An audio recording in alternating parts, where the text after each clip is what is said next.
Tantor Audio, a division of Recorded Books, presents Awakening to the Spirit World, The Shamanic Path of Direct Revelation by Sandra Ingerman and Hank Wesselman. Narrated by Leslie Howard. Preface from Sandra Ingerman. Shamanism is an ancient and powerful spiritual practice that can help us thrive during challenging and changing times. In our modern-day technological world, we have been led to believe that what we see, touch, hear, smell, and taste with our ordinary senses connects us only to the world that is visible around us. Conversely, shamanism teaches that there are doorways into other realms of reality where helping spirits reside who can share guidance, insight, and healing, not just for ourselves, but also for the world in which we live. Shamanism reveals that we are part of nature and one with all of life. It is understood that in the shaman's worlds, everything in existence has a spirit and is alive, and that the spiritual aspects of all of life are interconnected through what is often called the web of life. Since we are part of nature, nature itself becomes a helping spirit that has much to share with us about how to bring our lives back into harmony and balance. At the experiential center of shamanism lies the potent path of direct revelation, revealing that in this spiritual discipline there are no intermediaries standing between the helping spirits and ourselves. We all can have access to the wisdom, guidance, and healing that the helping spirits and nature have to share with us. There are ways to achieve connection with these helping spirits, as well as with the transpersonal aspects of nature itself. Together with 4 other contributors, Hank Wesselman and I will introduce you to some well-traveled trails on which you may walk, giving you immediate and authentic access to the shaman's path of direct revelation. There are multiple reasons why I was led to write this book and bring in other contributors to share their teachings. We have been seeing a spiritual awakening on the planet as more and more people are learning about and exploring different spiritual practices that lead to self-realization, personal development, and much-needed evolution of consciousness and humanity as a whole. During this time of spiritual awakening, the term shaman has become part of popular culture. In the grocery store, I see soaps and shampoos that have the word shaman on them. I see advertisements in newspapers and magazines that combine the title shaman with a host of professions. And even though I have been engaged in the practice of shamanism for 30 years, I seldom know to what these advertising references to shamanism refer. I can only imagine that you might be wondering too. As the terms shaman and shamanism have become watered down by such marketing endeavors, there has been a reaction by some who have tried to create rules about what shamanism is and what it is not. Despite good intentions, this has often tended to add to the confusion, and in many cases it has created misunderstanding and an injustice to the practice. There is a paradox here, for first and foremost, shamanism has always been a practice in which each practitioner gets unique directions and guidance from their helping spirits, those same transpersonal beings that are often referred to as spirit guides and angels.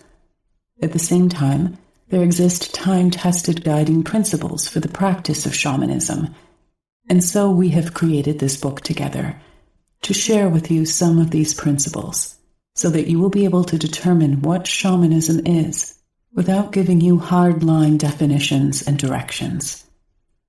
In times of great change such as we are experiencing today, many people react by turning within and becoming spiritual seekers, and often this includes searching for more personally sustaining ways of living and working, both individually and in groups.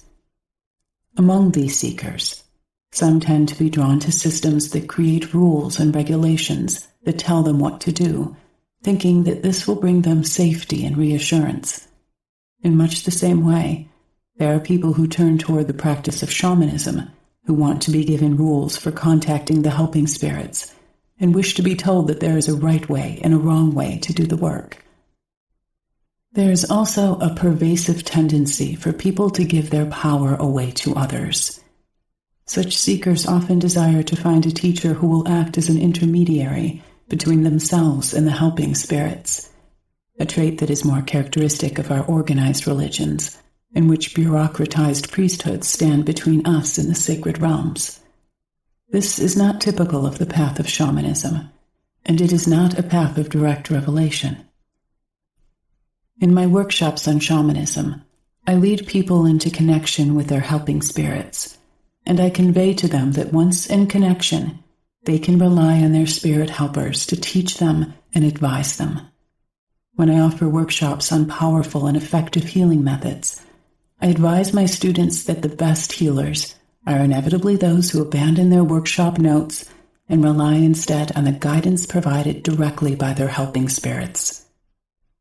In the discordant times in which we live today, new diseases of the mind and body have appeared, and the problems that are occurring on the planet all demand our creation of new solutions, encouraging us to tap into our own unique creative genius to help with the change. These times call for us to be willing to seek out the guidance of the helping spirits who can help us grow and progress through our life stages and life transitions with grace and power. This also means that we must own our power and find new and unique ways of working with each other.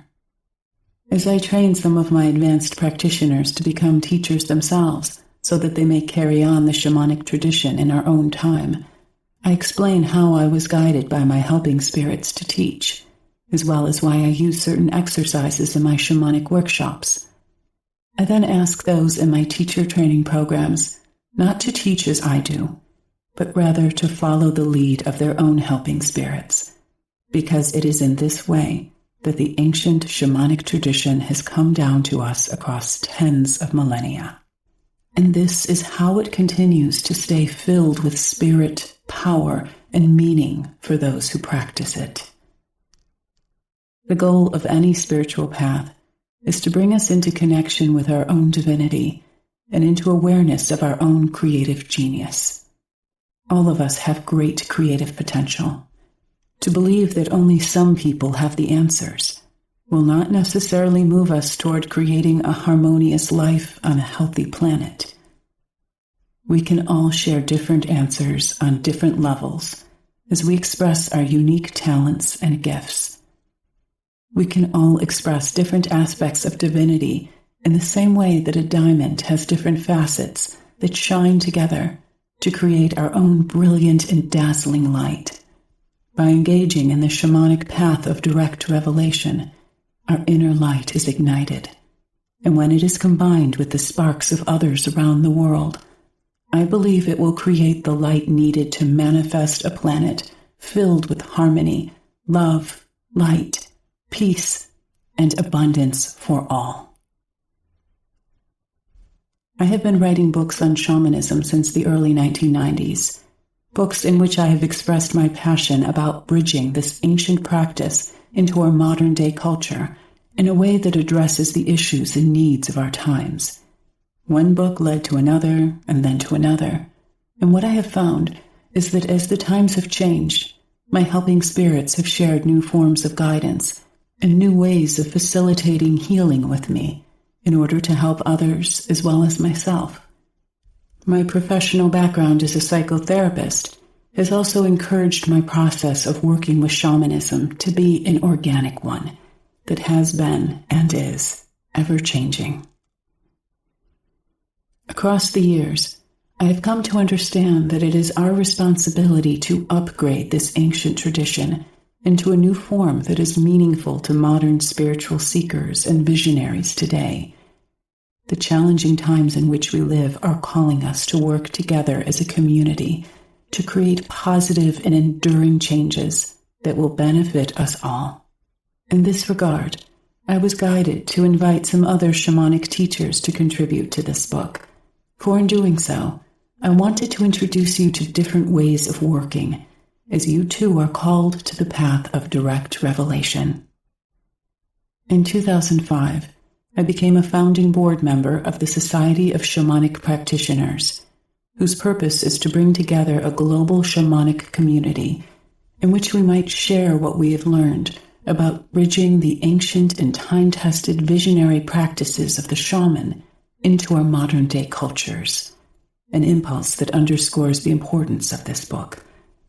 In 2008, I asked those board members of the Society who are accomplished teachers, practitioners, and writers to come together to share some of their wisdom in this book, so that together we may be of service to countless others in society at large. All 6 of us who have contributed to this project have a great deal of personal history and experience with the shaman's path. Hank and I have a dual role here. Throughout most of the book, our voices are merged, reflecting the unity as well as the flow of our shared wisdom and friendship across many years. As such, the narrative that forms the fabric of the book will be our collective voice. And yet we are also contributing members of the group of 6, and we teach in our own way. So in those passages where we share our own unique ways of working, we will use our individual names to present our teachings. Here I would like to introduce you to Hank Wesselman, and then together in the introduction, we will share the format of the book and how to work with it. Preface from Hank Wesselman. In accepting Sandra Ingerman's gracious invitation to co-author this book, I was immediately aware as an anthropologist that an opportunity has been created to explore the dimensions and boundaries of an extraordinary subculture that has taken root in the Western world in our time, a community to which you most likely belong. We could think of it as the transformational community, and since the word transformational has become a buzzword in this time of change, there is something quite mysterious we should mention right at the onset. A new spiritual complex is quietly, yet definitively, taking form within the heart of this community, one that brings us to the subject that lies at the epicenter of this book, the path of direct revelation. This is the path on which each of us, as individuals, may directly engage with the great mystery of existence, however we may think of it, bringing it into our everyday lives and, by association, into our relationships and our work in the world. This is the ancient, time-tested way of the shaman, the mystic, the visionary, the spiritual path that may take each of us straight into the experience of authentic initiation, a way that may guide us into the irreversible vortex of personal awakening that is referred to in the East as enlightenment and in the West as becoming God-aware. This is the path on which each of us may discover who and what we really are, gaining insights that may be quite in contrast to the scripts that society at large has handed to each of us to act out. In the process, we may discover that these scripts have suddenly become completely and utterly outdated. As Sandra and I begin to share our thoughts about this extraordinary social transition with you, my attention inevitably turns toward those parts of my life spent working as an anthropologist among the tribal peoples of Africa. For it was there, in the bush, among the indigenous traditionals hundreds of miles from the nearest road, hot bath, or cold beer, that I first stumbled upon this path more than 35 years ago. It happened through a series of spontaneous, dreamlike, visionary experiences that were intensely real and that became utterly life-changing. I was 30 years old then, a member of a scientific research expedition exploring the arid, eroded landscapes of eastern Africa's Great Rift Valley, in search of answers to the mystery of human origins. In those days, I suspected that my fellow scientists were unlikely to be receptive to talking about these anomalous experiences. So I turned toward some of the African tribal men who were working with me. We had become friends across the years, living in a tented safari camp in remote areas of southwestern Ethiopia, far from the tourist tracks. In my discussions with these men, I slowly discovered that they held a perspective that was quite foreign to my scientists' way of thinking about the world.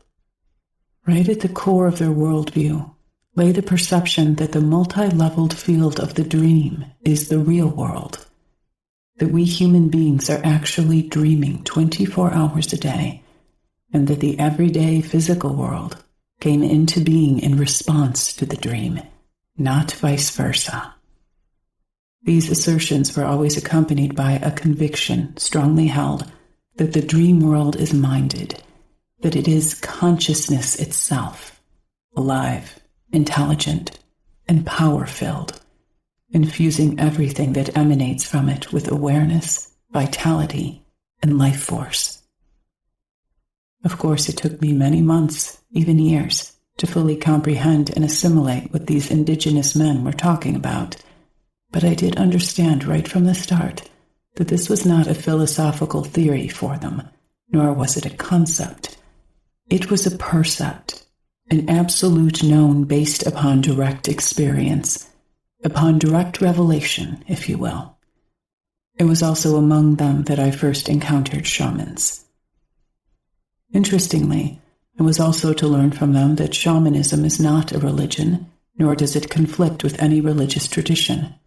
It's a method, and as I was to discover firsthand, it can become a way of life when practiced with humility, reverence, and self-discipline, a way that has enriched my own life beyond measure.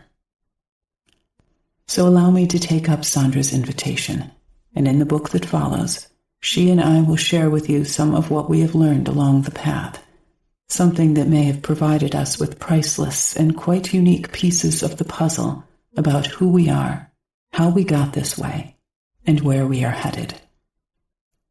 The shaman's practice of direct revelation is the ancestral precursor of all our religious and philosophical traditions, both ancient and modern. This is a given, and while some may consider this to be an extraordinary claim, the great antiquity of the shaman's path is confirmed by what we know from the archaeological evidence of rock art and cave art from Ice Age Europe and elsewhere in the ancient world. For example, a paper published in the American journal Science in January 2002 reveals that the shaman's path may date back to at least 77,000 years ago. The evidence for this includes slabs of red ochre excavated at Blombos Cave in southern Africa along the Indian Ocean, several of which were deliberately inscribed with curious designs that seem to represent a matrix or web or grid-like net. What these cryptic symbols meant to those distant peoples cannot be interpreted with accuracy by us today, but the symbol itself, once created, is repeated endlessly in rock art from that time forward in Africa, Europe, Asia, Australia, and in North, Central, and South America as well. Cross-cultural studies carried out with the last makers of traditional rock art, the Kung San Bushmen of the Kalahari, reveal that this grid or net or web is a visual phenomenon seen by entranced shamans on their journeys to the other world. In the Western world, when we hear the word shaman, most of us tend to conjure up an image of a masked and costumed tribal person dancing around a fire in the dark, involved in some sort of mysterious ritual accompanied by drum beats. But inside that cultural shell of mask, costume, and ritual, there is a woman or a man with a set of very real skills. All true shamans are gifted visionaries, masters of the trance experience, who are able to achieve expanded states of consciousness in which they can disassociate their focused awareness away from their physical body and enter into an alternate reality, in which they typically encounter numerous archetypal and transpersonal forces who are waiting just off stage of the human drama, yet willing to help us in various ways. Indigenous peoples and modern mystics alike usually refer to these forces as spirits, and specifically as helping spirits. Among those forces frequently met are the spirits of nature, including the spirits of animals and plants and elementals, many of whom have been in service to humanity as helpers and guardians for tens of thousands of years. But visionaries of all traditions and religious faiths also encounter the spirits of their ancestors and the higher, compassionate angelic forces, many of whom serve us as spirit teachers and guides. Among them can be found our own transpersonal spiritual aspect, our higher self or oversoul, of which we shall make mention. Perhaps the most fundamental shamanic principle from which everyone may benefit is that in the shaman's practice, there is no hierarchy or set of dogmas handed down to supplicants from some higher religious authority complex. Shamanism is the path of immediate and direct personal contact with spirit, deeply intuitive, and not subject to definition, censorship, or judgment by others. On this path, each seeker has access to this transcendent connection and all that this provides. Interestingly, shamans tend to run in families, a fact that has led some investigators to suggest that there may be a genetic foundation recorded in our genetic code, our DNA, for the ability to expand our conscious awareness and achieve trance. It has also been suggested that a substantial portion of the human population may possess this genetic program, a hypothesis supported by some anthropological field observations. Among the traditional Kung Sun Bushmen of the Kalahari Desert in southern Africa, for example, up to 50% of the typical hunting-gathering band could shamanize when the need required it. This suggests that the ability to engage in the visionary experience of the shaman may be one of the hereditary birthrights of all people everywhere, revealing that one does not have to be a traditional tribal person to engage in this ancient mystical experience. The shamanic tradition, like all the other mystical traditions, transmits a body of information and techniques that allows novices to recreate and directly experience the abilities of their ancestors. And if we go back far enough, we are all descended from indigenous ancestors, Westerners and non-Westerners alike, and they all had great shamans. It was through rediscovering and re-experiencing our ancestors' abilities that each new generation took on the responsibility to perpetuate and refresh a continuously recreated tradition, even adding to and changing the accumulating spiritual treasure of wisdom and technique. For it was always in this way that the visionary path remained vital and meaningful to those who chose to walk it across time.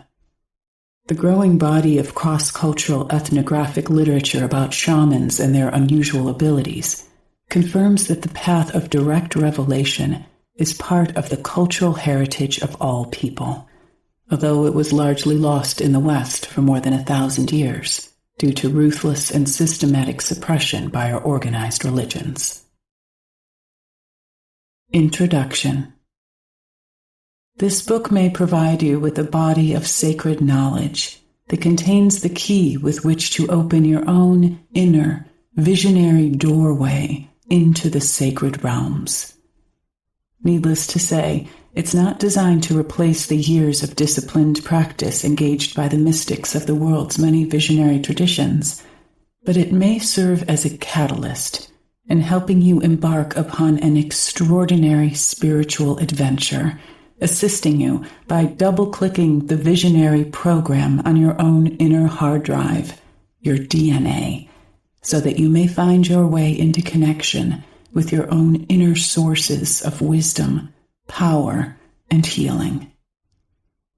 It is this extraordinary ability to access the transpersonal worlds that sets shamans apart from all other religious practitioners, something we shall examine in greater depth in Chapter 1.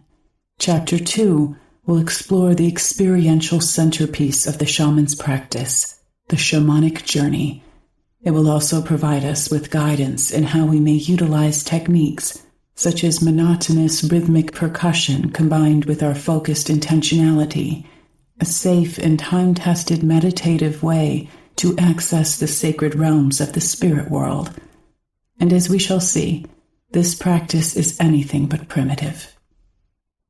The shamans of antiquity were the first brave pioneers to begin to investigate our human body-mind-spirit complex, as well as the nature of reality, both outer and inner. Their discoveries, derived from the path of direct revelation, have served as the foundation for who we are and what we have all become today. In our time, the shaman's path could be equated with the path of the modern visionary, one that is very much available to all who care to walk it. In making this assertion, our thoughts turn inevitably toward our reconnection with nature, for nature is, and forever has been, the gateway into the invisible worlds that are all around us and all the time, something we shall touch on in Chapter 3. Surprisingly, most are able to do this on the first attempt, and once there, most are able to establish connection with those inner sources of wisdom and power that the traditional peoples call spirits, returning with accounts that would pass muster at any Aboriginal campfire. Accordingly, Chapter 4 is focused upon how we may work with nature, including influencing the weather. Motivated by the need to more fully understand what happens in these transcendent realms of experience, as well as how to access them, Chapter 5 will explore the nature of ceremony and ritual, allowing us to investigate aspects of the ancient technology of transcendence that was pioneered tens of thousands of years ago by the shamans of the Upper Paleolithic period, the Late Stone Age.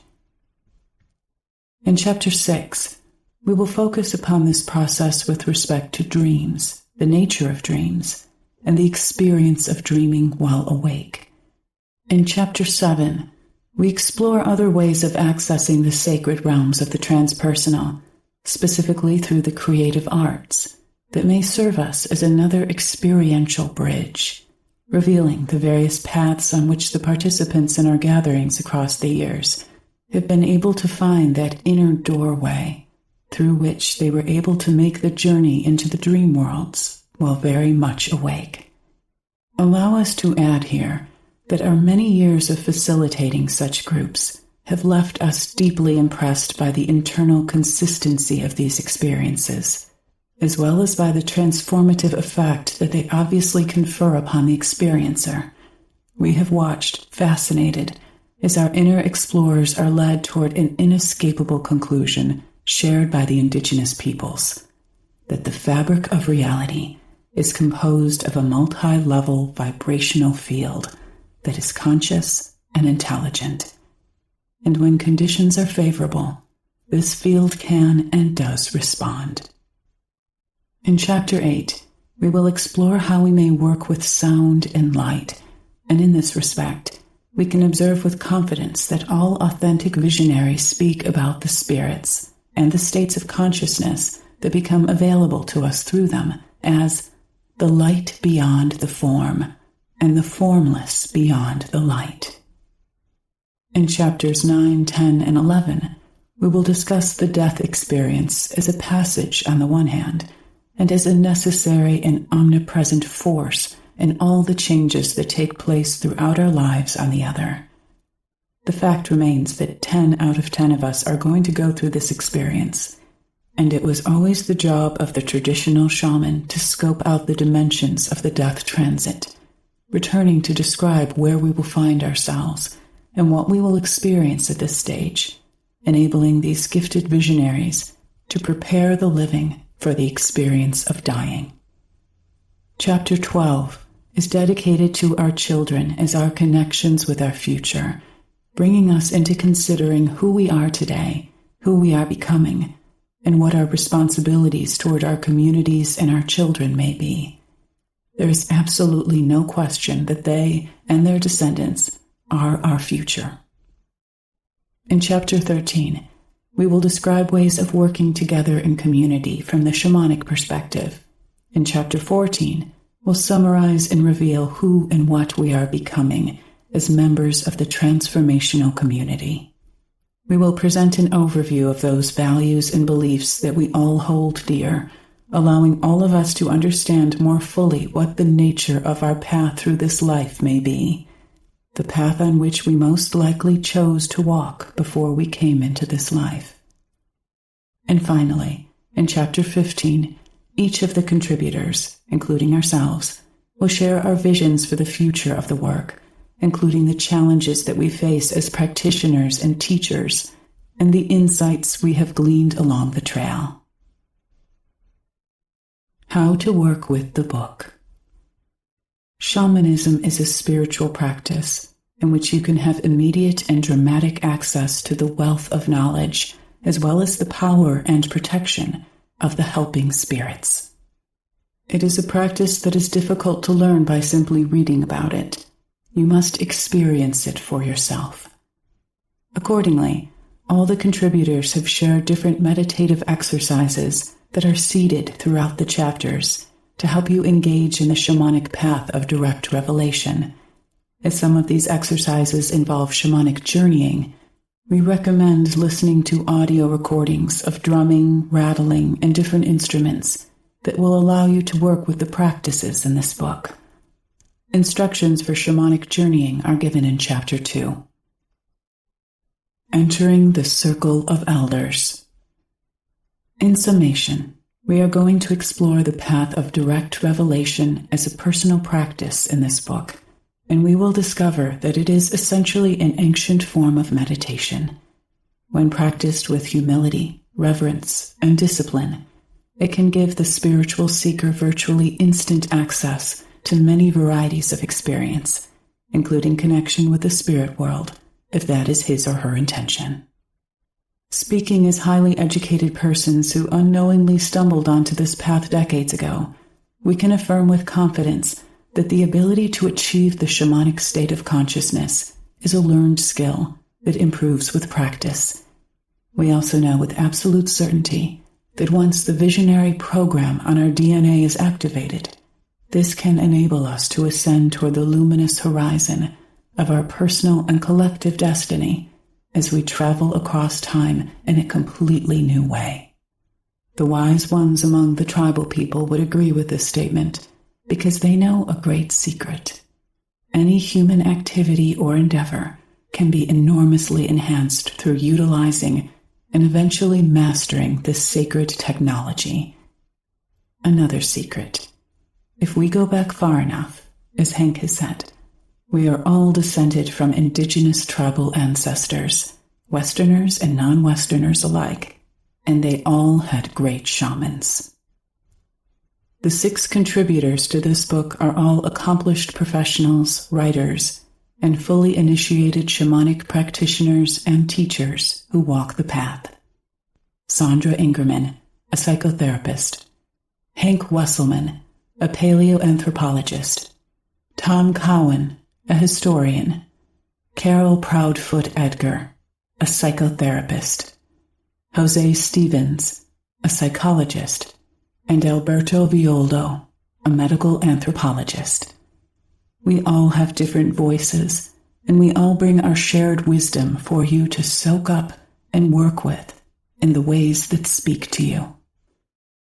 Together, we will shed light on how the shaman's time-tested method may help us awaken from the consensus slumber of culture at large, enabling our life experiences to manifest as a true hero's journey, as an upward quest that may lead us into the direct experience of spirit, a journey that becomes possible for us through the doorway of the heart.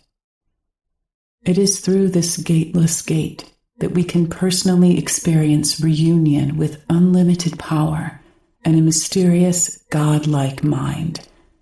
Once in connection, then we know with certainty that no holy words or books, no secret ceremonies or rituals, no spiritual leaders or gurus or faiths can do this for us. Once the higher evolutionary functions are triggered within us, some mysterious predetermined schedule is set into motion, activating a program that cannot be given to us by any outside agency. This is because most of us already have it. In the chapters that follow, we will explore a path on which we may learn something truly interesting about ourselves, as well as where we are headed. We are excited about this literary project, for in it We will be sharing different perspectives on how we as modern people may walk the shamanic path. We are also providing you with a book filled with enlivening narratives and spiritual practices that you may incorporate into your life, ways that may help you establish your own bridges into the sacred realms. To create an understandable narrative, we could not represent every shamanic tradition.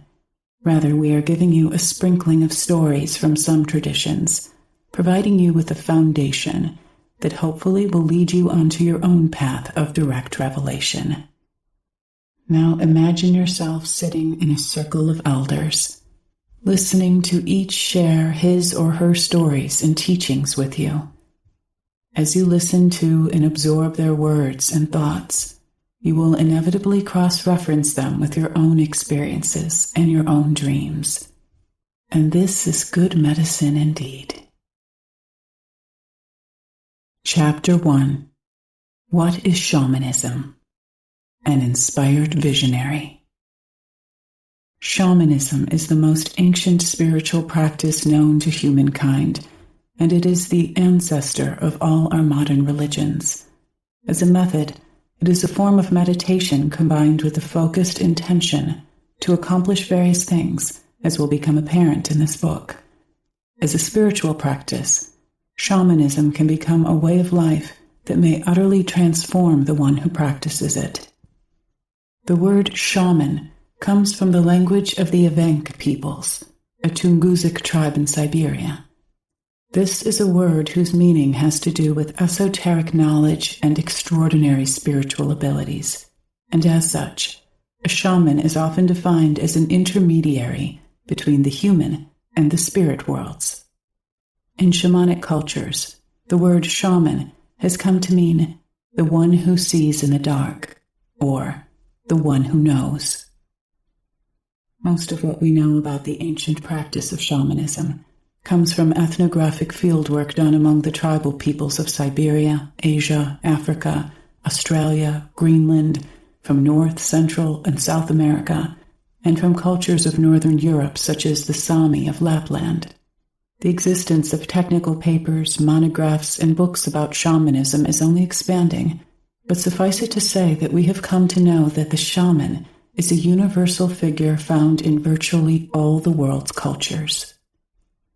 There are certain commonalities in a shaman's worldview and practice across the world that allow us to make certain broad generalizations about shamanism. In the majority of indigenous cultures, the universe is viewed as being made up of two distinct realms, a world of things seen and a world of things hidden, yet no distinction is drawn between them. A shaman understands that these two worlds present themselves together as two halves of a whole. The shaman is the inspired visionary, a man or a woman who learns through practice how to enter into this world of things hidden, and once there, he or she typically encounters extra-mundane personalities or archetypal forces that the indigenous peoples refer to as spirits, ancestors, and even gods. All true shamans, and by association all authentic modern visionaries, discover, often by accident, that they possess the ability to go into trance very easily, which allows them to make contact with this hidden world. Trance, in this sense, is not an unconscious state, but rather a state of expanded consciousness, in which the individual intentionally disassociates his or her focused awareness away from the everyday world and enters into an alternate or parallel reality that indigenous peoples regard as the spirit world. Through practice, shamans develop relationships with these spirits, allowing them to do various things, initially on behalf of themselves, and then increasingly on behalf of others. What sorts of things? For example, a shaman may help restore power and focus to a person who has experienced a traumatic loss experience. Shamans may extract spiritual blockages from the body that can manifest as physical or emotional illness. A shaman may engage in healing work at various levels, physical, mental, emotional, and spiritual, and he or she may be able to access information from the other side through enhanced powers of intuition, a practice known as divination. Some shamans are also gifted in their ability to guide the souls of the dead to where they are supposed to go in the afterlife through psychopomp work. Some are even accomplished at reweaving and restoring the fabric of a person's damaged soul through the practice of soul retrieval. Alberto Villoldo, a medical anthropologist of Cuban ancestry, who has spent much of his life living with and studying with the indigenous peoples of the Andes, emphasizes the fluidity a shaman has between the human and the spirit worlds. He points out how much of the modern world dismisses the existence of these other realms. The shaman is one who meditates between the visible world of form and matter and the invisible world of energy and spirits. For the shaman, there is no supernatural world. Only the natural world exists, with its visible and invisible dimensions. In the last century, science has dismissed the mysterious world of the ancients. Scanning electron microscopes allows us to peer deeply into the heart of matter, and invisible spirits have been catalogued as mere microbes. Space telescopes show us that beyond the blue sky there is no heaven, only the vast darkness of space. The quest for a single explanation that could unite all the observed forces at play in our universe left the area of religion and spirituality behind, and has become the search for the unified field theory. Today, many of us who study shamanism feel compelled to describe our art and practice using the language of quantum physics in an attempt to give the shamanic arts more credibility. I believe that doing so actually devalues the 50,000-plus year tradition of shamanism. On the contrary, we are noticing that although science is often used to describe certain otherworldly phenomena, the practice of shamanism is ever so slowly working its way toward the mainstream. Carol Proudfoot Edgar, a shamanic practitioner of Native American ancestry, who has walked the path for more than 2 decades, has noticed that shamanism is growing in popularity. When I began teaching shamanism in 1989, shamanic practice was a relatively new concept to most of those I encountered in my workshops. 20 years later, it is rare for me to meet someone who has not heard the term shamanism. Of course, I tend to encounter only a select group of the population, but this marks quite a change in the collective consciousness.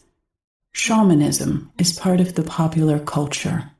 There is a surfeit of material available on the subject. Novels with a shamanic focus have become bestsellers, and television features more and more programs with an altered reality theme. Medical school programs provide courses on what is called alternative or complementary healing. These courses usually have components on shamanism. This change has happened so fast that it is hard to remember that looking at the universe from an alternative point of view wasn't as popular in recent history. I find this transformation of shamanism from an esoteric to an accepted source of wisdom to be true no matter where I travel in the world. My dreams inform me that we are gathering wisdom in various forms in order to co-create the next reality, the next stage of planetary evolution.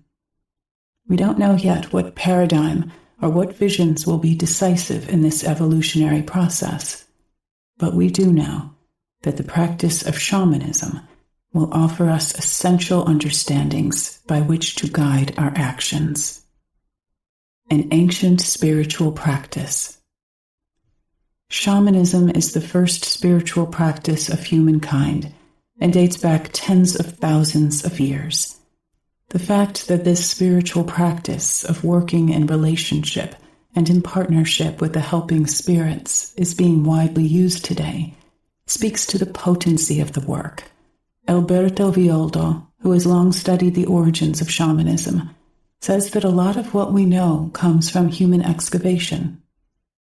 Among the early evidence we have of shamanic practices is an elaborate Neanderthal burial found at a cave at Shanidar in the Zagros Mountains of Kurdistan in northern Iraq. Here, A male in his late 30s was interred in a fetal position more than 60,000 years ago, his body deliberately covered with flowers. Many of these plants, including yarrow, cornflower, St. Barnaby's thistle, grape hyacinth, and woody horsetail, are known to have medicinal properties.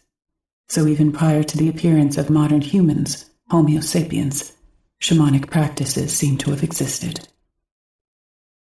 Hank Wesselman, who has conducted excavations as a paleoanthropologist in Ethiopia, notes that we have been able to discern a lot of detail about ancient shamanic practices from archaeological finds.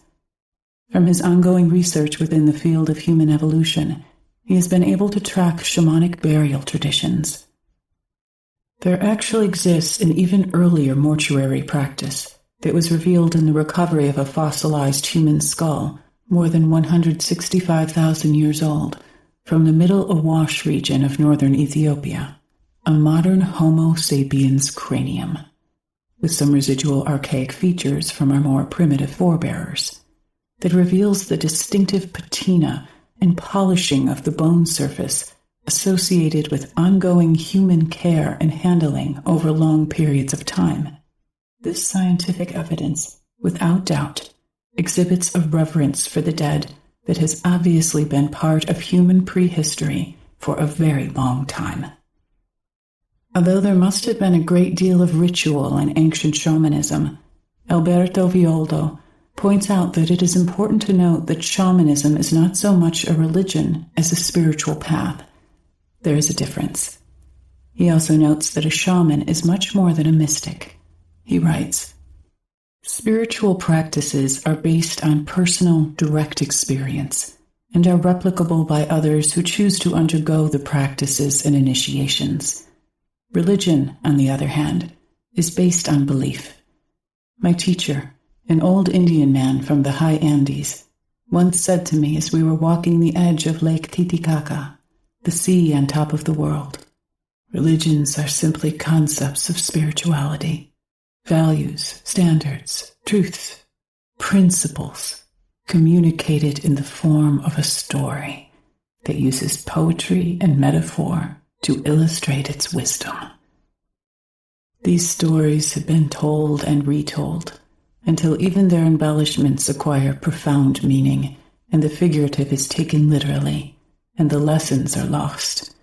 And my friends, the priests, were devoted caretakers of a story that was not their own. But the shaman is the author of the story, the myth-maker. El Viejo's, my teacher's faith, was based on his own experience of the divine in nature. A shaman stands with one foot in this world and one foot in the world of spirit. With the priests and in the schools, I learned the lessons of others. With El Viejo, I learned my own lessons. El Viejo showed me that the consciousness that creates our waking reality is a universal consciousness, a vast sea that is navigable. Most people are content to live on the land, and they know this sea only as it appears to them from their own shores. But it is possible to know it fully, to navigate the sea, to cross it, to immerse yourself, to let it wash over you, to discover its depths. The shaman is one who has learned how to swim and how to sail, how to navigate through the sea and return to its shore, and to communicate its wonders to his people. Shamanic training often follows the path known to the Greeks of old as the journey of the wounded healer, during which the shaman developed his or her powers and abilities as they self-healed. I believe that it is essential to heal yourself before you start ministering to others. But the shaman is different from the mystic, who can also go through a process of healing and discovery of the invisible world of energy and spirits. The shaman is dedicated to service to his or her community, whereas the mystic is dedicated to dwelling on their experience of the divine. My teacher believed that the new shamans, the new caretakers of the earth, would come from the West. The Indios, indigenous people, do not have the power and stamina to hold the world in their prayers anymore, he once said to me. Many of our peoples have lost their souls. The hope lies with you and your children. Shamanism, though it may contain ritual and elements of ritual, is therefore not a religion per se. And although both the practice and the study of shamanism is growing in popularity, there also remains a lot of confusion in the Western world between the kind of work done by shamans and the work done by a medicine man or medicine woman. This blurring of terms exists because every shaman is a medicine person, but not all medicine people are shamans. In fact, most medicine people are not shamans, but fulfill social roles more like those of priests in our stratified religious complexes, and that they function primarily as ritual or ceremonial leaders. A Plains Indian medicine woman, for example, may perform ceremonies or healing work through her knowledge of medicinal plants, but she does her main work here in the world of things seen. The distinguishing feature of shamanism versus other spiritual practices is that shamans do their main work in the spirit world, where they may accomplish various things through their relationships with their helping spirits. Shamanism, correctly understood, is about working with those transpersonal forces we call spirits. Sanctified by their initiations and furnished with their guardian spirits, the shaman alone is empowered to venture into the mystical geography of the world of things hidden. The shadow side of shamanism. Even though a shaman is not the same as a sorcerer, the work of a shaman is not always an altruistic practice. Jose Stevens has studied for more than a decade with the shamans of the Huichol Indians in central Mexico's Sierra Madre Mountains. As one who walks the shamanic path and who also works with the corporate world, he has seen the darker or shadow side of shamanism firsthand. There are many so-called shamans or their equivalents who engage in sorcery, fight with other shamans, and are rather dangerous individuals who will do harm to others for hire. Shamanism is not all love and light, and anyone who has spent time in indigenous communities where shamanism is practiced knows this fact. They also know that all shamans are not equal in terms of their values or their skills, and these differences are what distinguish a great shaman from a mediocre one. Sandra Ingerman, who has been working to bridge the ancient healing tradition of shamanism into modern-day culture, stresses how crucial it is to self-reflect and acknowledge the darker side of shamanism. It is important to address the shadow side of shamanism, for with any practice that works with the principle of power, there will be those who abuse the power. You can see this in many areas of life, not just with shamanism. To avoid falling into the trap of using shamanism to manipulate others and life, it is important to do your personal work. Many people who engage in spiritual practices think they can avoid looking at how their ego and emotions influence their life. In my writing and teaching, I encourage people to address and work with their emotions, and also to take care of their physical body. As we engage in spiritual work, we must balance our efforts with all aspects of ourselves, body, mind, and spirit. My desire as a woman, and as one who has dedicated her life to being in service to the planet, is to communicate shamanic principles to the general population.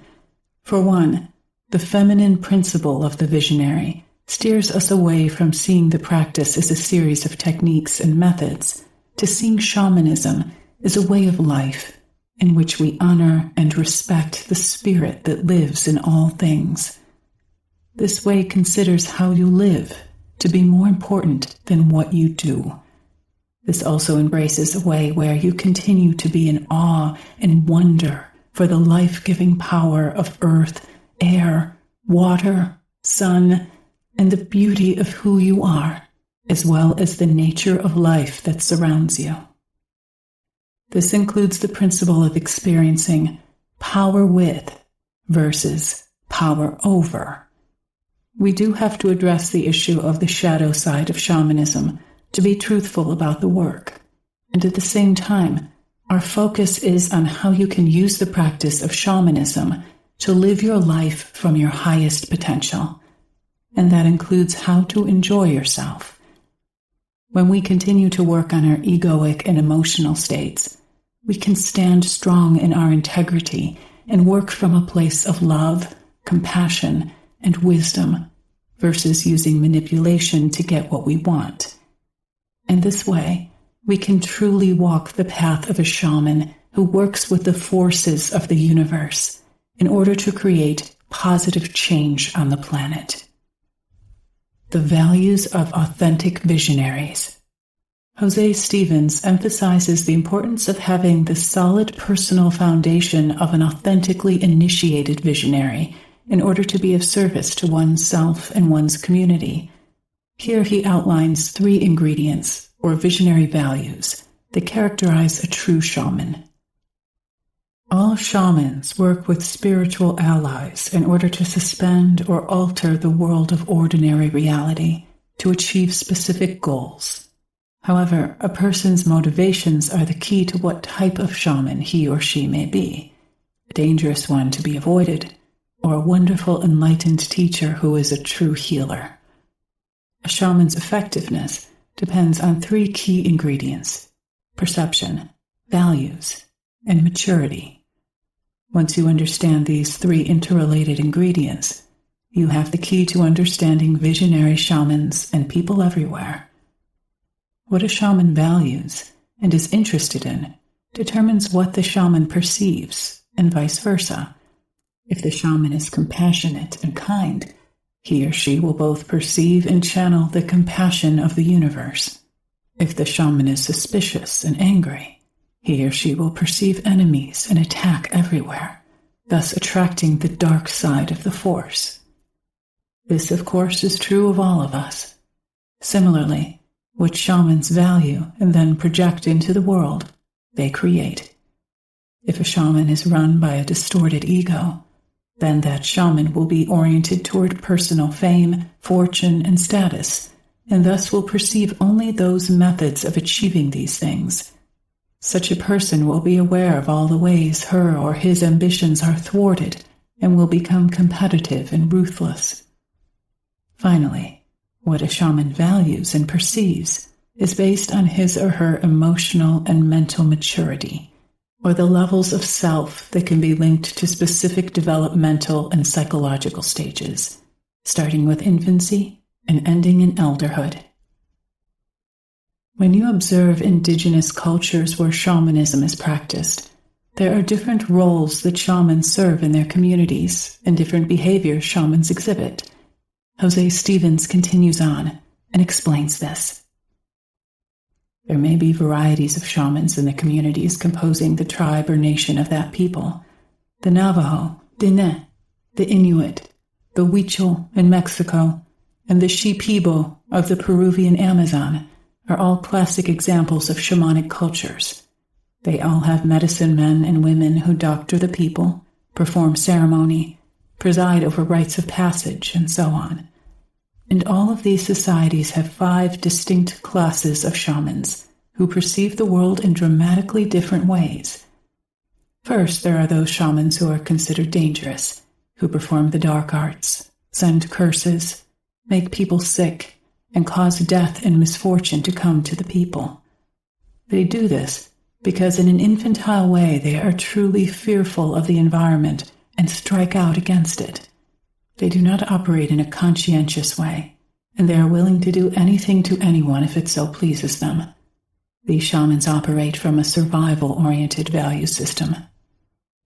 A second class of shaman is one who never innovates but does everything by the book or according to strict tradition. They may be effective in some ways, but unable to cope with anything they have not seen before or have not been taught to do. They are often willing to use their shamanic powers for harm or to hire themselves out to place curses on others.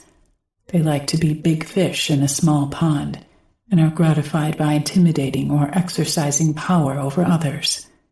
We can call these shamans rule-oriented because they follow the rules implicitly and condemn those who do things in a more spontaneous or innovative way. This class of shaman is not necessarily motivated by ambition.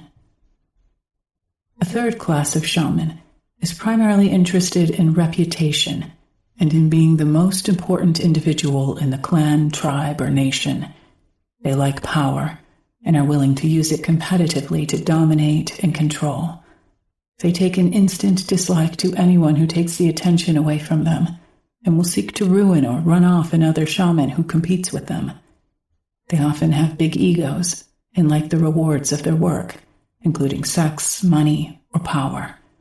These success-oriented shamans like to keep their knowledge secret and avoid teaching others so they can be seen as the only ones who know. The second class of shaman doesn't necessarily have ambition, but is focused on following rules and will not innovate. The third class of shaman can be innovative, but will do anything to boost their reputation. There is a fourth class of shaman who is dedicated to service and works hard for the benefit of his or her people. They can be called upon at any time to help those in need, even if there is no pay or remuneration involved. These shamans are generous, kind, caring people with considerable skill in their profession. They make good teachers and will go out of their way to educate and teach those who are interested in learning from them. We call these shamans relationship-oriented because they care about others more than they do about building a reputation or holding power. The fifth class of shaman has all the traits of the fourth class, only they are self-realized masters of their trade. They do not necessarily follow the rules because they know how to do things their own way and do not rely on the traditions to bolster them. These individuals are truly powerful and can bend the laws of the universe at will. Instead of performing long rituals or ceremonies appealing to the spirits, they can simply pass their hand over someone and heal them. These shamans are rare, but they do exist in every culture. We call these true spiritual masters or visionaries philosophically oriented shamans. Perhaps this way of looking at shamans can help us to understand their differences and see how they can behave or misbehave so differently. These differences do not apply only to shamans, but to people in many walks of life: business people, helping professionals, homemakers, and modern visionaries. Exercise.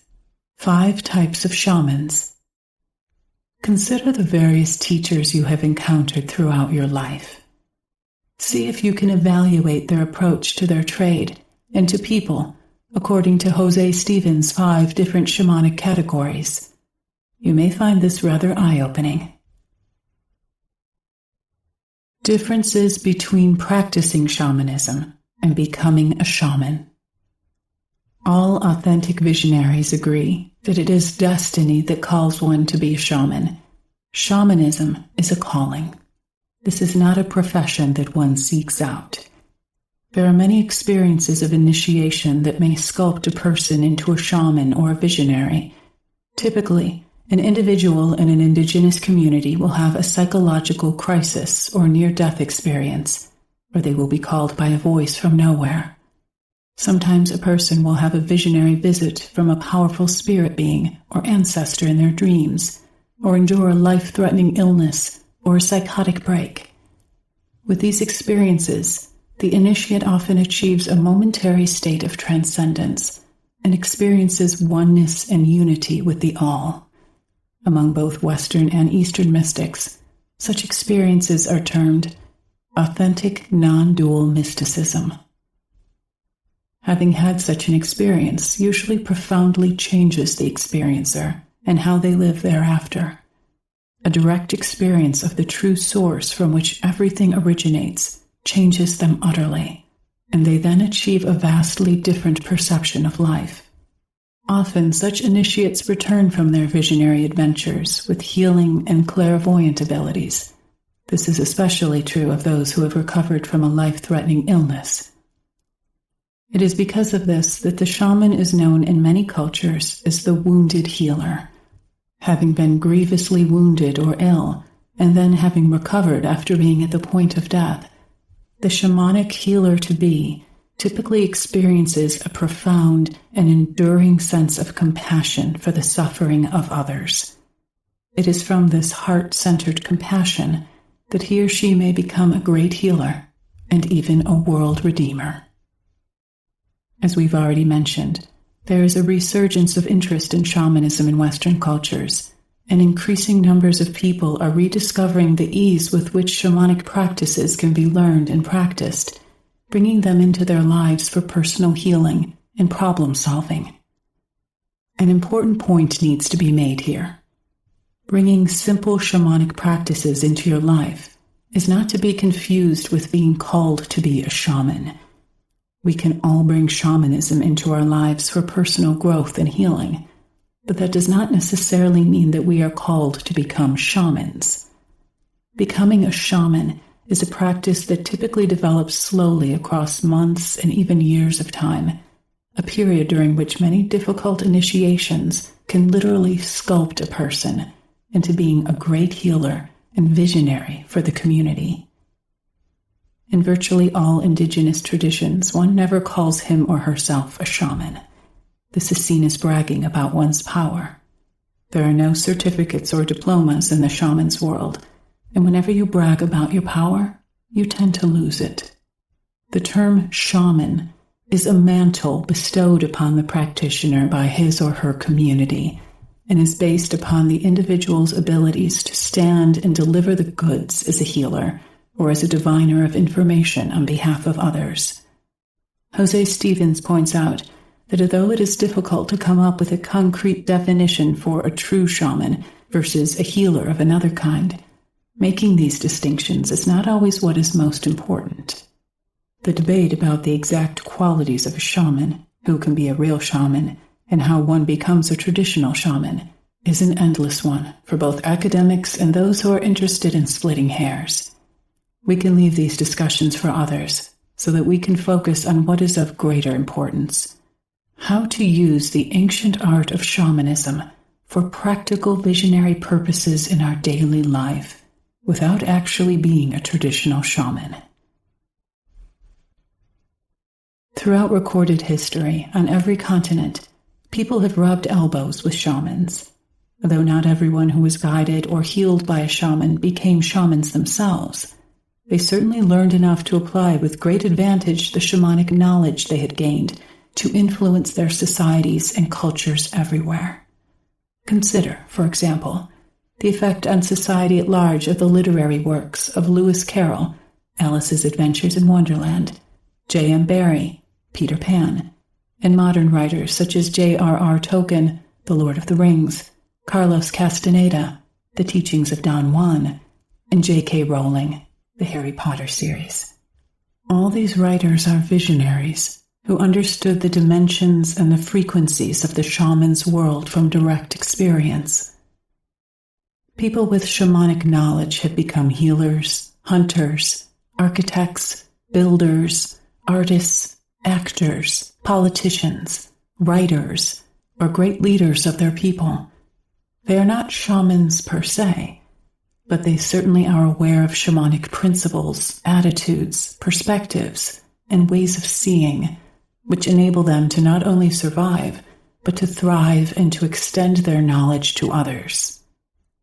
For these reasons, ongoing generations have been powerfully influenced by the path of direct revelation of the shaman, and this is reflected in all our religious traditions, our philosophies, and our practices, from Taoism to yoga, from sports to religion, from government to business, from intuitive wisdom to healing. It is not an exaggeration to say that without the visionary influence of shamans and shamanic practice, the human race would probably not have survived.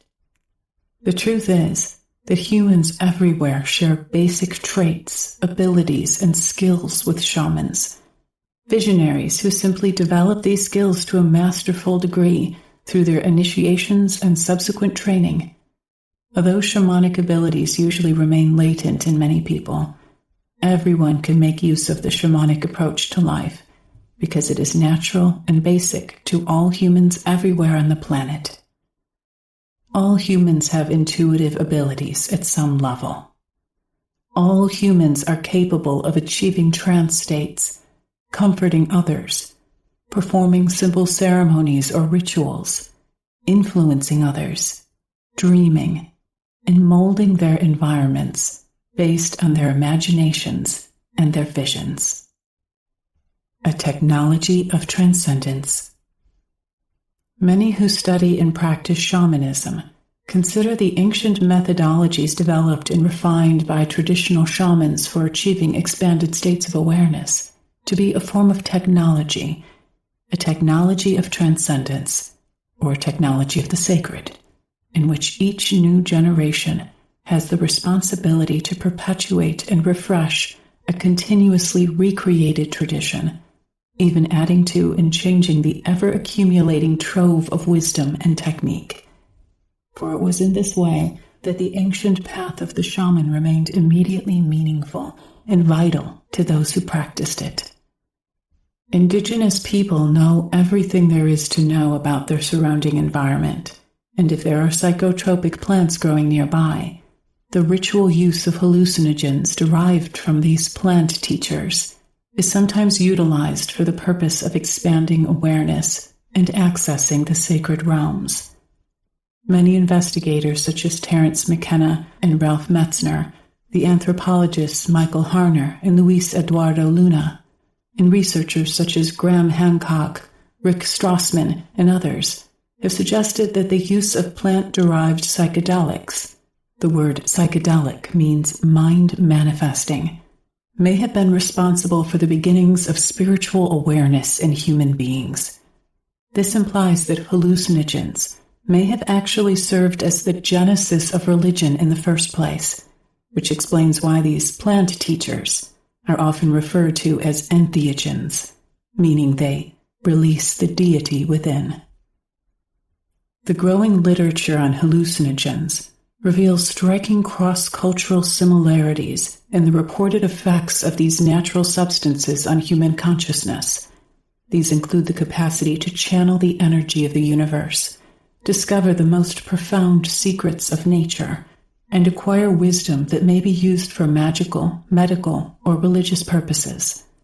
But equally powerful and far more widespread are the psychological and physiological technologies developed by traditional shamans for altering consciousness and repatterning it in specific ways. These highly effective techniques include fasting and sleep deprivation, physical exhaustion and hyperventilation, and the experiencing of temperature extremes during rituals of purification, such as the sweat lodge and the vision quest. It is also generally known that the intensely physical stimulus of monotonous drumming and rattling, combined with the culturally meaningful ritual and ceremony, prayer and chant, singing and dancing, can be equally effective in shifting consciousness into visionary modes of perception. Not surprisingly, the use of drums and rattles by shamanic practitioners is a universal practice. Until relatively recently, most Westerners have tended to regard these technologies of transcendence as mysterious, paranormal, even pathological, and so some of us, in ignorance, still respond to the idea of expanded awareness and connection with spirits, with fear and rejection. By contrast, in a traditional indigenous society, such technologies are valued and treated with great respect. Each girl and boy grows up in relationship with elder ceremonial leaders and shamans who are able to access expanded states of consciousness intentionally for the benefit of themselves, others, and the entire community. In these societies, everyone knows that virtually anyone can learn how to access sacred states of consciousness to some extent. They also know that some of us are real naturals at it. Whether the practitioner of shamanism is a traditional shaman, or you, it is important to understand that the nature of the visionary experience can be determined, to some extent, by our intentions, by our belief systems, and by the nature of the experience, the set and setting in which we find ourselves. Taken together, these parameters serve as patterning forces that can shape the visionary experience once the initial state of consciousness has been destabilized by the drum, the rattle, or the hallucinogen if one is used. Furthermore, as most modern shamans are well aware, the psychedelic is not necessary. The ritual use of hallucinogens is only one facet of the path of direct revelation. Many of us who have never experienced mind-altering substances have had spontaneous visionary experiences that have carried us through some unknown inner window into the realms of things hidden, which are so well known to tribal peoples. These technologies, from drumming to hallucinogens, from sleep deprivation to singing and dancing, enhanced by ceremony and ritual, collectively and singularly, are being reworked in our time into something entirely new, something that reflects who we are today and what we are becoming. Hence, there's the need to achieve an upgrade that reflects who we are as modern people in our own time. The path of shamanism today. At one time, the way of the shaman was practiced exclusively by hunters and gatherers in order to find food and other resources for their tribal bands. They accomplished this by achieving expanded states of awareness in which they could connect with the spirits of the animals that they needed to kill for meat and hides. Connecting with the spirits was about correct protocol, about getting permission to, and this always fell within the realm of the shaman. In traditional cultures, there were often just a few people in a community who were able to step into the role of the shaman, to ask the transpersonal forces with whom they were in relationship for sustenance, support, guidance, and healing on behalf of others. By comparison, today we see a wide range of people integrating shamanic practices into their lives. More and more people of today's world are beginning to realize that the path of direct revelation brings us into relationship with the worlds of things hidden, through which we may learn that everything that exists is alive and has a spirit and a voice, and that there is a field of energy that connects us to all of life. This awareness of interconnection is shared by tribal shamans at one end of the human continuum and by quantum physicists and Zen Buddhists at the other. In today's Western world, our culture is very much defined by a pervading sense of fear, competition, separation, and alienation. And increasing numbers of people are experiencing a deep internal need to feel direct, transpersonal connection to the web of life, and through this web, to each other.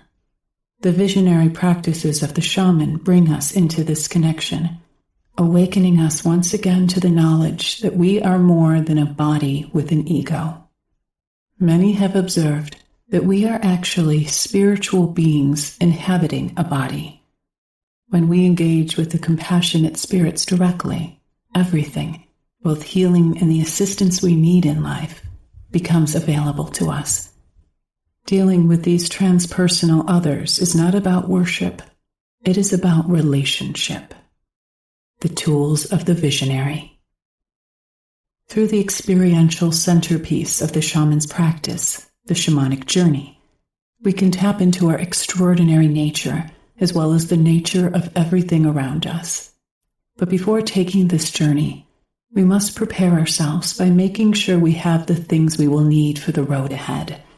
As such, Jose Stevens makes it clear that taking the shamanic path requires acquiring those innate tools needed to reawaken, so that we can successfully navigate that path. Shamans the world over understand that humans are born with a toolbox preloaded with 3 exceptional tools for healing and accelerating freedom. These user-friendly and quite ordinary tools are often overlooked as being simplistic and not respectable, especially in the fields of science and Western psychology. Even those who know about the tools tend to misinterpret them and fail to understand their true significance. Shamans, however, make a point of developing and mastering these tools because they know that they are the keys to a shaman's power. Like wrenches or drills, these shamanic tools do not work all by themselves. They simply sit in the toolbox, patiently waiting to be picked up. In other words, these tools only work if backed by intent, and used with deliberate focus and willingness. Shamans know that if there are other agendas, if the mind is preoccupied with hostility, martyrdom, competitiveness, and the like, the tools will be difficult to use effectively. Nevertheless, the tools are so powerful that just by one's willingness to pick them up, they will begin their extraordinary work. Gratitude. The first shamanic tool in your toolbox is gratitude, an attitude and an orientation designed to open the heart. Gratitude is a high-level amplitude that is designed to open portals, windows, and doorways into the spirit world. Shamanically speaking, in everyday reality, what a shaman considers a consensus dream, spirit is not apparent to the naked eye. In fact, this ordinary world of stone, flesh, and fiber is often quite depressing because it involves frustration, pain, and frightening circumstances and events. The pleasures are more often than not offset by the stress of everyday survival and the constant mind chatter that is enough to drive even the most stable person crazy. Yet a shaman knows that just behind the movie set that makes up the world, spirit lies camouflaged, bursting with light and freedom, waiting to be recognized and resourced. Spirit has cleverly arranged portals in strategic places that, if opened, lead directly past the everyday outer world into the power of the inner reality, where all answers lie, and where all problems are revealed to be the illusions that they are. These portals are literally everywhere, but there are primary ones that are so close to us that they are practically impossible to miss. The one most accessible is the heart, which lies smack in the middle of your chest just below your chin, and is so accessible that you can easily reach your heart with your hands. When you speak, it vibrates, and when you breathe, it is massaged all around. It is hard to comprehend how you would miss it, yet we do ignore it every day unless we should have the misfortune of a heart attack. Shamans see through their hearts. Shamanic tribes like the Maori of New Zealand believe that the physical world we experience is actually a projection coming from each individual heart. The Mayans and Niquero tribe in the Peruvian Andes have their own versions of this basic understanding. Their shamans know that self-importance, created by the ego, is dedicated to keeping the powerful heart portal closed off enough to prevent spirit from shining through. The ego accomplishes this by shutting down the heart to the point where the portal remains closed to the spirit world.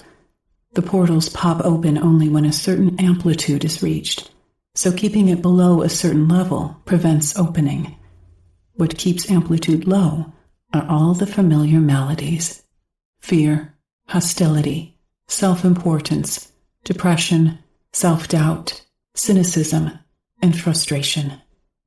Because of these, most people's hearts are shut down most of the time, which feels bad in the chest and cuts off the main avenue of escape from pain and suffering, an open heart. Gratitude counters these ploys by the parasitical false personality and raises the amplitude high enough to begin the heart-opening process. Exercise for gratitude. When you feel down in the dumps, it is difficult to spring into complete gratitude for anything, so you have to work up to feeling grateful, little by little. Turn your thoughts towards something you love, something that is innocent and deserving of gratitude, such as your cat, dog, or parakeet. Allow yourself to feel a little bit of gratitude for this creature in your life. Then begin extending this feeling to other beings or things to which your false personality, usually created by your ego to deal with life at large, has a hard time objecting. Sunlight on a cold morning, hot chocolate, or shade in the hot sun. Now remember that the ego has no effect whatsoever on spirit. Our false sense of self can only affect our spiritual side temporarily, so the advantage of gratitude is that it engages spirit by co-opting the personality, thus separating it from the clutches of self-importance. The gifts of gratitude are plentiful. Here are just some of the things gratitude will do for you. 1. Gratitude reframes experiences so that what seemed like a problem or something that hardly mattered becomes a good thing instead. For example, when you are grateful for the tree in front of your house, you stop ignoring it and focus instead on its gifts and benefits to you. The world instantly becomes a better place because you are grateful. 2. When you are grateful, you connect to something outside of yourself and recognize that you depend on others or on spirit. In other words, having gratitude instantly switches your orientation away from self-importance and self-referencing and reminds you that we are all interconnected.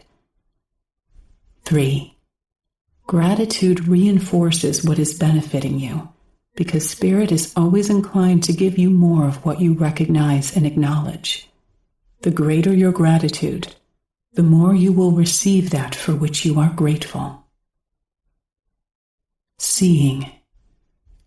The second great shamanic tool in your toolbox is seeing. For a shaman, to see is to cut through the veils of ignorance, the false appearance of the world, in order to see clearly into the true nature of spirit as it manifests through all of reality. In other traditions, it is known as forgiveness or compassion. Seeing is the most powerful method of releasing blame, guilt, and shame. Seeing ends the war within us just as it resolves conflicts with externals and paves the way for our cooperation and extension. The false personality tries to convince you that forgiving or having compassion is a weakness, that you are setting yourself up to be taken advantage of again. It also tries to get you to believe that you and others have no value and therefore deserve ill treatment or self-loathing. Seeing makes these terrible perceptions impossible. Seeing the truth provides relief from the terrible stress of guilt, and this results in shifting our energy in a way that allows us to open the heart and other portals to the world of spirit. When shamans speak of seeing, they are actually talking about clearing away the projections and distorted thoughts of the conscious mind onto the world at large in all its forms. Shamans and visionaries know that these projections are blinding and the source of endless misunderstandings and assumptions based on fear of the unknown. Seeing means that we are perceiving the truth, and therefore there is no room for hostility, blame, fear, or set decrees. How does this take place? When we really see in the shamanic or visionary way, we know that we are spirit, and that we have simply become confused and are lost in appearances for a while. The false personality is only a delusional construct created by the egoic self. In dealing with the world, it tends to create lies in which we and others take refuge. Shamans say that when people learn to see, they are able to access almost limitless power because they realize they are intimately connected to the vast web of life. For the shaman, seeing into the true nature of reality and the self is a great power. It is a required skill for self-realization and ultimately enlightenment. In order to reconnect with the tool of seeing, you might integrate these seeing practices into your daily life. Exercise for seeing. 1. First, we must prepare for our exercise on seeing. Think of something you did as a child for which you were punished or that you felt bad about at the time. Maybe you took some money from your parents or stole some candy. Maybe you tortured an insect or beat on your brother or sister. From your perspective now, you can see that this was simply an error of an ignorant child, and most likely you have long since let go of feeling guilty over this. Often the memory simply elicits compassion or a little chuckle as time has healed it. If there is any sense of guilt left over, don't use this event in the exercise. Find something that was very minor. 2. Take a moment to envision a time in the future when you have grown in compassion and wisdom, perhaps a time when you are a self-realized being. From that point of view, look upon yourself today with the same kind of compassion that you now look upon yourself when you were 3 years old. You will no longer blame yourself or feel guilt over whatever you now hold over your head. Since your essence exists outside of time, it is already capable of that kind of neutrality. See if you can tap into that perspective for a few moments. This is seeing. You can also try this exercise using the image of someone you blame or someone from whom you feel very separate.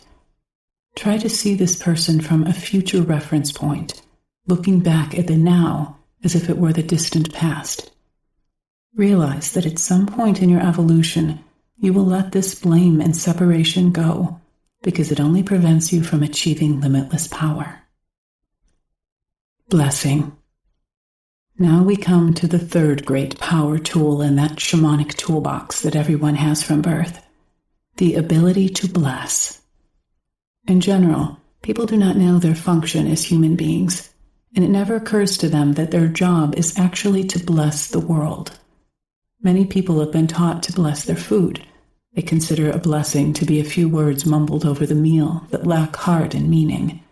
This is hardly what shamans mean by blessing. Blessing is the act of recognizing that spirit is coming through what we are witnessing or experiencing. It is recognizing and acknowledging the grand flow of beingness that is present as what we eat or what we see as the landscape, or what we experience in making love, cleaning, or creating with tools. That beingness flows through the landscape, through our bodies, through each moment of now, and gives it indescribable vitality and life force.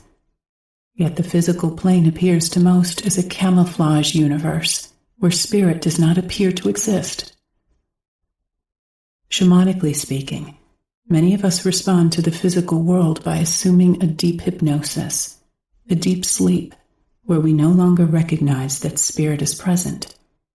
Not only do we go to sleep, but large parts of the world may temporarily go to sleep as well.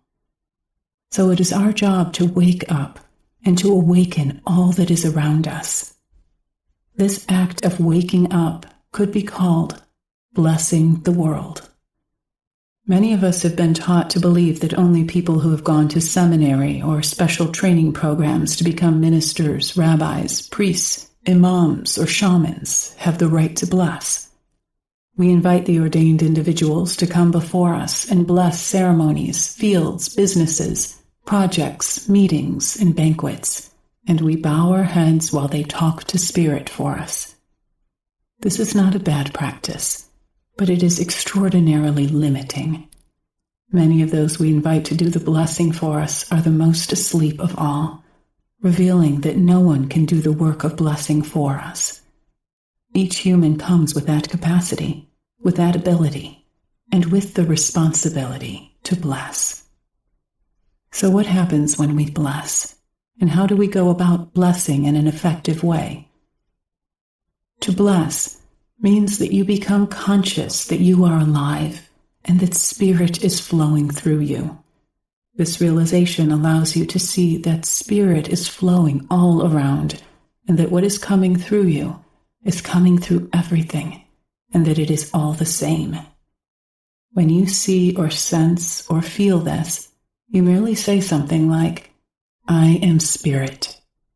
Let us awake. Let us awake spirit in everything I see."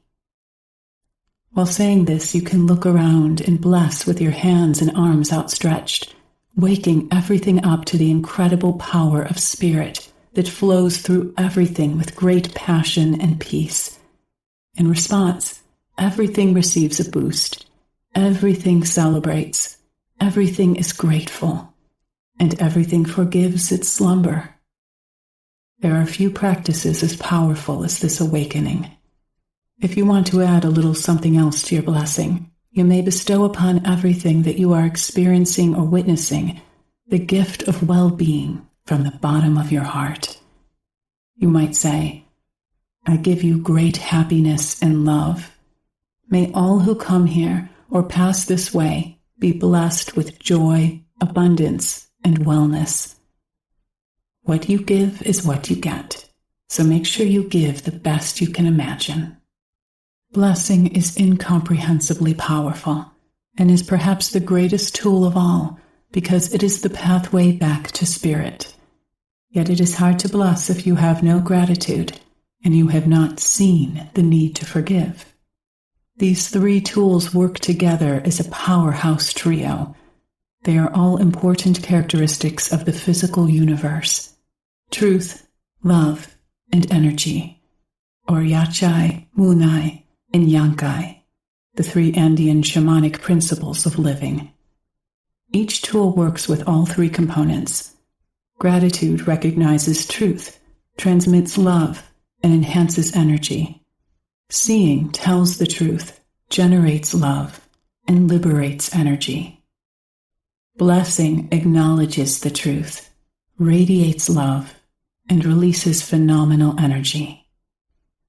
Always remember that you have shamanic tools resting in your toolbox. They require deliberate use to become effective. These three tools, when used regularly, are all that is needed to become liberated and self-realized and to gain mastery over life. Why wait? Exercise for blessing. First thing in the morning, go outside and practice blessing the sky, the earth, the trees, or whatever elements are most visible. Then go on to bless your family, your colleagues, your students, your teachers, and all of their communities as well. Bless all their relations and on until everything and everyone has been included. Bless spirit, and don't forget to bless yourself. Now experience how you feel. Do you feel more expansive, more powerful, more happy, more on the right path?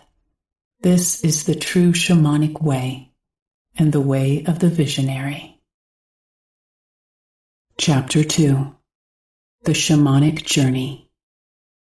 One of the most common ceremonies in the practice of shamanism is the shamanic journey. Shamanic journeying is a method of direct revelation, and it is the experiential centerpiece through which shamans make contact with their helping spirits to access empowerment, personal guidance, and healing help. Shamans and visionaries know that the non-ordinary reality of the world of things hidden is really a kind of a parallel universe to the one in which we live. The Australian Aborigines call the non-ordinary realms the dream time.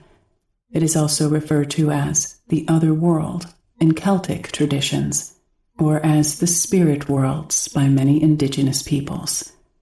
As we have mentioned, these hidden realities are inhabited by compassionate, helping spirits who may offer guidance and healing on behalf of all life on Earth. Achieving a shamanic state of consciousness. Modern shamans will often use some form of monotonous driving percussion, such as drumming or rattling, to achieve an altered state in which visionary experience becomes easily accessible. In Australia, shamans play the didgeridoo and or click sticks, and in some traditions, like the Bonpo shamans of Central Asia, ring bells.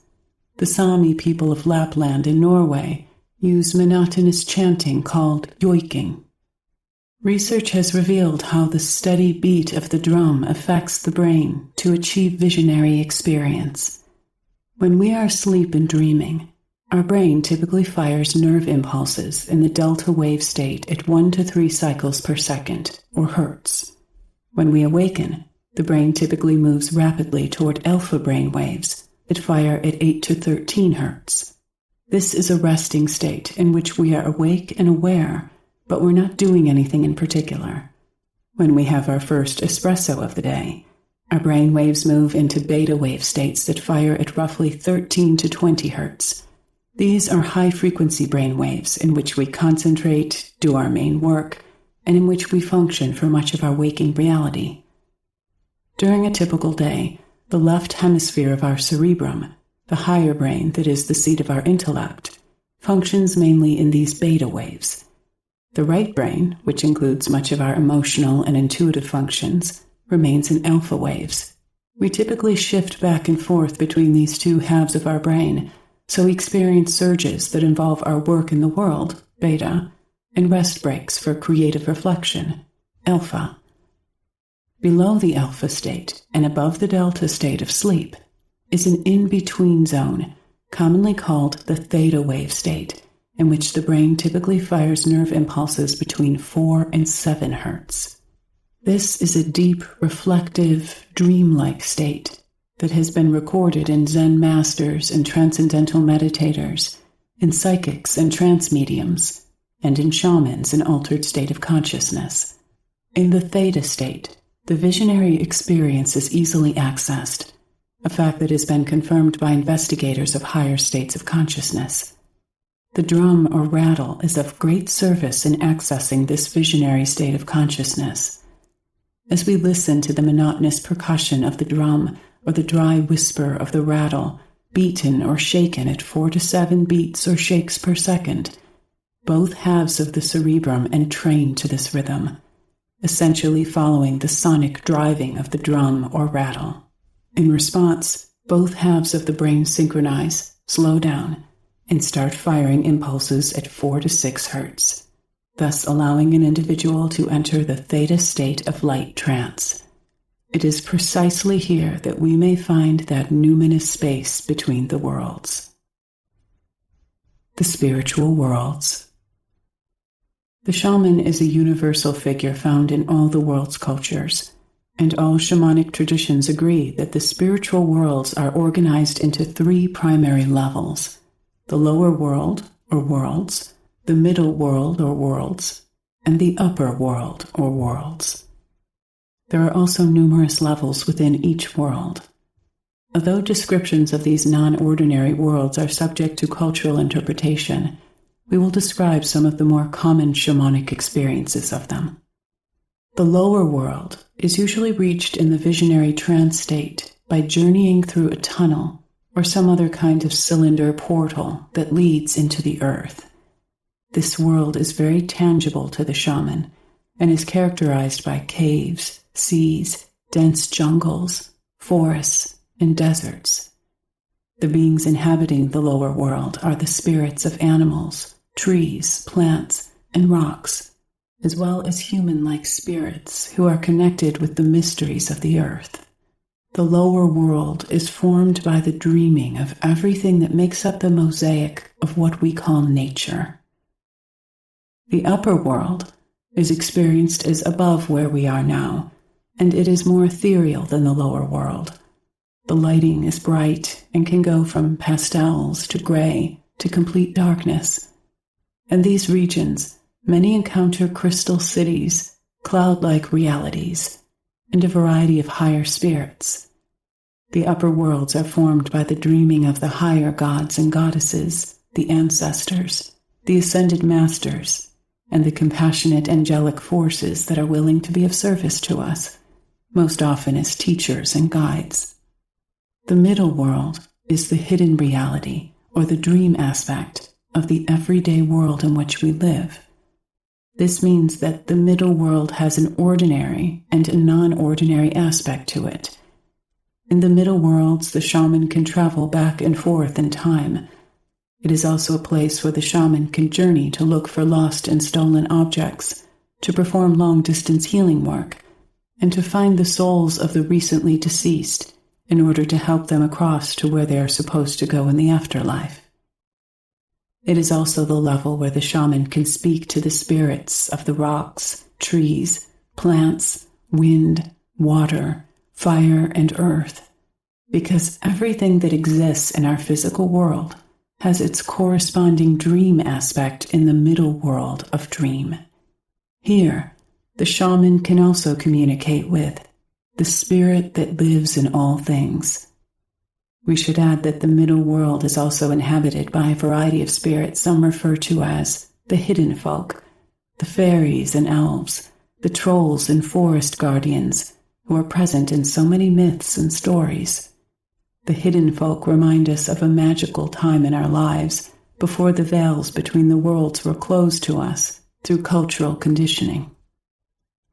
Helping spirits. The lower and upper worlds are transcendent realities where there are a variety of helping spirits who can assist the shaman in facilitating the healing of individuals, the community, and the planet.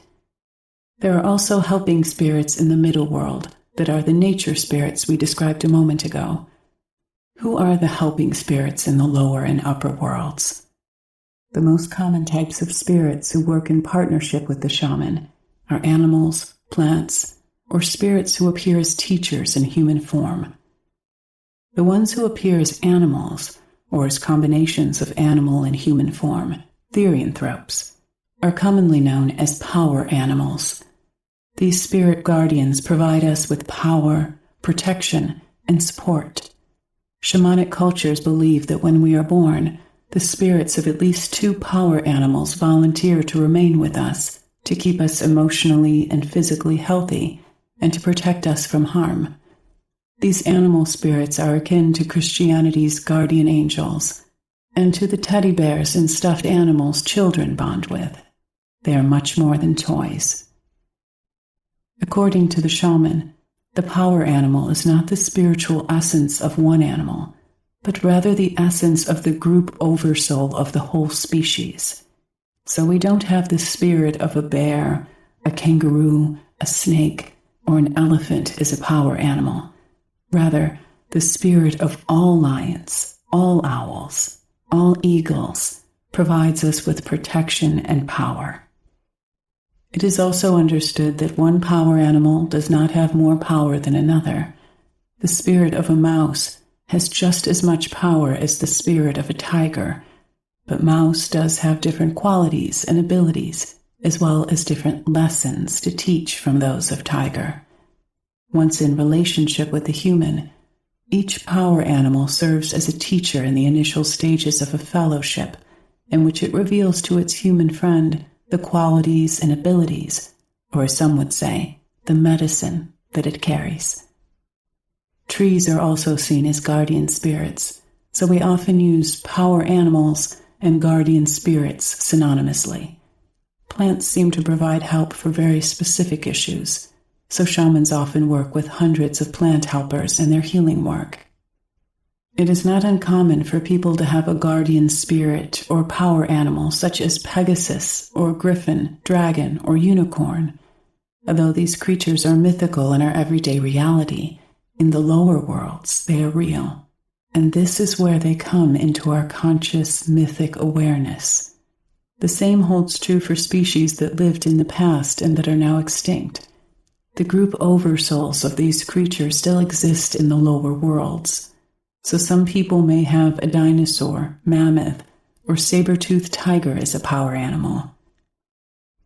The practice of shamanism is one of direct revelation, and therefore there are no rules as to how many power animals or guardian spirits a person may have. We have as many animal spirits as volunteer themselves. We also discover through relationship with them that the animal and tree spirits may have very individual and specific teachings for each person. Instead of pulling a power animal card or an angel card from an oracle deck and then reading a book, or on the card, someone's opinion of what that being's message is for you, you can journey into relationship with that animal power or angelic symbol, and then ask it directly why it has come to you and what its guidance for you may be. The other type of helping spirits that shamans work with are teachers who appear in human form. In the cultures of the past, these typically were the gods and goddesses of the upper worlds, religious figures such as Apollo or Athena, Jesus of Nazareth, Gautama the Buddha, or Yogananda, or one of our own ancestors who wishes to be of service to us. These helping spirits act as intermediaries between us and the power of the universe. They have compassion for our pain, suffering, and confusion, and therefore they volunteer their help. These spirits could be called archetypal forces or even transpersonal forces that are ancient human experiences. And as the shaman or visionary journeys back and forth between this world and these numinous realms, he or she gains access to different helping spirits on the different levels of the lower and upper worlds. Through direct experience, the visionary learns where and to whom to go to for different types of help. Yet, as Jose Stevens points out, it may be that the various helping spirits are all part of one source. Perhaps not all shamans would agree, especially those of a more traditional perspective, but the main shamanic consensus is that all helping spirits are extensions of the one spirit, whom we could call the great God, Atman, Allah, the Tao, all that is, or whatever you like to call the Almighty. What this means is that all the helping spirits are literally aspects of the One, and as such, they are everywhere and available to support, inform, and assist us in myriad ways. Helping spirits come in two primary categories: those who have a physical form and those who do not or no longer do. Those that have a physical form are called elementals and may include representatives from the plant, animal, or mineral kingdoms, or an element such as the wind, fire, water, a mountain, a canyon, a cave, a star, the moon, and so on. Those helping spirits that do not have a physical form may include what have popularly been called angels, and beings who can take on a physical appearance temporarily, but do not operate out of the physical universe. They may include great teachers such as Buddha, Jesus, Mary, Kuan Yin, Yogananda, Saint Germain, and Babaji. It is important to understand that allies from both categories often work in tandem, so that it may be that if a shaman works with an eagle ally, he is also working with Christ Force energy. Yogananda likes to work with hummingbird, Mother Mary with condor, Kuan Yin with pelican, and so on. Of course, these partnerships may vary shaman to shaman, person to person, culture to culture. Instructions for the Shamanic Journey.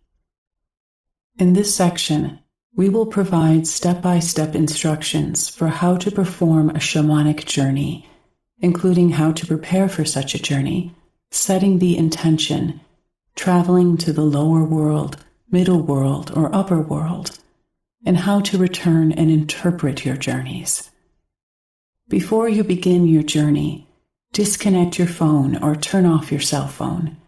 It is best to do journey work in a place where you won't be disturbed by loud noises or others around you. Find a comfortable location. You can journey lying down or sitting up. Remember, you will have a clearer journey if you are alert. The rhythm for journeying can be quite relaxing. If you fall asleep, that's fine. You just went too deep. You need to find times of the day that are best for you to journey when you are not too tired and when your conscious mind is not as active. It is good to put something over your eyes to block out the light.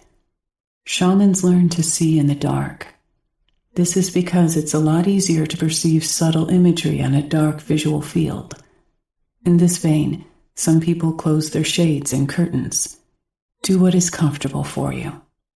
Some people light a candle in the room they are journeying in.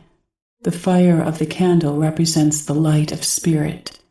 Some like to burn incense, which helps to create sacred space. Once you have prepared the room, you might want to dance, sing, chant, or do some movement to get the oxygen moving through your system. This helps to quiet the mind filled with thoughts that prevent you from sinking deep into your journey. Taking the time to dance and sing will allow your heart to open. The spirits communicate with us through our hearts, and we see in our journeys through our hearts. It is important to remember that you are in full control of yourself in the journey. You can go up or you can go down. You can talk to the animal spirit who comes to you, or you may back away from it. You cannot control what spirits come to meet you or what they may say to you, but you can choose how to react or even whether to stay in the journey. In this sense, shamanic journeying is different from daydreaming, in which you make up who the characters are and all the conversation that follows.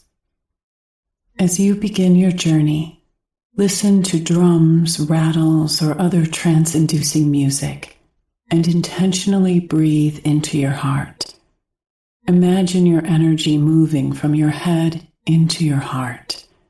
Place your hands on your heart, and as you breathe, feel your hands moving up and down with your breath.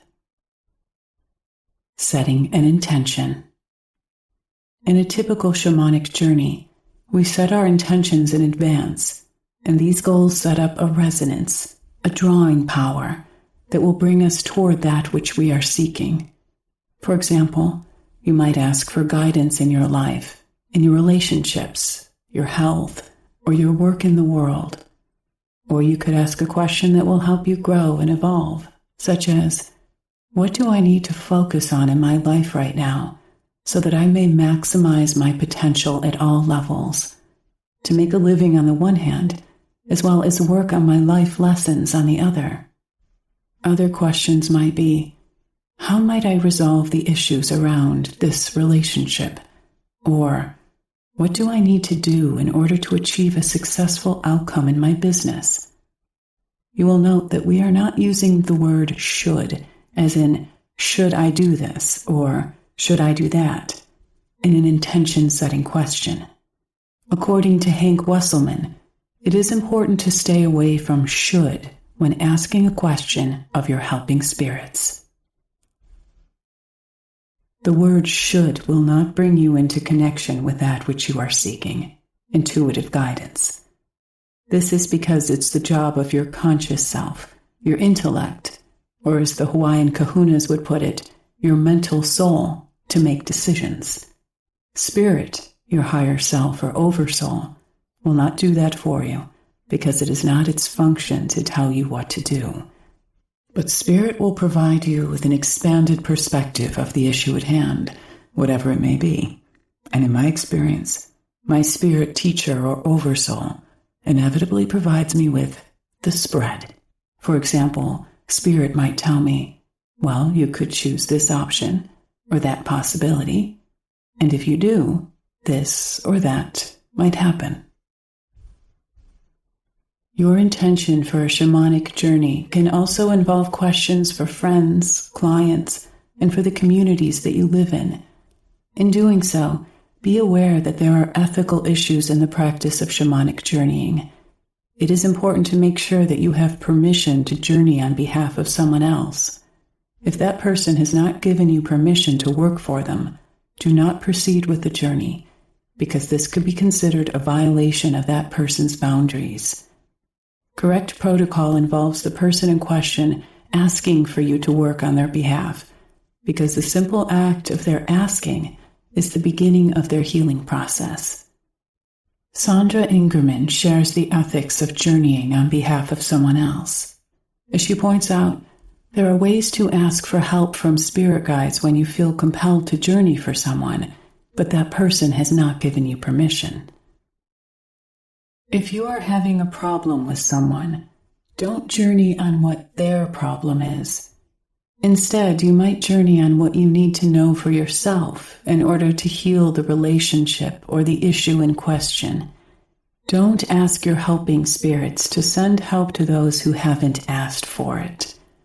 Asking for help is a key part of any person's healing process, and so it is they, not you, who must set the process of their own healing into motion. Another way to entreat the help of your spirit guides is by asking them to perform a healing to alleviate the pain of a physical or emotional issue with which you are dealing. In traditional cultures, a person in need of help went to the community shaman and asked for healing, and the shaman intervened in the spiritual realms on this person's behalf, and this was where the healing happened. In other words, You do not always need to journey for yourself. At the same time, many people report profound healings when they ask a helping spirit to perform a healing on them. It is definitely a journey worth trying. Entering the trance state. The shaman or visionary is always aware, to some degree, of what is going on around their physical body while journeying. You will be able to hear the sound of the drum, rattle, or other instruments throughout your journey, as well as the heater going on, the aircraft flying over your house, or the dog barking next door.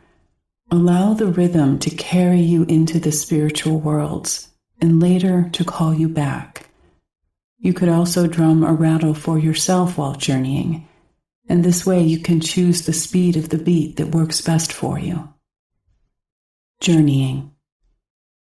In response to the constant barrage of movies, television, books, and computers, we've become a visual culture.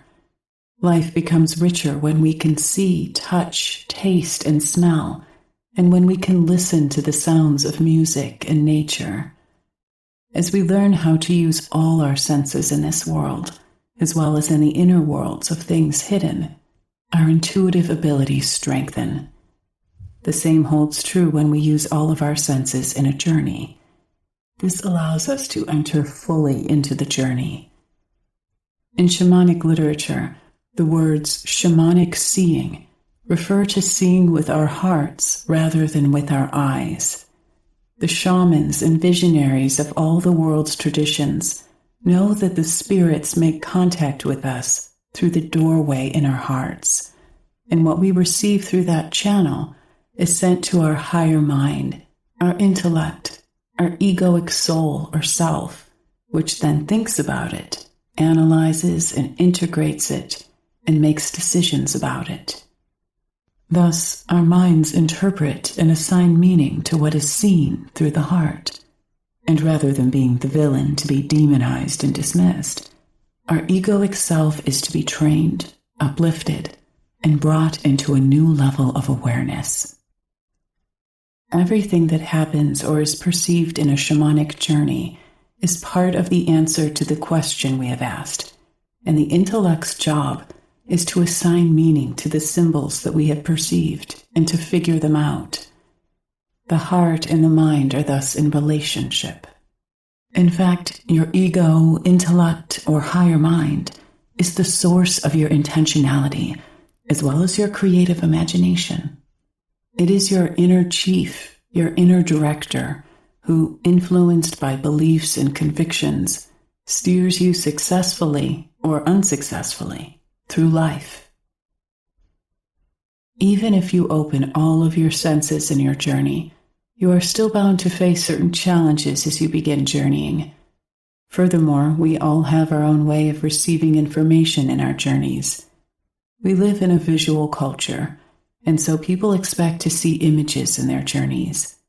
Some people do see images, but others hear their spirits talking to them or experience their journey as sensations in their bodies.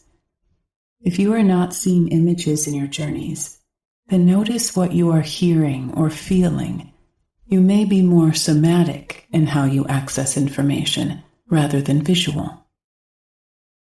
Another common challenge is that you may experience mind chatter that gets in the way of being able to enter into the shamanic state of consciousness.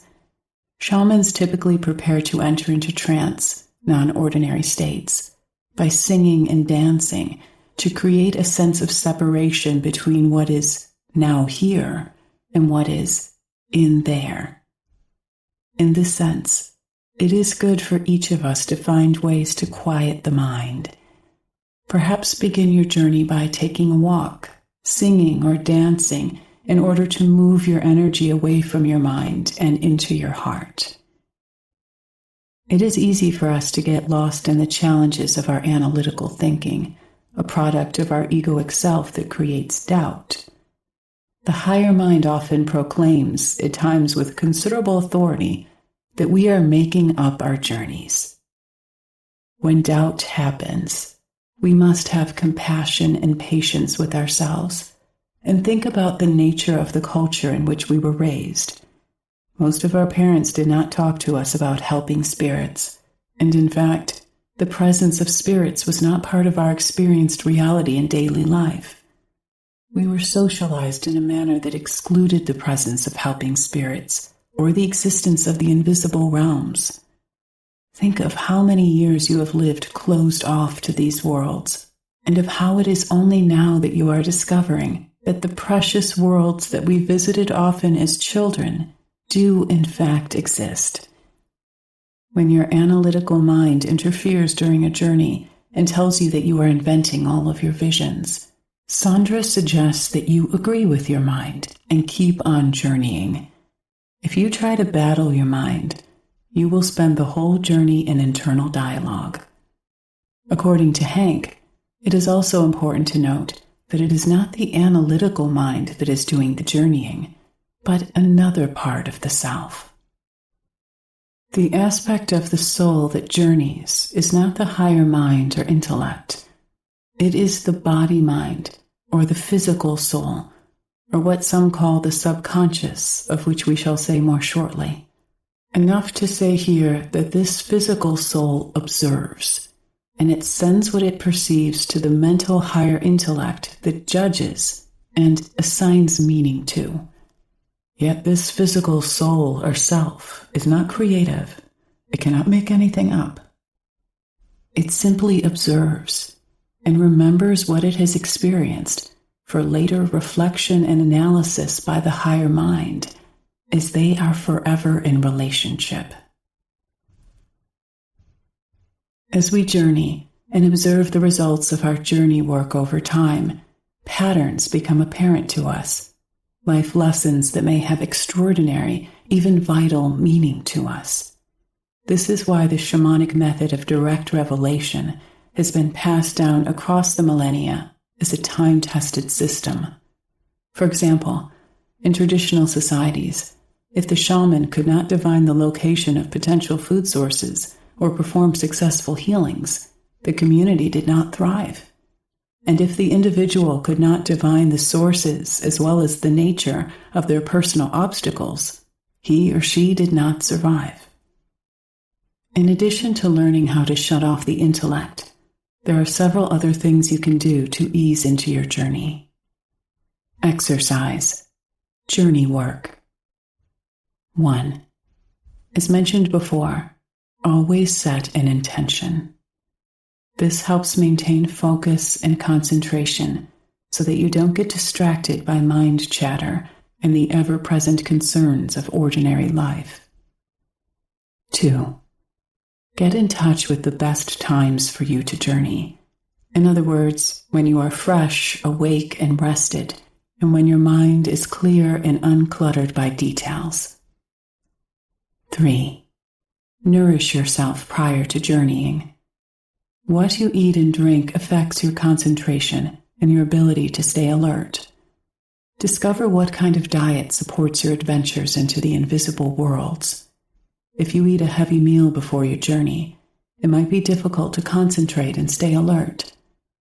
It is also best to avoid drinking alcohol before journeying for the same reason. It tends to cloud the mind. 4. Intentionally breathe into your heart to help shift your awareness from a mental state to a heart space. The spirits communicate with us best through the doorway in our hearts. So at the onset of a journey, set your intention to see through your heart into the inner realms of spirits and visions. 5. Find someone else to journey for you. Sometimes you may be too emotionally attached to the outcome of a decision or issue, or you may be in an emotional state about something in your own life or the life of a loved one. In such a case, you might not be able to move yourself, in other words, your higher mind, out of the way in order to access the spiritual guidance accessible to us through the heart.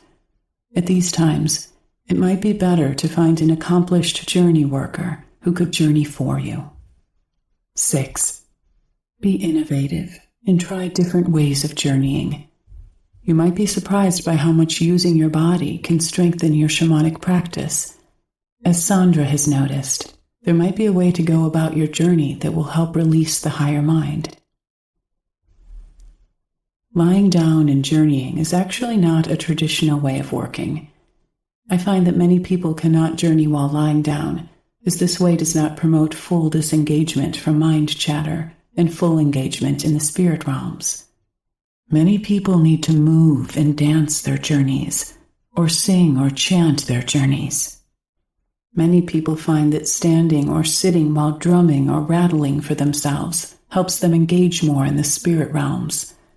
I have stronger journeys when I drum for myself, and I often like to sing my journeys while chanting about what is occurring. There is no right or wrong way to journey.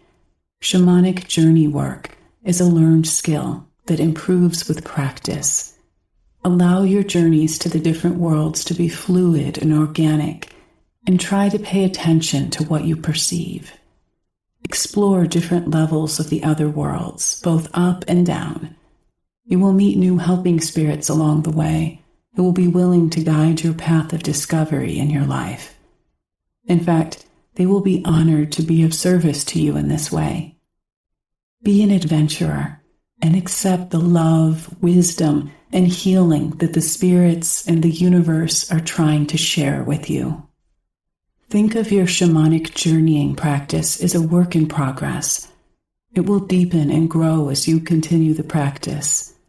The key is to practice, practice, practice, and to establish a long-term relationship with your helping spirits, with whom you develop trust and good communication skills over time.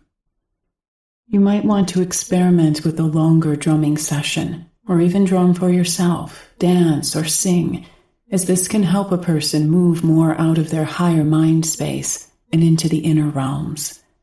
Have some patience, and don't give up.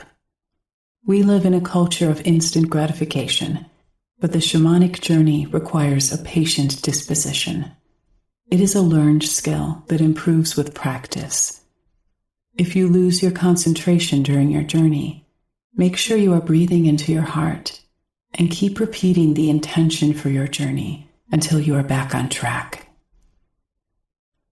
The first journey into the lower world. For your first shamanic journey, you might wish to visit the lower world to meet up with a helping spirit, one who will provide you with power, protection, and support. Often the spirit will appear as a power animal.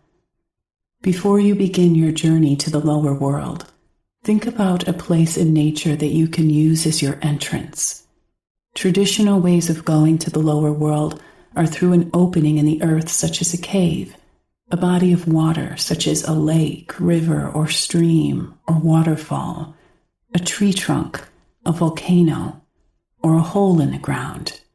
Any way you can get into the earth is fine. You don't need to have been in this opening before. Just know that it exists in ordinary reality. Hank notes that wherever this place may be, reflecting on it should conjure a feeling of serenity.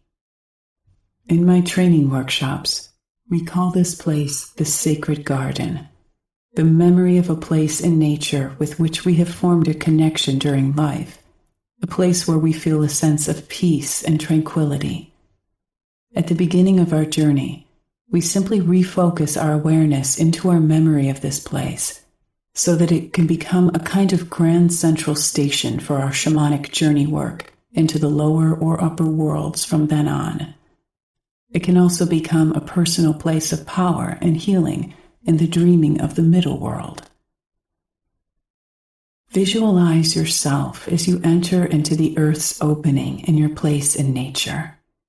You will find yourself in a transition that might appear as a tunnel or cylindrical portal of some kind that leads you into the lower world.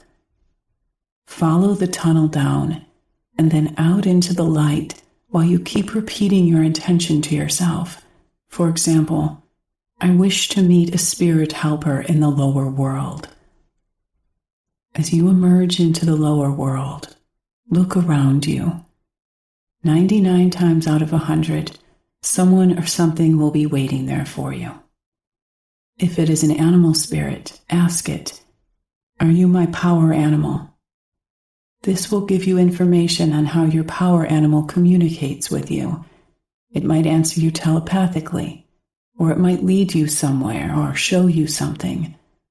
Once you have an answer from your animal, start to build a relationship. Ask it a question, or ask it for healing help. You might also ask the animal if there is anything you need to know at this time in your life. This is why it may have come to you, to convey that information. If it indicates that it is not there as a helping spirit for you, ask it to take you to your spirit helper, and it will. This is probably why it has come to you. If you want to visit other levels of the lower world, you can keep looking for openings into the earth. Ask your new friend to accompany you, to guide you into other levels of experience, and it will. The upper world journey to find a teacher. For another one of your first journeys, you might choose to visit the upper world. To journey to the upper world, you also want to begin at some location in nature, but this time you will need to access the world above. Some shamans use the tree of life and journey down the roots into the lower world, or up the trunk and into the branches to travel into the upper world.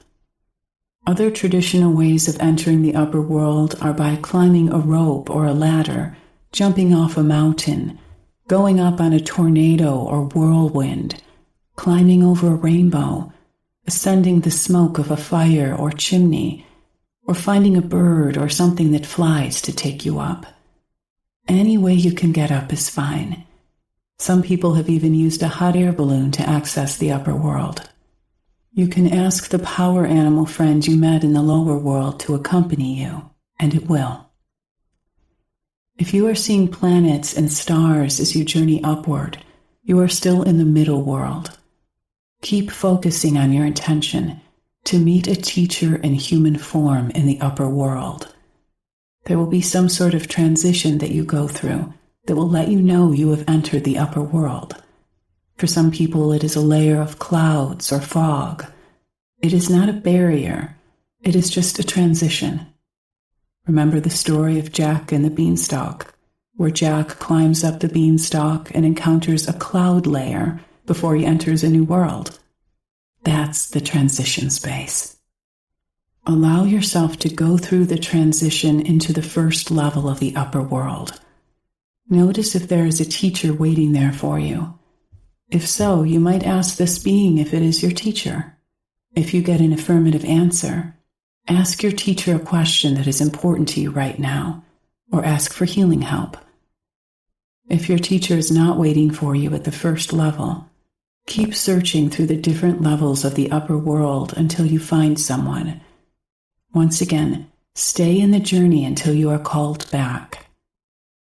In meeting your teacher, Hank teaches that we can reconnect with our higher self in the upper world.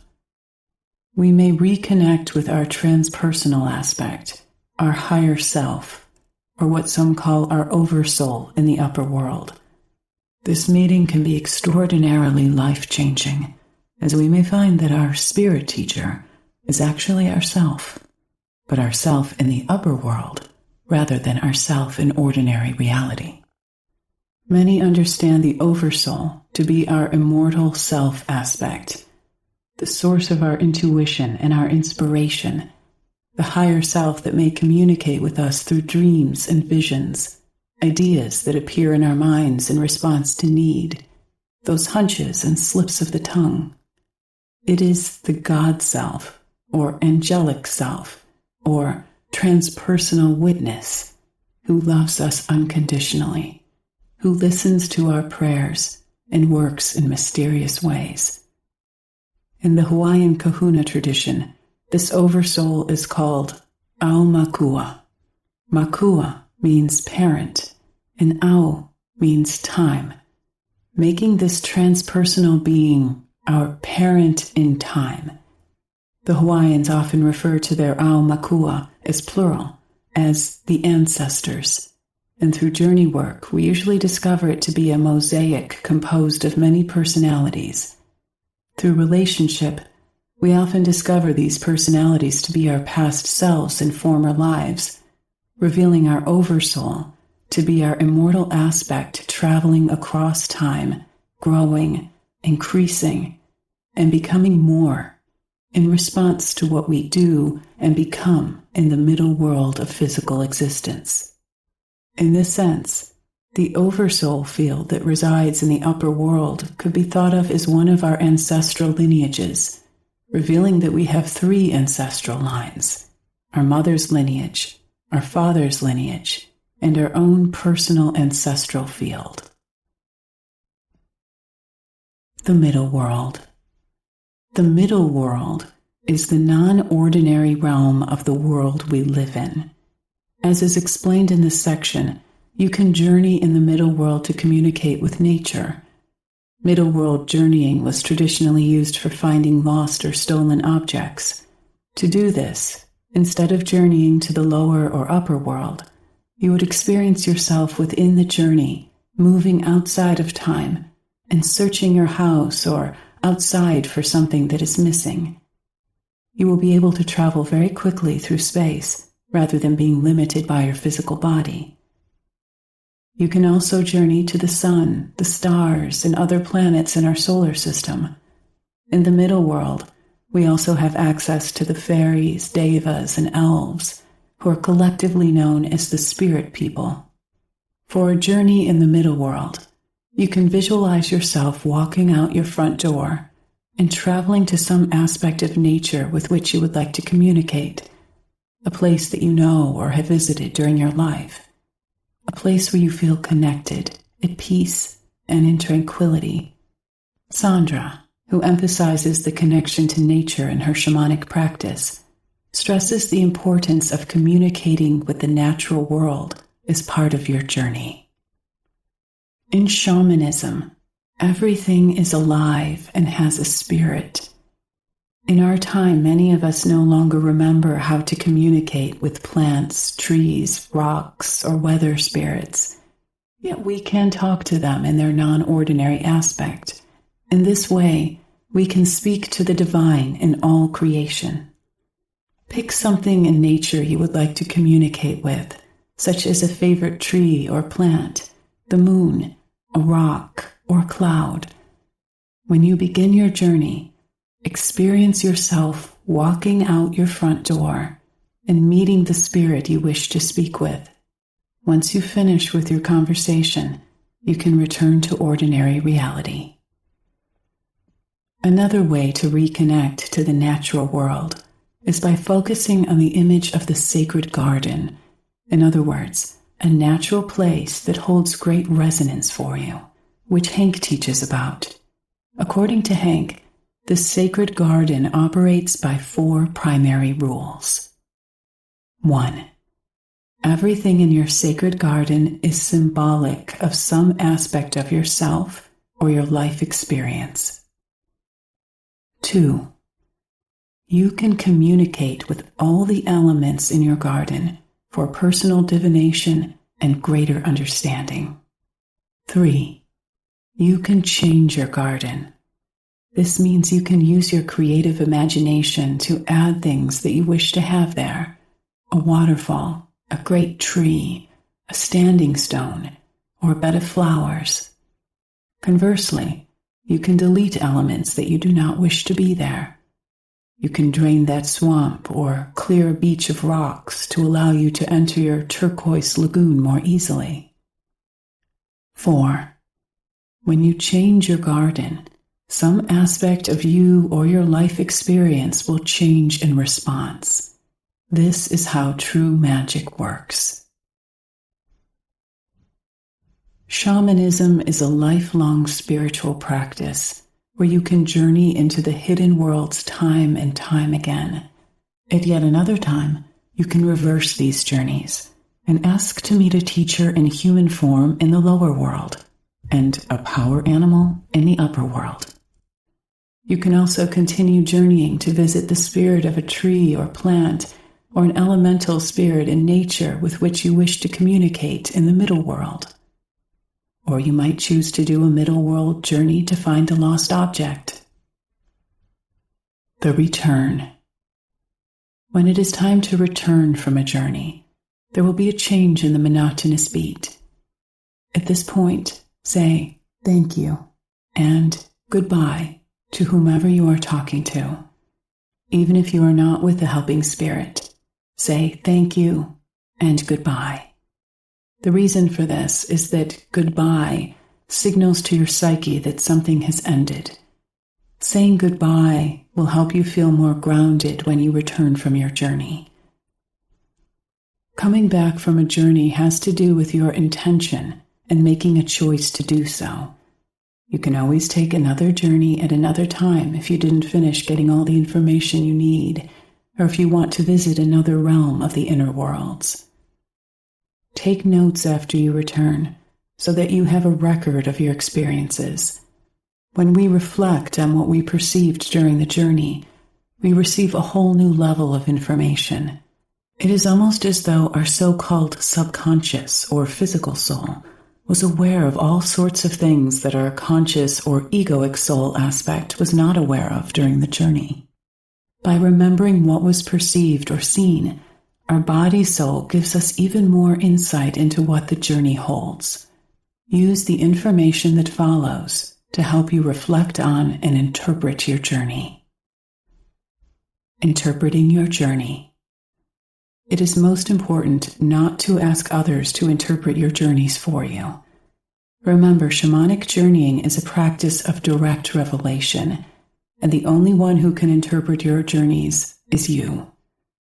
Messages from your journey may come in the form of symbolic communications or mythic narrative in which there is an inherent truth. Spirits give us these stories, myths, or impressions for a reason. The teaching is for you and you alone. No highly respected psychoanalyst, therapist, or well-intentioned friend can interpret them for you. The rich legacy of archaeology reveals that the spirits have been in service to us for tens of thousands of years. Our journeys are literally ancient human experiences that are helping us to grow and evolve, to change and become more than we are in response to our life lessons. In doing so, the spirits often convey to us metaphorical stories that have deep meanings on many different levels. It is important not to get stuck on trying to interpret your journeys literally. Yet if you look at the story, you may see the deeper truth within the myth that was and is eternal. To interpret your journey, ask yourself open-ended questions. You could ask, for example, how did the scene of the sun rising and filling me with warmth answer my question? Let yourself speak or write in a flowing manner about your journey until the answer comes to you. You might find that you need to sit with your journeys for a while and allow clarity to come through at its own pace. Some images and visions are given to us to experience first and understand later, sometimes years later. If you are struggling to uncover your journey's meaning, you can always make a follow-up journey and inform your helping spirits that you did not understand the answer or the information they gave you. You can ask that they give it to you in another way, one that makes sense to you. The spirits often communicate best through metaphor, so be careful about being too literal in your interpretation. Alternative to journeying. As Sandra has noted, there seems to be a change in recent history, an awakening, that is allowing for more and more people to connect to the other worlds with more ease.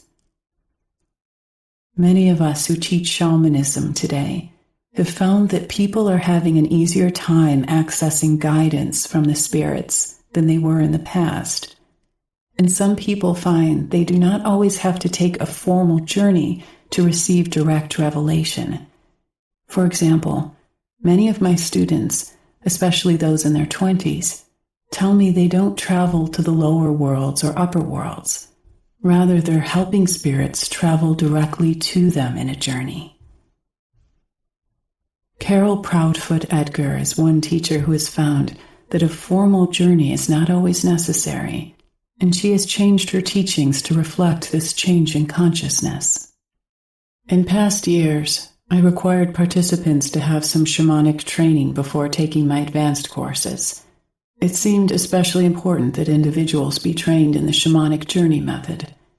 In the past 4 to 5 years, however, I have loosened this requirement, and I simply ask potential participants to share their method for connecting with seemingly invisible beings or entering realities other than the ordinary. I came to realize that the ancestors, the guardian spirits, and the entire invisible web surrounding and holding us were behaving differently. It is almost as though the spiritual work done in the last 3 decades has opened doorways through which helping spirits are now moving with ease. We only have to quiet our minds, open our hearts, and make known our compassionate intentions in order to make contact with them. Exercise. Working with your animal companions. One way we can experience these spirits moving to and fro is by working with one of our animal companions, who are always aware of altered realities, says Carol Proudfoot Edgar. Perhaps the increased presence of our animal companions in our lives is one signal that we too are drawing closer to our spiritual interconnectedness across all dimensions. If you do not have an animal companion, then work with a friend's pet. It is important that you and the animal are comfortable in each other's presence. Most animals are happy to hear either quiet drumming or the sound of the rattle shaking gently. Sit beside the animal and spend some time speaking with and assuring the animal you wish to connect with his or her helpers. Once quietude is present, very gently drum or rattle and perhaps hum softly. The air around you will change, and you will experience even more of the alert relaxation of the animal companion. Soften your eyes behind your lids and ask to see the spirit beings that are the allies of this animal. Once they reveal themselves to you, through sight, smell, or touch, you might ask them how they help this animal, and if there is anything that you need to know about this animal companion. The primary purpose of doing this is to discover just how close and available to us the myriad spiritual beings who are the guardians for our animal companions are. This is one form of direct revelation. However, we must be prepared when doing such activities to honor everything shown to us and to thank those beings who present themselves to us. Shamanic journeying is a wonderful and potent way of accessing spiritual wisdom. In the next chapter, we will learn the importance of reconnecting to nature and how we can use the shamanic journey to assist in this. Chapter 3. Reconnecting with nature.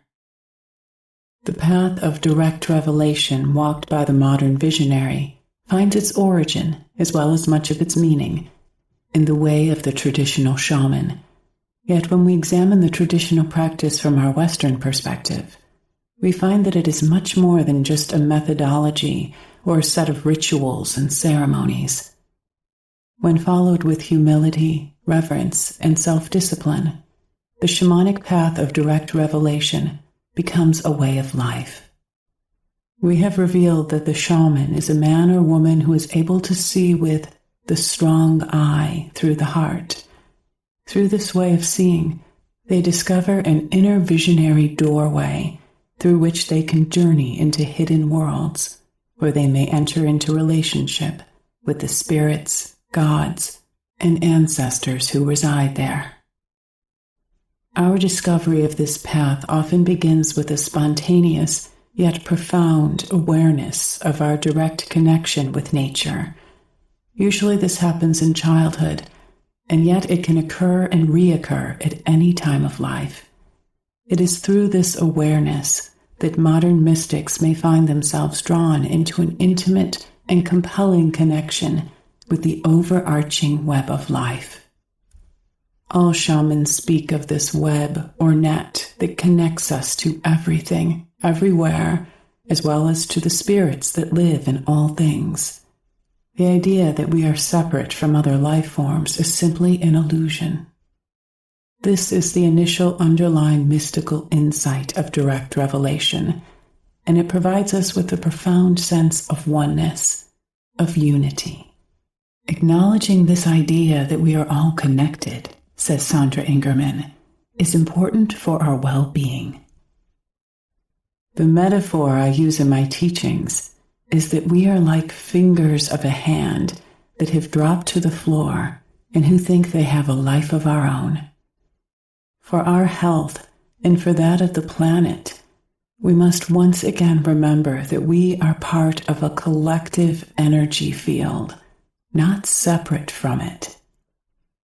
Anthropologist Alberto Villoldo, who also stresses the importance of remaining connected to nature in his work, has noticed this value system in many cultures, including the Andean culture. It is important that we become conscious of how connected we truly are with nature. Every breath we take, every gulp of water we swallow, everything we eat comes from nature. It is easy to forget this. I have endeavored to take my children out of the city and into the country, and with me to the Andes in Peru and Chile, so they can see that chicken does not come from a plastic-wrapped package in the supermarket, and that there are edible greens all around us in the fields. For the shaman, the quality of your relationship with nature is of the utmost importance. In the Andes, they call this Aini, which roughly translates as right relationship or reciprocity. You make Aini to Mother Earth, and she returns your prayers with fertility and abundance. You make Aini to the sun, and he returns gifts to you of warmth and sunlight.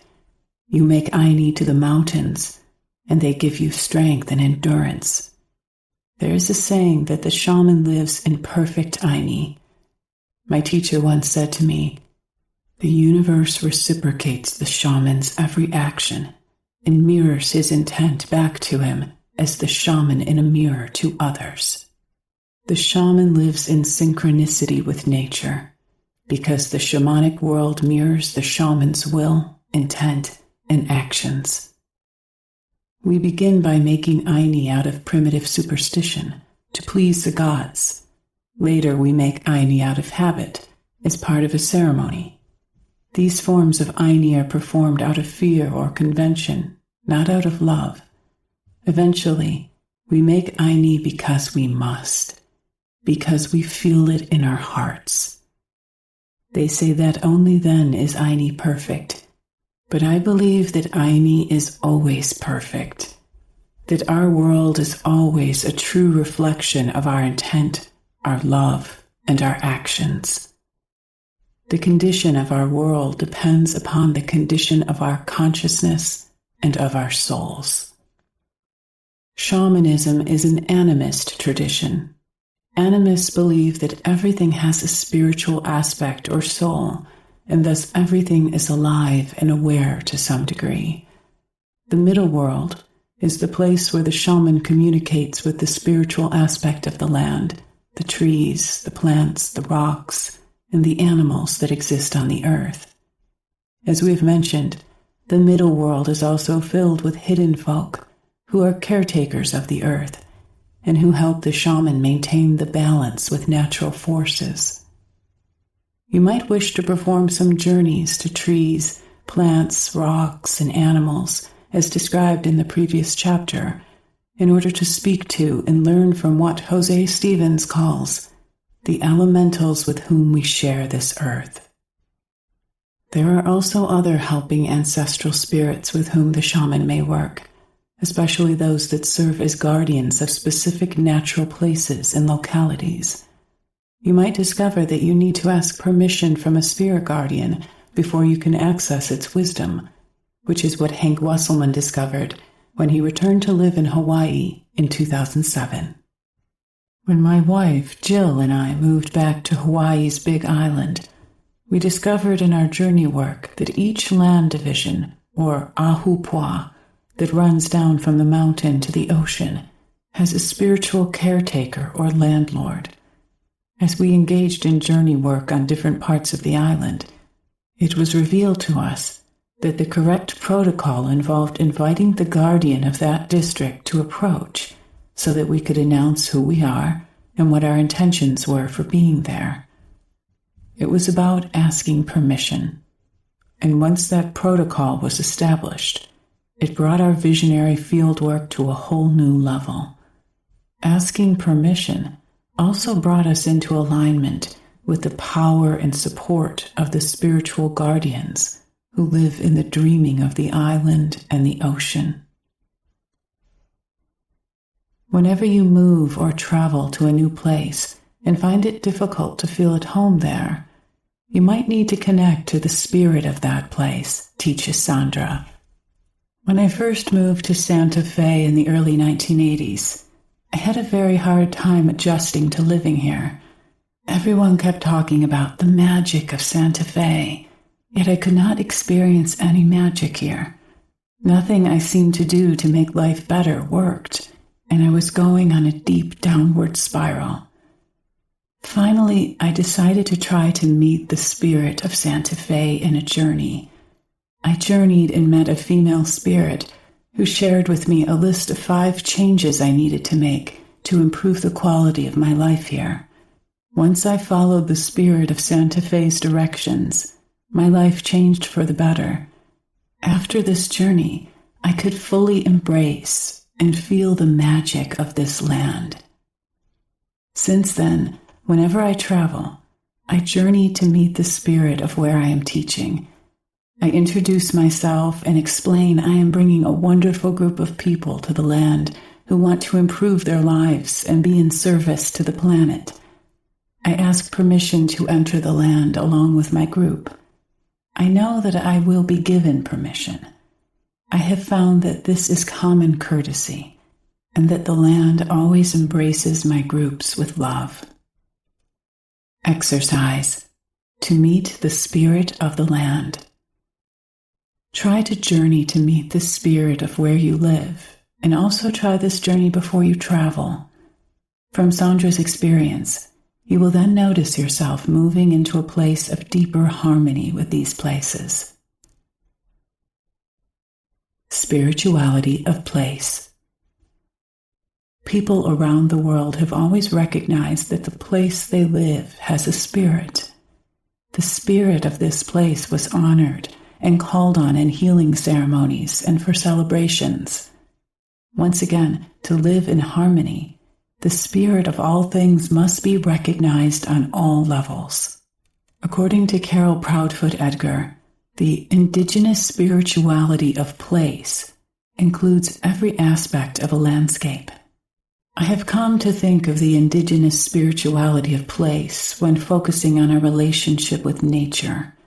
Place refers to much more than the individual spirits. It includes the entire ecology of being and beingness that occurs within some landscape of the world. Every place or landscape can be considered as a web within the great web of being and becoming.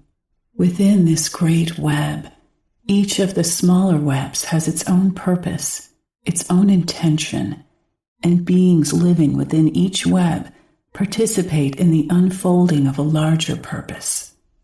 This is true whether the being is an elemental force, fauna, flora, or a seemingly invisible spirit. I refer to the larger purpose as the indigenous spirituality of place. My task is to teach ways for participants to consciously engage with the spirituality of place and thus become partners in each place. We can help place fulfill its destiny and thus contribute to the health of the great web.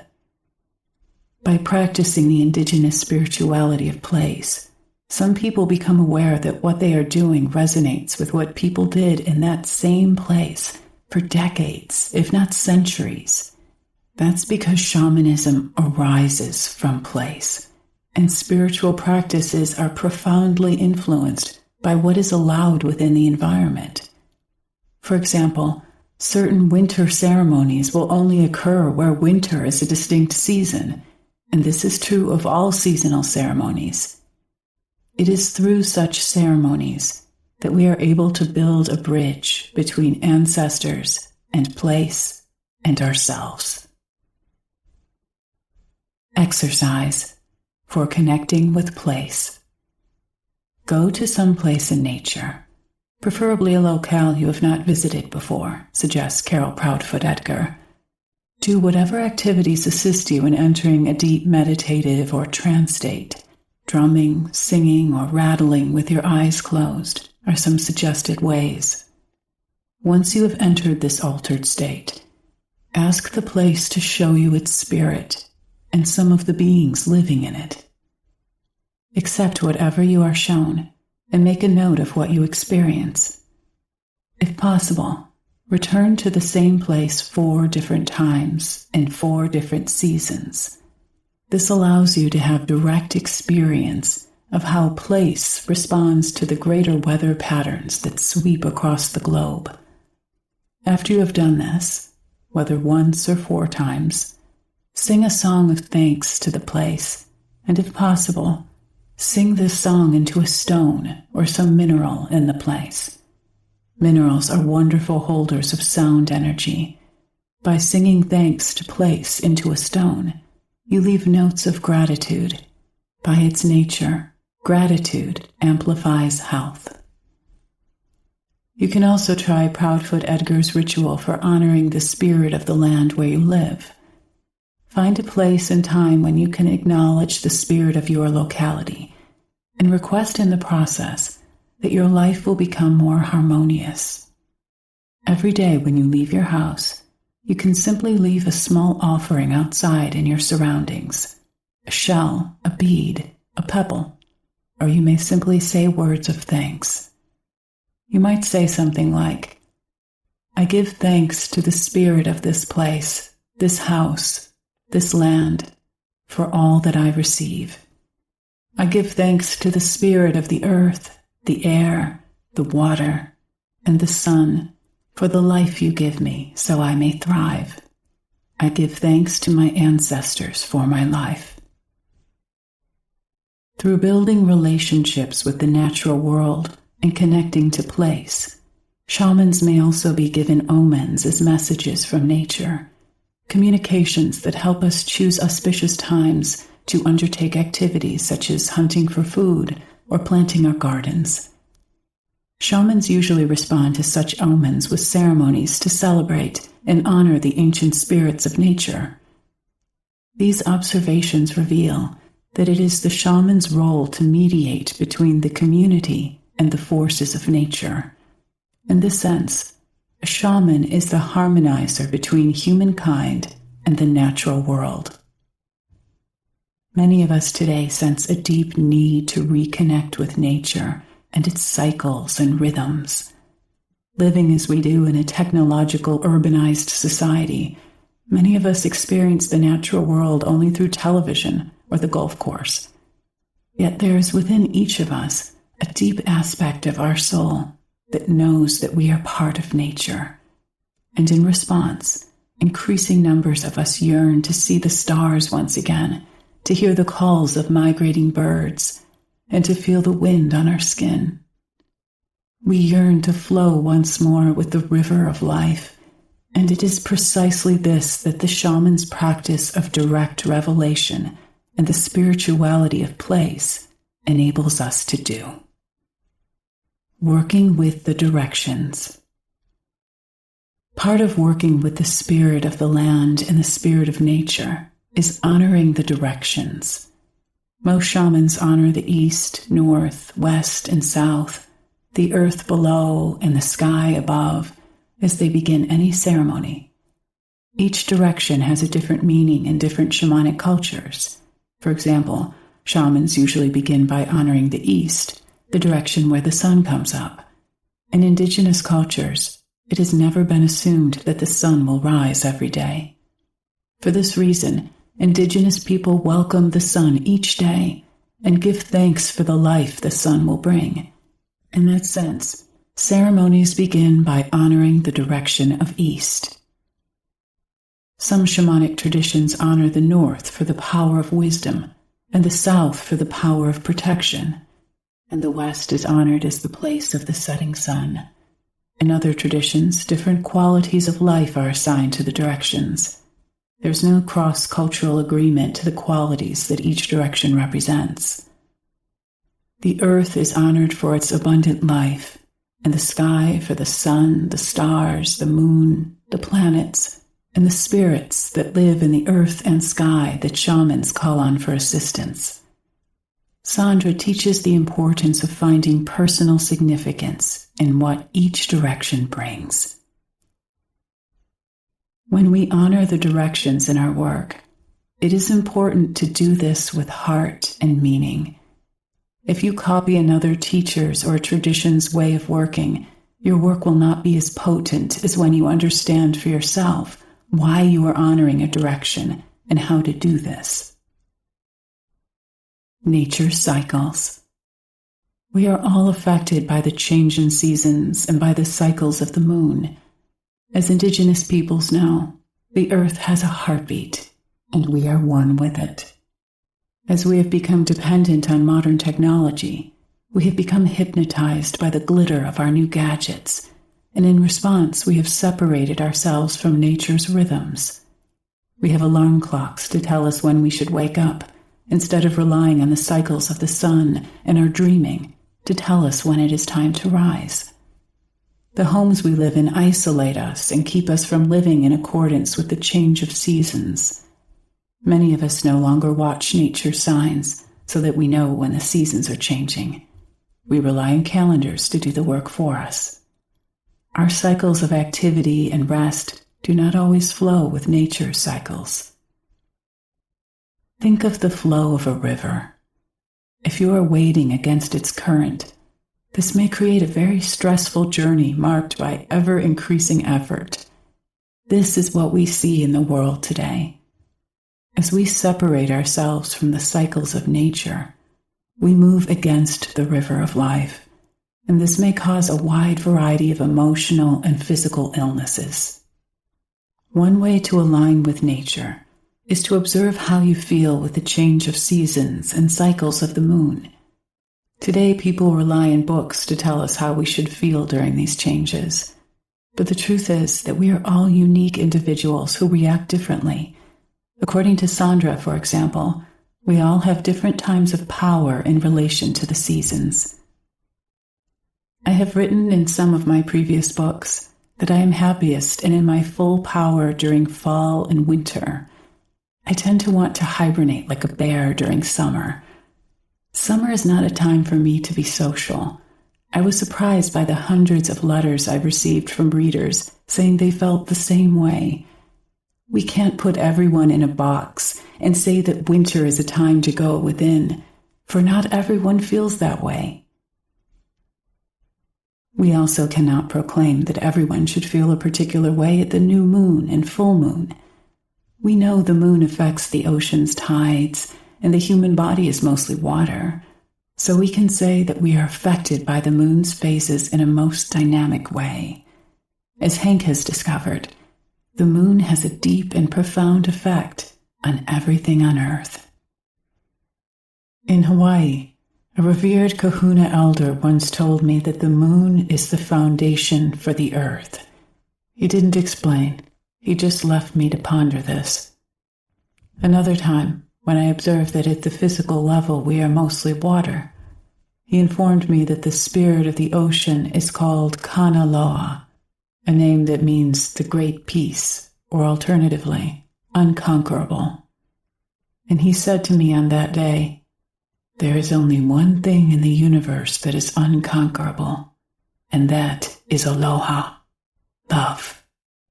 Kanaloa, called Tangaroa in the Southern Ocean, is also regarded as the great progenitor and sustainer of life. This transpersonal force or spirit is dual-natured, both male and female, and as the spirit of the salt water, Kanaloa is the essence within everything, everywhere. Both Kanaloa and Hina, the spirit of the moon, were highly revered as household gods by some traditional Hawaiian families and were often invoked for healing.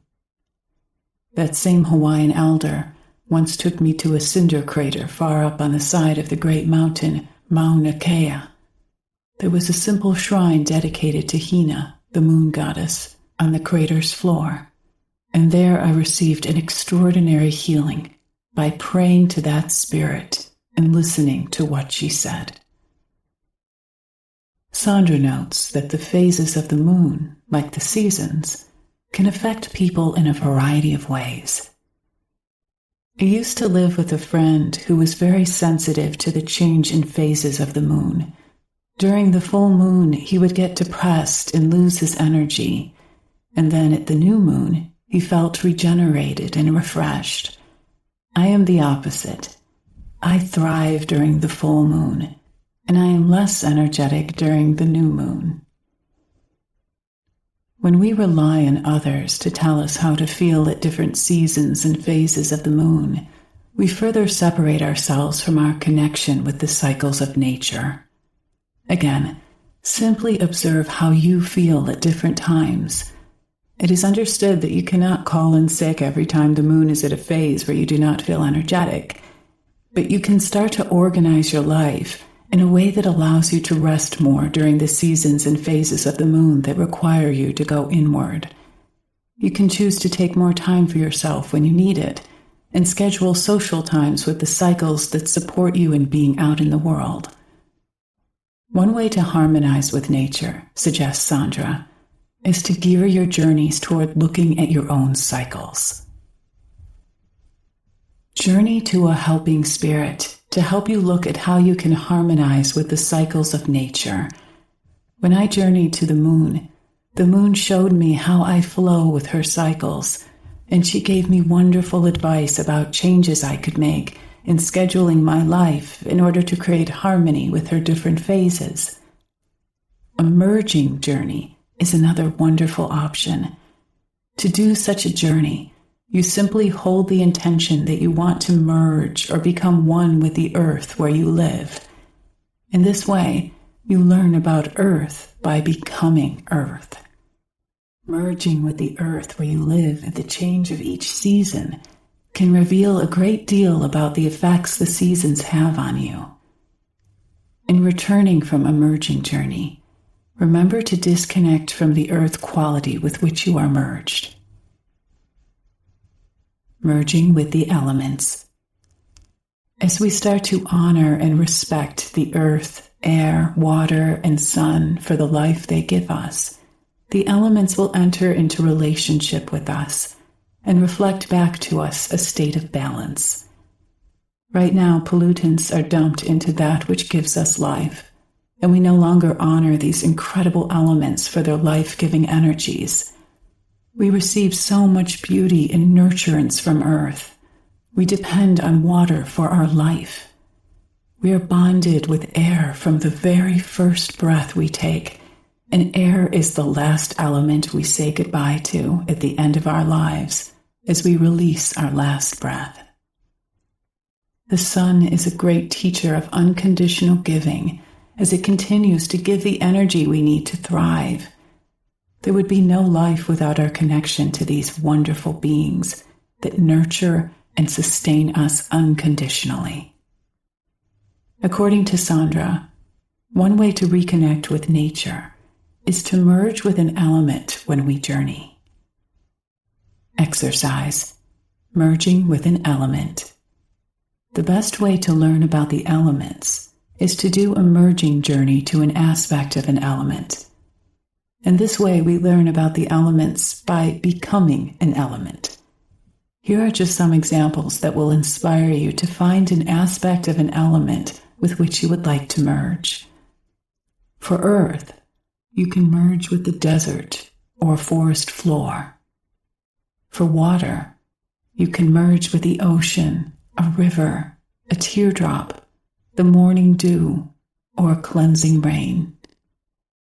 For air, you can merge with a strong wind or a gentle breeze. And for fire, you can merge with the flame of a candle, a raging forest fire, or the sun.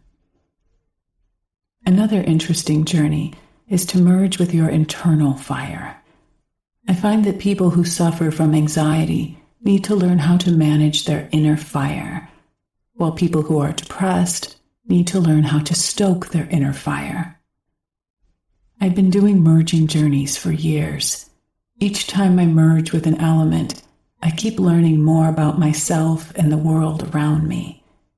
As I learn about my own nature, I reawaken to the fact that I am also earth, air, water, and fire, and I learn about the connection of the elements to each other. We really cannot separate them out. They live together and support the life of one another as part of one organism. As you merge with the elements, notice how they are always in movement. This gives us information on how we can restore our own health and well-being by keeping our energy moving. You can also do what I call a gratitude walk in nature. As you walk outside, whether it is a city or a forest, a beach, you give thanks to the elements for all that they give you. What we bless blesses us in return. As you learn to honor and respect the elements, they will reflect that same respect back to you. This is the principle of reciprocity. As you walk in beauty and honor the elements, you may also find nature responding back to you through signs or omens. As you feel gratitude for your life and all you are given from nature, you might find a butterfly landing on your hand. As you walk in an honoring way, a gentle breeze might caress you. As you pass a beautiful tree and acknowledge it, you might see the branches move in a way that lets you know your heartfelt thoughts were heard. Or as you are giving gratitude to nature, the sun might come out when before the sky was filled with clouds. As you find ways to reconnect with nature and its elements, you will find that the life of nature responds in a way that reminds you of the magic of life, a truly wonderful gift. We all embody one of the elements in one way or another, notes Hank, so merging with the elements can be particularly revealing.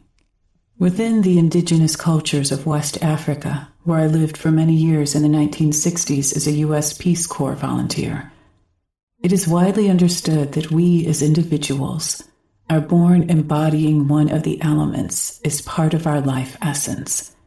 This is most important because your essence also contains your genius. Since no one can be just one element without the presence of the others, we also carry the others as support elements. The tribal peoples believe that the element we embody is predestined, perhaps even reincarnational. All elements exist to some degree in each person, but one tends to be predominant. This brings up the issue of what it is to be a gatekeeper, a shamanic healer who was able to use his or her body and mind to form a bridge between this world and the sacred realms, which allows the healing gifts from the spirit world to flow into ours. In his book, The Healing Wisdom of Africa, Malidoma Somé reveals that gatekeepers have a primary affinity with one element. Their genius, their essential character, embodies the gift conveyed by that element. By virtue of the fact that every person carries a certain gift, we are all then given a special relationship with the element from which that gift originates. In this sense, everyone can become a gatekeeper. Among the peoples of West Africa, the carriers of these gifts, or gatekeepers, are known to be servants to the particular gate from which the gifts originate. This allows them to convey the resources and qualities of that element to their community. Although every person embodies one element in primary focus, all elements must be present in each person in order for him or her to blossom fully. In this regard, you might make a journey to connect with an elemental spirit. How will you invite fire, for example, to appear to you in your journey? Once it does, you may either merge with it, as Sandra suggests, or you may just allow a respectful relationship with it to come into being. Ask this elemental spirit what qualities and abilities it conveys. What does it mean to be a gatekeeper of fire, for example, and what gifts are conveyed by this gateway? If you feel uneasy about fire, you may perceive or imagine it as light. Do the same for all the other elements as well: water, earth, stone, air, even the spiritual mosaic of nature herself. In this way, we discover what our primary element may be, as well as the qualities and gifts conveyed by that element. Using the elements to receive guidance. Sandra teaches that working with the elements in nature is a great way to help us listen to the deep calling of our soul. Nature can move us into a trance state where our rational mind quiets down and we can listen to the deep guidance rising from within. Sitting by running water, such as a river, stream, or waterfall, can help you be transported away from the ordinary, allowing your inner wisdom to rise up. Watching the waves in the ocean creates a state of opening so you can listen to the messages of your soul. Finding a place on the earth where you can look out into the distance can take you away from daily thoughts and allow inner guidance to be heard. Sitting in the breezes or winds of summer, just listening, allowing your ordinary thoughts to fly away and be replaced by your inner voice, can provide guidance for you right now. Building a campfire in a campground and gazing into the fire is an old way of moving into a deep trance where your own spirit can fill you with the guidance needed to create your next steps in life. Watching the flame of a candle can do the same. Deep listening. Among some of the Australian Aboriginal peoples, there is a state of being known as Dadari, which translates into English as deep listening. Hank notes that through deep listening, we are able to connect to the spiritual mosaic of nature from which we are inseparable, an essence that is within us all. Miriam Rose Ungunmer Bowman, an Australian Aboriginal elder, defines Dadari as a special quality that allows each of us to make contact with the deep spring that lies within us. Connecting with that spring requires that we achieve a state of quiet, still awareness, or Dadari. It is similar to what we Westerners call contemplation. Shamanic practitioners know it well.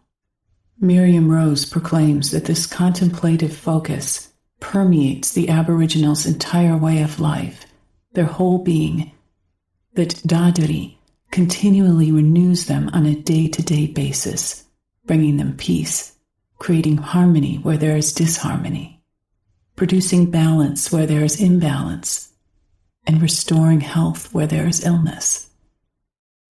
There are no great hidden truths here, no secret knowledge hidden away for centuries, waiting for a bunch of New Age charismatics with PowerPoint presentations to rediscover them, excavate them, and write a book about them, proclaiming them as the solution to all our problems, personal and collective. Instead, this Aboriginal woman's message conveys a simple and unmistakable truth, that the practice of Dadari can make us feel whole again.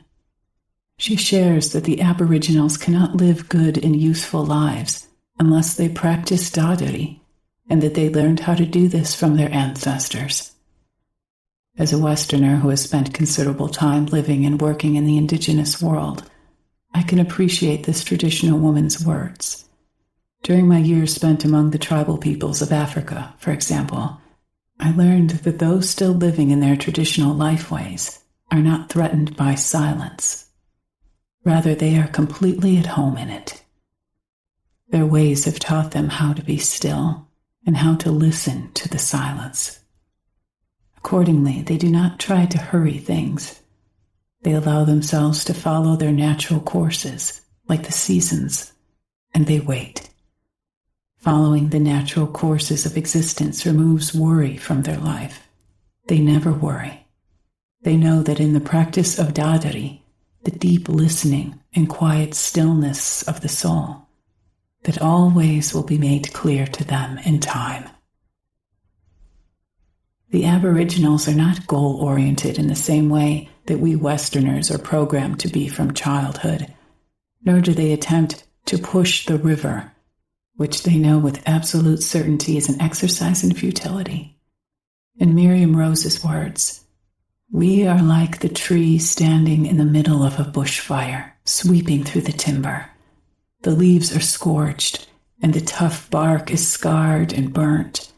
But inside the tree, the sap is still flowing, and under the ground, the roots are still strong.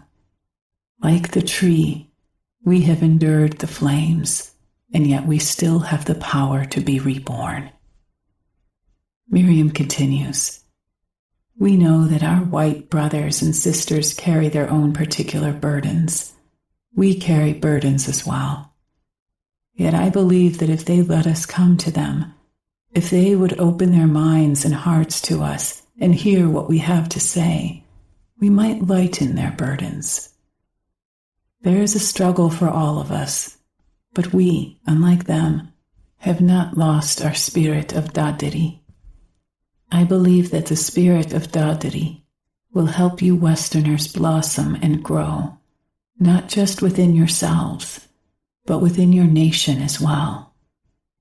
There are deep springs within each of us, and within these springs there is a sound, the sound of the deep calling to the deep. The time for rebirth is now. If our culture and your culture is alive and well as strong and respected, it will grow. In such a case, our culture will not die, nor will yours, and our spirits will not be lost. We will continue together as this was always meant to be."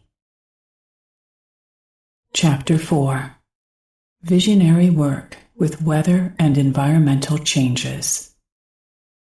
In addition to being the originators, and thus the source of the world's first mystical traditions, shamans have always been accomplished in their understanding of nature and nature's cycles, and so it would be correct to describe them as the world's first ecologists. It is through our ancestral shamans that we've learned of the overarching interconnectedness of all life and the transpersonal energetic matrix that connects everything, everywhere, to everything else. It is through their wise teachings that we've come to understand that we are, and have always been, part of these cycles. Throughout their lives, shamans continually observe the changes of the seasons and the moon, the alignment of the stars, and the movements of the planets. Through practice, they become masters in reading and interpreting what these changes mean, and through the path of direct revelation, they communicate with the forces that govern and influence the environment in order to maintain balance and harmony, thus furthering the well-being of themselves and their communities. The Druids. According to Hank Wesselman, the Druids were a spiritual fellowship of male and female shaman priests that spread widely across the ancient world during the classical period. It is well known that the Druids placed the reincarnational cycle and the certainty of our immortality as souls right at the center of their spiritual teachings. This was in direct contrast to the beliefs of the classical Greeks and Romans, among whom knowledge of reincarnation was singularly absent. The Druids were the wisdom keepers of their people, and they were known to be keen observers of nature. For them, as for the shamans everywhere, The gateway into the transpersonal realms lay in their practice of nature mysticism, with the many aspects of nature itself, including our own bodies, serving as doorways into the other worlds. As priests and visionary shamans, the Druids knew that our consciousness could be transformed, allowing us to access the true transpersonal realms and experience them directly through nature mysticism. This ability allowed them to influence nature, and especially the weather, as will be explored in this chapter. The Druids also knew from their direct experience of nature that God is not a being, but rather a force or process that can be found within everything, everywhere, one that is both immanent as well as transcendent, one that is densely concentrated in living beings and thus found within all of nature. From the Druids' perspective, when we abuse nature in any way, shape, or form, we abuse Goddess. Nature mysticism. As mentioned, we are genetically hardwired with a program that allows us to expand our conscious awareness. We have also discussed how this program on our inner hard drive, our DNA, may be activated by double-clicking it with the right mouse, the drum or the rattle, the song or the prayer, the ritual or ceremony, or even the hallucinogen. The Druids, like shamans everywhere, were masters of working with nature, and they knew that through the practice of nature mysticism, the deep psychic abilities inherent within all of us could become active, enabling us to experience true transpersonal connection with the worlds of things hidden. Nature mysticism is an authentic spiritual path with heart that many of us experienced spontaneously as children through our contact with nature. As adults, we can learn to reconnect with this path, a path that brings us into direct connection with the world soul, the same multi-leveled archetypal matrix and intelligence of our planet that the classical Greeks called Gaia. In our own time, this concept has been widely embraced through the visionary writings of the scientists James Lovelock and John Lamb Lash. In nature mysticism, we achieve a direct transpersonal contact with the life-giving force that we summarily refer to as nature, and this is often sensed by the visionary and those with psychic awareness as an immanent and user-friendly presence. Some of us experience it on the golf course, some on a fishing trip or a weekend camping expedition. Sometimes it's a walk in the park, a hike through the woods, a visit to the zoo, a trip to the beach. However this contact is made, when we sense it, we know with certainty that the soul of nature is alive. It's aware of us, and it always has been. When we walk the path of direct revelation, we discover that nature expresses itself through those archetypal forces that traditional peoples call the spirits. We are not talking about belief systems here. We have now gone beyond them, and beyond faith as well.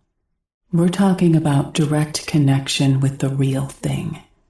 We're talking about communion with the infinite, and the doorway into that infinite usually becomes available to us first through a one-on-one connection with nature at large. This is considerably easier to feel than it is to describe, and yet once you have had it, the rest follows. We're talking here about the gateway into true deity mysticism, in which we may connect with the real transpersonal archetypes. The great message of the authentic mystics across time is that spirit is, and they expect us to take nothing on faith. Rather, they have set out the steps of a grand experiment, spread out across the time-space continuum that allows each of us to achieve the direct experience of what they experienced. That's what awakening to the spirit world is about. reverence and deference.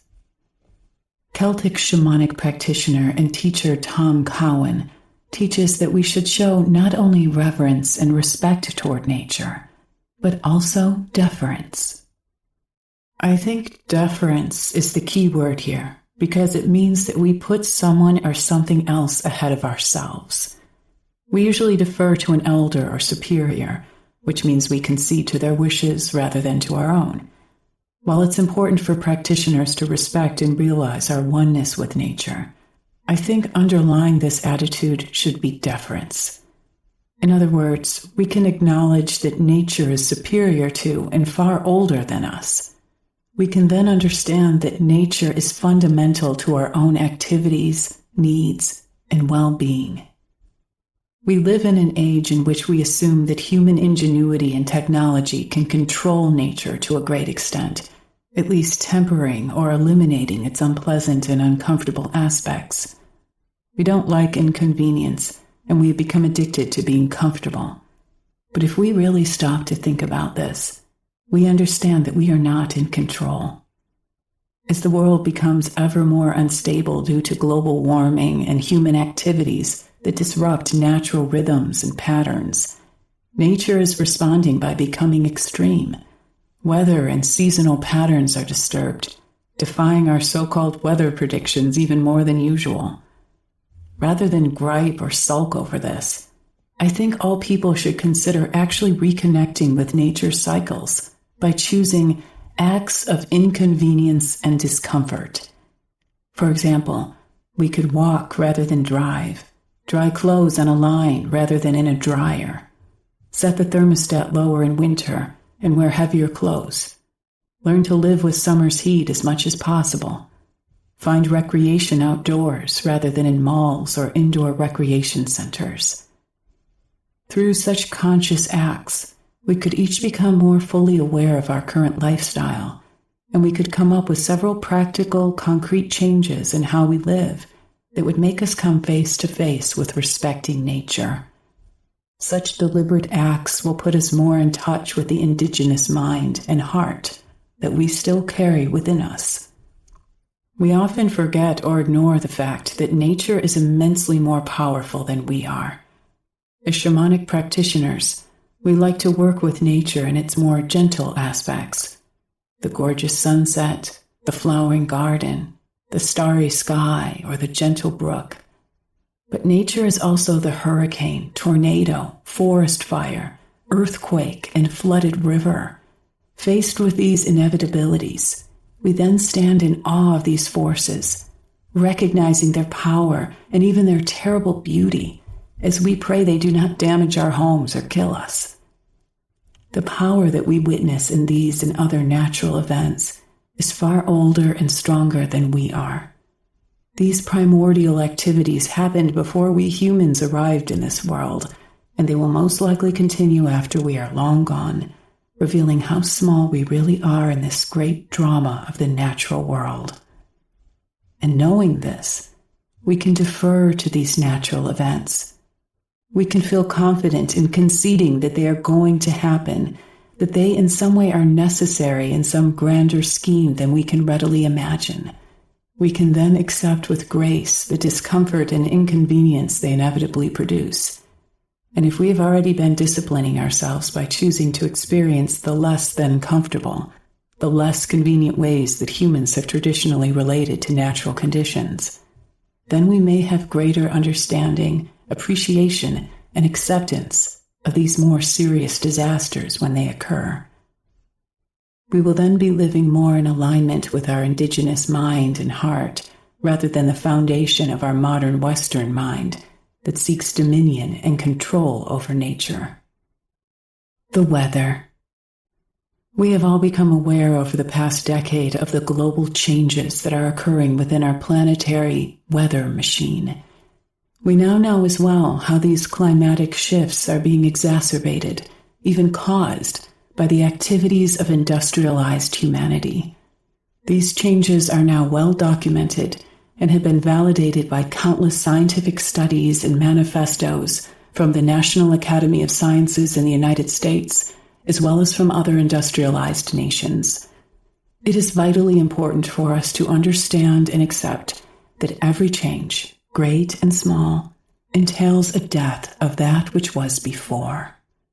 These deaths are necessary and inevitable steps before the birth of what is coming into being becomes possible. Seen from this perspective, there's no question that we live in a transitional time in which everything around us is changing, including the weather. The Druids of ancient Europe would have considered this to be an issue of more than just passing interest. In light of Hurricane Katrina and her descendant Ike, they might have advised that working in partnership with the weather is the preeminent issue that we face in our time. In this vein, Sandra Ingerman teaches, from a shamanic perspective, that the weather may be a reflection as well as a projection of our collective inner state of consciousness.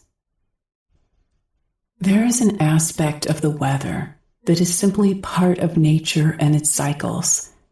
At the same time, the environment, including the weather, may be an outer projection of the inner state of consciousness of humanity. In looking at our existing weather patterns, we can work with the spiritual principle of as above, so below, as within, so without. The condition of the weather, especially in the extreme, calls us to go within and reflect on our own internal state. When we do this as a shamanic meditation, we realize with great certainty that the weather is reflecting our toxic thoughts. The weather at large may also reflect our societal state of imbalance, the disharmony and violence we see between one another as well as between us and nature. When we intentionally shift into a positive attitude and show reverence toward others and to the world around us, however, we tap into our own divine nature and spiritual light. The environment, in response, will reflect this light back to us, thus creating a growing and pervasive state of harmony within us all. This reveals that who we become can change the world. The role of the modern visionary in nature. The Salish people of the Pacific Northwest have a wonderful word that describes the state of consciousness that we, as modern visionaries, are learning to re-achieve.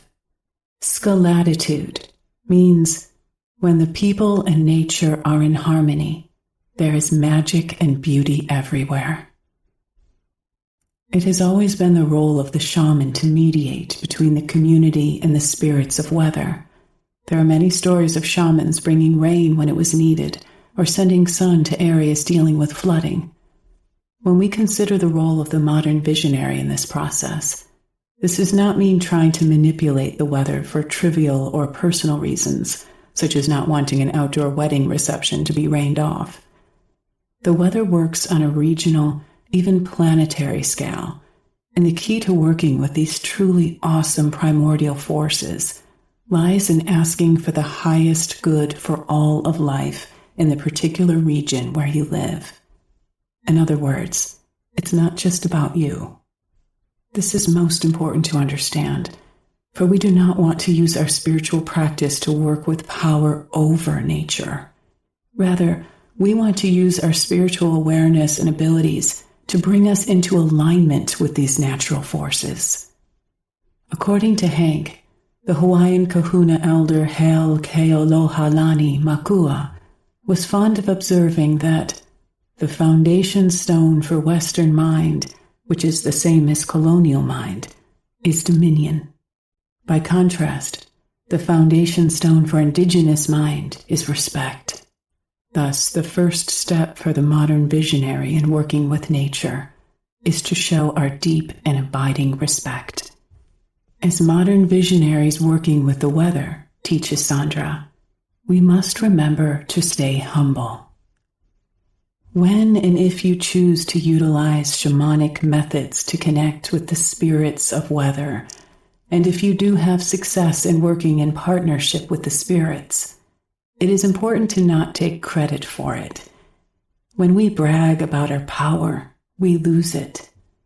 To avoid letting your ego blow out of proportion, consider working with a group when doing a ceremony to connect with and affect the weather. In this way, no one person can take credit for any successes, and the power of a group is much stronger than the power of an individual working alone. Another way to keep the egoic mind at bay is to do the weather work at times when it will be difficult to determine your influence on the outcome. You might try calling down the rain when the sky is already thick with rain clouds. This brings in the principle of ambiguity, where you are in the dark as to what forces are really at work. Although this doesn't create scientific proof, it does keep us open to the mysteries of the universe. And as Hank the scientist is fond of observing, all of us discover sooner or later that transpersonal experiences rarely lend themselves to scientific validation. Yet when they happen, we take note, and in response, we are drawn into a deeper connection with the great mystery. Anecdotal accounts. Here are some examples of how working in partnership with the helping spirits and with nature can and does impact the weather. In the year 2000, a fire at Los Alamos was destroying much of the wilderness in northern New Mexico. There were Native American ruins in the area, and some very sacred places were in the path of the fire. People from all cultures of the region prayed for rain and performed ceremonies to protect the area from more destruction. Yet the wind was the force that ended up saving the endangered sacred sites. It suddenly changed to a direction from which the wind doesn't usually blow. This unusual wind caused the fire to burn back over the same land that was already charred, and so those sacred sites were spared. This was quite a teaching, a direct revelation of how ceremonies can be performed and how spiritual help can be called in, yet we cannot always predict how that help will manifest. In this vein, Hank shares a story that has impacted his work. In the late 1990s, prolonged drought and widespread forest fires of great intensity were devastating entire regions of northeastern Brazil. The Associated Press reported that the Brazilian government, willing to explore all options in the face of this overwhelming catastrophe, finally agreed to fly in several indigenous shamans from the Xingu River area in the Amazon region. These power-filled shamans then did a ceremony using plants, and by association the plants' spirits, from the region they had come from, and within 2 hours, torrential rains fell over the entire region and doused the fires completely. This made international news. Jose Stevens shares a story about people working in harmony with the earth and sky and how the weather responded. In the fall of 2007, my wife Lena and I were leading a group of about 20 Americans and Canadians to the island of Amantini in Lake Titicaca, Peru. This remarkable island lies at an elevation of 12,000 feet and is populated by Andean farmers and shamans. With no electricity or motor vehicles, it hosts 2 temples, one on each of 2 peaks. One temple is devoted to Pachatata, the male principle of Father Sky, and the other is devoted to Pachamama, the female principle of Mother Earth. Early one morning we set out with our group, accompanied by an equal number of village people, to visit the temples about 1,000-foot climb up the mountain. The procession was ceremonial, and with the help of the local shamans we made traditional offerings on the way to the top. First we visited the Pachatata temple and performed a short ceremony to honor Father Sky. The Pachatata temple is a square depression in the ground, surrounded by a high stone wall that protects it from intrusion. The gate was closed. We did not have permission to enter, so we remained just outside the gate. We stayed for about an hour to pray and contemplate in this extraordinary setting overlooking the lake and the snow-capped Andes all around. Then we proceeded to walk to the other peak, to the Pachamama temple.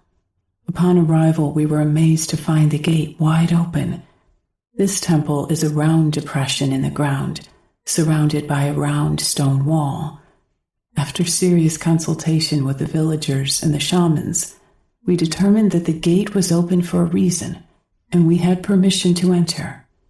About 50 of us filed in and sat in a circle to perform a spontaneous ceremony to honor Pachamama. We set up a portable altar on which we placed coca leaves, condor and eagle feathers, various other fruits and offerings. Lena stood up, and in her beautiful voice, she began to sing a sacred ikaro, a healing song, to honor Pachamama. Although the sky had been clear and still on our walk up, a sudden wind from nowhere became a mini tornado inside the circular temple. Dust swirled violently, and hats, scarves, and the offerings were all taken up high into the sky. Throughout this almost shocking display, Lena simply continued to sing to Pachamama. Suddenly the wind died, and everything became still again, just as she finished the song. Not knowing the local understanding of such things, we were a little uncertain about the meaning of this intense windstorm. However, the locals were overjoyed and said this was a rare and special sign that our ceremony was most successful and had been received readily by both Pachamama and Pachatata. They eagerly embraced each member of our party, and a joyous celebration followed with many tears of happiness and much dancing. Food came flooding out of the women's shawls, and soon we had a surprise feast of potatoes, fish, and local beer. After we were done, we did a celebratory dance all the way down the mountain. I cannot remember a more joyous day than this one. We had no intention of conjuring this weather phenomenon, yet when a group of people are in harmony with the earth and sky, and when they honor the environment properly, the weather responds with its own display of approval and acceptance. While there are shamanic ceremonies and prayers to deliberately influence the weather, more often than not, the weather cooperates with activities of people who are in balance with nature. Sometimes this is all that is needed for connection and cooperation. Using spiritual practices to heal the environment. Today, it is quite obvious to both indigenous and modern visionaries of all persuasions that we simply have to change our way of living to create positive environmental changes. In addition, there's much to explore in terms of renewable energy resources and our political leaders who are devoted to working with environmental issues. It is also time for modern visionaries to bridge our applied spiritual work into the environment. As we have revealed, the spiritual traditions teach us that everything manifested here on earth has its source in the dream time. In other words, in the spiritual worlds. It is there that shamans and visionaries do their best work. We humans are world-class dreamers, and our task in this time of change and societal transition is to dream well. If we do, our world will change for the better. We must therefore begin by doing our own inner work, notes Sandra, because everything in the outer world is now being born from what happens within us. When we look at life on earth, everything is being born from within. A baby forms in the womb of his or her mother and then is birthed into this world. In the same way, a tree begins as a seed, filled with purpose and triumph, before being born into this world as a manifestation of that potential. To do our inner work, we must begin to explore what is actually being birthed from within us, as well as what is being manifested in our outer world through our dreaming. In this respect, we need to learn how to transform our problematic thoughts and attitudes. We must also work with our thoughts and our emotions so that manifesting those thought forms and emotional fields truly reflects the world in which we want to live. In essence, we all need to dream the world that we want into being. An important step in this work is performing ceremonies within a group of committed souls with a similar orientation and practice in order to work on behalf of and in partnership with the environment. We simply have to find and connect with our own spiritual light so that we may shine that light into the world. We are body, mind, and spirit or soul. And when we intentionally peel away the body and the mind, including all our past experiences and wounds of this life, this may allow us to experience ourselves as our original face, as pure, divine, spiritual light. Meditation is useful for this practice. As we learn how to express this divine spiritual light into the world, the outer environment will reflect this back to us. This process, called transfiguration, is a process that Sandra advocates incorporating into a shamanic practice. In the year 2000, I started to experiment with the results of transfiguring into one's divine light in my trainings. We put toxic ammonium hydroxide into pure deionized water, which has no minerals in it. Ammonium hydroxide is a strong base, and with its assistance, we took the water to a pH of 12. This would literally kill anyone who drank the water, but no living being would do so because the smell is so strong. In the groups that I work with, we do not pray for the water or ask any helping spirits to heal the water. We simply change ourselves by experiencing our divine perfection and our light. We use the teaching that the outer world is a reflection of our inner state of consciousness. If we exist on a moment-to-moment basis as a light, the world will reflect that divine light back to us. Since 2000, I have worked with ammonium hydroxide in samples of water with various groups in the United States, England, Austria, and Switzerland. Together, we have performed ceremonies where I led participants to experience themselves as more than their body and mind, as pure divine light. In all our experiments, the pH of the water changed 1 to 3 points toward neutral. From a scientific view, this would be seen as impossible. By working in tandem with archetypal forces through the path of direct revelation, we learn that we all have power to create change within the matrix of nature, because we are, and have always been, part of it. At the spiritual level of awareness and experience, we can and will grow into the highly evolved beings about which shamans, mystics, saints, and sages have been teaching for thousands of years. Remember that we are always dreaming the world into being with our thoughts and words. As we learn to uncover, rediscover, and express our divine light, the world is enhanced and can express its divine light in response. Exercise, a journey to your world. It has become apparent over the last 20 years or so that the world's indigenous shamans have tapped into the dreaming at large of the planet and humanity as a whole.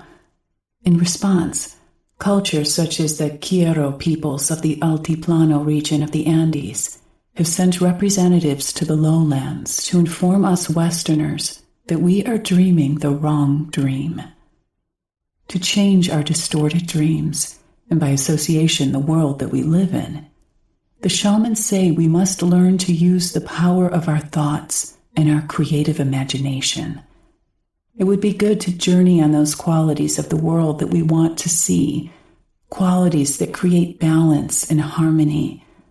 Once we have these, We can then start to engage our senses and begin to dream this world into being. Consider these questions. What would this world look like? What would people's faces look like? Would they be smiling? What would nature look like? How would it feel to live in a world that embraced and expressed all these qualities? What would you feel like on an emotional level in this world?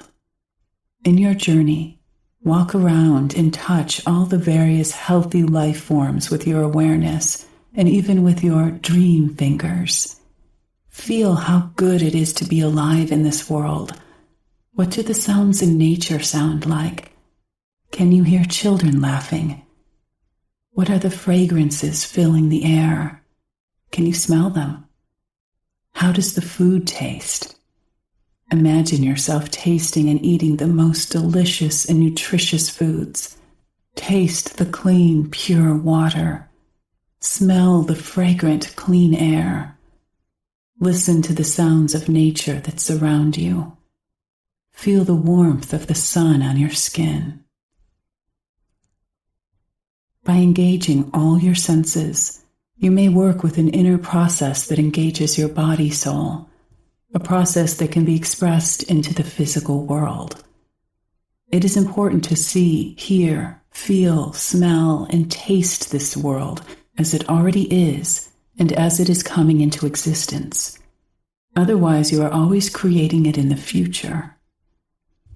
It is also important to actually be part of this creation by fully engaging in the world you are dreaming into being, rather than watching your creation as if it were a movie or flat-screen TV. The other key ingredient is a passion for what you want to create. Loving your creation fuels its manifestation, and from the mystical perspective, we are in training in this world to become creators. Imagine how society would change if we all held the awareness that consciousness, not matter, is the primary ground of all being. Tom Hurley, the former educational director of the Institute of Noetic Sciences, once asked Hank, "What if the purpose of business was to nurture and sustain life?" This question deserves our careful consideration, for through our collective dreaming on it, all will thrive.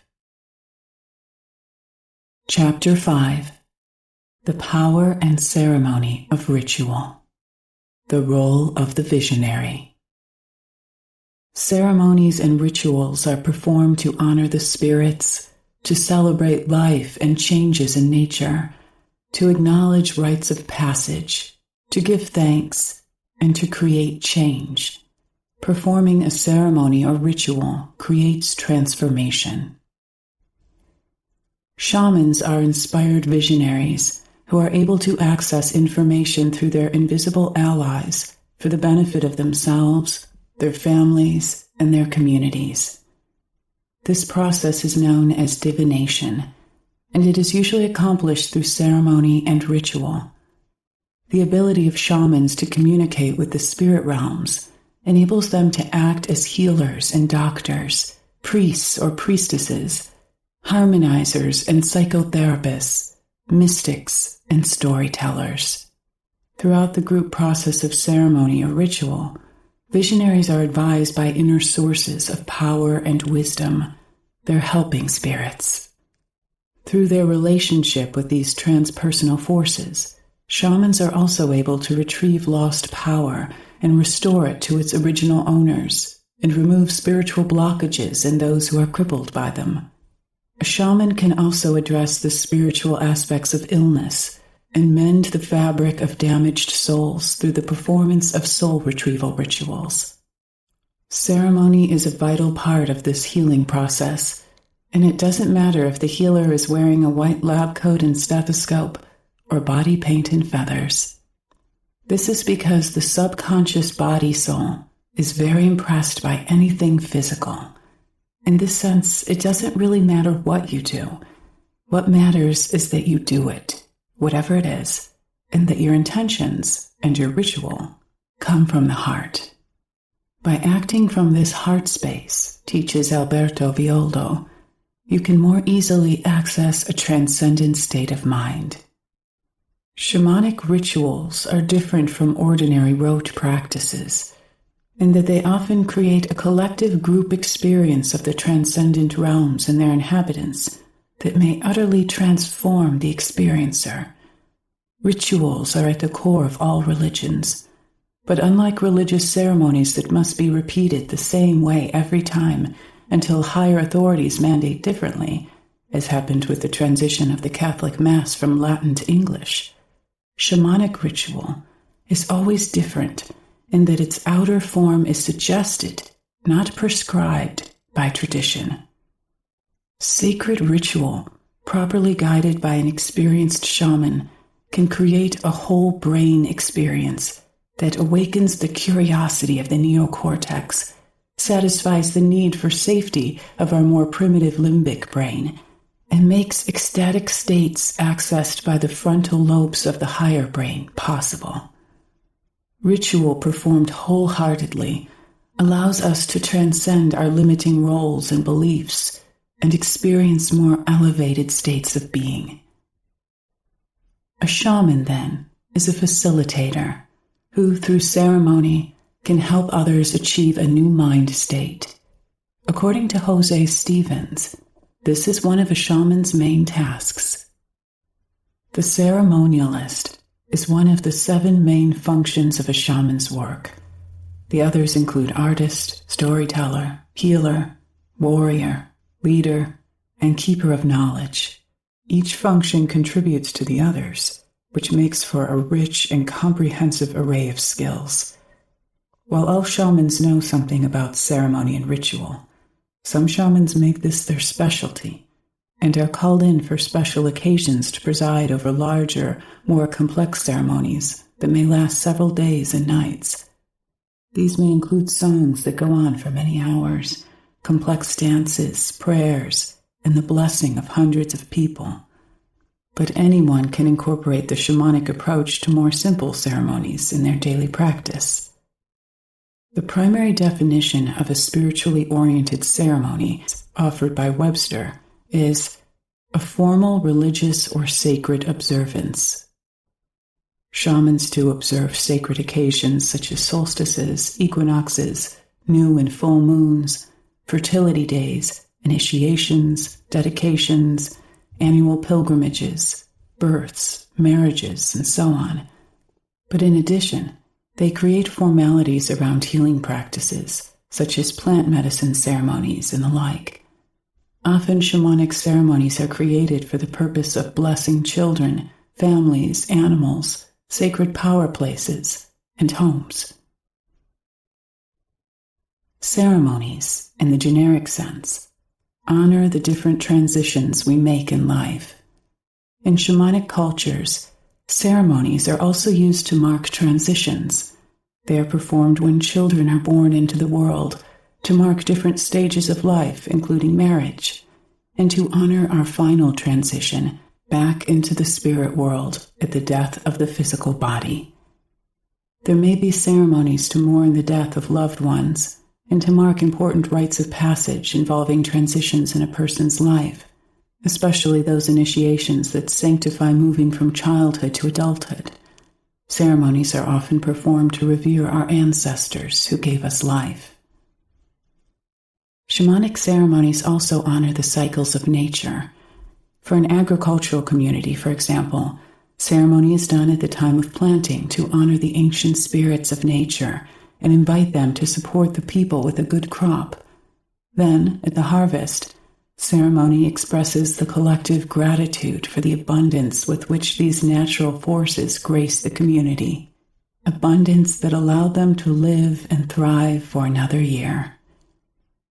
Ceremonies open the lines of communication between a person and the powers of the universe, and solidify our relationships with our helping spirits. Ceremonies also create change, so they are a potent tool to use when one is ready for a shift in life. In the indigenous world, war dances, rain dances, or healing rites do not necessarily cause victory, bring rain, or cure a sick person.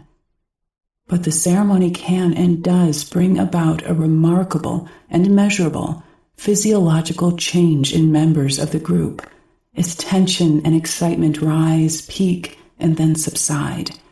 And it still may also bring victory, rain, or healing. Rituals and ceremonies. Strictly defined, ceremonies have a predetermined structure and goal. In this sense, everyone participating in the ceremony has a predetermined role, and the ability of highly structured ceremony to create change cannot be underestimated, especially in helping maintain the physical and metaphysical equilibrium of any given community. Ritual, on the other hand, is much more open-ended. When we engage in ritual, we always have intentions for doing so, yet the end result may be quite different from those expectations.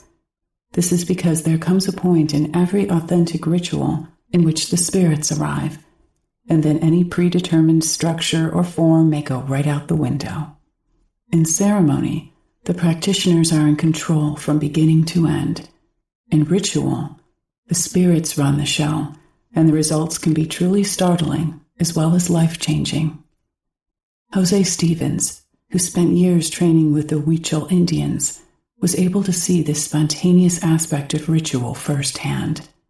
The primary purpose of ceremony, in my understanding, is to create a container for a specific shamanic event. The container focuses the group on the task at hand, helps define the purpose, and offers protection so there will be no outside interference. Ritual, on the other hand, begins with a prescribed or established procedure for a religious experience, such as an annual pilgrimage to a place of power. Yet most shamanic rituals have a high degree of spontaneity. In shamanic practice, you find both ceremony and ritual. The Huichols of Mexico create a yearly ceremony of light in November, but the ritual of it ensures that the ceremony is never exactly the same. According to Hank Wesselman, another way to describe the difference between ceremony and ritual is that ceremony is the prescribed procedure, but ritual is the magic. Religious rituals perform several important functions. In a supernatural sense, religious ritual usually involves the manipulation of symbols in order to control, influence, or persuade supernatural powers or archetypal forces to assist us in achieving some given end. And of course, religious ritual can be used to express all or part of the complex drama of human life from birth to death. In a political ideological sense, religious ritual reinforces group solidarity. Group prayer, choir singing, dancing, feasting, or having a pep rally all involve acting as a group that integrates individual behaviors into a community structure. This communal experience helps reduce tension and allows individuals to feel a sense of belonging. And it is here that we can bring up the subject of magic. True magic involves specific ritual procedures that, if followed precisely, are designed to bring about specific desired results, usually by enlisting the aid of supernatural forces. The recitation of the Lord's Prayer is a good example of using magic and ritual, so allow me to, respectfully, offer two versions here, one from the religious perspective and one from the mystical visionary frame of reference. Our Father, who art in heaven, hallowed be thy name. Thy kingdom come, thy will be done, on earth as it is in heaven. Give us this day our daily bread, and forgive us our trespasses, as we forgive those who trespass against us. Lead us not into temptation, and deliver us from evil. For thine is the kingdom and the power and the glory forever. My immortal oversoul self, who exists in the upper world, sacred is your symbol. Grant us access. Let your wisdom and intentions be manifested, on earth as they are in the spirit world.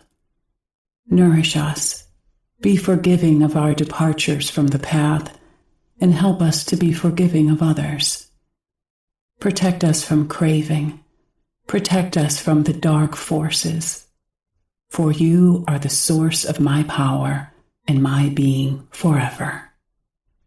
This is magic in every sense.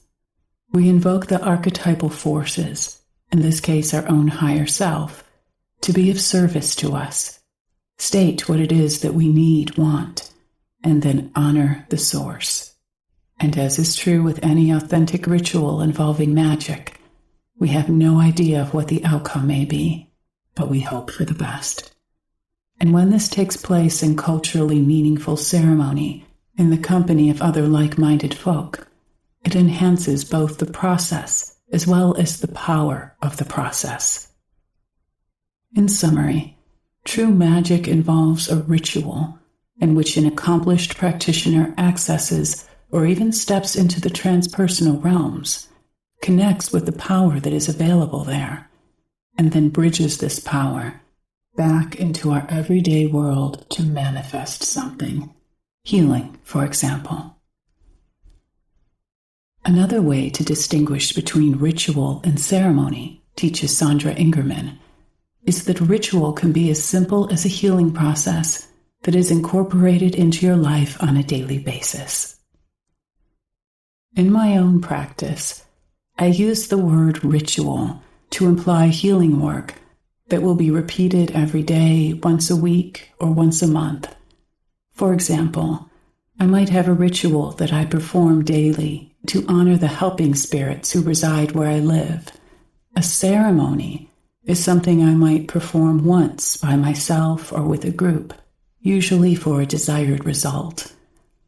You can perform a ceremony or ritual for just about anything.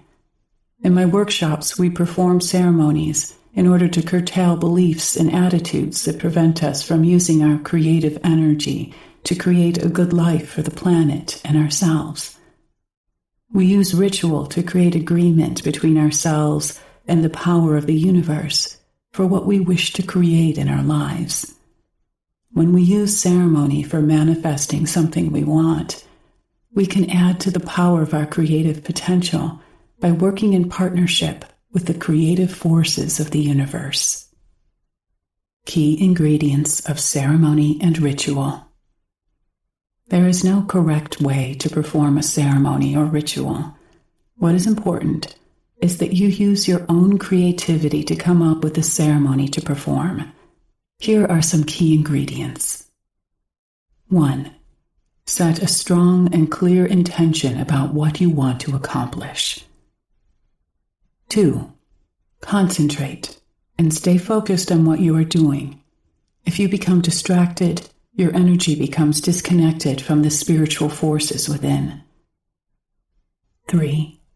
Create a feeling of harmony with yourself, your helping spirits, and through them, the power of the universe. When we are in a state of harmony, our hearts open and we become one with the universe. And it is this union that mystics use for creation and healing. In addition to these guidelines, take the length of your ceremony or ritual into account. Hank, for example, stresses the importance of keeping it relatively short. Shamans, unlike medicine people and ceremonialists, tend to keep their rituals simple and keep them short. From the visionary perspective, the most powerful ceremonies and rituals get right to the point. They open the door, connect with the powers that be, state the intention, then honor those allies that will help with the manifestation of what is needed, including the process. In order to create your ceremony or ritual, it might be helpful to write out a plan beforehand. Jose Stevens, through his participation in a variety of shamanic ceremonies, has noted that they almost always have some key elements. Design your own ceremony with all the elements, or as many as are appropriate. Be sure to allow plenty of opportunity for spontaneity. When you carry out the ceremony, perhaps give participants different duties or parts to lead the rest of the group in. Later, you can repeat the ceremony on a different day with different people. Include the elements you used before and see how different the ceremony can turn out. 1.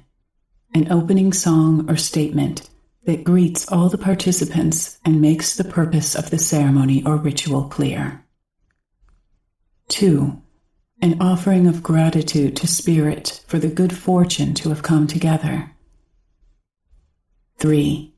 A calling to the land, the elements, and the directions that contribute and support the ceremony. 4. A calling in or petitioning of other allies or helping spirits to help the ceremony and its purpose. 5. A cleansing of all the participants, which can be a way of initiating participants into the ceremony or ritual, burning incense and using the smoke of the incense to clear the energy of a person is a common way of cleansing. Different cultures use different incense from plants where they live. In the Native American traditions, sage or sweetgrass is often used for cleansing purposes. 6. A blessing element designed to increase the health or good fortune of all attending. 7. Prayers asking that the goodness of the ceremony may radiate to others not in attendance, perhaps the whole planet. 8. Songs and dances with instrumentation such as drumming, rattling, flute playing, clapping, foot stomping, bell ringing, and so on. This may occur throughout the ceremony or at certain transition points. 9. A closing, announcing that the ceremony is terminated. 10. A thank you to all the helping spirits and a message that releases them from the sacred space. 11. A releasing of the directions described in Chapter 3 and an unwinding designed to return the participants to an ordinary or normal state of awareness. Singing and dancing. The spirits tend to read our hearts and not our minds, so we want to make sure we begin our ceremonies and rituals with an open heart. Furthermore, an open heart will help us imagine that our work will be successful. If you can't imagine a successful result, then it may not happen. Singing and dancing are wonderful ways to enhance harmony during a ritual or ceremony. You can sing songs you love or do some drumming and rattling to let your own soul sing a new song that comes through you. When you sing with passion, the energy moves from a mental state into your heart, and your heart opens. Participants. You can perform ceremonies or rituals alone or with a group. When you work with the support of a group, you add your intention and power to the work you are doing. We have found over the years that when a powerful group focuses on healing or on helping someone manifest a dream, there is more power than when one works on his or her own. A collective focus creates a more successful outcome. Intention.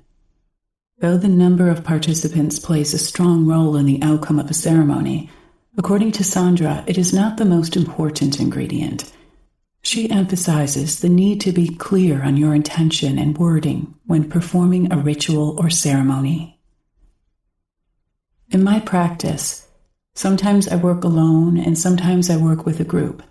I perform ceremonies when needed and when the time is right. But sometimes I can't always wait until I am with a group of people to do my work. What is most important then is my intention. Ceremonies are so potent that it is important to get very clear on my intention. Working with your helping spirits to find the right words to use is pivotal. I have a funny story to share about this, one that happened when I was presenting at a conference years ago. As I have written in my book, Medicine for the Earth, I often find myself meeting people who know how passionate I feel about using ceremonies to create change and to help manifest what it is that we desire in life. On this occasion, a woman came up to me and introduced herself. She then informed me that she had performed a ceremony to find a rich man, and then she turned and introduced me to her husband, Rich, who she announced was poor. They both laughed as she told me this story, When I first began to practice shamanism, I thought I had to learn how to perform ceremonies because they hold so much power. And then I met a teacher who regularly led ceremonies in Northern California. The most important piece of information she gave me was that there is no right way to perform a ceremony. You just have to set a clear intention. With that statement, she gave me freedom, and then I started to perform ceremonies for all sorts of different reasons. In response, I experienced how powerful they were in creating change in my life. It was then that I learned that I had to be careful about my wording. For example, my own ego did not always know what was for my highest good, and sometimes I did not understand how my wording was affecting my results. There are many stories from different traditions about people asking for an open heart, and the next thing they know, they are in the hospital having open heart surgery. So be careful what you ask for. Your power animals and teachers in non-ordinary reality can give you guidance on right intention and the correct wording to use. I highly recommend that you consult with your helping spirits as you create an intention for a ceremony. Make sure what you are asking for is for your highest potential. Myth and legend in ceremonies. One way of getting creative with your ceremony, shares Carol Proudfoot Edgar, is by incorporating the mythic into it. Bring more of the mythic and legendary into your ceremonies. Myths and legends take place in a world half-formed, where humans and animals interact or share identities, and the entire cosmos is dominated by legendary figures such as White Buffalo Woman, Kokopelli, Spider Woman, Raven, Heyokas, and Bear Mothers, just to mention a few found in North America. I have spent a great deal of time in various methods of research, exploring these myths and legends, and they have become a central part of my ceremonies. I do this because I believe a new myth is seeking to be born through us. This new story or way of being has more chance of being born if we carry the seeds from previous myths into today, and if we are taught by the figures of legend. Every ceremony I do includes some ancient story, because the realm of story can reinforce our collective experience of these wonderful archaic realities. Here is an activity you can try. The next time you or your circle does a ceremony, journey to see what mythic figure wishes to be present in your ceremony, or search to see what ancient story illustrates the purpose of your ceremony. Then include that mythic figure or that story in your ceremony. Types of ceremonies. Ceremonies can be performed to honor a life transition or the cycles of nature. They can also mark a time of letting go of something that no longer serves you, or to bring in something you want in life.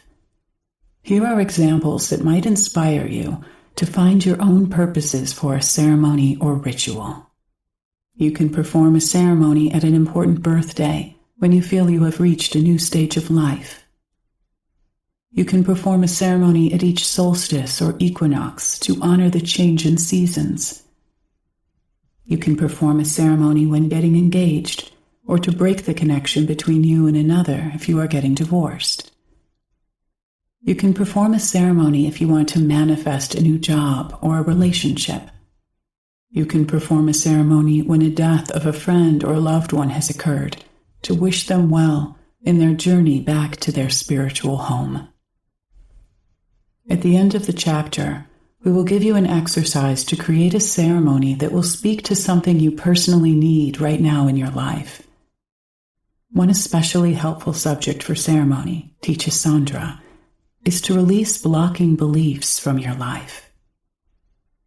One of the central questions my clients and students need to address is, what core belief or attitude do you hold that blocks you from using your energy to create a joyful life? I have discovered that the beliefs that have the most power over us are beliefs about ourselves that we picked up from our family at a pre-verbal age. The belief that we are not good enough, or the belief that we are not lovable, for example. Before performing a ceremony to release those blocking beliefs, it is good to identify what negative belief or attitude you took on at a very young age. Every time you attempt to make positive changes in your life, there's often something held in your unconsciousness that sabotages you again and again.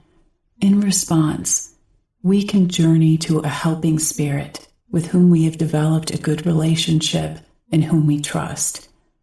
We might ask them the following question: what is the core belief or attitude that I am holding that blocks me from using my creativity to the fullest?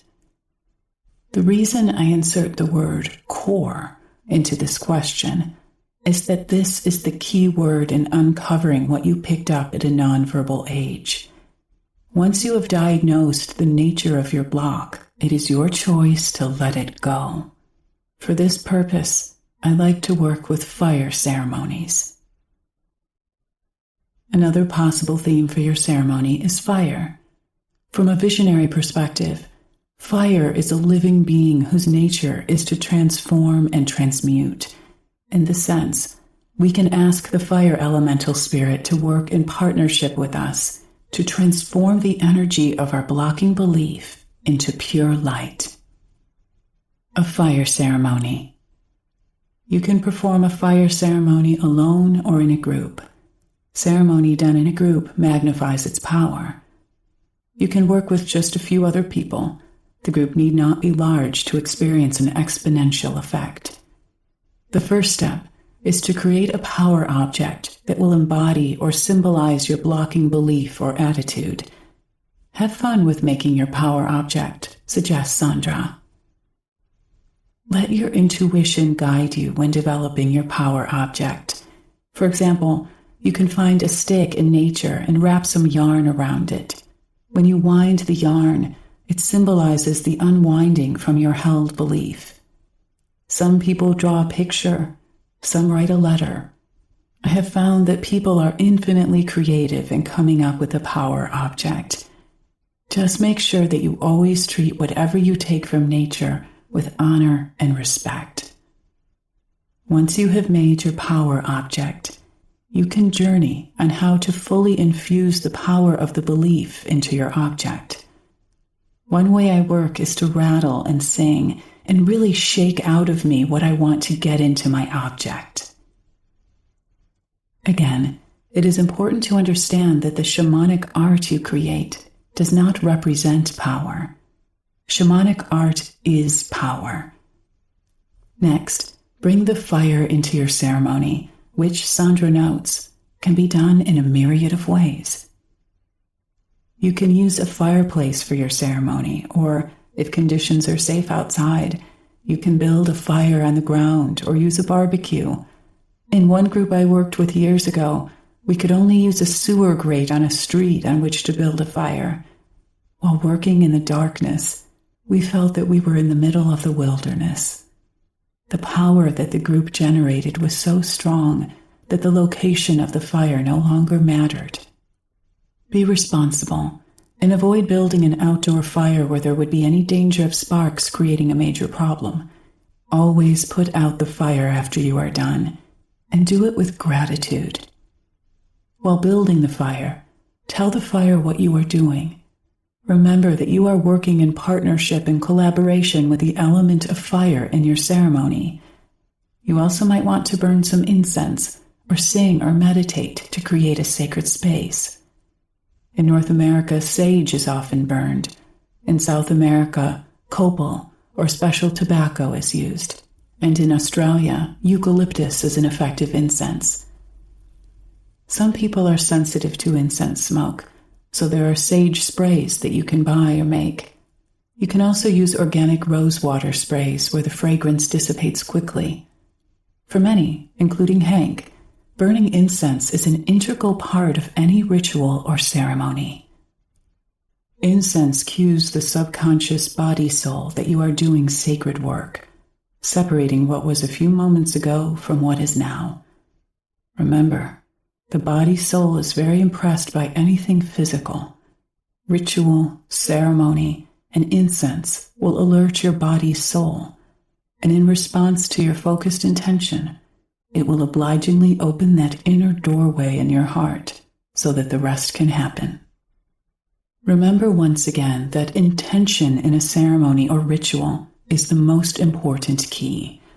So if you can find an incense that you like, burn it with intention to honor the spirits of the earth, air, water, fire, your helping spirits, the helping ancestors, the moon, the stars, and the spirit that lives in all things. By doing so, you extend the invitation to all your spiritual allies and helping spirits to join you in your spiritual endeavor. If you are working in a group during your ceremony with fire, sing and dance together to create a beautiful heart-filled space. You can keep up the drumming and rattling as each person comes forth when they are ready to place their power object, infused with their limiting belief, into the fire. With community support, we feel the power needed to let go of beliefs that have been running our lives. They are old attachments that need to be released. As each person leaves their object on the fire, each should show gratitude toward the flame that everyone is working in partnership with. You might wish to give the fire an offering and thanks after placing your object in the fire, says Sandra. In my fire ceremonies, I give cedar to the fire in gratitude. Others offer tobacco. If you are working alone, create your fire or belief-blocking ceremony in the same way as you would with a group. Instead of having a large fire, you can use the flame of a candle to burn a note in the sink or bathtub. When finished, invite the spirit of water to clear the space. Once your ceremony is complete, thank the spirit of fire and the helping spirits that you invited in to witness your work, and then acknowledge that your work is done. You don't want to walk away from a ceremony without acknowledging the spirits whom you invited to provide you with power, protection, and support. This is common courtesy and correct protocol. Once a ceremony has been performed, an intention has been set into motion, creating movement and enabling you to let go of the past. You may then move forward onto new roads that are not looping back to your childhood and your past wounds. You can now live out ways of being that support you in being able to fully express your soul's purpose. Creating a positive present and optimistic future for yourself is not only healing for yourself, but also for humanity and the planet at large. Fully remembering who you really are and living your soul's purpose is your destiny. Exercise. Ceremony for stepping into your true identity. Sandra shares with us a ceremony to let go of blocking beliefs. Alberto Violdo shares with us the need to look at the labels we cling to and how to let go of ones that no longer serve us. This next ceremony will help you redefine who you are. For most of us, our self-definition is so important that we cling to our labels and roles and never explore how we can redefine ourselves. Our roles are our ego. Without them, we feel that we'll be losing the essence of who we are and, in a sense, dying. Through ceremony, you can incinerate your roles in order to let go of your limitations. Afterward, you'll discover the possibilities of those very same roles without getting stuck in the story you created around them. Your roles then become what you do instead of who you are. To perform this ceremony by Alberto Violdo, you will need some twigs, several strips of paper, a pen, a fire, and your courage. Gaze into the flames, a fireplace, barbecue, or fire pit, and let your thoughts slow down and fade in intensity. Cease to give them weight and watch as they begin to dissipate. Fire has a mysterious ability to help you enter a state of lucid reverie in which you can access the dream time. On each strip of paper, write a role, label, or self-definition that you identify with. Be sure to include them all: husband, wife, father, mother, doctor, breadwinner, shaman, nurse, recovering alcoholic, student, lover, or whatever your roles may be. All of these roles, no matter how exalted, have bound you and kept you stuck.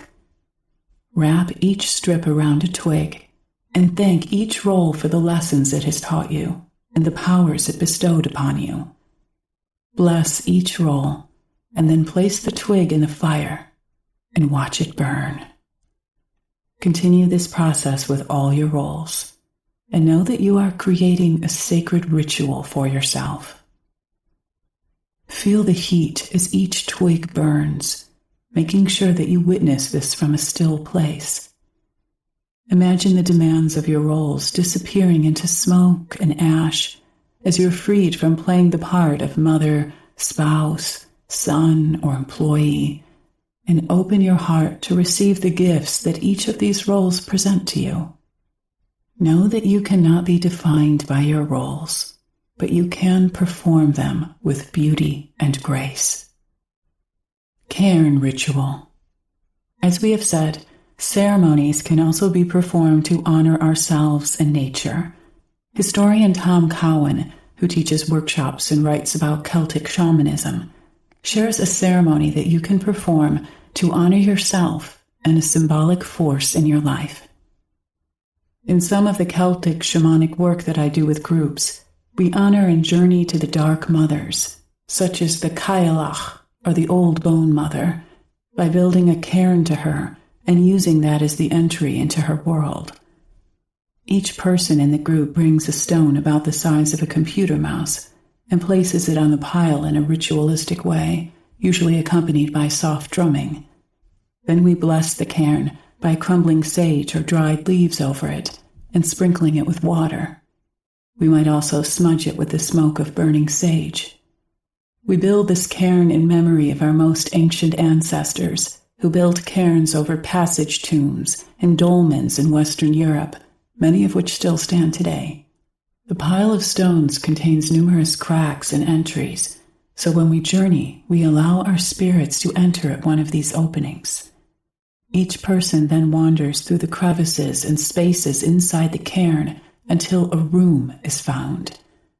On the wall of the room, we sketch a representation or symbol of our power animal or some other pertinent symbol, thus making the space a sanctuary.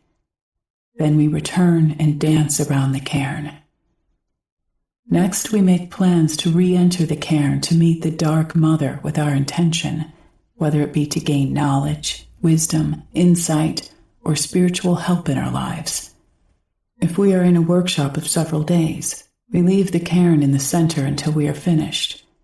Taking the cairn apart must be done in reverse order from how it was built in order to get back the stone you put on, although each person does not need to get their exact stone back unless for some reason the group decides to do so.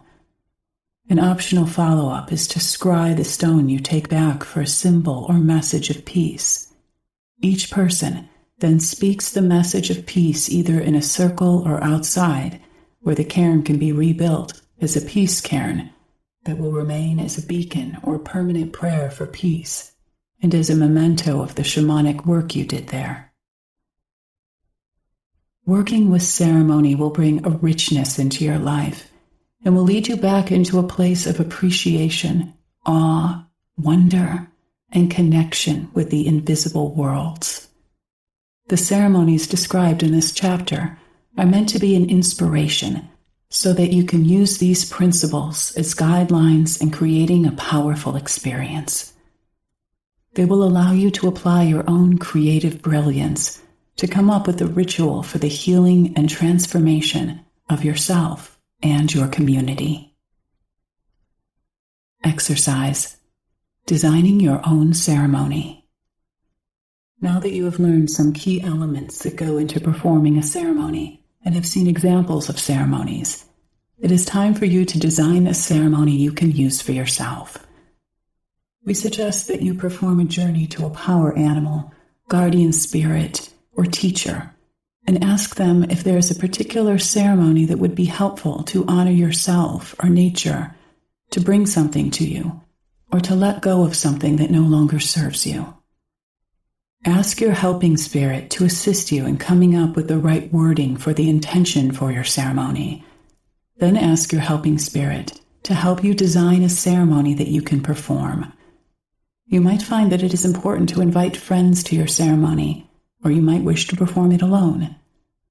As you become comfortable with performing ceremonies, you might find yourself journeying on ceremonies for another person or for your community. Chapter 6. Dreams. The Master Dreamer in the Imaginal Realms. We have revealed the shaman to be a man or woman who may intentionally dissociate his or her conscious awareness away from the physical body and this physical world and enter into an alternate reality, the shaman's world of things hidden. Once there, he or she discovers through direct revelation that this subjective, dimensional level of reality, awareness, and experience is inhabited. The dream world is also a level of consciousness, the level of spiritual consciousness, and the indigenous peoples universally refer to this timeless archetypal field as the spirit world, revealing that the spirit world and the dream world are experientially one and the same. In Western psychology, the dream world is interpreted and understood in various ways, according to various schools of thought, but most agree that it is a mysterious place we go into when we are asleep, a place where we have strange, numinous experiences and encounter people and localities that we may know, yet are always different in some way. Often elusive, the images from our dreams can evaporate from our conscious awareness shortly after we awake, revealing them to be idiosyncratic or self-determined. But there are ordinary dreams, and then there are shamanic dreams, or big dreams, that we may remember throughout our life, sometimes called lucid dreams, in which we become aware that we are dreaming, and yet we remain in the dream, acting and directing the context of the dream. These are literally visionary experiences of the transpersonal realms that may be accompanied by connection with spirits or with soaring feelings of power that may be transformative. The shaman and modern visionary alike learn to enter this level of experience while very much awake. In fact, notes Hank Wesselman, from a shamanic perspective, we are dreaming throughout our entire lives. We might begin by emphasizing a point mentioned in the introduction, a deep insight that I gleaned from my years of living with the tribal peoples in Africa.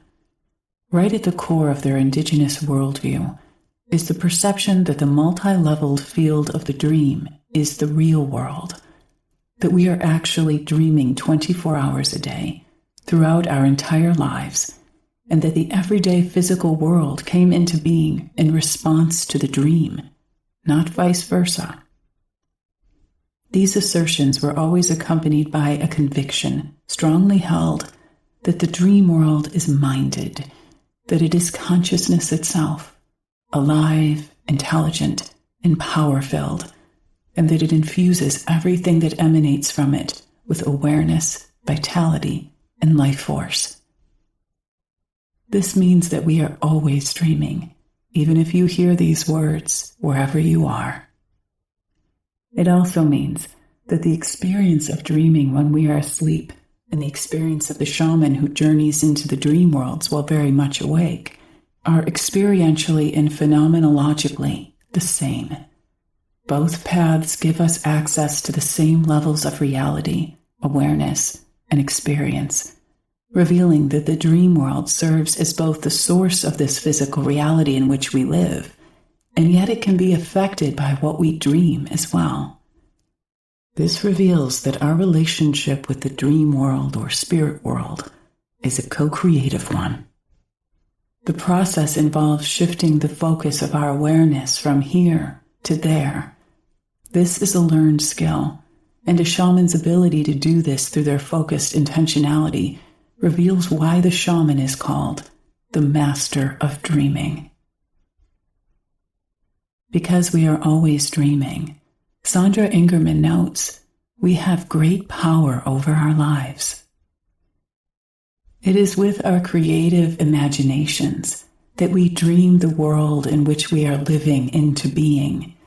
This gift of imagination is a gift of power. We create our lives with our thoughts and words.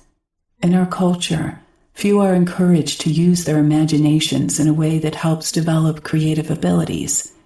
Most of us are taught early on that there are only a few creative geniuses in the world, and that we are not among them.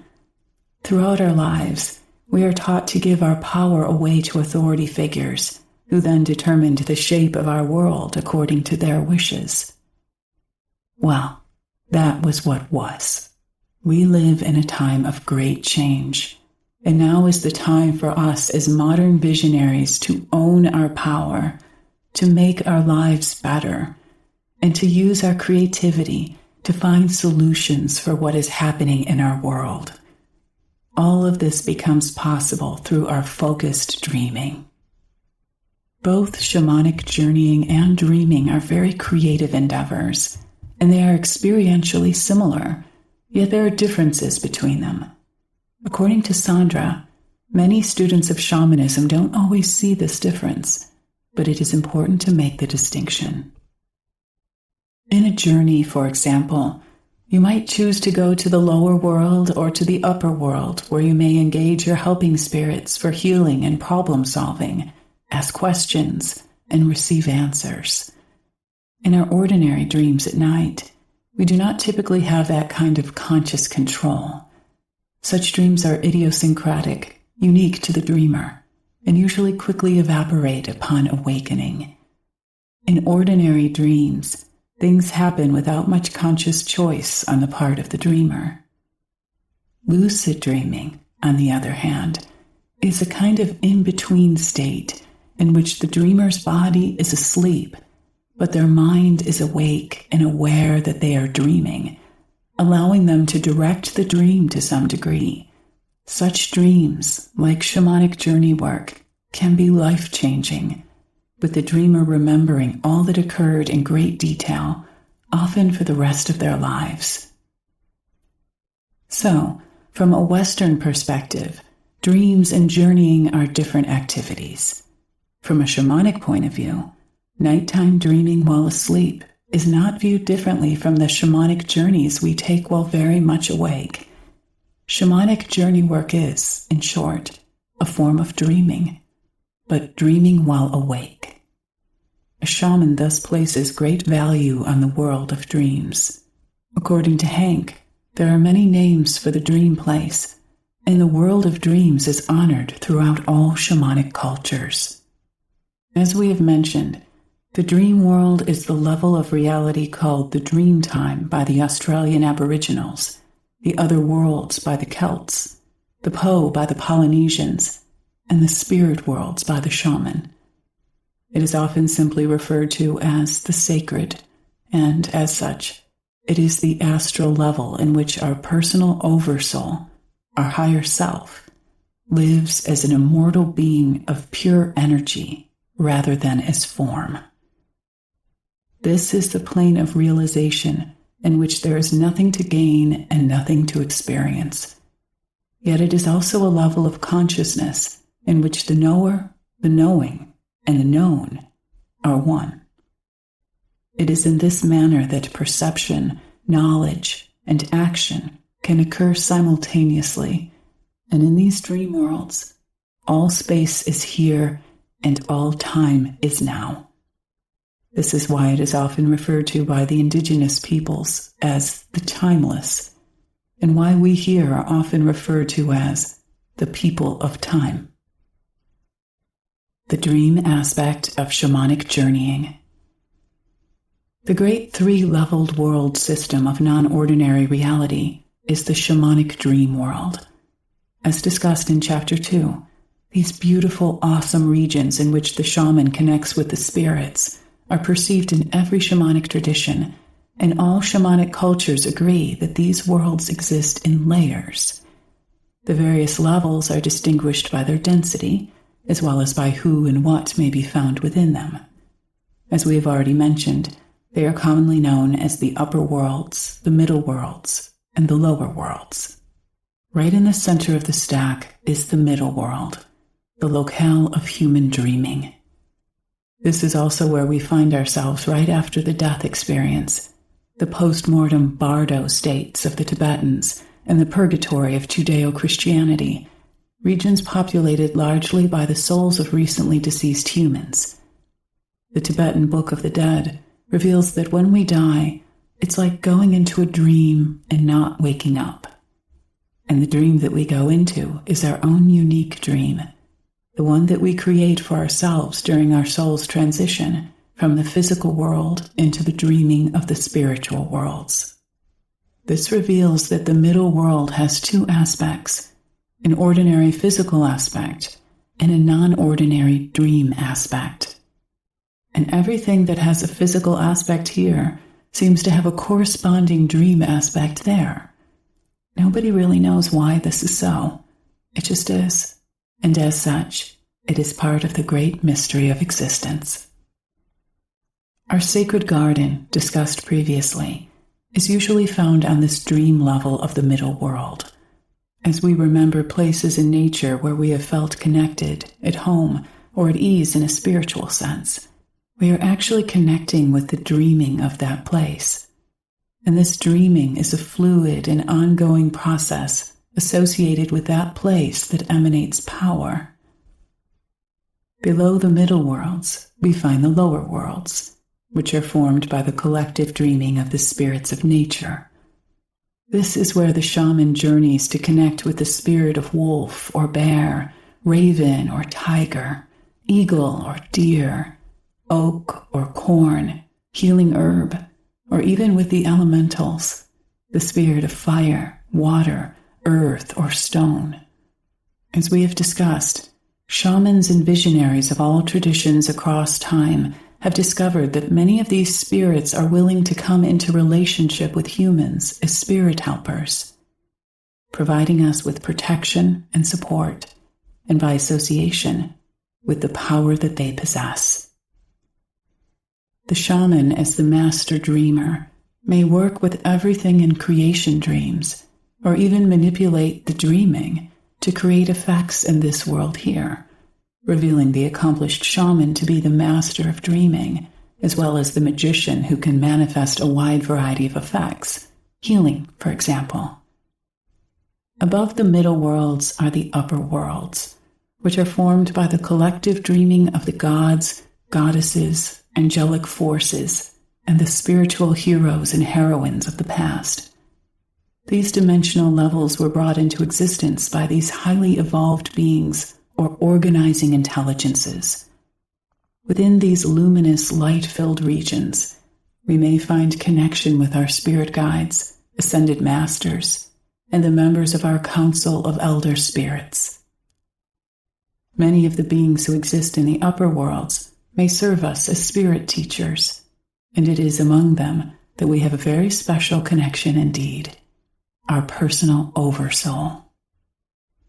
Interestingly, these imaginal realms are perceived in much the same way by visionaries of all cultural traditions everywhere, implying that all human beings may be linked by a basic psychic unity, as some anthropologists and psychologists have claimed. It also suggests that these dream worlds are separate from the one who perceives them, and that they have their own autonomous existence, a claim that shamans and visionaries everywhere affirm with confidence.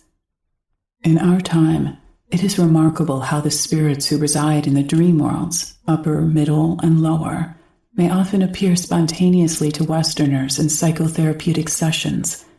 Using guided visualizations and various hypnotherapies, increasing numbers of therapists are encouraging their clients to interact with and learn from these imaginal beings. Kahuna Insights into Dreaming. According to the Kahuna of Hawaii, the spiritual worlds of the dream time operate under three distinct assumptions. 1. Everything we experience within the dream worlds is symbolic. 2. Everything we encounter there is part of a pattern and exists in relationship to everything else. And 3. Everything at this level means what we think it means. According to the first assumption, the symbols we perceive reveal dreams to be the archetypes that are well known to mythologists, psychologists, and shamans alike.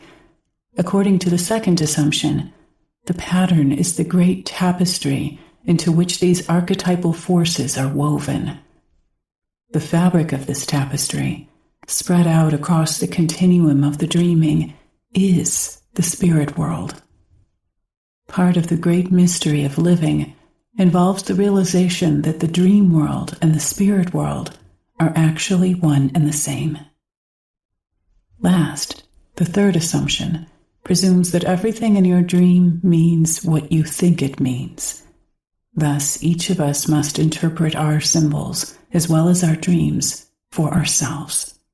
No one can do this for you with accuracy, because your dreams, visions, and symbols have come to you for a reason, and often from many sources. Your job is to figure them out, a task that will deepen your awareness of yourself, as well as just about everything else. Hank, who studied shamanism in Hawaii among other places, stresses the fact that we are the weavers of this fabric. We accomplish this extraordinary task of weaving our lives through our actions in the physical level of the middle world, which the Hawaiians might call the first level of reality, through our thoughts, intentions, emotions, and dreams. Everything that we have become and accomplished on our long voyage across time is woven into the tapestry. Considered from this perspective, the spirit world can be thought of as a level of relativity, in which space and time, galaxies and stars, animals and plants and humans achieve meaning only through relationship with each other. Dreams for help and guidance.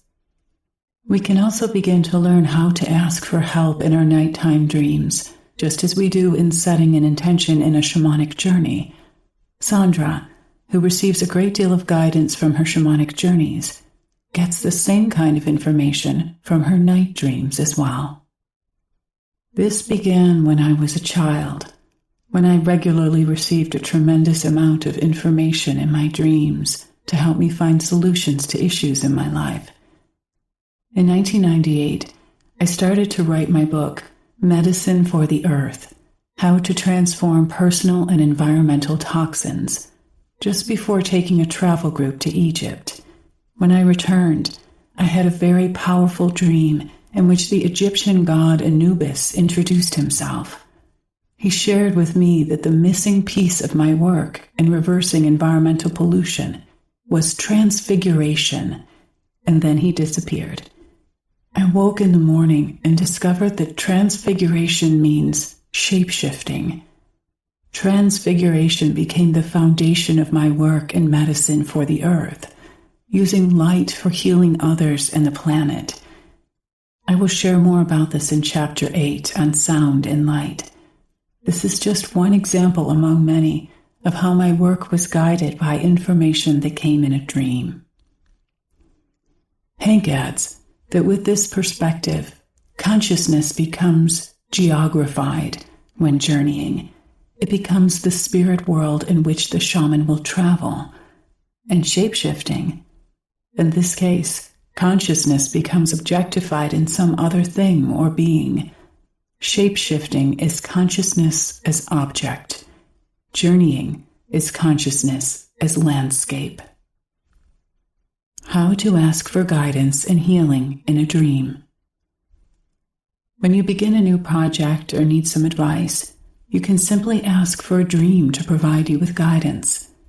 Before you go to sleep at night, set an intention that you would like to receive helpful advice in a dream. Many of Sandra's students have reported that a helping spirit they already work with comes into their nighttime dream, or that a new spirit they have never met gives them the help they requested.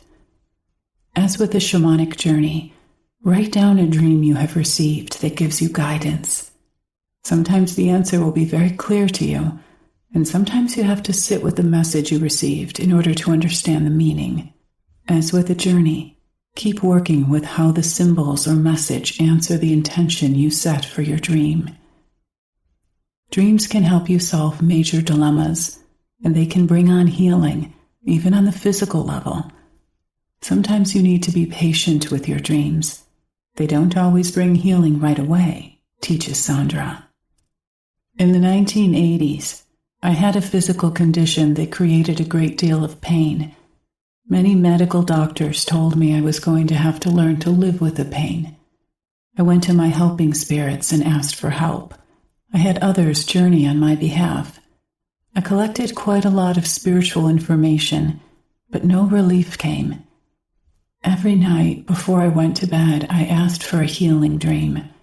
I was very persistent and did not give up. And after months of asking, the dream finally came. A Native American man wearing blue jeans and a blue denim shirt came out from behind my couch. He said he had always been there. Then he proceeded to show me a beautiful blue rattle, a blue that was very vibrant, and I had never seen such a hue before. The man pointed to the place in my body where I was in pain and said, "You have a pain right here." He then shook the rattle over that place on my body, and in the dream, the pain disappeared. When I woke, the pain was gone and has never reappeared. You can imagine my gratitude over this healing.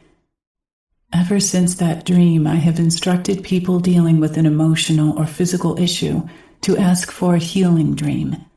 The key is persistence. You must ask every night. It is quite extraordinary how many of my students share that they had a soul retrieval or some other spontaneous healing like the one I had. You simply need to ask for a healing dream. When you go to bed at night, hold the intention that you are seeking a dream that can give you guidance and healing. Many of my students report that one of their helping spirits has appeared in a dream to offer healing, but as in my dream, it is also possible that an unknown being may come to offer help. Group dreams. When a group gathers to do spiritual work together, it is sometimes noted that the different participants begin to have dreams that overlap in meaning and have relevance to the entire circle, not just to the individual who had the dream. Sometimes participants will receive a message or information that is for the entire group.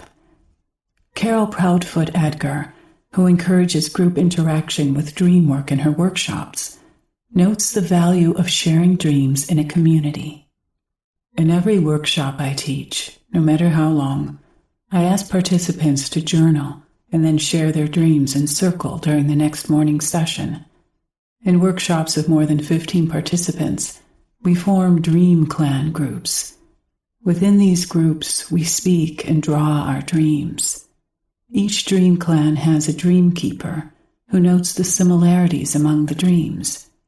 The last full day of the workshop, a major portion is given to mapping the whole circle's dreams and working to both understand and enact these dreams when appropriate.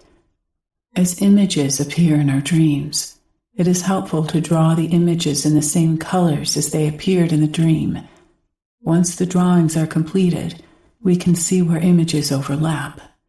For example, if a bird shows up in the dreams of 5 different participants, we will discuss or journey on the significance of what the bird has to share with the group. One time I was teaching in Montana, in a location where there were caves sacred to the native people of the area. When a cave appeared in the dreams of 3 of the group's participants, we made a decision to actually go visit the caves. Through journeying, we all received very important messages from the ancestral spirits who lived there. From sharing our dreams in a circle, we are shown the work we are doing as individuals and as a group. Our dreams are a major way that the spirits are speaking to us, informing, guiding, requesting. The dream drawings become part of the published material available to participants after the longer workshops. They record journeys much the way writing in a journal does, and we reflect on them to see how they have impacted our life as time goes on. I encourage participants to do this dream work at home, too.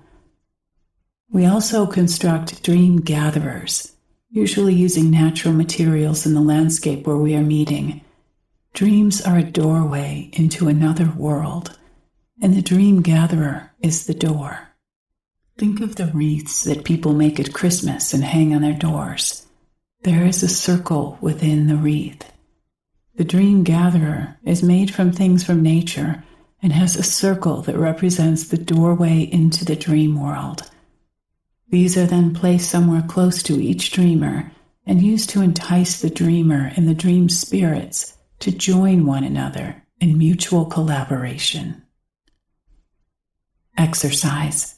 Making your own dream gatherer. Carol Proudfoot Edgar has been impressed by how the dream gatherers that each person makes seem to promote stronger dreaming. It can be very valuable to make your own. You can gather materials from the landscape or from your home. For example, tie twigs together with feathers between them, or tie some thread around a simple piece of wood. The thread represents the fringed pathway that may reach out and draw the dreaming world to you. Try using your dream gatherer for a period of time, such as a month, and see if your nighttime dreaming world becomes more active, vivid, and informative. It is important to make note of your dreams, and for some of us, it is very helpful to draw our dreams, because the image world speaks to us in ways words do not. It is also important to be willing to follow through on teachings you receive from the dream time. Otherwise, this gateway may close until you are ready to respond accordingly. Interpreting night dreams. Many therapists study for years to learn the symbolic interpretation of dreams. You can write them down or draw them, and even then the meaning might be unclear. Shamanic practitioners have found journeying to a power animal or teacher to ask for the meaning of dreams to be a great way to work. One such journey, which Sandra suggests, is a journey to the land of dreams. Years ago, I discovered a territory in non-ordinary reality called the Land of Dreams. It is a wonderful place where you can enter into a dream that you have had before to learn the interpretation of the symbols. To begin, think of a dream that you would like to work with and ask a power animal or teacher to take you to the land of dreams. There you will find a guide who will help you to understand the important elements and meaning of your dream. Another way to uncover the meaning of a dream, suggests Tom Cowan, is to utilize the power of a group. A dream work process developed by psychiatrist Montague Ullman more than 30 years ago has been used by groups of lay people as well as professionals to study, reflect on, and interpret their dreams. I've created a shamanic adaptation of this process by incorporating it into drumming circles and other shamanic groups since the 1980s. First, a dreamer tells a dream.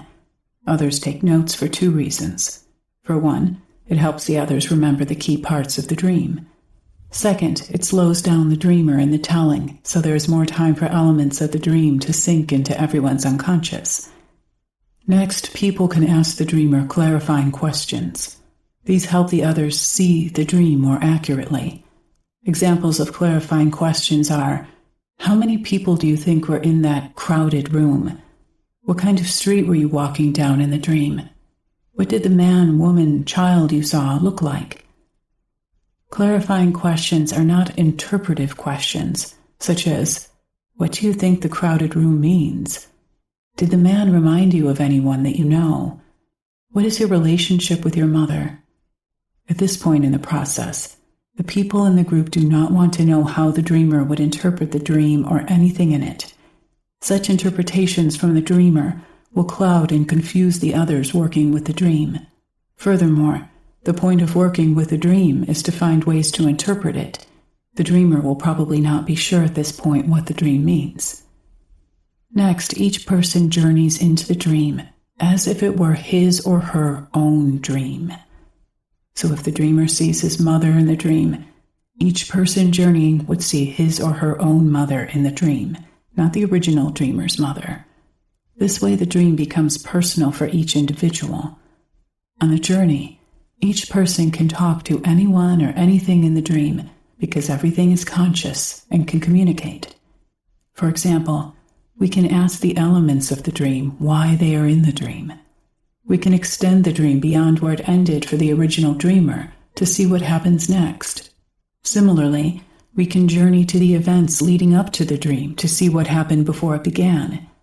And if the dreamscape shifts into something very different from the original dream, that is okay also. Dreams are alive and become even more alive inside a shamanic journey. After the journeying, each person relates his or her journey and speaks of it as if it were based on his or her personal dream, not the original dreamer's. This is important to make the dreamer feel safe. In other words, no one tells the original dreamer what his or her dream means. No one plays psychiatrist here to psychologize the dreamer or the dream. Everyone speaks about the dream in terms of what the dream and journey mean for themselves. But as the original dreamer listens to all the various ways that the dream unfolded for others, the dreamer begins to see possible interpretations.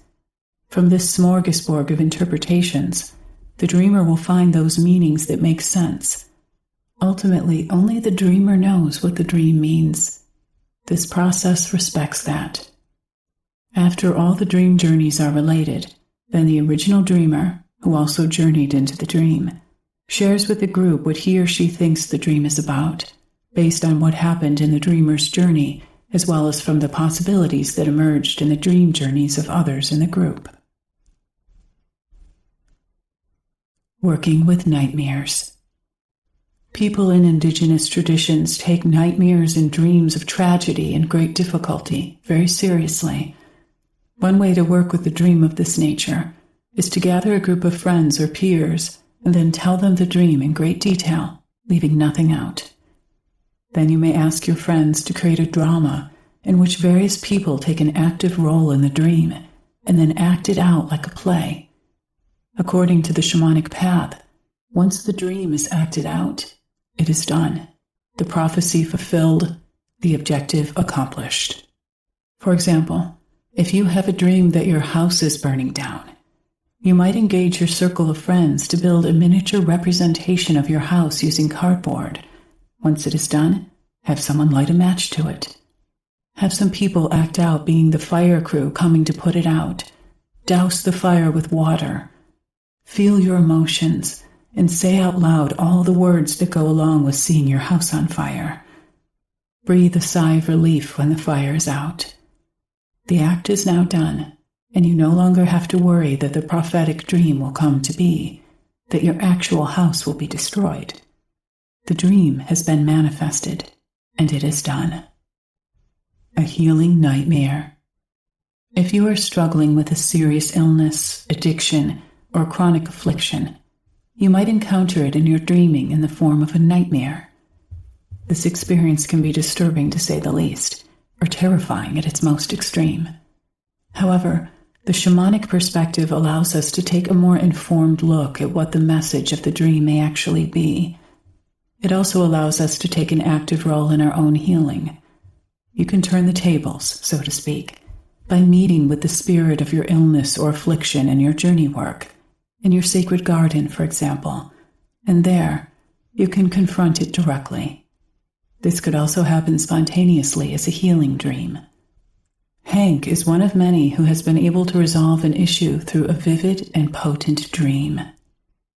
I remember a nightmare I had almost 40 years ago, an extremely vivid dream in which I was in Africa, wading along the edge of a shallow, jungly river, looking for fossils in the eroded, silty clays of the riverbank above me. This is also what I do as a scientist. I search for fossils. So this experience was not unfamiliar to me. As I slogged along, knee-deep in the muddy water, I suddenly turned a corner and found myself face to face with a crocodile. It was a really big one, a 15-footer at least, and it was much too close to me. After a moment's hesitation, it started to close in. Not surprisingly, I began to panic, and as I desperately tried to escape up the steep riverbank, the sticky brown mud impeded my progress. In no time at all, the croc was almost upon me. Perhaps the shock of knowing that I could not possibly get away triggered what happened next.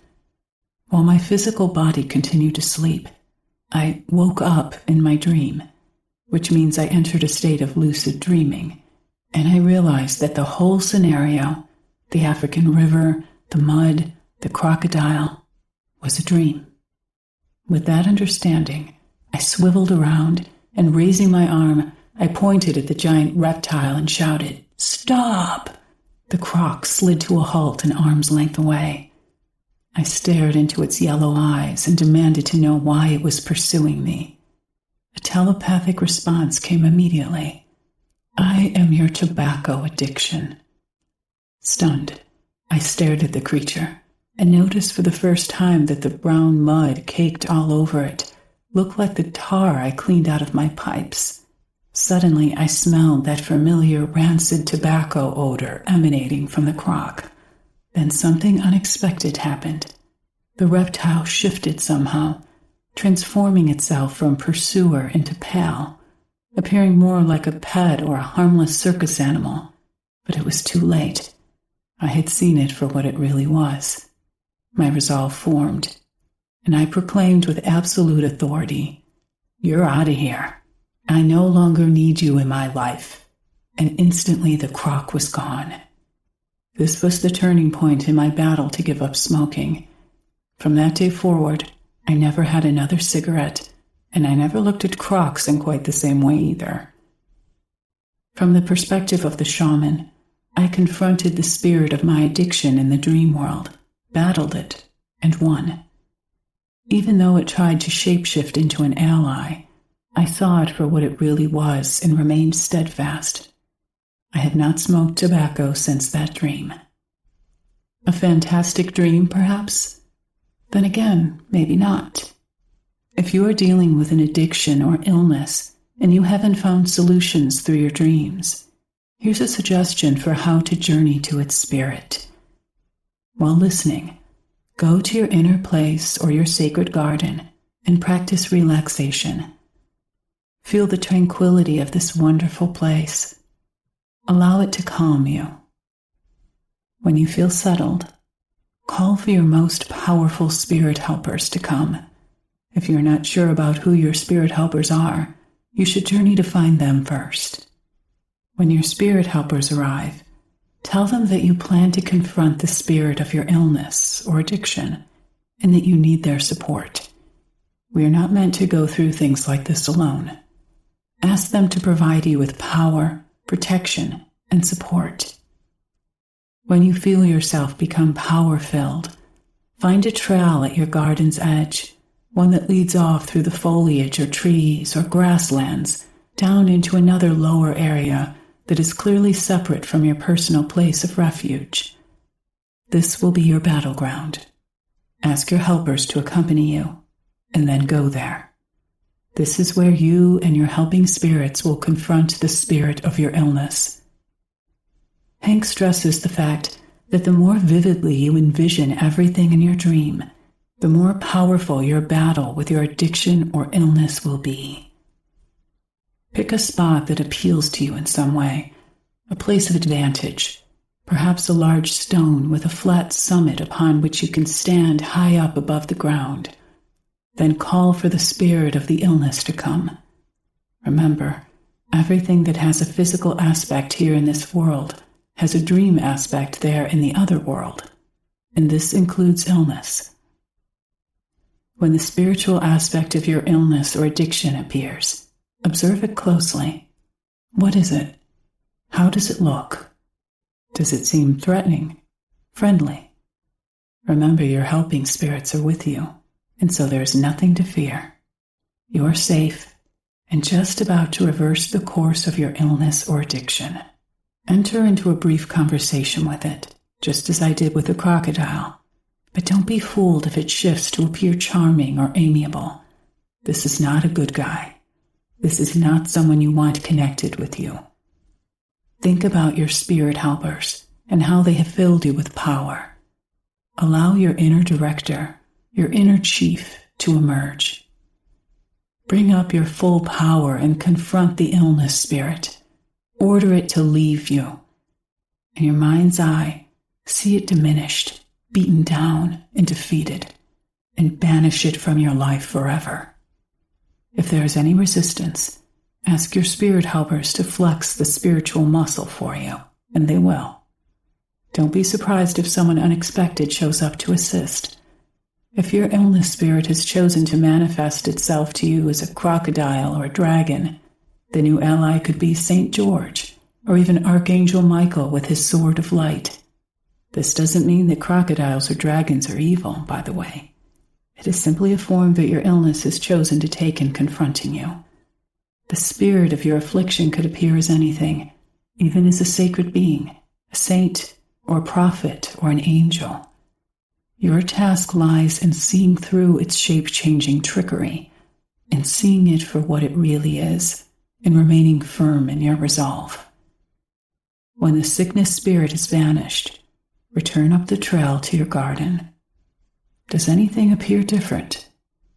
Ask your defenders to join you and have a talk with them. Express your gratitude and ask them to remain on guard until all vestiges of the illness have left your body. There is just one more aspect of this healing dynamic that needs to be considered. Since your subconscious body-soul is the self aspect through which you journey into your garden, it has witnessed all that transpired, and it takes everything literally. So while you are still in your garden, address your body-soul directly, in the same way that a kindly, wise chief might speak to one of his or her servants. Ask your body if there's anything it needs or wants. You may get a surprise. It could be an espresso at your favorite cafe, a long hug with your lover, a swim at your favorite beach, or even a hot fudge sundae. Use your mental egoic soul to create a thought form, a visualization of whatever it is your body-soul has asked for, and offer it right there in your garden. Take your time and allow the experience to be savored, like a fantasy. Remember, your body-soul does not distinguish between reality and illusion. So from the body's perspective, the visionary experience that you just had is real, and so is the thought form of the gift you have created for it. This is active dreaming, or what Jung called active imagination. Next, when your body-soul is sparkling happily, instruct it to start restoring your energetic matrix to its former undistorted state. One of the primary functions of your body-soul is memory, much like the hard drive of a computer. It can remember the original pattern of your energetic matrix before any distortions occurred, and it can rework your energy field accordingly now that the illness intrusions have been removed. As the blueprint is repaired, your inner healer will go to work once again with a clear pattern to work from, and your health will be restored. In this way, utilizing the shamanic journey work method, you can infuse your own inner healer with an enhanced sense of purpose, as well as with power and support from your helping spirits. Knowing this, you might adopt a healing meditation, repeated at regular intervals, to reinforce your command to heal the body. So many of the things that appear in your dreams and journeys can be a source for healing. Hank often shares a story about a particular journey one of his students had, as it reveals how transformative shamanic journey work may be, as well as how the sacred garden in the middle world of dream may be used as a place of power and healing. Many years ago, during a workshop in Sacramento, California, a woman in her early 50s had a particular place in mind to be her sacred garden. When she returned from the journey, she seemed agitated and on the verge of tears, and during the break, She asked if she could share her journey with me privately. This is the essence of what she told me.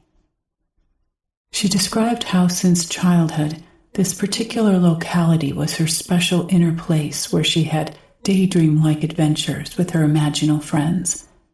She spoke of how it resembled an English garden or park, with rows of flower beds and trees, including a small thatched cottage where she had teddy bear tea parties with all her stuffed animals, who came to life, of course, in this magical place, and so forth.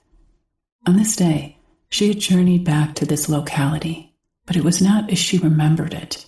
For starters, it had thorny, unfriendly-looking vines growing all over everything, choking the trees and blanketing the elements that made the place so charming.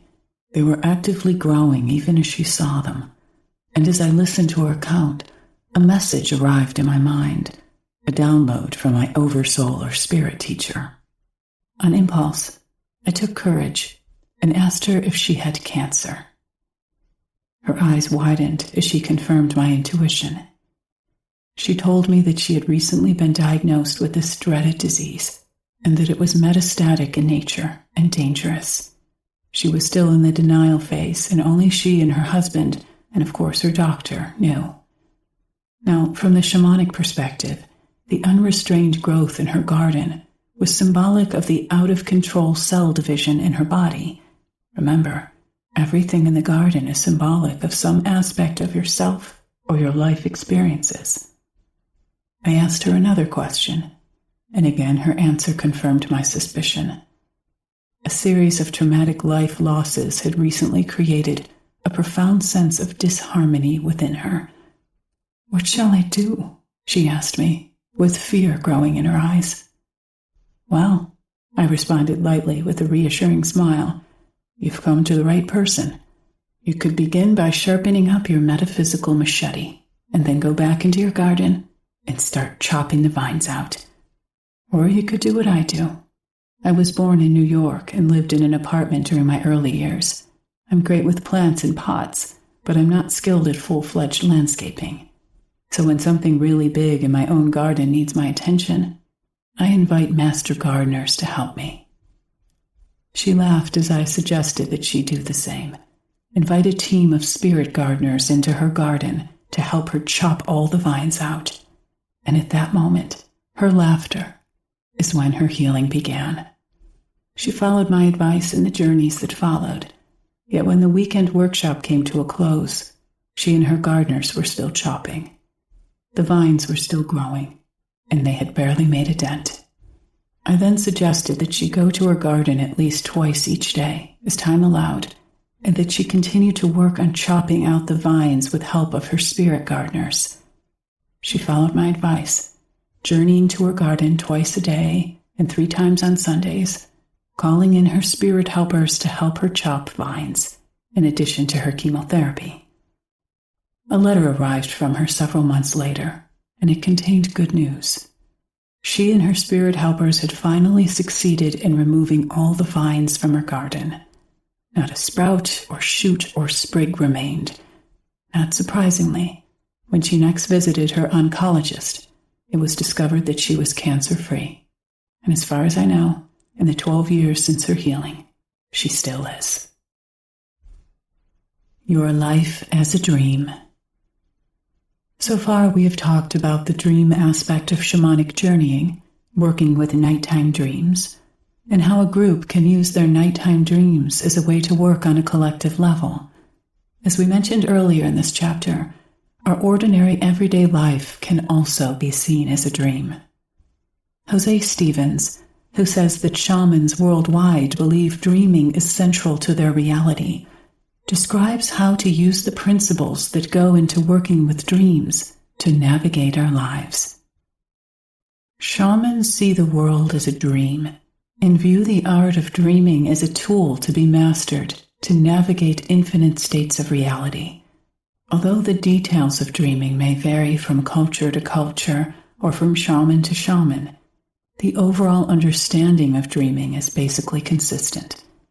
Shamans hold that all the worlds are dreams, and that these dreams can be shaped, altered, redreamed, and navigated by the dreamer, who is also dreaming him or herself and being dreamed by the dream. Rather than the world being a fixed reality, as it is seen by today's mainstream approach, the shaman's understanding of the world is much more optimistic and flexible, because it holds that since everyone is collectively dreaming, each person can, with awareness and an active will, change the dream. This understanding allows the shaman the liberty to act with abandon, experience massive freedom, and apply strong intent to whatever he or she wants to accomplish, with the certainty that results will follow. Perhaps the greatest enemy or obstacle to a man or woman of knowledge is the belief that one can be victimized by outside circumstances or trapped by fate. By definition, this is an admission of intolerable weakness, where all power is projected externally onto outside forces. A shaman can never afford to take this stance, because the results of doing so are disastrous. Shamans therefore study the art of dreaming, the art of influencing the collective dream, in order to accomplish what to others seems impossible. Clearly, you do not have to be a shaman to adopt this powerful approach to your life. However, you would do well to study the shaman's understanding of the dreamscape, because this will grant you a measure of freedom not provided by mainstream thought.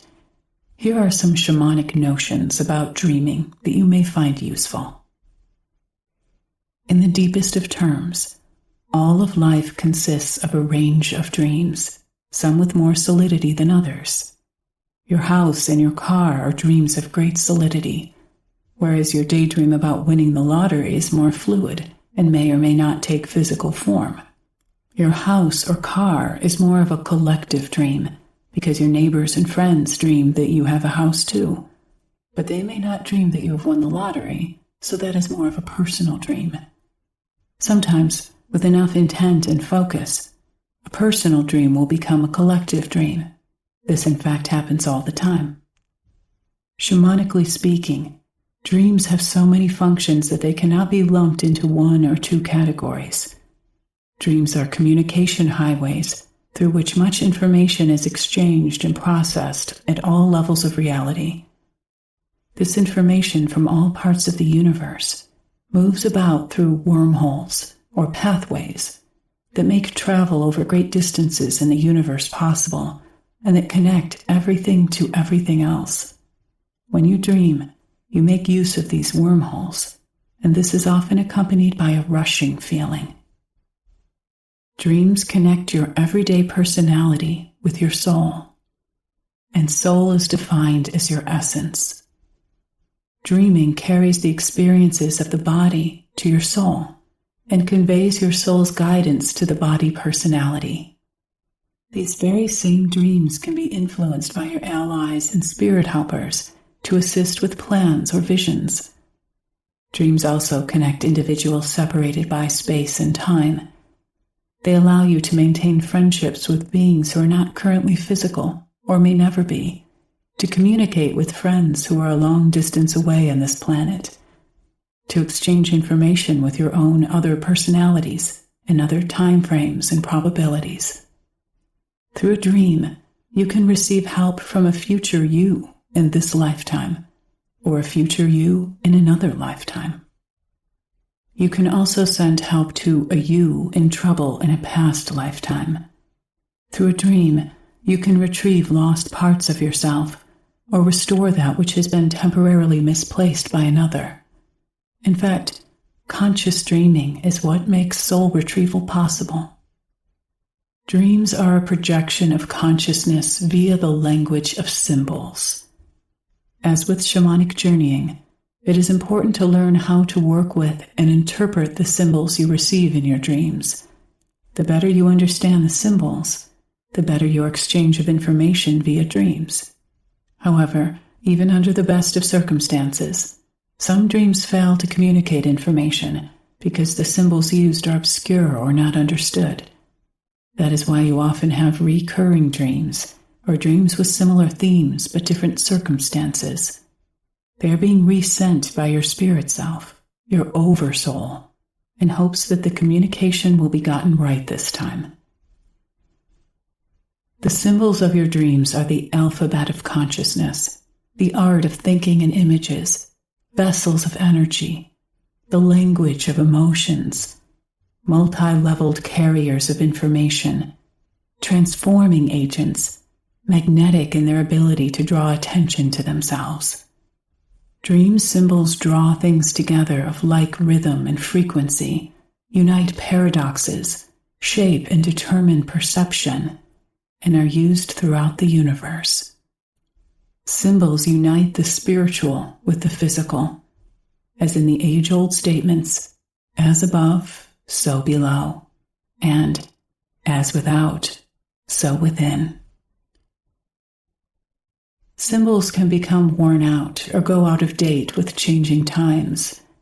On the other hand, new symbols may appear with the advent of new technology, fashions, or customs. For example, the symbol of an old man or woman with a scroll may be replaced by a computer or cell phone, revealing a text message for you from spirit. Symbols are the language that your spirit self uses, and for the average person, they are largely confined to the subconscious mind. Shamans make it a point to take charge of the subconscious and make it conscious. So they learn to direct symbols and utilize them to advantage. For example, a shaman may communicate with the spirit of eagle and arrange for a physical eagle to fly over a ceremony at a specific moment. Everyone there may look up in amazement to see the eagle, but the shaman knows the eagle is part of the dream, and both spirit and the shaman have dreamed the event. Exercise: seeing your life as a dream. During your waking hours, practice looking around you and seeing everything as a dream symbol, suggests Jose Stevens. Remind yourself often that what you seem to be taking for reality is actually an amazingly detailed and solid appearing dream. Practice realizing that you are dreaming yourself and that all sensations coming from your five senses are actually hallucinations of the highly symbolic dream state you find yourself in. This will not only keep you busy in a highly entertaining way, but it will begin to unravel your concrete and reactive way of being in the world. It will put you more in the driver's seat of your life, because, shamanically speaking, you are in fact the dreamer at all times. The more you practice this exercise, the more powerful you will become. You will gain tremendous insight into your everyday activities, your worries and concerns, and the bigger themes of your life. More importantly, you will begin to see solutions to many of the things that stumped you before. Simply changing your perspective is enough to transform many of your patterns in a beneficial way. Chapter 7: Creative Art as a Bridge. Another doorway into the hidden realms is through shamanic artwork or participation in a creative activity such as spinning fiber into yarn. Our uniquely human capacity to create helps dissolve the veil between our ordinary reality and the spirit worlds, but acquiring a visionary state of consciousness through art requires both practice and discipline.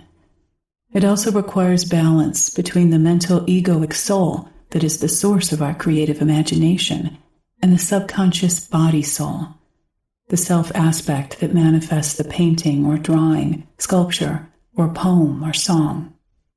When that balance is achieved, the doorway through the heart opens, and the created object can take on truly amazing levels of expression, for that open channel allows inspiration and intuitive guidance to flow into us from our oversoul that resides always in the dream worlds. These activities reaffirm the shaman as a person who can move out of the mental state and become a hollow bone or hollow reed, through which the Navajos say the many-colored winds may blow. Inherent in the practice of shamanism is the understanding that the shaman opens himself or herself to allow the power of the universe to flow through them and bring healing to those in need. By serving as the bridge between the worlds, the visionary can literally merge with and act as a conduit for the power of the universe. One way to do this is through making art. Shamanic art's ancestral visions. Many archaeologists consider the painted caves of the late Stone Age to be examples of shamanic art. The earliest of these sites dates back to 32,000 to 36,000 years ago in Europe, and perhaps to even earlier in Africa and Australia. Yet there is controversy among the primary researchers of prehistoric art over the art's interpretation and purpose. On one hand, many claim that we simply cannot know the minds of our prehistoric ancestors, and these investigators affirm that the rock art itself becomes more and more cryptic the more they study it.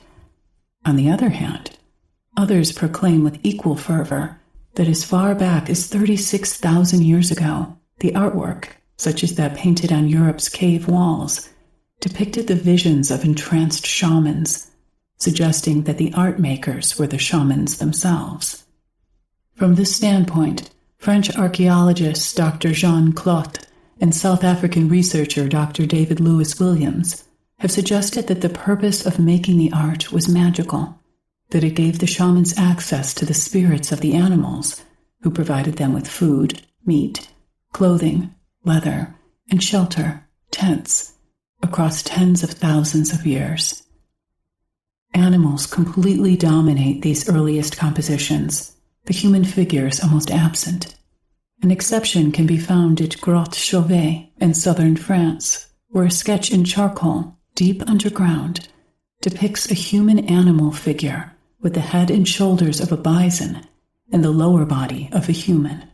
Perhaps this too is shamanic art, and it is a depiction of a shaman merged with a power animal 32,000 years ago, or perhaps a mythic figure such as the Minotaur from Greek mythology.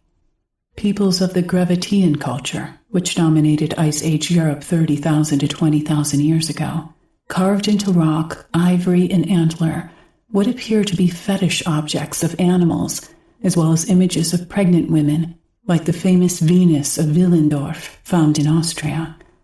They also made the first sculptures combining animal and human form, such as the bipedal lion man from Ohlensteinstadel, Germany, fashioned from a mammoth tusk, a power animal, or perhaps a shaman merged with an animal spirit ally. Hank Wesselman, a paleoanthropologist, has studied shamanic artwork and emphasizes how it played a role for an entire tribe or community. Shamans created art in order to maintain equilibrium, both physical and metaphysical, between the community and the archetypal forces that affected the well-being of the community. They knew that one of the ways in which we may honor these wise beings is through our art, for we humans are the only ones on this planet who make art. The shaman has always been the mediator between the forces of nature and the people, and the continued survival of their bands most likely hinged upon their ability to do this.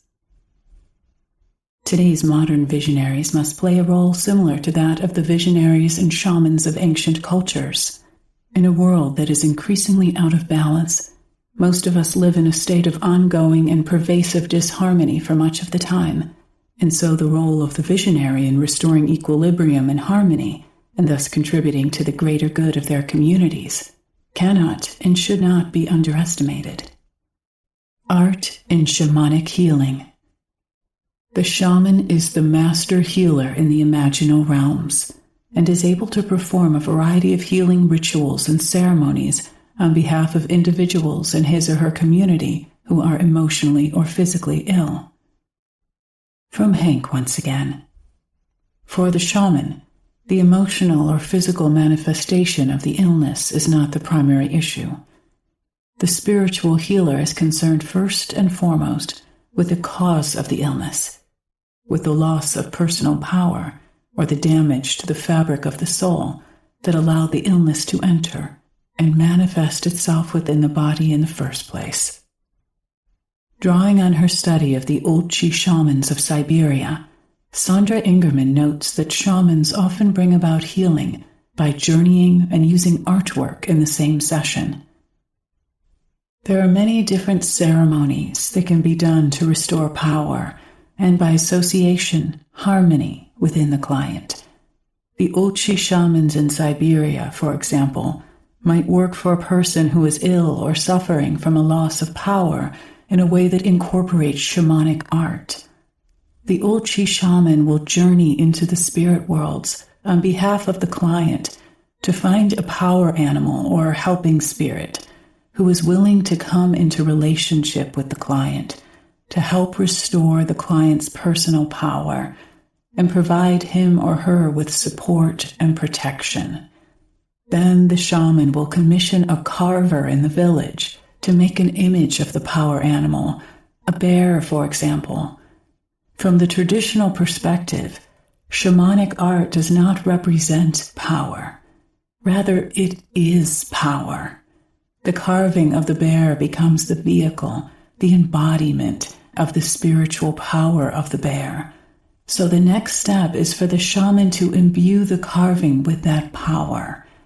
Then the carving will be placed by the shaman in the client's home in order to serve as a literal and symbolic bridge between the person and the bear spirit. Most shamanic cultures have traditions of using art for healing. The Navajo peoples of the American Southwest say that sometimes it is necessary to create a doorway between the two halves of the world, the inner and the outer, and between the people of time, ourselves, and the timeless people, the spirits. This is a poetic and symbolic way of referring to the relationship between ourselves and the helping spirits. The Navajo accomplished this with sand painting. At a healing session to cure an emotional or physical illness, for example, a group might gather in a hogan, the traditional Navajo one-room circular dwelling. On the sandy floor, the shaman will create elaborate iconic and symbolic designs of the spirits using colored sands. When the healing ceremony commences, the shaman sings a very long prayer, such as the Blessing Way, while the patient sits right on the painting in the center of the room. The healing ceremony traditionally continues from dusk to dawn for 2 consecutive nights, and the painting serves as the doorway through which the spirits come into the hogan and into the patient. Through their grace, the sufferer is cured. Its work accomplished, the painting is then obliterated. Among the Shipibo Indians in Peru, illness is understood as a breakdown in the body's energy system. To restore harmony, Shipibo shamans make visionary journeys into the dream time to receive healing symbols from the spirits. When they return from their journey, they use a strong dye to actually paint these energetic symbols on the body of the patient, or they will embroider energetic patterns accessed through a healing song into the clothes the patient wears. These designs are colorful and filled with power, thus creating a strong impression in the subconscious body-soul of the sufferer and enhancing his or her own inner healing abilities.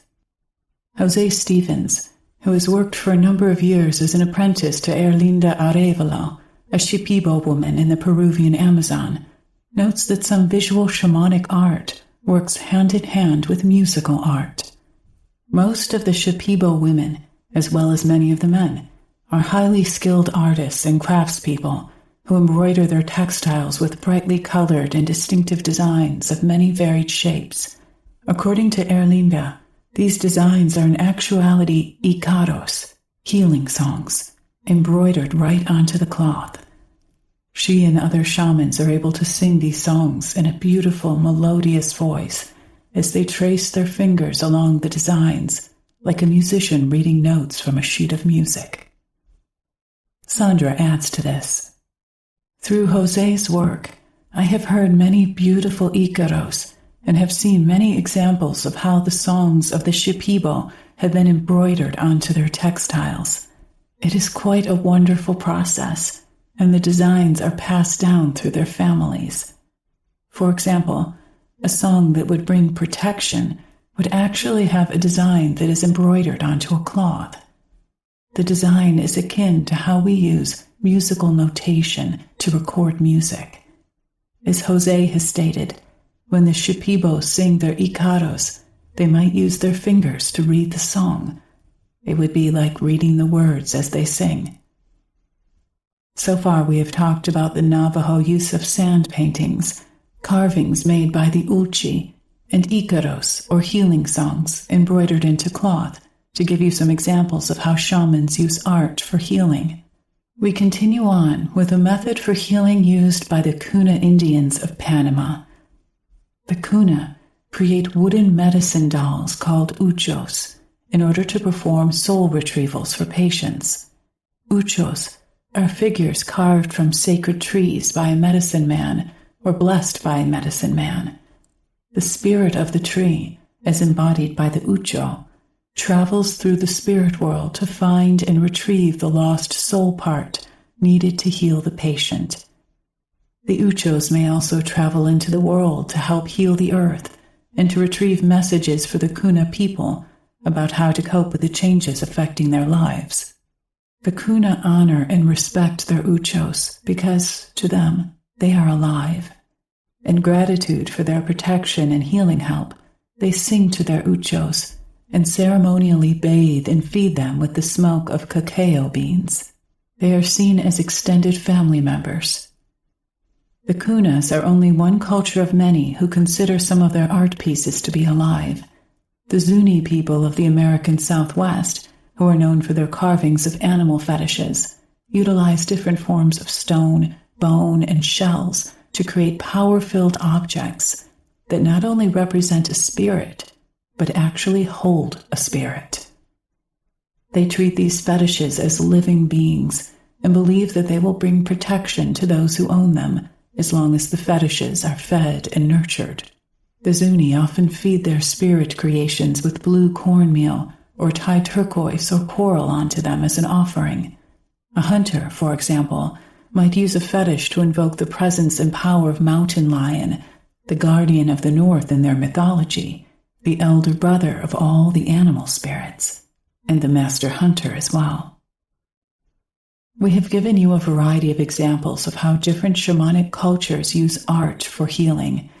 As we look at the petroglyphs and pictographs on the walls of rock shelters and caves, and we observe the paintings of ayahuasca visions from the Amazon and the visionary yarn paintings of the Huichol shamans in Mexico, we see imagery of the well-traveled territories of the hidden worlds, as well as the powerful helping spirits who are so familiar to the shaman.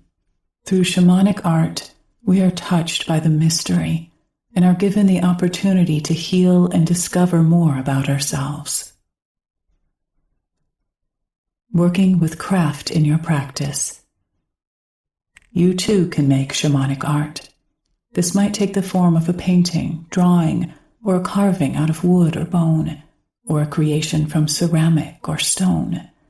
You might journey to invite a power being to embody your creative work, thus bringing your helping spirits into ongoing and dynamic proximity for healing and protection. Your power objects can be placed on an altar that you have created in a room where you meditate or do sacred work, or you might position them on the land where you live or in a garden. Sandra, who uses spinning as a form of shamanic practice, knows how the act of creating can be a kind of meditation. I like to spin fiber into yarn. As I spin, I meditate and focus on the power with which I want my yarn to be filled.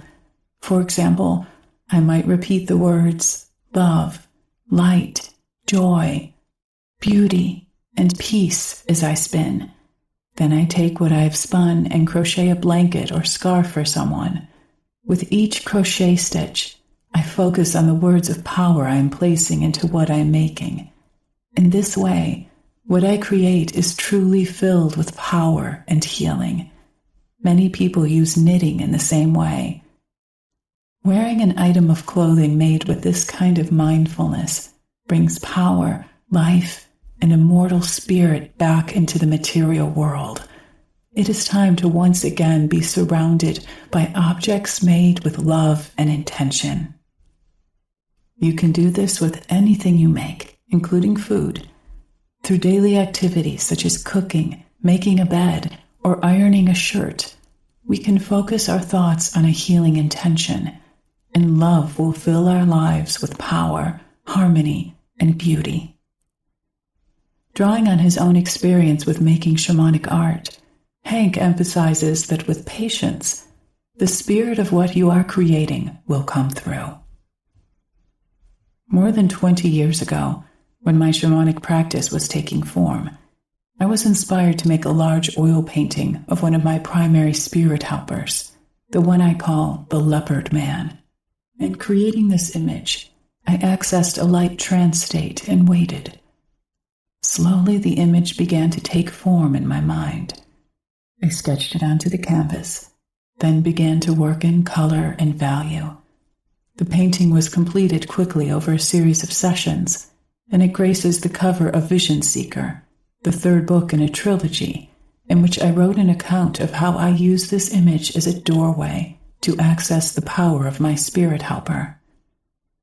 Today, this painting remains in my care and hangs on the wall of my office where I write. It is a watchful presence, providing protection for my home and family, as well as quick access to this powerful ally in the lower world when the need is there. Carol Proudfoot Edgar calls bringing artwork into her shamanic practice soul crafting.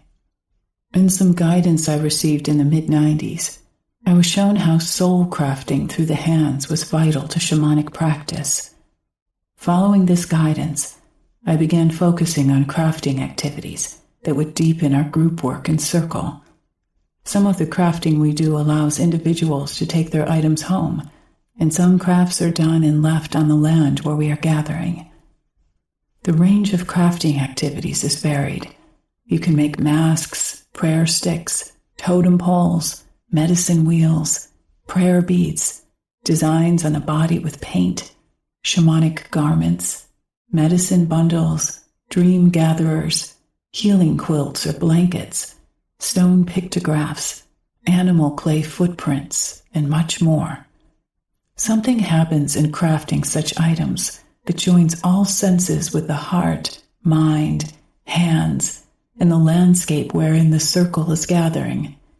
Throughout history, crafting has been a fundamental part of human activity, and I am not surprised that participants engage in these activities with joy and intense engagement.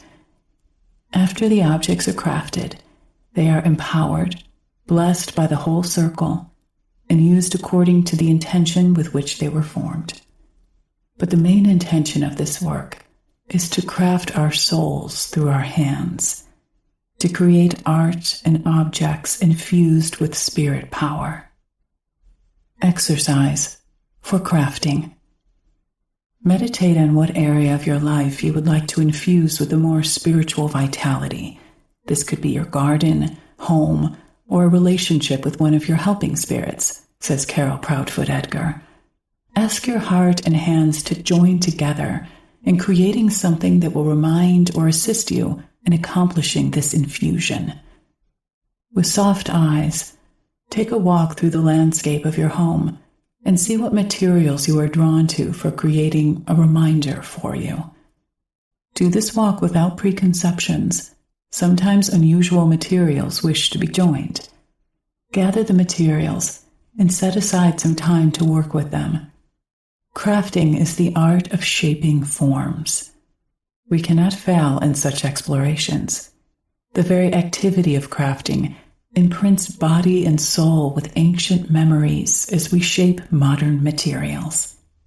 As you craft, you might look into where the finished item wishes to be placed, and be sure to place it where it can serve the function for which it is crafted. Healing words. We have mentioned that when the modern visionary steps onto the path of discovery, it becomes a way of life in which he or she gradually incorporates the spiritual teachings learned from many sources and traditions into his or her practice, which enables the visionary to live more consciously. One of those spiritual teachings includes the importance of being conscious of the words we use with ourselves and with others, and even the words we use about our wider community and the planet. Words are power. Words are seeds. Every time you say a word, a seed is planted into yourself, others, and the world. This seed will grow as you continue to use those words. This reveals that it is important to reflect on whether you wish to plant seeds that create sabotaging thoughts, fear, or hate, or whether you wish to plant seeds that create hope, love, and inspiration. All indigenous cultures have creation myths upon which their way of life and their perceptions of themselves are built. In most of the creation stories, the world was created by a sound or a word. In the same manner, words can be used to create the world we live in. In her teachings, Sandra stresses the need for us to remain mindful of the words we choose. The Navajo people have a saying, "May you walk in beauty." Whenever there is someone from the Navajo Nation at one of my lectures, he or she comes up to me and tells me about this term. It means that one can choose to speak words that are loving and that will be healing to others, words that create beauty. One of my favorite teachings is about the true meaning of abracadabra, which many of us used as children. This word comes from the Aramaic ebrak ad habra, which literally translates to, "I will create as I speak." Indigenous people take words very seriously because they can be used to heal or to curse. Yet the modern person tends to speak very quickly without really considering his or her words. When we say things like, "There is no hope," we are creating no hope. When we say things like, "I am grateful for all I receive in my life," those words of gratitude become affirmations that reverberate back to us and ripple through the web of life. The first time I did a journey about this, one of my teachers had me sit in a beautiful place in nature.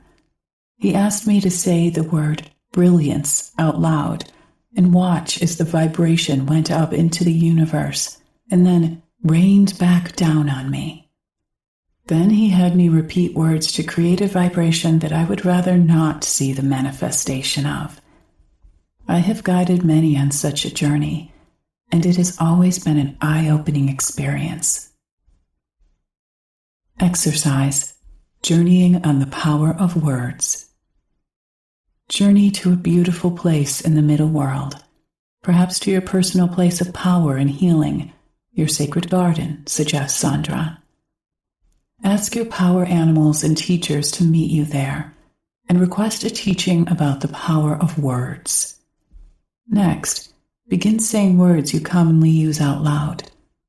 Observe the vibration of the words, and see how they manifest a particular energy in your life.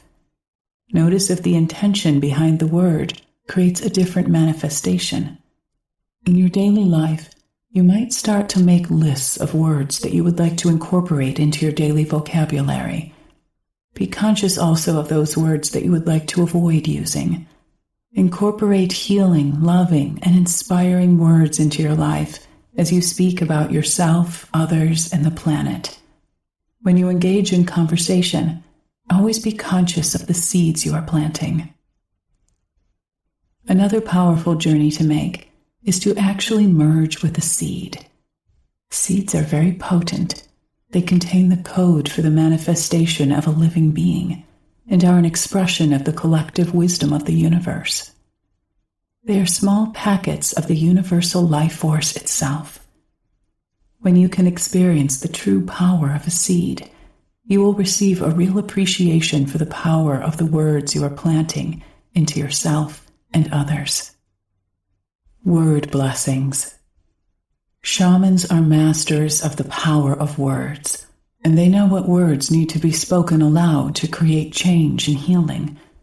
The words that shamans use for healing are known as blessings. A blessing is created by words and actions, such as making art to create beauty, love, light, inspiration, hope, that affirm healing and success for yourself, others, and the planet. What we bless with our creative acts, thoughts, and words blesses us in return. Many people feel they are not poets or songwriters, or believe they cannot use words in a magical way.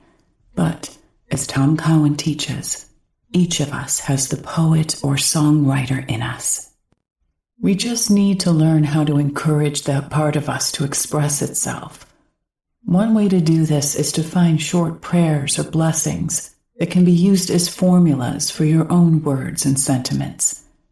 Once you know the formulas, you can slot in your own words or lyrics whenever needed. The more you practice this, the more you will remember phrases and images that are important to you. For example, take the Scottish blessing, "You are the wife or husband of my love." A variation is, "You are the wife or husband of my joy." In rural Scotland, these phrases are used to bless people, animals, even features of the landscape. "You are the neighbor of my love. You are the cow of my joy. You are the mountain of my joy." With this little formula, you can bless anything in your life for which you wish to express love or joy. Another formula that you can use for blessings comes from a medieval poem called "The Loves of Taliesin." Beautiful the rising sun, beautiful too the shadows it casts. Beautiful the morning dew, beautiful too the grass where it lies. Beautiful the passing clouds, beautiful too the blue sky behind them. The formula is simple: beautiful, beautiful too. As you walk through the woods or down a city street, let your attention focus on places of beauty and honor them by inserting your own words into this formula. Don't worry if it takes a few moments to think of what you want to say and how to word it. The moments you spend considering how to express yourself are meditative and create an intimacy with the object. Notice in the original blessing how the second half of each line is connected in some way to the first half. This is not absolutely necessary, but it expresses how things are connected and interdependent.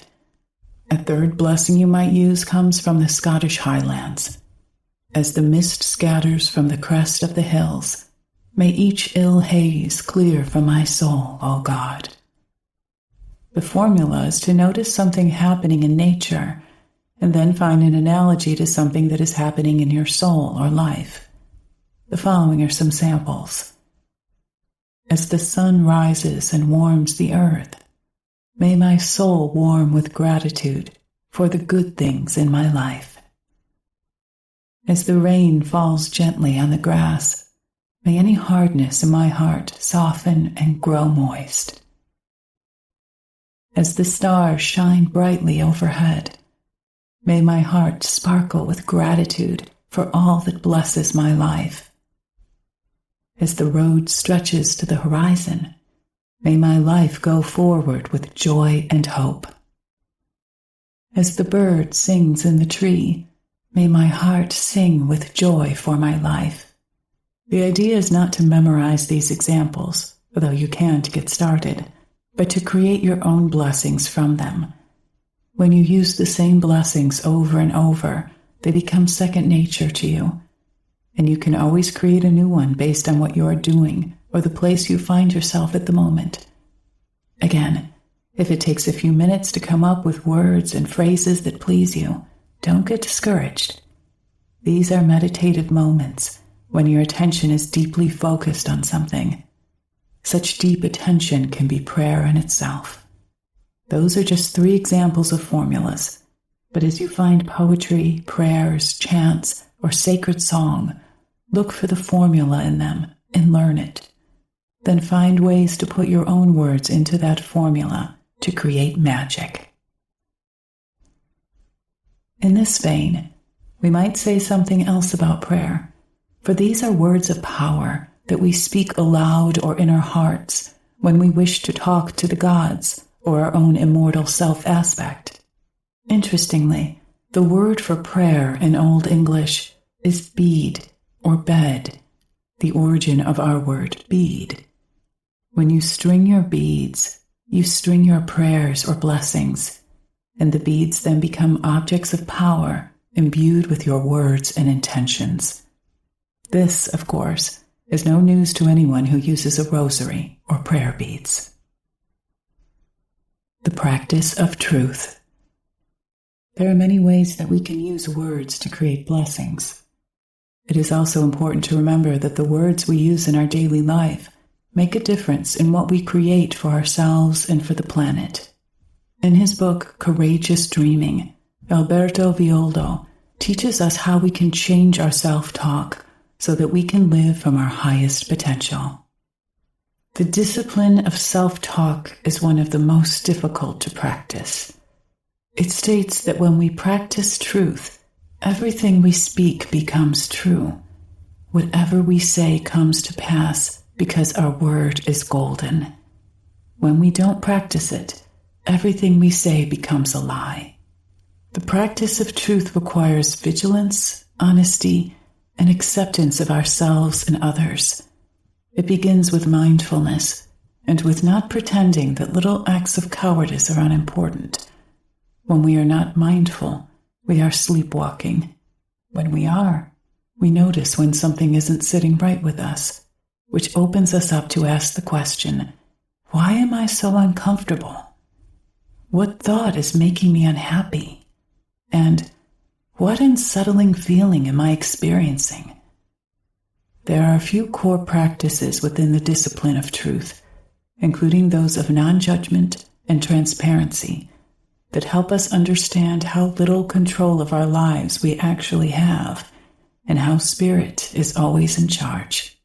Whenever you are hiding from an uncomfortable truth, life will draw your attention to it by providing you with situations that will challenge you to stop the charade. If you choose to ignore these signals, your body may very well give you a wake-up call. A story created when you avoided a painful realization will become buried in your subconscious. Eventually, it will manifest as a physical ailment. Practicing truth means being willing to consider that everything we say and do might be a mirage designed to perpetuate the nest we've built for ourselves in the material world, our reputation, our marriage, our career, our house, our credit rating, and so on. So often we tell ourselves lies about who we are so that we'll feel secure in our identity, thus not having to do the hard work of facing our failings. When we believe our own press releases, we're like the fellow driving the car with the bumper sticker, "Practice random acts of kindness," who cuts off someone else to get into the parking space first. Accept who you are, laugh about your foibles, and allow others to see the real you, rather than presenting them with a smoke and mirrors act designed to trick them into believing that you are someone you are not. To let others know who you are, you must be willing to see who you are, with all your beauty and ugliness. This is the practice of transparency, where you allow yourself to be seen by others for who you are, having nothing to hide. This does not mean that you go around sharing your dirty laundry with everyone, but rather that there is congruence between who you say you are to yourself and others, and who you really are. In Judaism and early Christianity, there is a sin known as Lashon Hara, which refers to engaging in gossip. According to Lashon Hara, speaking negatively about someone is equivalent to cursing them, and listening in on gossip is as bad as spreading it yourself, because you are actively participating in it. It's best to remain silent and not speak poorly about anyone, regardless of how great the temptation is. Every great spiritual tradition speaks of a universal truth that can be experienced by all, whether it is known as the perennial philosophy or by the Greek word logos. A personal truth, on the other hand, is always a lie designed to justify the terror felt in the face of the mystery of creation. If my truth is different from yours, it's because we are both latching on to a limited idea, mistaking our own perspective for universal truth. The minute we become attached to our personal dogma, we start justifying it, and that's when we slip into the nightmare of judgment, bigotry, and discrimination. The way to peace is through the practice of universal truth. It takes you out of the story of who's the good guy and who's the bad guy, and it helps you create your life journey with creativity and courage. But universal truth can only be experienced through your spiritual practice. Making art and working consciously with imagery and words have been used by shamans worldwide to provide a focus for bringing the energies required for healing an individual, community, or the planet from and through the transpersonal worlds of things hidden. We suggest that you use craft to bring spirit and power into your house, your community, and into society at large. Work consciously with weaving blessings into the words you use throughout the day. Start to observe your self-talk. By doing all of this, you will feel a shift in your consciousness, which will bring healing into your own life and into your everyday world. Chapter 8. Working with Sound and Light. The fact that sound can heal has been known since the beginning of time. Shamans all over the world have used songs and chants to heal illness. Vedic chants, Ikaros in the Amazon, and the mantras of yogis are all used in healing. The great Egyptian physician and architect Imhotep, the man who became a god, created a temple designed for sound divination and healing near his step pyramid at Saqqara almost 4,000 years ago. And today, Navajo healers sing long healing prayers over their patients, whose conditions then improve. We can even see in the creation myths that many different cultures teach that matter and life were formed through the sounds and words of some creative force. You may be familiar with the biblical teaching in Genesis that says, "In the beginning was the Word, sound," and "God created the world with the words, 'Let there be light.'" For the past 40 years, Westerners have been rediscovering the power of sound to heal. For example, vocal toning and using Tibetan singing bowls, crystal bowls, and tuning forks are all being explored as ways to heal emotional and physical illness. The same holds true for monotonous drumming and rattling. Working with the vibrations of sound, whether from a musical instrument or from the toning or chanting of one or more voices, has been revealed to be a way to restore harmony to the body. The musician Robert Gass, who has written on sound and healing and has made extensive cross-cultural sound recordings, observes that the healing power of the harmonics of sound can be seen as the light in music. He also states with conviction that one of the definitions of healing is to make sound. In support of this, Hank Wesselman adds that the name of the Polynesian healing god Lono, Rono or Rongo in the Southern Ocean, means to listen or to make sound when it is expressed as a verb, ho'olono. We have observed that the subconscious body soul is very impressed by anything physical. So when a sufferer sits in the center of a circle and receives ritual sound vibrations that amplify the person's own healing intention, the body soul, whose job is to restore and repair the physical, goes to work with an enhanced sense of power and purpose. Drumming and healing. Many of us who serve as shamanic practitioners work with drums and rattles in our healing rituals. Over the past decade, numerous scientific studies have been published that demonstrate the enhanced health benefits, such as positive immune system changes, provided by exposure to recreational music making, especially drumming. For example, a 2001 paper published in the peer-reviewed journal Alternative Therapies in Health and Medicine by a cluster investigators headed by Barry Bidman, MD, demonstrated that group drumming definitely strengthens the immune system. To be precise, statistically significant increases in the activity and number of cellular immune components called natural killer NK cells, which seek out and destroy cancer cells and viruses, were seen in the subjects who drummed. Power songs. We have observed that a shaman is a person who learns to move his or her ego out of the way so that the power of the universe may work through and within them. For this reason, the shaman is often described as a hollow bone or empty reed. To move their egos out of the way, shamans traditionally use singing and dancing to build their connection with this universal life force, and they frequently sing and dance for many hours before they do any journeying or healing work. Singing is an extremely powerful tool, and Sandra Ingerman teaches that when you truly sing with passion, energy moves from your head into your heart. The forceful breathing associated with the singing allows oxygen to flow through us, saturating our tissues and brain, affecting our arousal centers, and awakening our entire body. In response, we may feel ourselves being filled with power. I have found that singing is an extraordinarily potent way to relieve depression or feelings of powerlessness. However, many of us were told as children that we were not good at singing or our voices hurt the ears of others.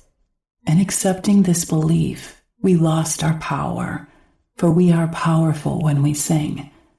Everyone can sing, and it is a great way to activate and experience our own healing process. Finding your songs. Shamans have power songs that they use for different healing ceremonies. To find your own power songs, you might first do some drumming and rattling. Listen to the sound and allow your awareness to shift until you begin to achieve inner focus, and then allow your consciousness to travel inside of yourself. Notice if you are feeling any vibration in your body, and let that vibration surface. Find your voice, and allow this vibration to express itself as a sound, chant, tone, poem, or song. It is easier for some people to find their song while they are alone in nature. You might sit by a tree and hold the intention of having a song sung through you. Or you might find that by taking a walk and incorporating some movement, a song will flow out of you. Often a song begins as repetitive humming that grows and increases as we continue to hum. Sometimes words begin to take form as phrases. Notice the energy you start to feel in your body. As you continue to sing, you may find feelings of joy returning to your life. You might find your song or songs by journeying to your place in nature, your sacred garden. Before journeying, try doing some drumming, rattling, and singing to move the chatter of your mind out of the way and to open your heart. Your journeys will be deeper and clearer when you take some time to prepare yourself before visiting your garden or connecting with your helping spirits.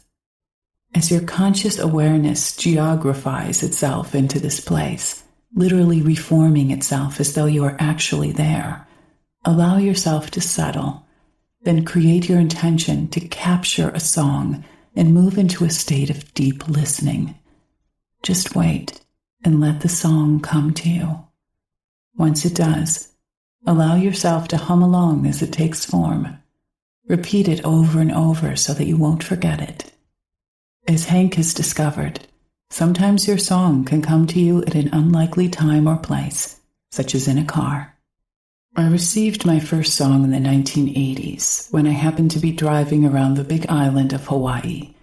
I was alone in the car, visiting my favorite places of power that are scattered around the immense slopes of the volcano Mauna Loa. A song appeared in my mind as I drove, a repetitive rhythmic melody without words. I sang it over and over all day. I held my focus as I drove on this largest mountain in the world, if you measure its height from the ocean bottom. I also focus my intention on the spirit who lives in this mountain, the one the Hawaiians call Pele. In the Andes, she would be considered an Apu, a tutelary spirit who resides within a particular mountain of great power. She has been one of my friends for more than 30 years. On that day, I came to believe in and accept Pele as one of my protectors, who also serves me as a teacher on occasion. The song she gave me is about power. I sing it when I need to power up. Because it was my first song, it could well be the last one that I sing to release my breath before I make my final transition into death. I have also received other songs since that time, healing songs, for example, and songs for bringing myself into alignment with. I sing one of them when I arrive in a city, town, or place I have never been before. Singing is a way of making contact with the spirits of that place and of announcing my presence. It's also a way of saying something about myself and my reasons for being there, but ultimately, it's about finding connection with. It's about correct protocol. Gods of the harp. Songs can be used to raise power, and they are also used as a way to perform a healing. Tom Cowan points out that in the Celtic tradition, the idea of God or the Creator is referred to as the Oran Mor, or Great Song. This is in keeping with other cultures that see the universe as something vibrational, or something created by a voice, song, or sacred word. In an old Irish myth, the goddess Boan, later her name becomes Boyne, one of Ireland's sacred rivers, gives birth to 3 sons who become harpers. As each son is born, Boan's husband, Uainth, plays music on his harp to accompany her experience. The first birth is difficult, so he plays a lament or song of sorrow. The second birth is joyful because she realizes she is having another child, so he plays a happy tune. And she falls asleep during the third delivery because she is tired, so he plays a lullaby.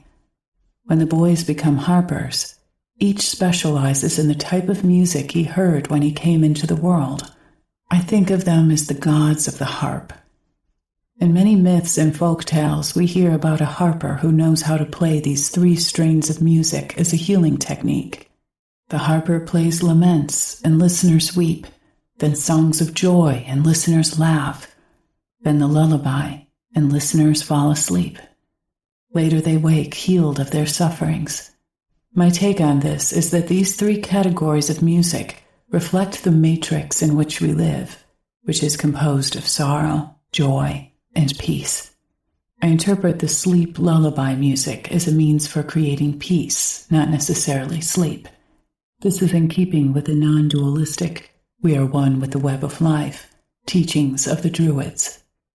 In other words, our lives are not just a tug-of-war between sorrow and joy, but also a yearning to move beyond these 2 states into something that transcends the dualism, and perhaps this state is peace. I think of sorrow and joy as categories into which we can place all our dualistic feelings, thoughts, emotions, and situations that occur in life. While we might think that the healing solution is to move from the negative into the positive, we know that everything contains its opposite and will revert to it at some point. So moving the distressed person into joy is only temporary. The real healing solution is to move beyond the dualities to a place of peace, a more abiding state that can be present whether one is in sorrow or joy. A simple way to use this matrix for healing is to hum these 3 strains of music for someone as a kind of prayer. Visualize the person in distress or pain and hum a low tone. Then watch the person's face begin to smile as you move up a couple notes on the scale. Then see the person in total peace as you move the hum up a couple more notes. C, E, and G work well. This can be done in one slow breath as you exhale. Then keep repeating this as a kind of breathing, humming meditation for several minutes, in which you send out healing with your breaths and intentions. Not surprisingly, you'll find that this brings you too into a wonderful state of peace. Singing and healing patterns. In Chapter 7, we shared how the Shipibo use ikaros, or songs, for healing. Jose Stevens, who has studied with the Shipibo, has experienced shamanic healing through their songs firsthand. During an all-night Shipibo healing ceremony in Peru's Upper Amazon, the presiding shaman healer whispered to me that I had a growth in a specific location of my body. Although I had mentioned this to no one, I had noticed a hard lump under my skin in just that location, and it worried me some, so I was startled when he mentioned it. He said, "Let's take it out," to which I readily agreed. He proceeded to sing several ikaros, or sacred healing songs, and he passed his hands over the spot and then blew smoke over me. The next morning, I checked the spot and noticed, to my great relief, that the hard little lump was totally gone. To this day, it hasn't returned. In contrast to removing what should not be in the body, the Shipibo also utilize ikaros that can have a positive healing effect or create a cocoon of protection. Indigenous people know that inside the body, there are vast open spaces, plenty of room for things to go in or come out. One of the things that can travel in and out of these open spaces they like to call mal aire, or bad air, or cold. They believe that the ikaros can be inserted into these spaces as well. This is not in contradiction to the understanding of quantum physicists and neurobiologists, who are beginning to uncover how empty the human body actually is at the subatomic levels. Inside the human body are vast reaches of space, just as in outer space. Shamans say that these spaces are not empty, but are filled with patterns like radio waves.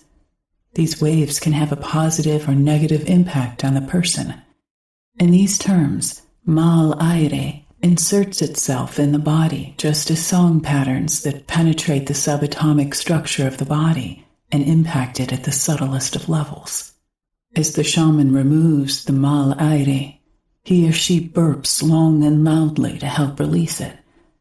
The burps are a great metaphor for getting rid of whatever is not good. Burping, which, like song, is another sound vibration, makes the release real for the body. According to the Shipibo, each ikaro has a subatomic pattern with a specific purpose. When this pattern is sung into the body with intent, it begins to create a set of outcomes that would not have occurred had it not been inserted. The ikaro is intended to stay within the body for a long time, sometimes even permanently.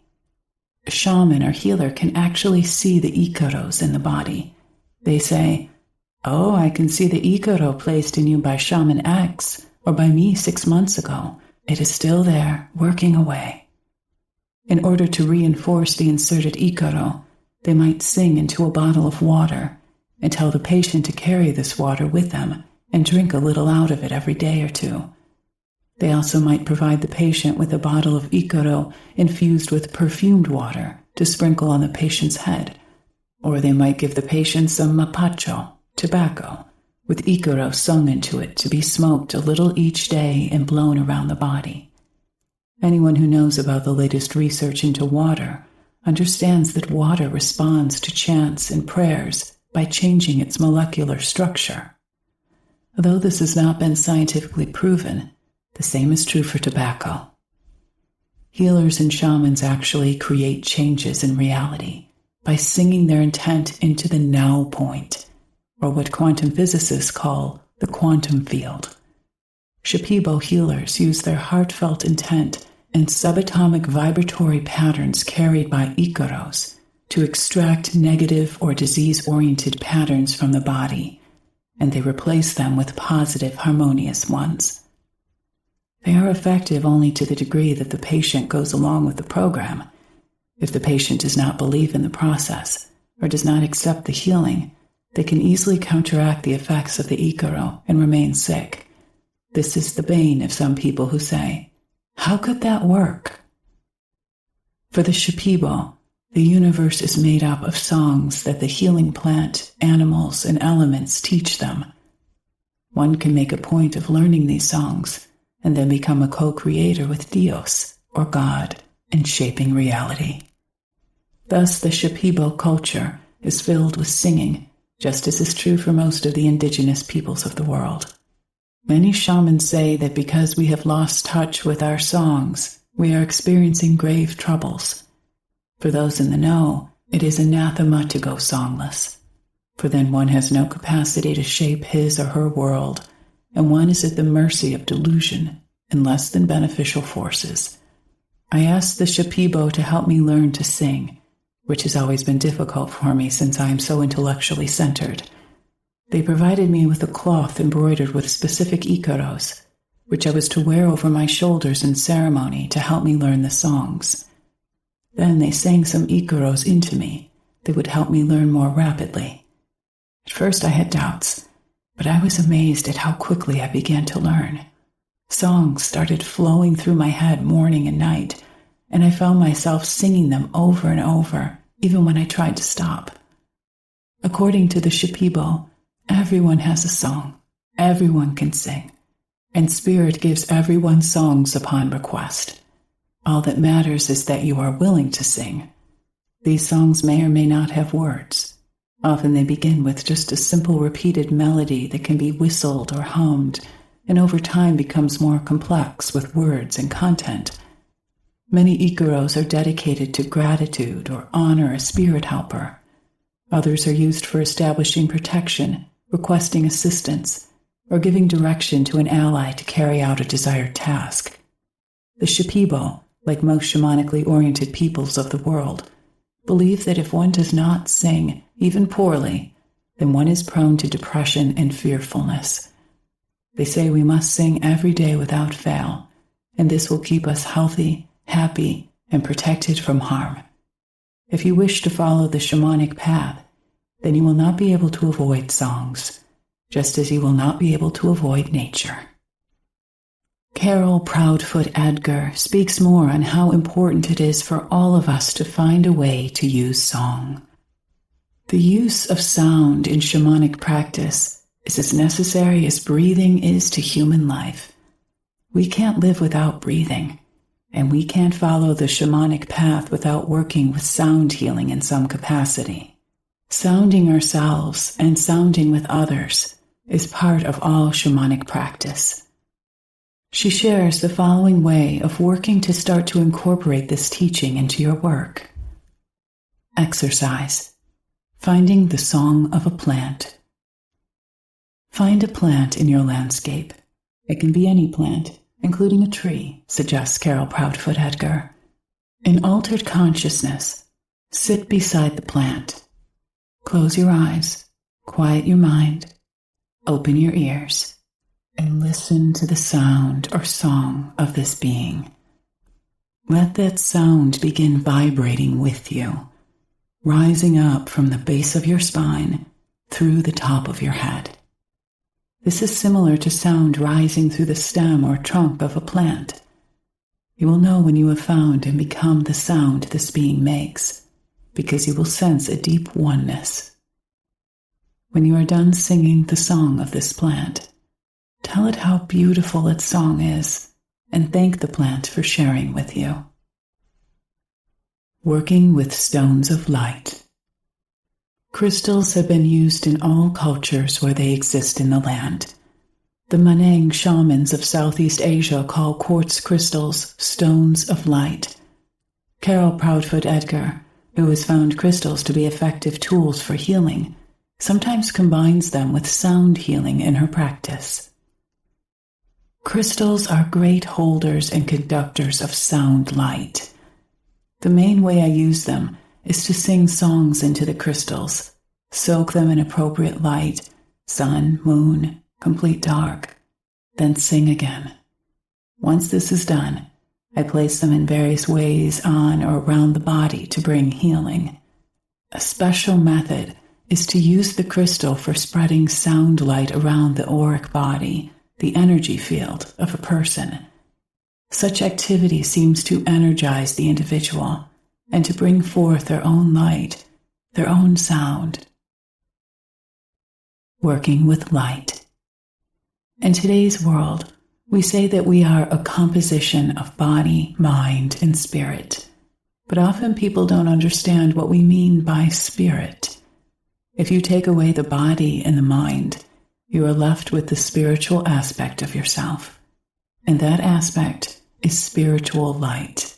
For shamans and mystics, the visionary experience inevitably brings them into relationship with their spiritual aspect, the light beyond the form.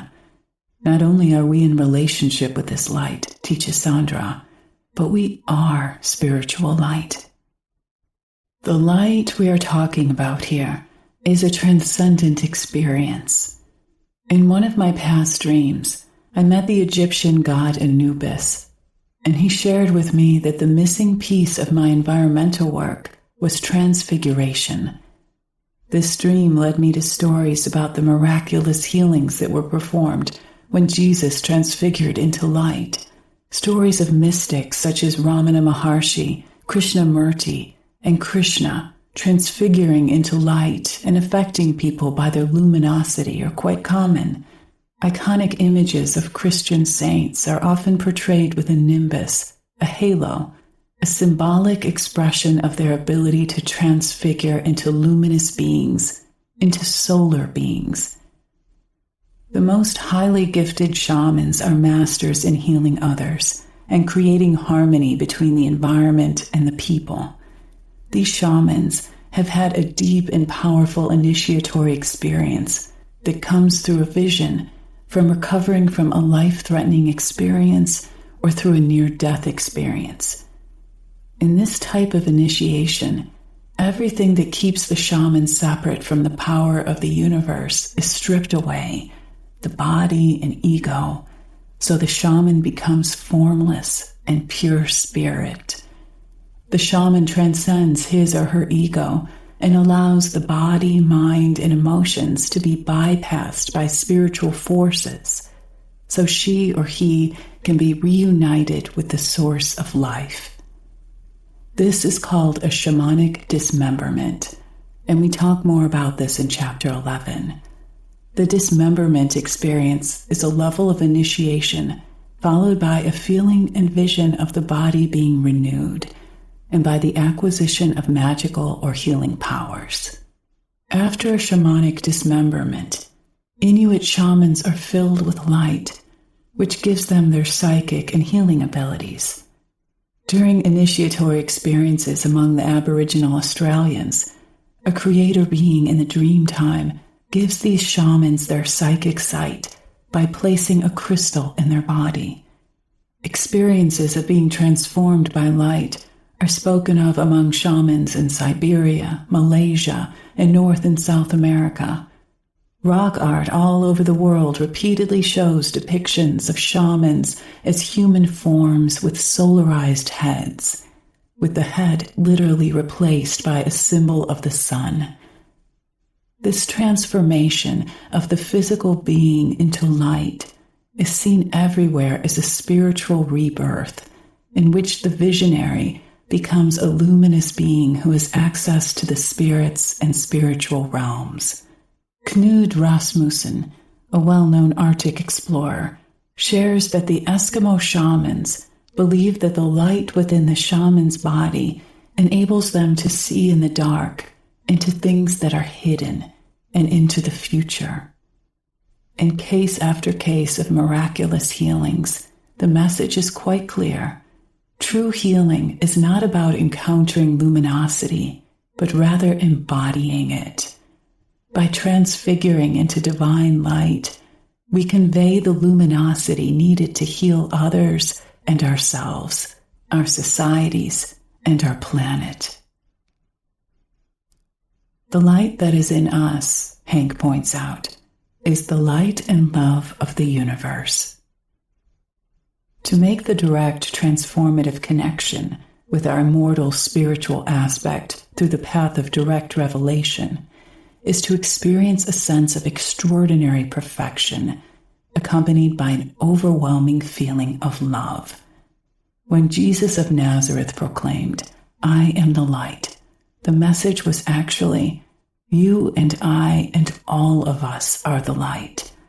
Our immortal soul aspect is the light and the love beyond the form. Exercise, transfiguration. To experience this divine state of your own immortal light, it is good to do some preparation. It can be experienced in a myriad of ways.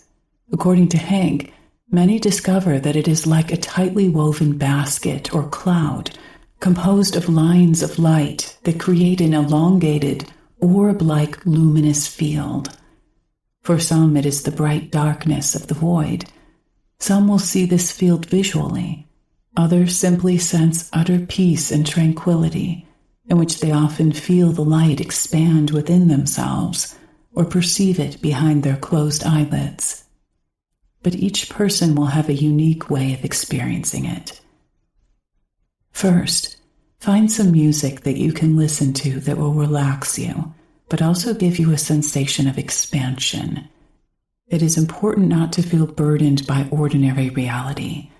This means you want to let go of all that you have to do, where you need to be after the experience is over, what is going on with the loved ones in your life, etc. You can release constraining thoughts by doing some singing, dancing, or walking, always with the intention of letting go of anything that is burdening you. Sandra uses her imagination to find relaxation. I often use the metaphor of a ship going to sea. Unless you take up the anchor, you as the ship will not move. It is good to use singing, dancing, or walking as a way to let go of thoughts that might anchor you into ordinary realms through your concerns. Hank also uses the metaphor of the ship because it can help us in envisioning ourselves moving outward and upward. This is a good metaphor because the anchor leads downward, connecting us to our memories, habits, and our everyday habitual behavior patterns held in the body-soul. In this journey, you are not going down into your stuff. You're going within yourself to connect with the seed of light that was planted within your heart by your transpersonal God self when you drew your first breath. By turning your focus within and toward it, you are activating the probe and letting your own inner light shine through you. Then you are going to focus your intentions on going up. We can think of the connection as being similar to the string of a kite. The string is a line of light that leads upward, a connection from the light within your heart to the spirit, the kite, that hovers over you. The self aspect the Hawaiians call Au Makua, or your immortal oversoul. After you have done some preparation and let go of burdening thoughts and everyday concerns, find a comfortable place to sit or lie down. Make sure you are in a space where no one will come into the room to disturb you. Make sure your phone is off. Then put on the music you have chosen. It is important to note that in this experience you are not journeying outside of yourself into another world. You are actually traveling within to experience your inner light so that it can shine through you. Many people actually perceive it as a luminous visual phenomenon against the darkened field of their closed eyes. You might begin the journey by repeating the following intention. Thank you for taking from me that which keeps me separate from my spiritual light, my divine perfection, the source, and the state of oneness. This intention at the journey's onset tells your helping spirits and the universe that you want to transform the form of your body and the thoughts that fill your mind. This, in turn, will bring you into a state of oneness with your source, your personal creator, your God self, and beyond that, with the God or the goddess, the power of the universe, or whatever you wish to call the source of all things. As you repeat your intention, You will find that your helping spirits may help you create a way for your body and mind to dissolve so that you may begin to experience yourself as pure spiritual light. Keep breathing and experience this wonderful state. Soon you might feel a change in the vibration of your body. You can stay in this state for anywhere from 15 to 30 minutes while you are listening to the music. This is enough time to truly give you the experience of transfiguration. When we keep up our transfiguration work and have an experience of our inner light, we also start to find our eyes shining, reflecting that we have touched into the place of inner joy and inner wealth as the indigenous shamans do. In this way, we bring more light into our own lives and the world. The direct experience of your spiritual light can be greatly transformative because you have touched your own divinity, and through it, the greater divinity beyond. Whenever you experience this inner light, it is good to give thanks for the experience and to feel your awareness coming back into your body while you, at the same time, hold on to the light shining through you. With practice, you will find you can hold a bit more of this light throughout the day, and it is in this way that you will be a light in the world. The human spirit. We have emphasized more than once that the goal of the authentic mystic, both tribal and modern, is to access the true transpersonal archetypes, the lights beyond the form. Within these numinous experiences, mystics say they also perceive a sound. Like the spiritual light, this sound is perceived and interpreted in different ways according to the psychological framework of the perceiver. But all spiritual traditions converge on a singular truth, a deep understanding that this is the sound that creates all. The monotheistic religions conceive of it as a primordial word of a fatherly monogod, the Logos, through which this deity created everything in the universe, and all at once in a singular event. Others affirm that the primordial creative vibration was actually a sound, such as the Om of the Eastern traditions. Still others affirm with equal confidence that the first sound was the breathing out of the universe, an extraordinarily long, breathy whisper, a whisper that went on for eons, the echoes of which can still be perceived today by mystics, shamans, and by astronomers using radio telescopes. In Hawaii, the name of the healing deity is Lono, a word that as a verb, ho'olono, means to make sound, as well as to listen. Hank provides some information from the mystical Polynesian traditions, whose traditional wisdom sheds light on who and what we really are. The kahuna wisdom keepers of Hawaii know that we, as embodied oversouls, aumakua, are part of a still greater spiritual composite, the collective spiritual essence or field of all humanity. We often refer to it as the human spirit. The Hawaiians call it kapoe aumakua, the great collective of human oversouls, or the ancestors. This great human spiritual field is often perceived by the kahunas as a vast borderless sea of brilliance that has a drawing power, a luminous expanse compared to which all other lights are pale expressions.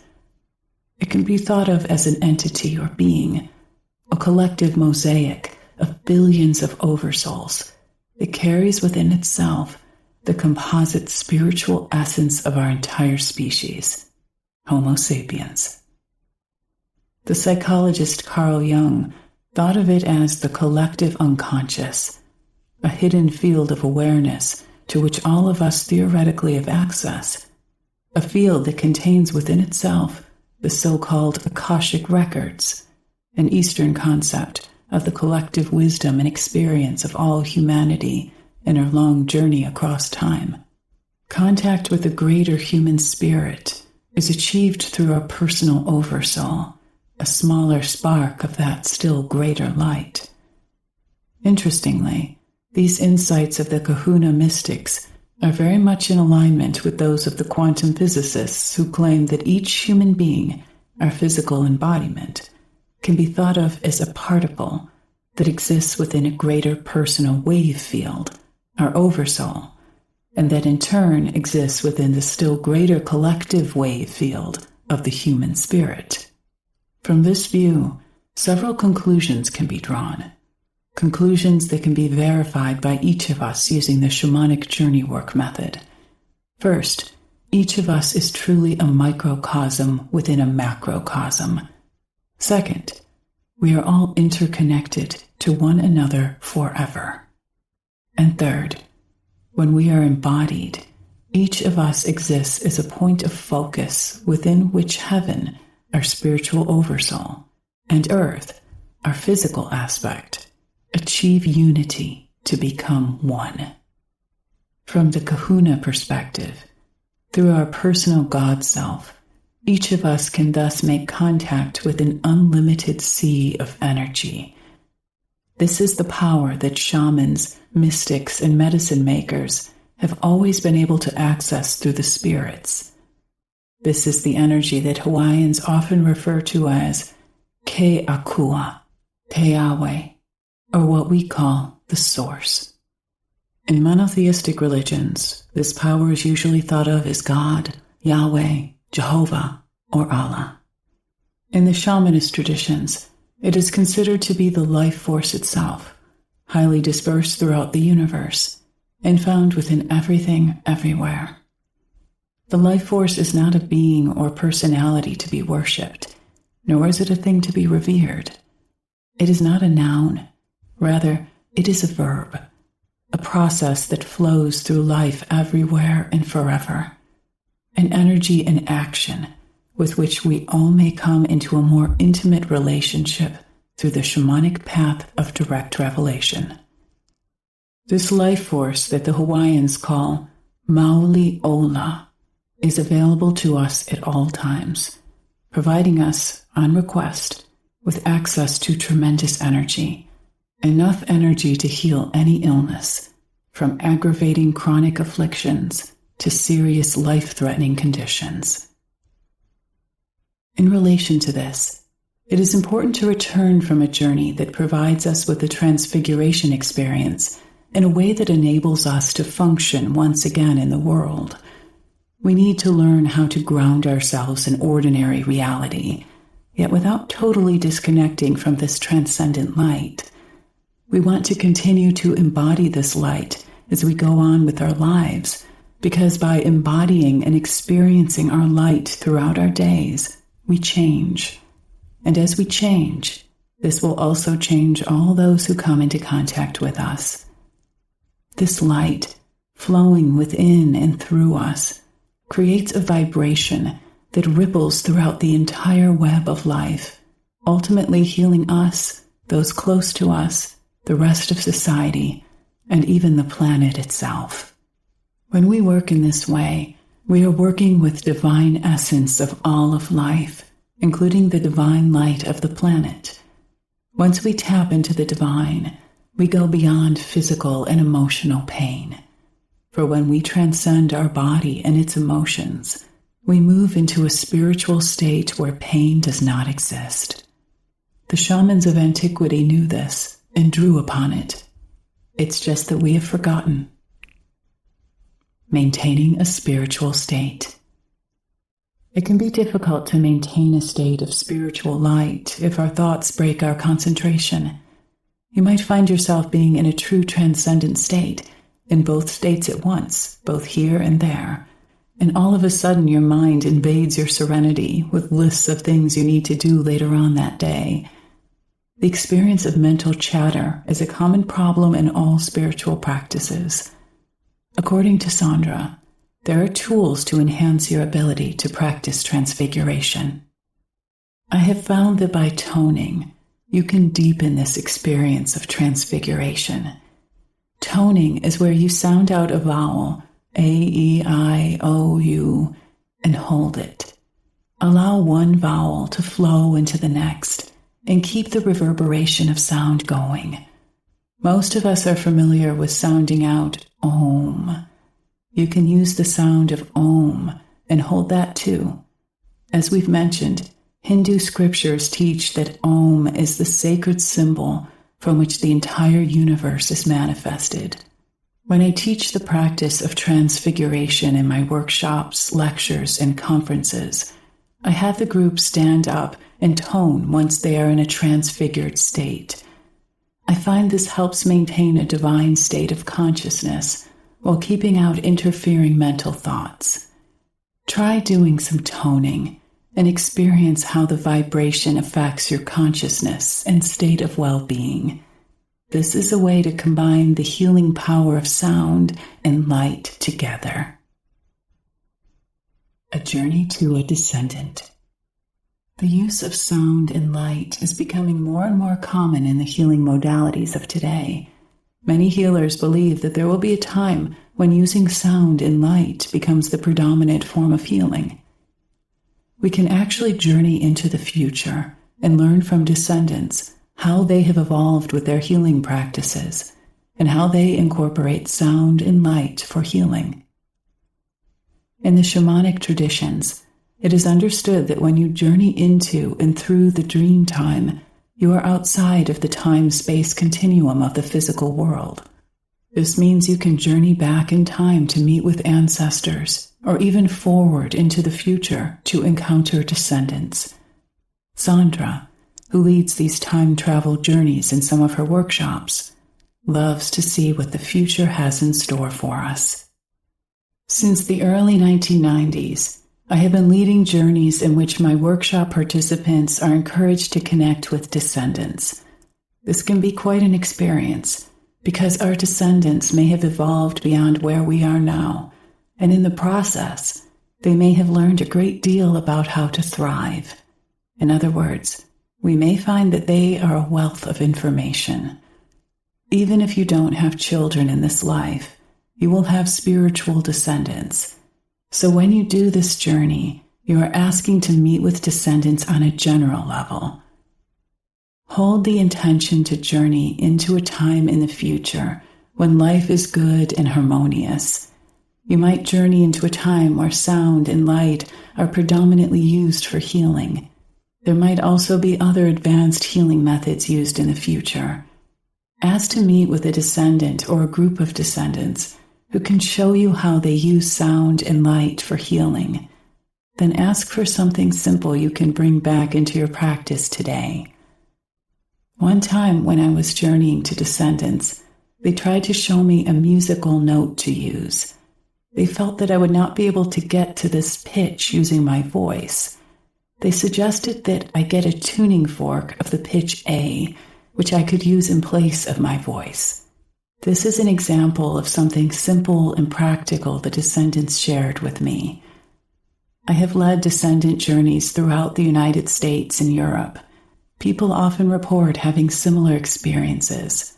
They say that life has become simpler than the way we live now, and that in the future, people work together as a community when someone becomes ill. Working with descendants can provide an abundance of information. It is a journey you may want to practice again and again. Try to build a strong and healing relationship with one descendant or group of descendants. They will keep sharing more information with you over time. They can be very joyous, and this will instill hope for the future of the planet. Remember that our descendants have an investment in our healing and our evolution of consciousness, for we are creating the world they will live in. Hank, who has written about his experiences with one of his descendants, believes that the person he met in the future is actually an aspect of himself. After a continuum of spontaneous visionary connections that I had over a 20-year period with a man named Nainoa, who lives in the future, I realized that he is actually one of my descendants' selves. My ability to make this claim comes from direct revelation, and as my journeys into the future deepened and stabilized over the years, the process became increasingly easy to access, creating the certainty that both Nainoa and I are embodiments sourced by the same Oversoul.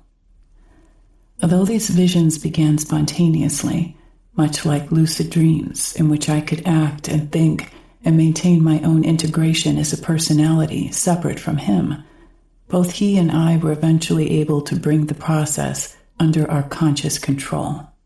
I seem to have been given a glimpse of the future that we are walking right into if we continue to do business as usual. And why would I be given this knowledge? This question has kept me awake many nights.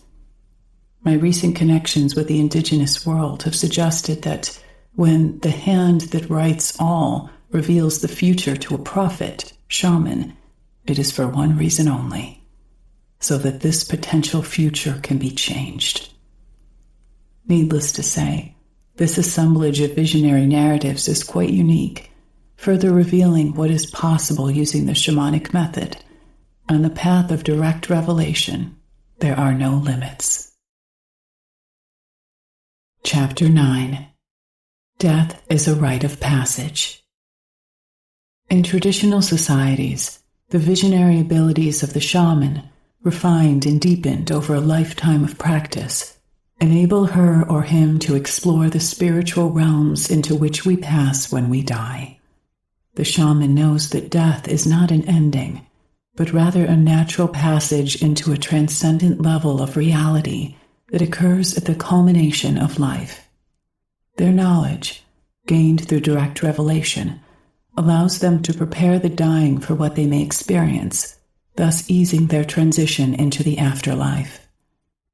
In today's Western societies, doctors and psychologists have replaced the shaman as our socially sanctioned healers, and our organized priesthoods serve as our official religious practitioners.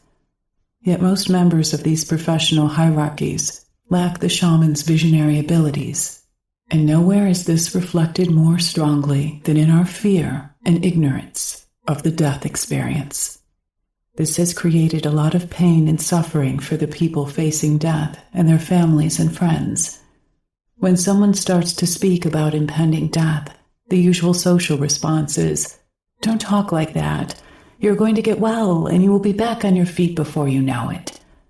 Yet we are all going to go through the death experience sooner or later.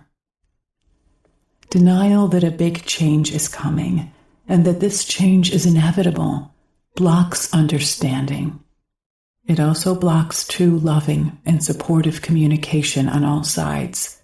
As a result, many people die in a state of acute fear and anxiety, while their families and doctors try to hold them here for as long as possible. Such a dying process lacks dignity and grace, a grace that we must re-avail ourselves of through the teachings of the visionary. According to Alberto Villoldo, Western attitudes about death make it difficult for us to find closure when someone we love dies. In the West, we no longer remember how to die with grace and dignity. We shuttle the dying off to hospitals where death is considered a disease and extraordinary measures are taken to prolong life at all costs. Families do not know how to come to closure with the passing of a loved one. Many people die in fear, with unresolved issues, not having said the "I love yous" and "I forgive yous" that would be so healing for them and their families. We have tried to make death invisible. We think that if we ignore it long enough, it will go away. The body knows how to die the same way it knows how to be born. We return to spirit naturally. 9 times out of 10, we journey to the world of spirit with ease. Similarly, 9 out of 10 births happen these days without complications. It is rare for someone who is dying to not make the journey to spirit naturally, but when there is resistance, we can become earthbound. If this occurs, assistance is needed to help with the journey. Yet as a culture, we have forgotten how to offer this spiritual aid. In the Western world, there are not many maps for the afterlife. Most of these maps have been drawn after brief visits during near-death experiences. The shamans of Tibet and the Americas have mapped the landscape beyond death in great detail. So let us draw from many shamanic sources and examine the visionary perspective about death as a rite of passage. At the outset, allow us to affirm that we understand very well that different spiritual traditions have different cosmologies about where the soul travels after death. But throughout all shamanic societies, there is agreement that some part of us continues to exist after we leave our earthly life. The life and death cycle. Hank Wesselman draws on his inner scholar to offer these thoughts. In his seminal book, The Pagan Christ, Tom Harper, an Anglican priest and theologian, reveals that the singular mystical teaching of all religions and all cultures, both ancient and modern, concerns the descent of spirit, divine light, into form, the human embodiment, incarnation. Harper adds that while the sun is the source of all that is in our solar system, it is also by its light alone that we are able to see and know everything that exists. For this reason, the sun was the natural symbol in antiquity for the ultimate being, for God. Thus, the radiant figure of the sun god, who is at the same time divine as well as human, was at the core of the Christ mythos found in virtually all cultures in ancient times. In the various mythic sun gods, from Helios of Greece to Horus or Iusa, Jesus of Egypt, or Mithras of Persia, humans could perceive their own history, their destiny, and their eventual conversion at death into angels of light. All the myths, allegories, parables, rites, and fables were formulated to support this central play that we are light embodied and destined for eternity. And eternity's a long time. Harper emphasizes this with a wonderful allegory. Like the sun setting in the west, our divine light, our immortal oversoul, divides itself, and part of it descends into the darkness of our mortal bodies at the beginning of life. There it remains within us, ensouling us as we live and learn, increase, and become more than we were. Then, at life's end, just as the sun rises daily in the east with renewed power and vigor, so our soul light will rise again to become one with our immortal source in the afterlife. This is the true meaning of the resurrection of Jesus, of Osiris and Horus in Egypt, and of Mithras. It is a spirituality filled with hope and power. The visionaries of all times and all religious traditions have always understood that each of us is an embodied seed of light. The same holds true for the Polynesians. The divine breath that the Hawaiians call the Ha is the vehicle of transfer through which this light is gifted into us. When we take our first breath, our divinity is seated within us. It is in this way that spirit, oversoul, breathes life into form, allowing heaven and earth to become one. And when that life cycle comes to its conclusion, we release our last breath, and with it our light, soul, is liberated from the dying physical form. This seed of light then returns to its source, our overarching ancestral oversoul, bearing as gifts all that we have done and become during life. And what happens to it along the way is part of the great mystery of what we experience when we die. Stages of the death experience. There is a general agreement among shamans and mystics that when we die, we move out of the ordinary aspect of the everyday middle world and into a transcendent reality. This is the dream aspect of this world, the same dream world that we access through dream every night while asleep. This is also an aspect of non-ordinary reality to which we can journey, the same level in which our sacred garden is usually located. According to Hank, death is a transition that takes us through several different stages. There now exists a large body of literature about near-death experiences, recorded by researchers such as Dr. Raymond Moody, Elizabeth Kubler-Ross, and others. and the general outline of the stages that we pass through is now known. The transition back from the physical to the spiritual plane of existence usually begins with a pervading sense of peace and well-being. This is often followed by feelings of surprise at finding oneself out of body and able to see and hear everything going on in the immediate vicinity of the deceased physical body. There then follows a sequence in which the newly liberated soul often moves through a dark tunnel toward a blindingly bright light at the passage's end. Often the presence of others is sensed in the passageway, and many perceive being welcomed across and into the light by some sort of greater intelligence. Sometimes these presences are perceived as relatives or friends who have already crossed over, beings who loved us in life.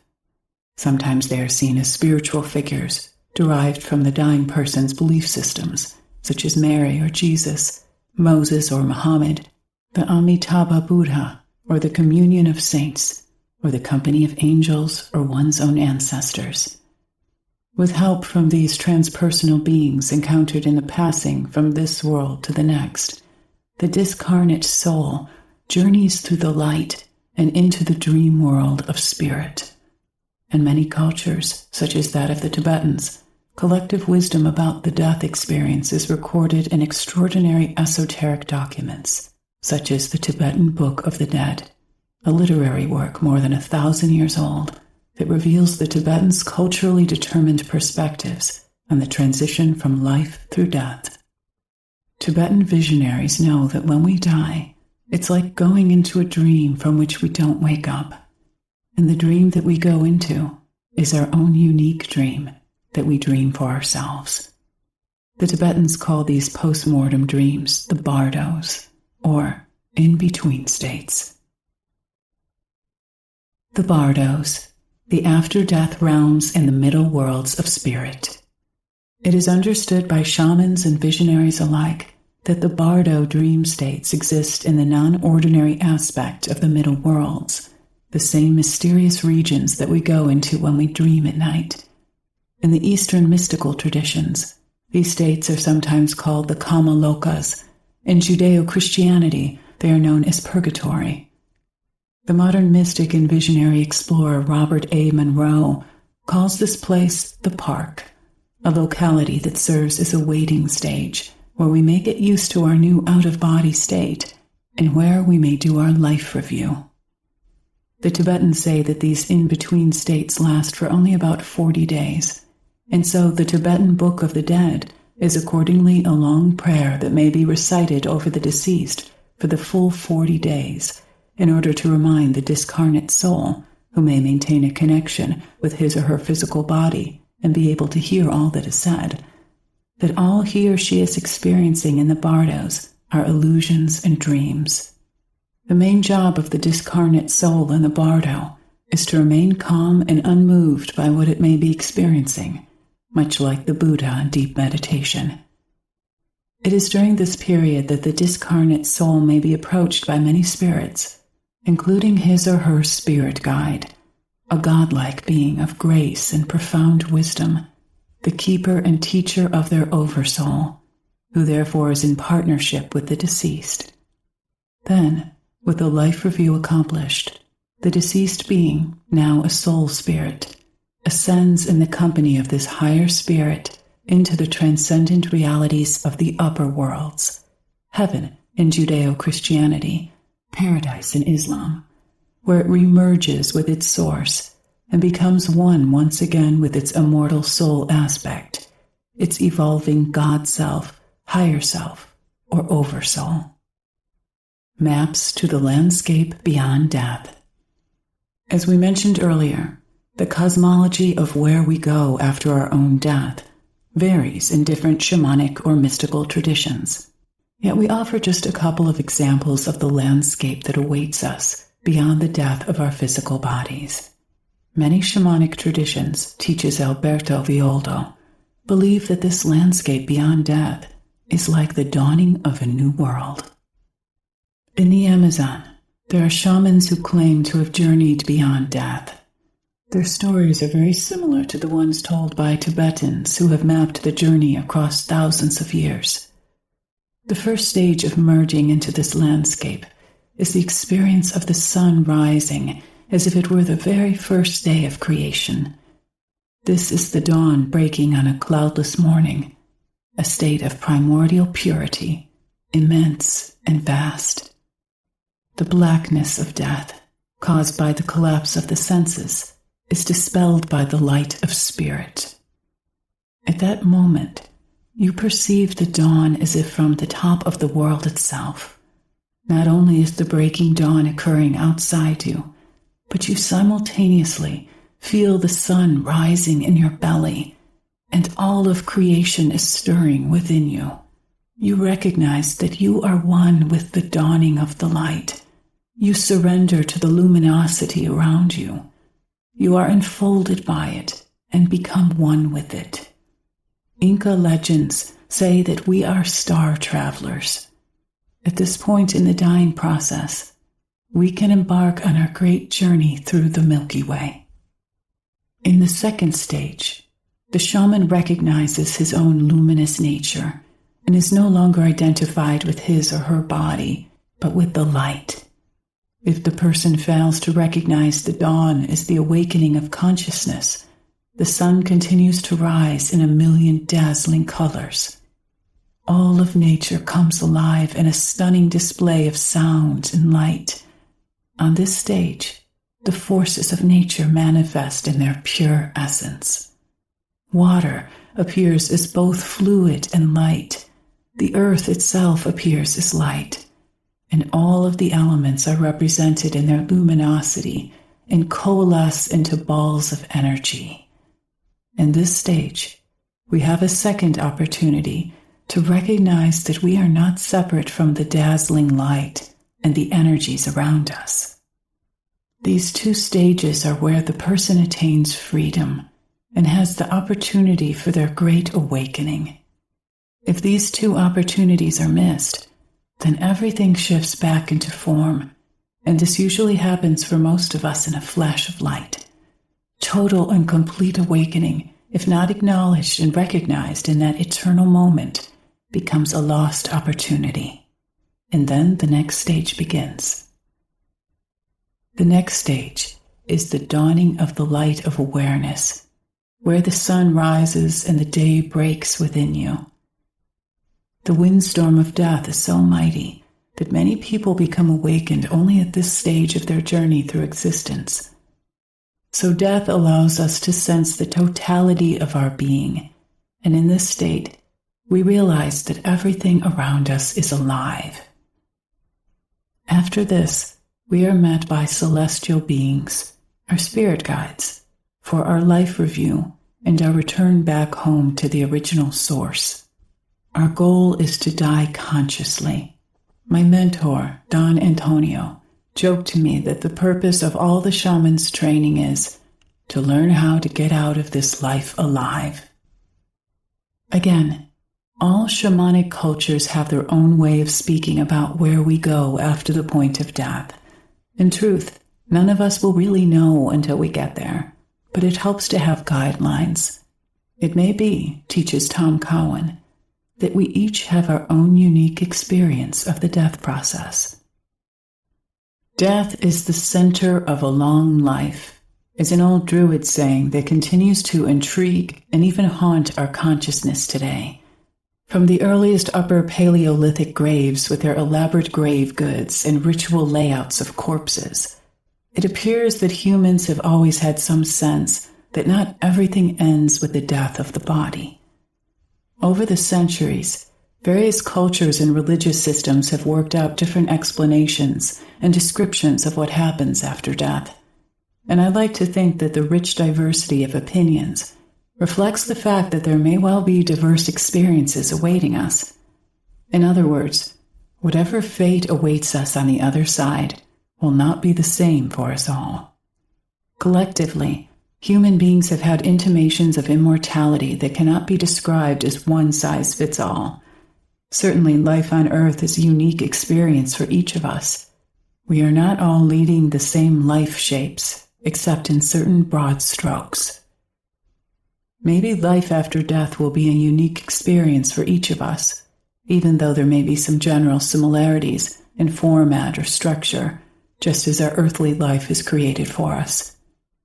But in spite of the differences, there seems to be remarkable agreement that something awaits us, that death is truly the center of some larger life experience. If so, each of us incarnates a life force, which extends back before our most recent births and outward after our present bodies succumb to old age, disease, or a fatal accident. Another way to think about this is to consider the fact that so many people have recognized a certain incompleteness in human life that results in spiritual longing and questing. Even when we live a full and happy life, we can feel that something is missing, even though we are not sure just what that is. Life feels like a quest, and we are searchers in the terrain of earthly existence for something we can't quite name. Dying, then, is a kind of uncreating in order to be recreated somewhere or sometime else, and perhaps as something else, to continue or complete the quest. Existence may be a kind of shape-shifting experience for us all. Perhaps we are meant to be much more than human beings, just as shamans realize when they shapeshift in non-ordinary reality. When people have near-death experiences, they often look down on their physical bodies that seem to grow diaphanous, foggy, gaseous, or misty. They look like what the living often describe as ghosts. The body seems to fade or disappear. We've heard this idea before in fairy tales and legends in which a person or animal vanishes in the mist. But it's possible that what is actually happening is that the physical body turns into mist, because the gaseous state is a type of betwixt and between state, where the energy or life force of the body is being purified, rarefied, and cleansed. When this happens in fairy tales, it often indicates the beginning of a journey into the other world. When it happens in a near-death experience, it may also presage a passing into another world. The shamanic journey is a method for exploring the realms that lie beyond our physical existence. Shamans relate what they see and hear in those realms, and in so doing, create patterns or structures for that other world that makes it familiar and acceptable to our imaginations. Journeys reassure us that the tendencies of life and death that we see in this world are turnings of the tides in which neither life nor death wins. When poet William Wordsworth titled one of his odes, Intimations of Immortality, he was right in step with the course of human history. We have always had those intimations, those hints, those intriguing glimpses through the misted veil that another world, or possibly many worlds, await us. And yet it has been an equally human characteristic to have a yearning to know what those worlds are like. Psychopomp work. Shamans, in their essential work as healers, are able to heal both the living and the deceased. As we wrote in the beginning of this book, shamans heal the living by performing rituals for power augmentation, for soul retrieval, for illness extraction, and for depossession, as well as other transpersonal healing modalities in which they are guided and assisted by their helping spirits. Shamans heal the deceased through what is called psychopomp work. Psychopomp is a Greek word that literally translates as leader or guide of souls. In this sense, a shaman tracks the soul of a recently deceased individual, locates it, and guides it to where it is supposed to go in the afterlife. In some circumstances, a soul gets stuck in the middle world, and so will not make the transcendent journey back to its source.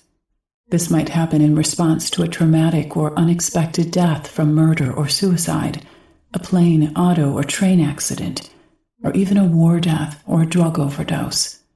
These are just some circumstances that can lead to a soul getting stuck in the middle world. Yet not everyone who has died in a sudden, unforeseen, or tragic manner will get stuck in this way. In some shamanic traditions, such as those of Central and Northeastern Asia, it is believed that a discarnate soul may choose to maintain its integration for a long time after the death experience. The reasons for doing so vary from individual to individual. For example, the discarnate soul may feel the need to be of service to family members and descendants, or it may have strong connections with places or persons from the life just lived. Some shamanic traditions reveal that it can take 4 generations or up to 100 years for an ancestor's energy to completely disengage from this world. In Hank's words, this means that any of your ancestors who have passed over in the past 100 years may still be available to you. They may still be in the middle world of dream, because they have chosen to maintain their integration as a personal pattern that reflects who and what they were in life, for reasons that may have something to do with you as their descendant. Ancestors have a particular concern for the well-being of their descendants, and your sacred garden is the perfect place to meet with them, should you choose to do so. According to Sandra Ingerman, some recently deceased souls need the guidance of a psychopomp in understanding what is happening to them. Sometimes the practitioner might need to convince a discarnate soul that it has in fact died, for sometimes the death of the physical body may have been so unexpected and sudden that the person might not know or understand what has happened to them. In the same vein, the shamanic practitioner might also be able to assist whole groups of people who died in a war or a catastrophe that has taken the lives of many. When a soul is ready, the shaman journeys to locate it in the middle bardo worlds, and then escorts the stuck soul to a transcendent reality or into the company of a deceased loved one or spirit guide who will help to guide it into the afterlife. Psychopomp work takes in-depth training that is beyond the scope of this book, yet in the next chapter we will share some practices and rituals around the death process that you may incorporate into your life and work. From a shamanic point of view, death is not an end, but a transition. In this chapter, we have given you some examples of how shamans see the cosmology of death. You can also perform a journey where you visit a helping spirit and ask it to show you where people travel after death. This will help you understand how death is a rite of passage, and it will assist you in developing your own map of life beyond death. Hank adds that once we have found and established our sacred garden, it can become our bardo experience, a familiar territory in the dreaming of nature, here, in which we can adjust to our new state, a place where our ancestors and even our spirit guide can find us, visit with us, and convey us back to where we are supposed to go in the afterlife when that time comes, back into relationship with our God self, our oversoul, and the upper worlds of heaven. Chapter 10. Experiential Work with Death and Dying.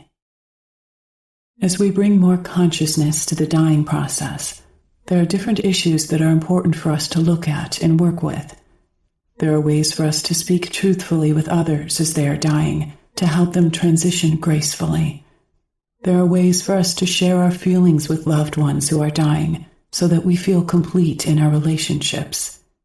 In this chapter, we will share with you ways to communicate with people who are facing death. After more than one near-death experience, Sandra Ingerman has been able to clarify what we, as modern-day visionaries, can offer others in terms of the death experience.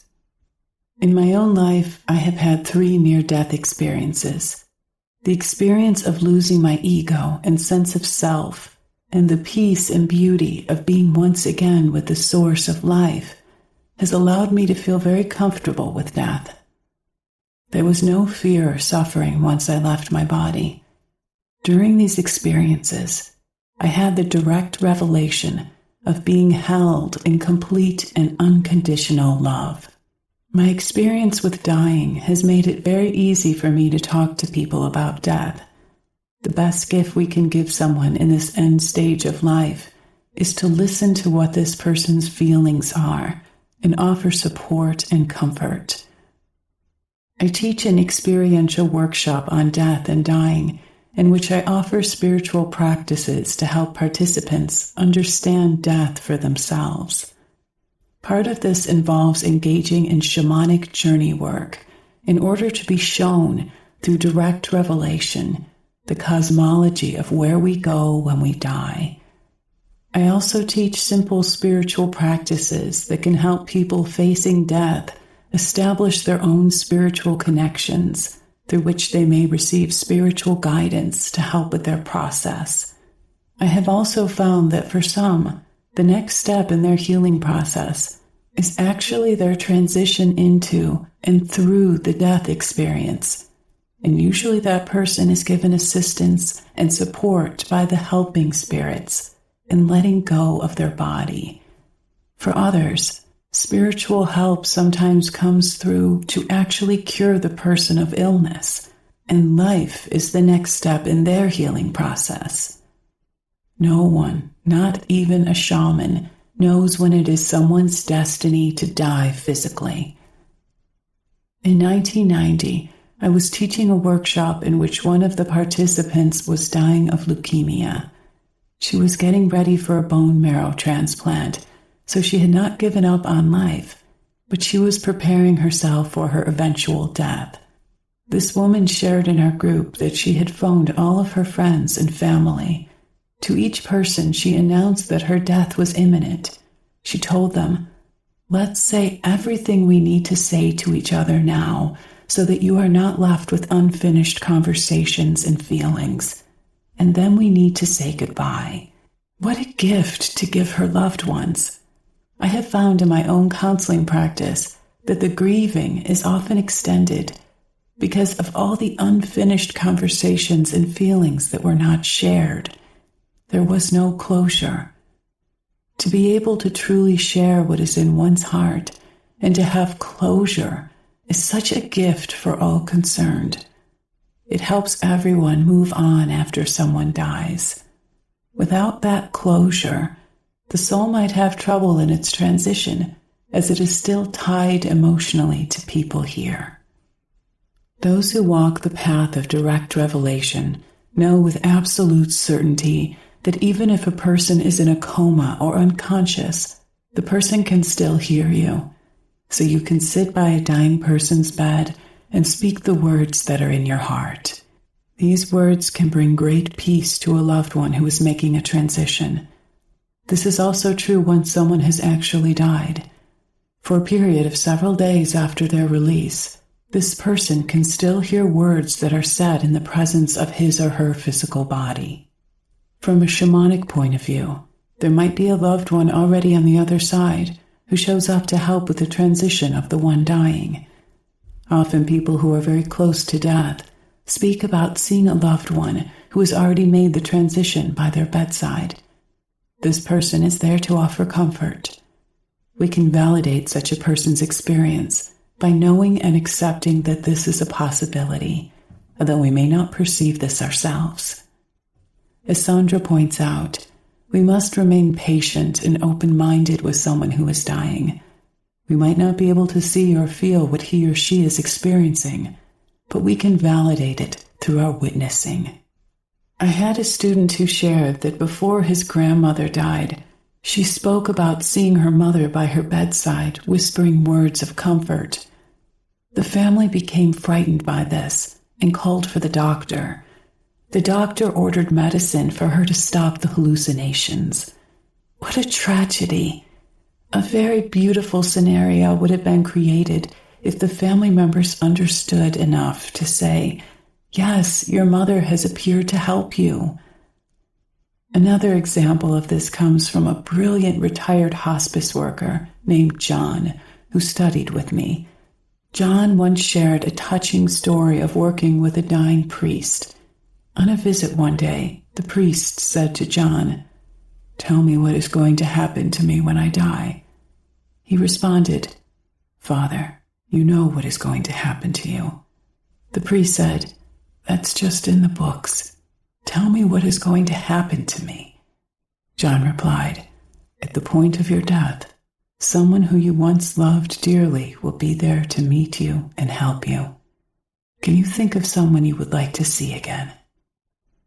The priest found peace in thinking about someone he would want to see again. John was not with the priest the night he died, but another hospice nurse was. The last words out of the priest's mouth were, "Tell John he was right." As we age, we might find ourselves called upon to help friends and loved ones who are dying. Offering comfort without pushing any spiritual dogma on someone can be just a few simple words. Creating a space that contains love will transmute fear to even more love.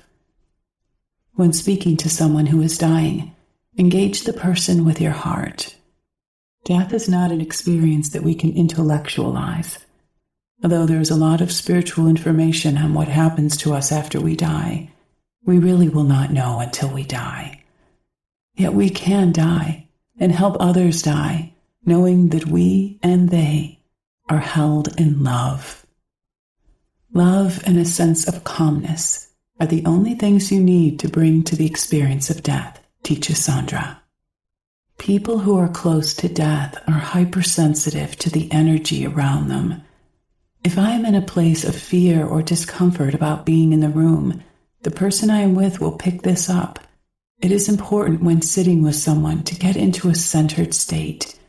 Taking long, deep breaths through the nose into the diaphragm and then breathing out slowly can help you attain this way of being. If you breathe deeply, you will find that your own energy shifts the energy in the room, and you will find yourself and the person you are with in a more relaxed state. This will move both of you out of your head and into your heart. Just in this act, a tremendous amount of healing will take place.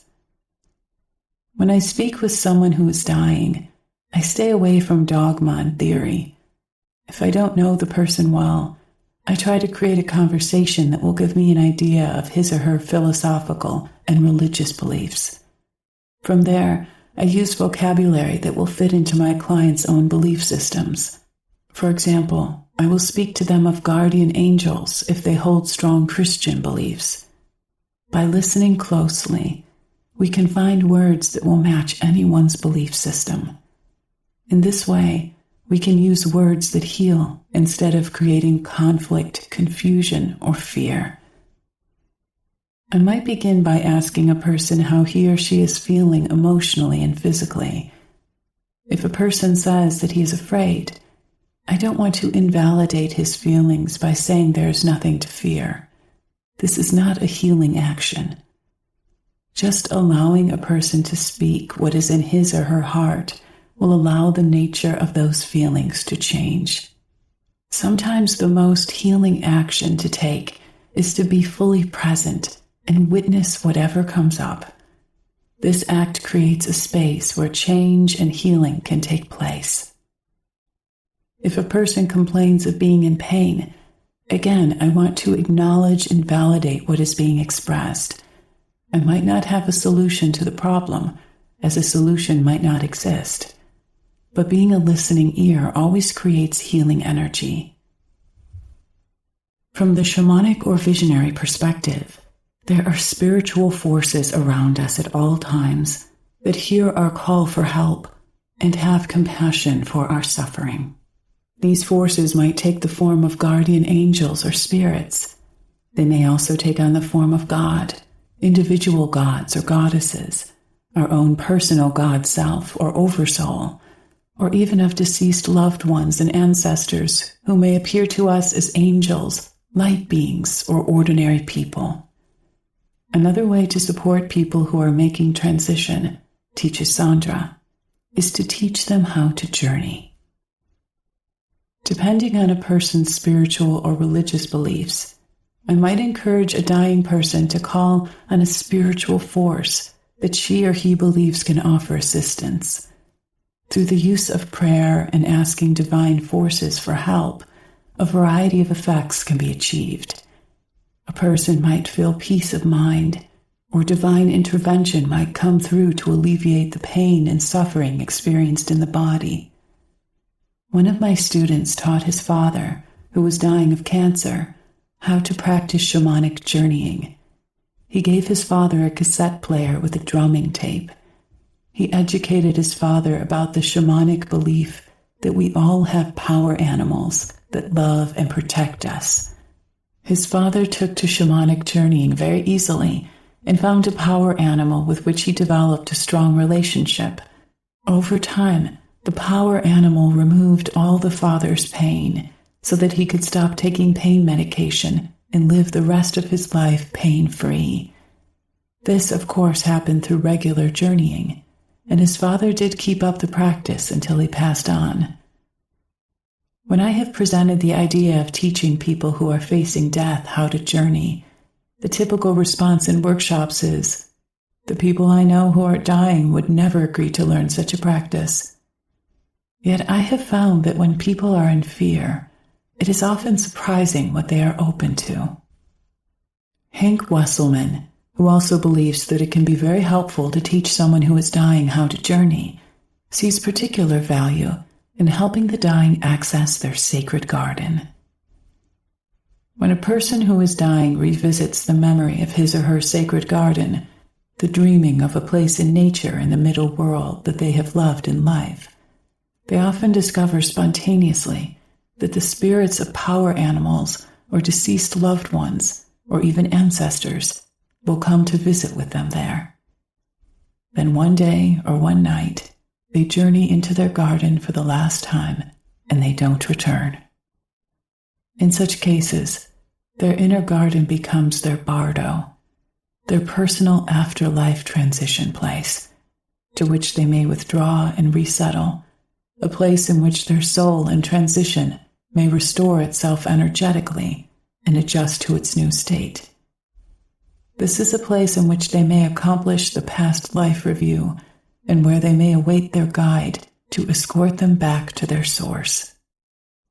Connecting to the other side before the actual death of the physical body can help a dying person move more peacefully toward death, teaches Sandra. After I have spent a significant amount of time with a dying person, I ask if they would like to learn a method that will help them connect with spiritual or divine forces to which they can speak their thoughts and feelings. If a person seems interested, I will introduce him or her to shamanic journeying, using vocabulary that fits with their philosophical and religious beliefs, leaving out all theory and background information on shamanism. Most people I have worked with are not interested in learning about shamanism. They are interested in accessing spiritual help. If a person is not interested in this way of accessing help, I move on. I can still provide a tremendous amount of support by saying there are deceased loved ones around who can offer help, or by encouraging a person to pray for help. Today, many people with cancer are given high dosages of painkillers. If the person is on something like a morphine drip, it is not possible to have them do such spiritual work, because she or he will not have significant periods of lucidity. If this is the case, I can play soothing music and talk to them, knowing that some part of them is hearing me and taking in what I am saying. Some people don't want to talk about or process their feelings, yet they also don't want to lie in bed alone. Sitting and maintaining a state of love, appreciation, and compassion can provide a tremendous amount of help. Sitting in silence and continuing to breathe in a normal but deep way will create a healing energy in the room. Often the most powerful healing is in the silence. There are no unfinished conversations. It is important to complete unfinished business that we have with people before they die. For example, if you feel you have been betrayed by someone who has transitioned, the energy you carry around this issue keeps you connected to that deceased person. You do not become automatically free from them when they pass, and you may feel continually burdened by this connection or issue throughout the rest of your life. In such cases, You might find that the same issue arises in another relationship. It's as if the issue was never completed for you, and so it keeps coming back over and over again. The best way to achieve completion with someone who is dying is to give yourself permission to speak what has been in your heart for years. You might want to communicate the positive feelings, as well as what you have appreciated about this person and your relationship. But you might also want to mention the struggles or problems that still need resolution between you, and this can be done in a mindful and gentle way. If a person is unconscious or in a coma, you can still speak the truth that lives in your heart. Sometimes it feels easier to speak to someone who is unconscious, since they can't respond in words. Later, you might find completion of the conversation in a dream or meditation. Although the two of you might have some level of discomfort if the person is conscious when you mention difficulties between you, it is best to speak what is in your heart. A person who is close to death will want to unburden him or herself before leaving, just as much as you want to have closure. Sometimes a person close to transition will bring up deeply personal issues. If this happens, practice healthy communication. The key here is to start with what you have appreciated and loved about each other. When moving on to talk about problematic feelings, do not move into a place of blame and judgment. As long as you stick to your feelings, you are in a good place. No one can invalidate your feelings.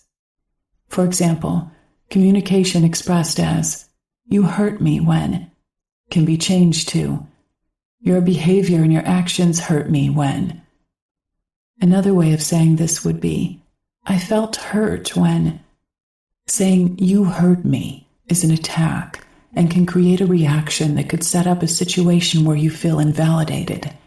If you say, "Your actions or behavior hurt me," you are not attacking the person, just the behavior. And if you stick to how the actions or behavior made you feel, no one can react to this with rejection or judgment. If you can do this in a healthy manner, you both will achieve closure.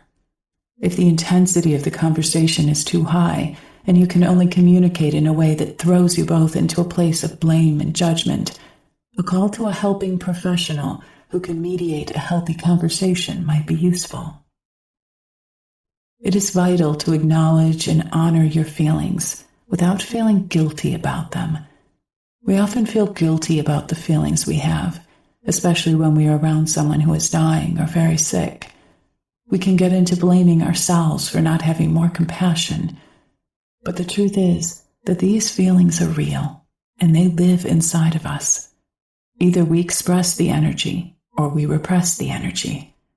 Repressed feelings, if held for too long, can cause an energy blockage within us that can make us sick. The key is to express our feelings honestly and with integrity, and then with intention, we transmute or transform the energy around the feelings so that the energy may become one of love.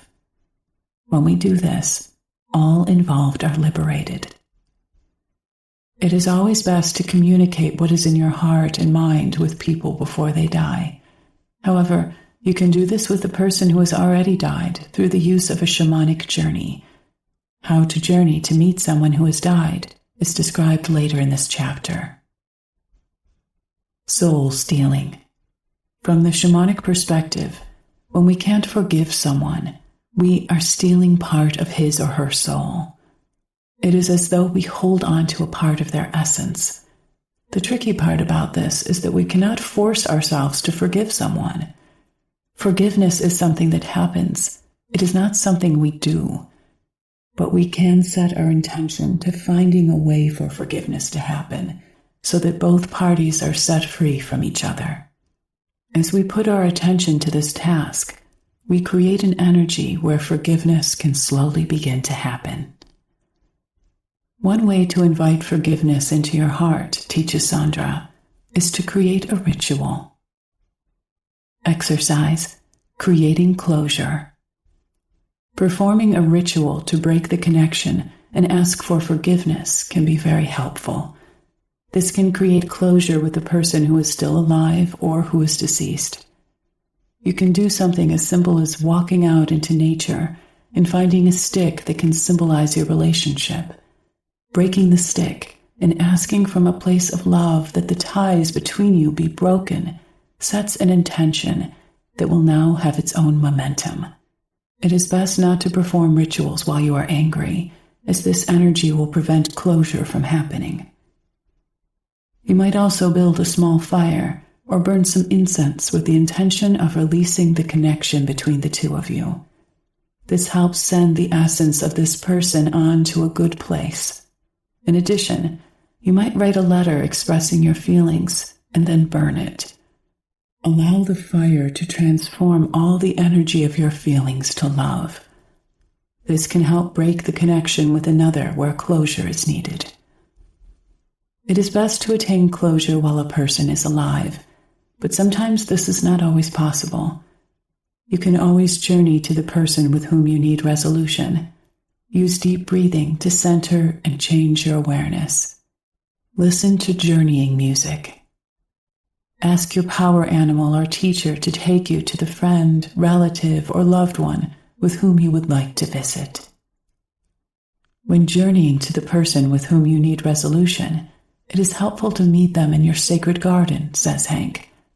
The sacred garden is a perfect place to accomplish this meeting with spiritual allies or loved ones who have already passed over, because it is in the same level in which the discarnate soul finds itself immediately after the death of the physical body.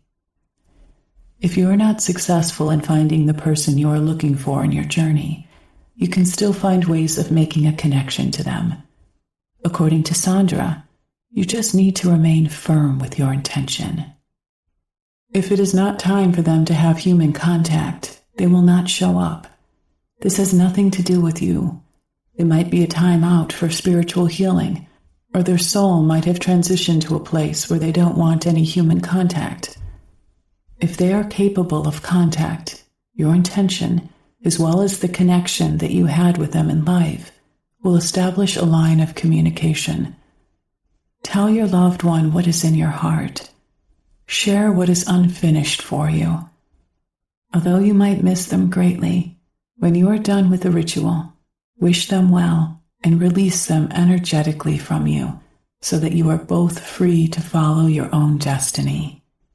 Then you are no longer holding them here and they can return to source. Saying goodbye. In many native cultures, a shaman performs ceremonies to help people on their way at the time of their death. Among the Pomo Indians of Northern California, a pushing through ceremony might be performed, in which loved ones gather around a dying person and actually push their arms up into the air while visualizing the person making a smooth journey back to their original source.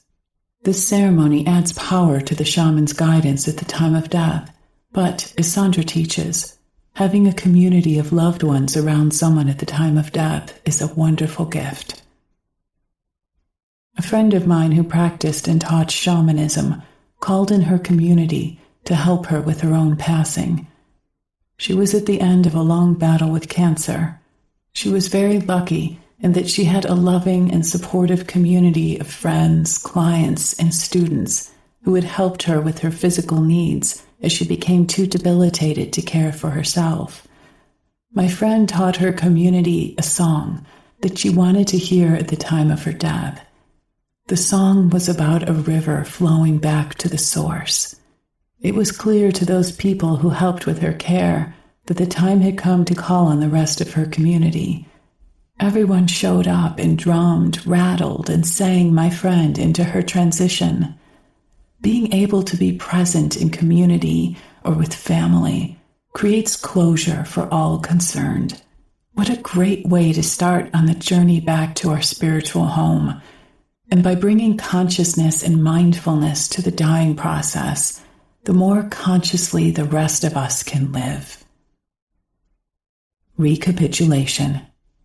Alberto Villoldo points out that when a person struggles in their journey to cross over, even with the help of community, it may be that he or she has worldly issues that need to be resolved. An extraordinary phenomenon occurs at the moment of death. Shamans believe that when neural activity ceases and the brain shuts down, a portal opens between dimensions. The veils between the worlds part, enabling the dying person to enter into the world of spirit. When a person has unfinished business in this world, she is unable to step easily through this portal, for we cannot carry our worldly identity into the beyond. A person who is weighed down by heavy emotional baggage remains bound to the earth. This soul has to go through a very intense life review as soon as he or she arrives on the other side. Some people who have had a near-death experience recall a panoramic life review, a very detailed and comprehensive judgment day, even though the experience occurred in only minutes of earth time. When the person does not return to the physical body, the life review can seem to take years. The toxic energies in relationships accumulated over the course of a lifetime have to be cleared and released until there is forgiveness. The vast majority of reports in the literature on near-death experiences recount positive experiences.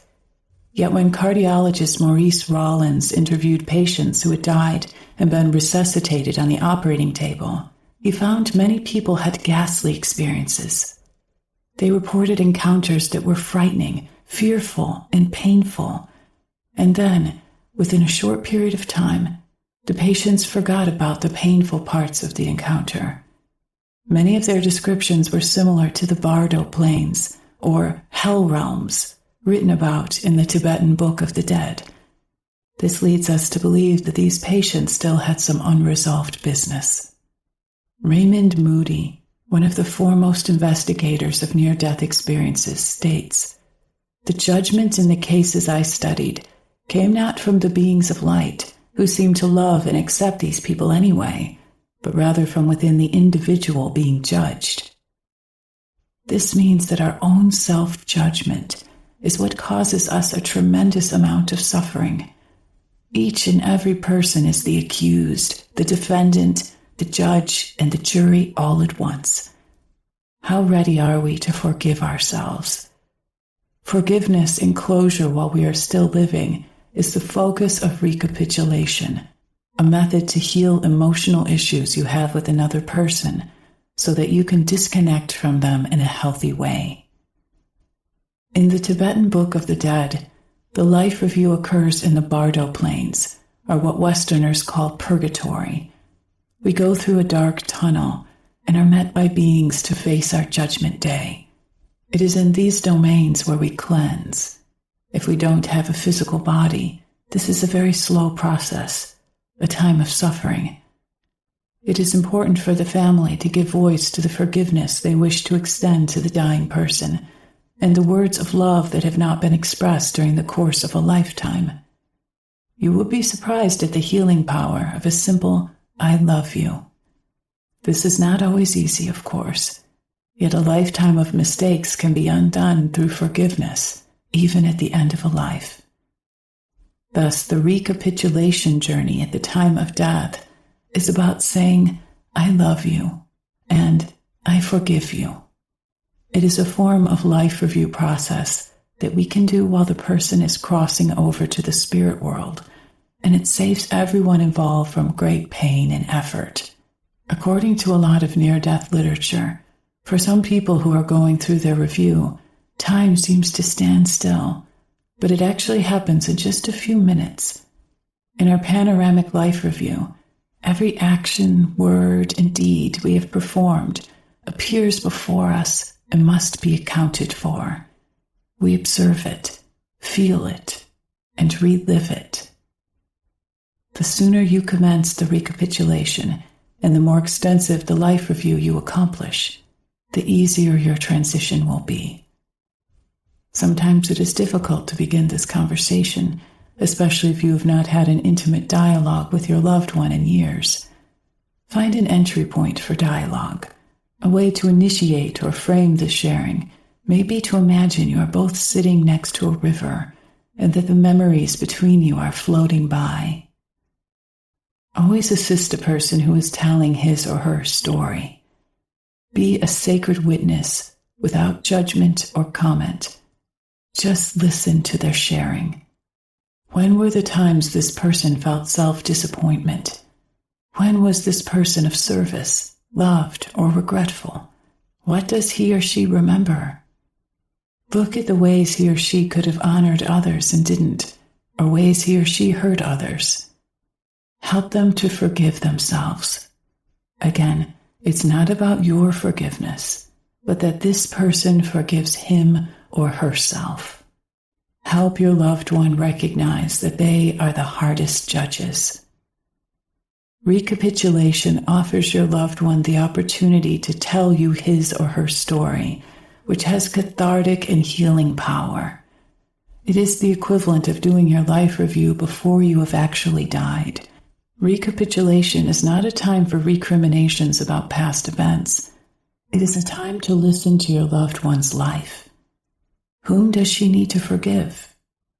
Remind her that she can forgive through a prayer or blessing. Ultimately, the dying person needs to forgive herself and know that she is fully forgiven by life. Lastly, ask her how she would like to be remembered. What are the stories she would like her grandchildren to remember her by? Recapitulation brings closure through forgiveness. Assist your loved one in letting go of any feelings of having been wronged or having wronged anyone else. Tremendous forgiveness can occur in the recapitulation process, but do not expect to be a miracle worker or think that you can heal a lifetime of pain in just a few minutes. People tend to die in the same way that they have lived, which is why it is important to bring mindfulness and communication to the dying process. Dying is a profoundly emotional experience for everyone involved, and it tends to bring back memories and feelings about the entire life of the person. If he was an angry person throughout life, there may well be unresolved anger when people gather.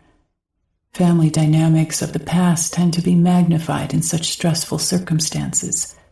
Be careful not to react to it or to take it personally. Powerful realizations often come uninvited as one approaches death.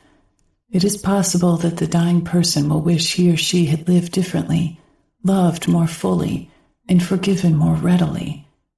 Make it okay for your loved one to voice his feelings and respond to his anger with physical comfort and support. Hold your loved one's hand as he cries or expresses his ire.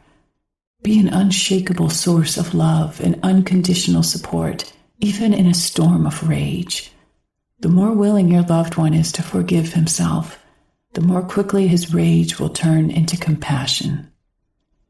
If your loved one's condition is critical and he has not been informed of this, by all means let him know.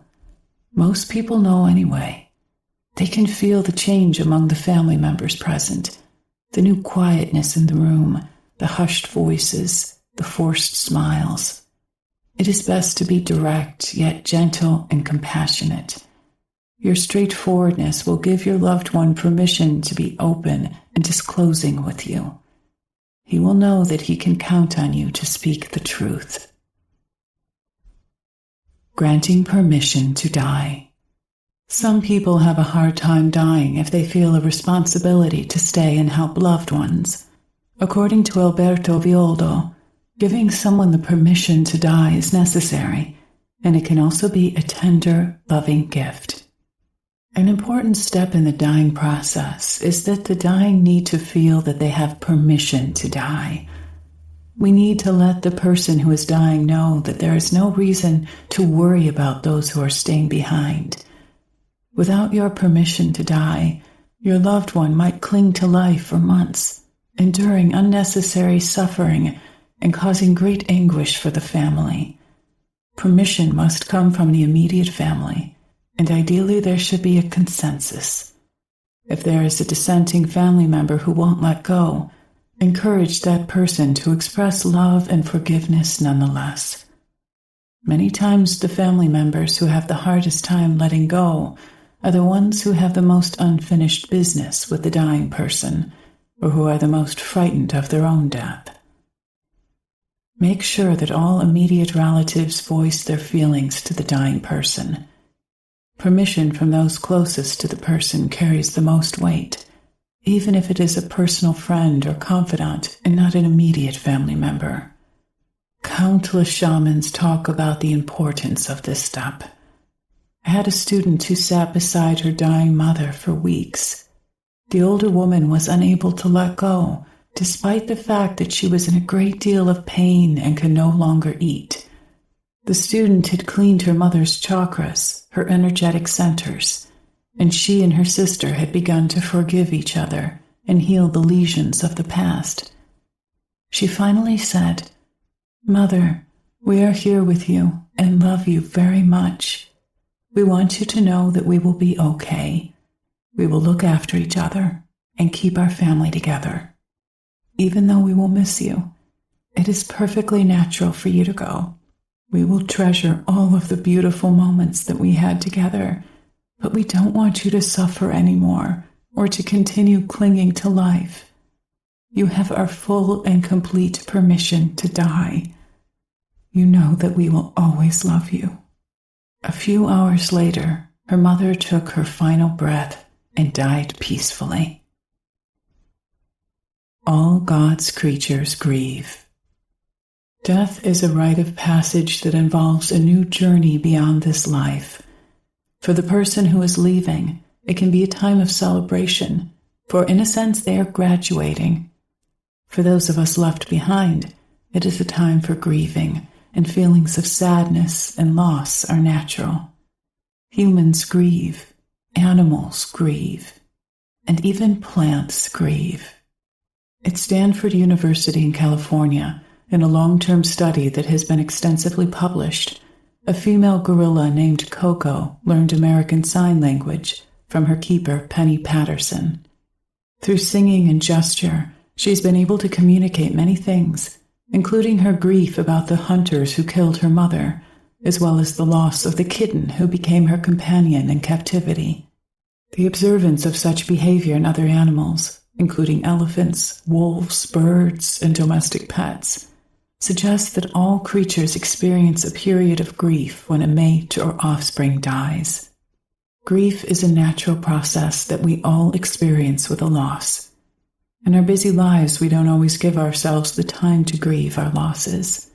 We try to get on with our lives as quickly as possible. Gone are the days when loved ones and families were left alone to grieve. If we don't take time to grieve, however, the energy around the loss builds up inside of us as a pervasive state of disharmony that may affect us later on. We might become ill or find ourselves acting out in a way that we don't understand. Often we have to return to our jobs and our daily routines, but it is important to create time for ourselves to grieve. You might enter into one of the many grief groups that exist in your area. You might want to create some time during the day where you can be with yourself. You might tell coworkers and friends of your loss, or let yourself cry with others. A good way to support those in sadness and loss is to let them express their feelings without trying to heal them or make them better. A good way for them to heal is to express the energy of the loss until it doesn't exist anymore. Trying to repress it for public appearances just delays healing. One way to work through the grief process, teaches Sandra, is through journeying and ritual. Once when I lost a friend who was very dear to me, I journeyed on a ritual that I could use to help me deal with my loss. The information I received was that I needed to channel my loving feelings toward this person. I had all this love that no longer could be expressed. I was guided to plant a tree in my backyard that I could care for as I wanted to still care for this lost friend. Nourishing this new life was a wonderful way for me to use my energy that had no other way to express itself. Sometimes a dear friend or loved one is taken from us unexpectedly. In such an instance, it can be hard to achieve closure, and the shock and grief can be more painful than when you can prepare for someone's death. I had a good friend who was suddenly killed in a car crash. She had many friends, but most of us didn't know each other. It took weeks for all of us to find each other, but eventually we did. It was important to us to grieve with others who knew her. We created a memorial for her. We met at her house because she loved the land on which she lived. We gathered in a circle, and I asked everyone to share a story about her and what he or she loved and missed about her. After each person shared, I asked him or her to push up with their arms, sending her on in her journey while releasing any attachments to her. At the end of the ceremony, we all felt that we had achieved a profound sense of closure. Hank shares this story from his background as an anthropologist and is a workshop leader of more than 18 years. About 10 years ago, I was approached by a woman at a workshop at the Omega Institute near New York who informed me that she had recently been diagnosed with breast cancer and was approaching the decidedly mixed experience of chemotherapy plus radiation and possibly a mastectomy. As I sat beside her and listened to her story, I perceived wave after wave of her fear about these upcoming possibilities. I then asked her a few pointed questions and learned that she was in a deep state of mourning for her partner who had died. She was a lesbian. A further question uncovered an issue of grave concern. I asked her when her partner had passed, and she informed me that this had happened 5 years ago. Despite the passage of those 5 years, she was still in a deep state of grief. She simply could not let go of her catastrophic sense of loss, and from my shamanic perspective, this had created a deep sense of disharmony in her soul complex, a disharmony that had been held for much too long and was now generating disharmony in her body, hence the cancer. We then had a serious talk in which I shared with her my knowledge of an indigenous way of dealing with grief, an account that is published in The Sacred Pipe by Oglala shaman and medicine man Black Elk. When faced with the loss of a loved one and the grief that inevitably follows, the Lakota and Oglala Sioux peoples of the Plains Indians culture complex traditionally created a medicine bundle, one that could have incorporated an item of the deceased person's clothing or something special they had valued in life. The soul of the deceased was then invited to reside in that bundle, so that the grieving person could ritually care for them, feed them with their love, sleep and dream with them, even ritually bathe them. The bereaved would care for this bundle in this way for 1 year. Then after 1 year to the day, the bundle would be opened. The soul of the loved one would then be released, and the grieving would cease on that day. The Lakota knew that grief held for too long was detrimental to the bereaved, as well as to the community in which the grieving person was a member. As I shared this with my workshop participant, I could see how this indigenous wisdom helped shift her inner sense of balance. She got the message, and she looked much better in the week that followed, yet I don't know how this story turned out, as I never heard from her again. Chapter 11. All change involves a death. In the last 2 chapters, we've been talking about physical death, the one that can be referred to as the big death. There are also the little deaths we experience in life that help us grow and evolve. An example of a little death would be the loss of a relationship, and through the ending of that relationship, we see how we would need to work on unfinished emotional issues from our childhood. We might suffer from an illness that requires us to let go of an unhealthy way of life. Or maybe we experience the pain that comes from losing a job, only to find that a better job was awaiting us all along. Death, and in turn, rebirth, surround us all the time, according to Sandra Ingerman.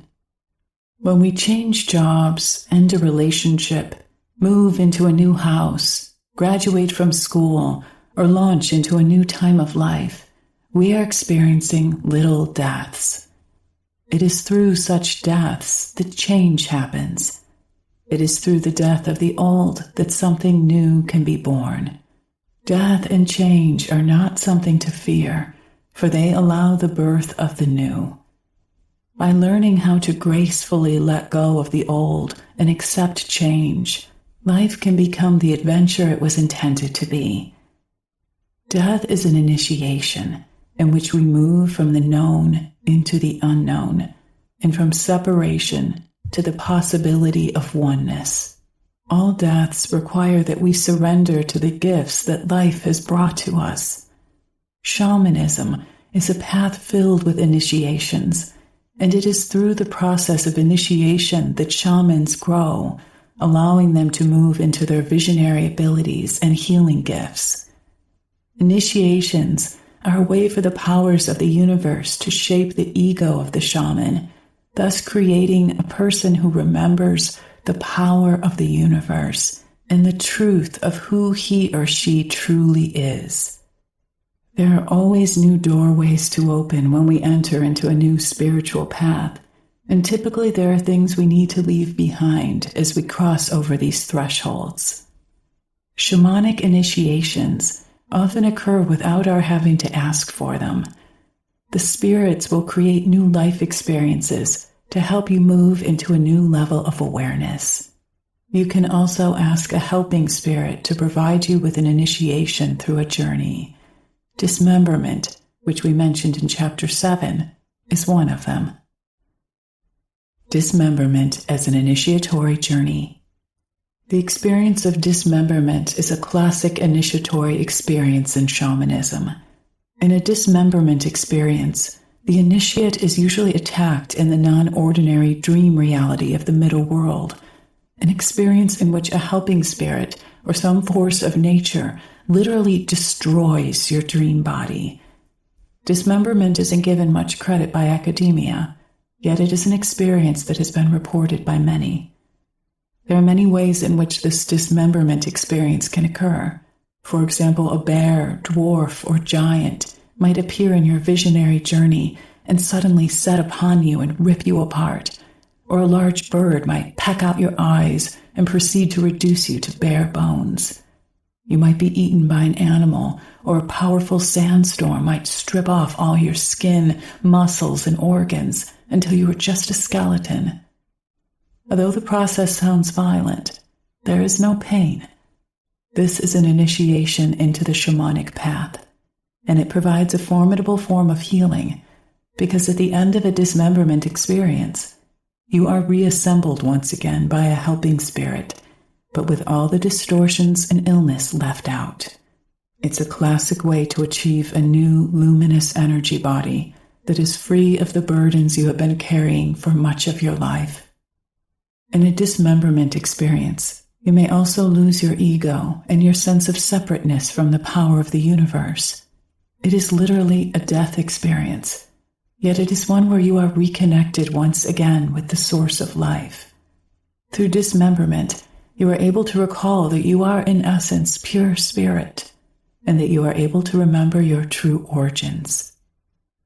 As Hank Wesselman points out, a dismemberment experience is often a wonderful gift. For many of the workshop participants in the circles that my wife Jill and I have been leading for the past 18 years, a dismemberment journey often marks the end of inflammatory and chronic conditions, even allergies, in which the sufferer emerges healed and free of formerly debilitating conditions. The frequency of this happening has impressed my inner scientist beyond measure. According to Sandra, dismemberment is a kind of liberation. I have been leading dismemberment journeys in my trainings for many years, and I have discovered that dismemberment appears in the mythologies of all major religions, showing that the egoic, self-possessed individual must die so that a new self may be reborn. In Tibetan Buddhism, it is the dissolution of the ego that liberates one from the limitations of the mind. In the Hindu tradition, it is only when we can allow our attachment to the material to be destroyed that our resurrection is possible. We sacrifice our identity, ego, and beliefs to the divine, and in response, we achieve liberation from formerly limiting beliefs and concepts. The practice of dismemberment clears away and dissolves all the unhealthy aspects of our earthly selves, the ones that keep us from remembering our connection with the source from which we came. In shamanic cultures, having such an experience is seen as a sign that one is destined to become a shaman. Once we remember that we, like the shaman, are more than our bodies and minds, we can open ourselves to the universal forces that provide healing, insight, and guidance. In my beginning workshops on shamanic journeying, many participants have a spontaneous dismemberment experience in their very first journey. Although the experience sounds gruesome, people come back with a sense of peace and healing, and a feeling that something very sacred has occurred. Or some participants remember that they had a dismemberment dream as a child. The psychologist Carl Jung taught that many children have dismemberment dreams as an initiation into a spiritual realm of knowledge. Exercise: a journey for dismemberment. During the experience of dismemberment, you lose your ego and any sense of separation from the power of the universe, source, the divine, and all creation. During the rememberment, you remember your connection to the source of all life. To accomplish this extraordinary level of healing, a level of dismemberment followed by remembrant, being reassembled, you might journey into your sacred garden and invite a power animal or teacher that you met in previous journeys to join you there. You can also do this journey in the lower world, middle world, or upper world. The place is not important. What is important is that you meet up with a helping spirit and state your intention. You might tell them that you would like to be dismembered. Although this may seem a strange and esoteric experience to you, it is well known to those in the spirit realms. In response to your request, your helpers might find another spirit or elemental force to do the work of the dissolution of your body and mind. Remember to request that you be put back together after the experience, and, as Sandra points out, try to keep your mind open, as the dismemberment experience can occur in a variety of ways. The helping spirits are infinitely creative in how they will orchestrate your dismemberment. Allow yourself to be placed into the loving care of your helping spirits.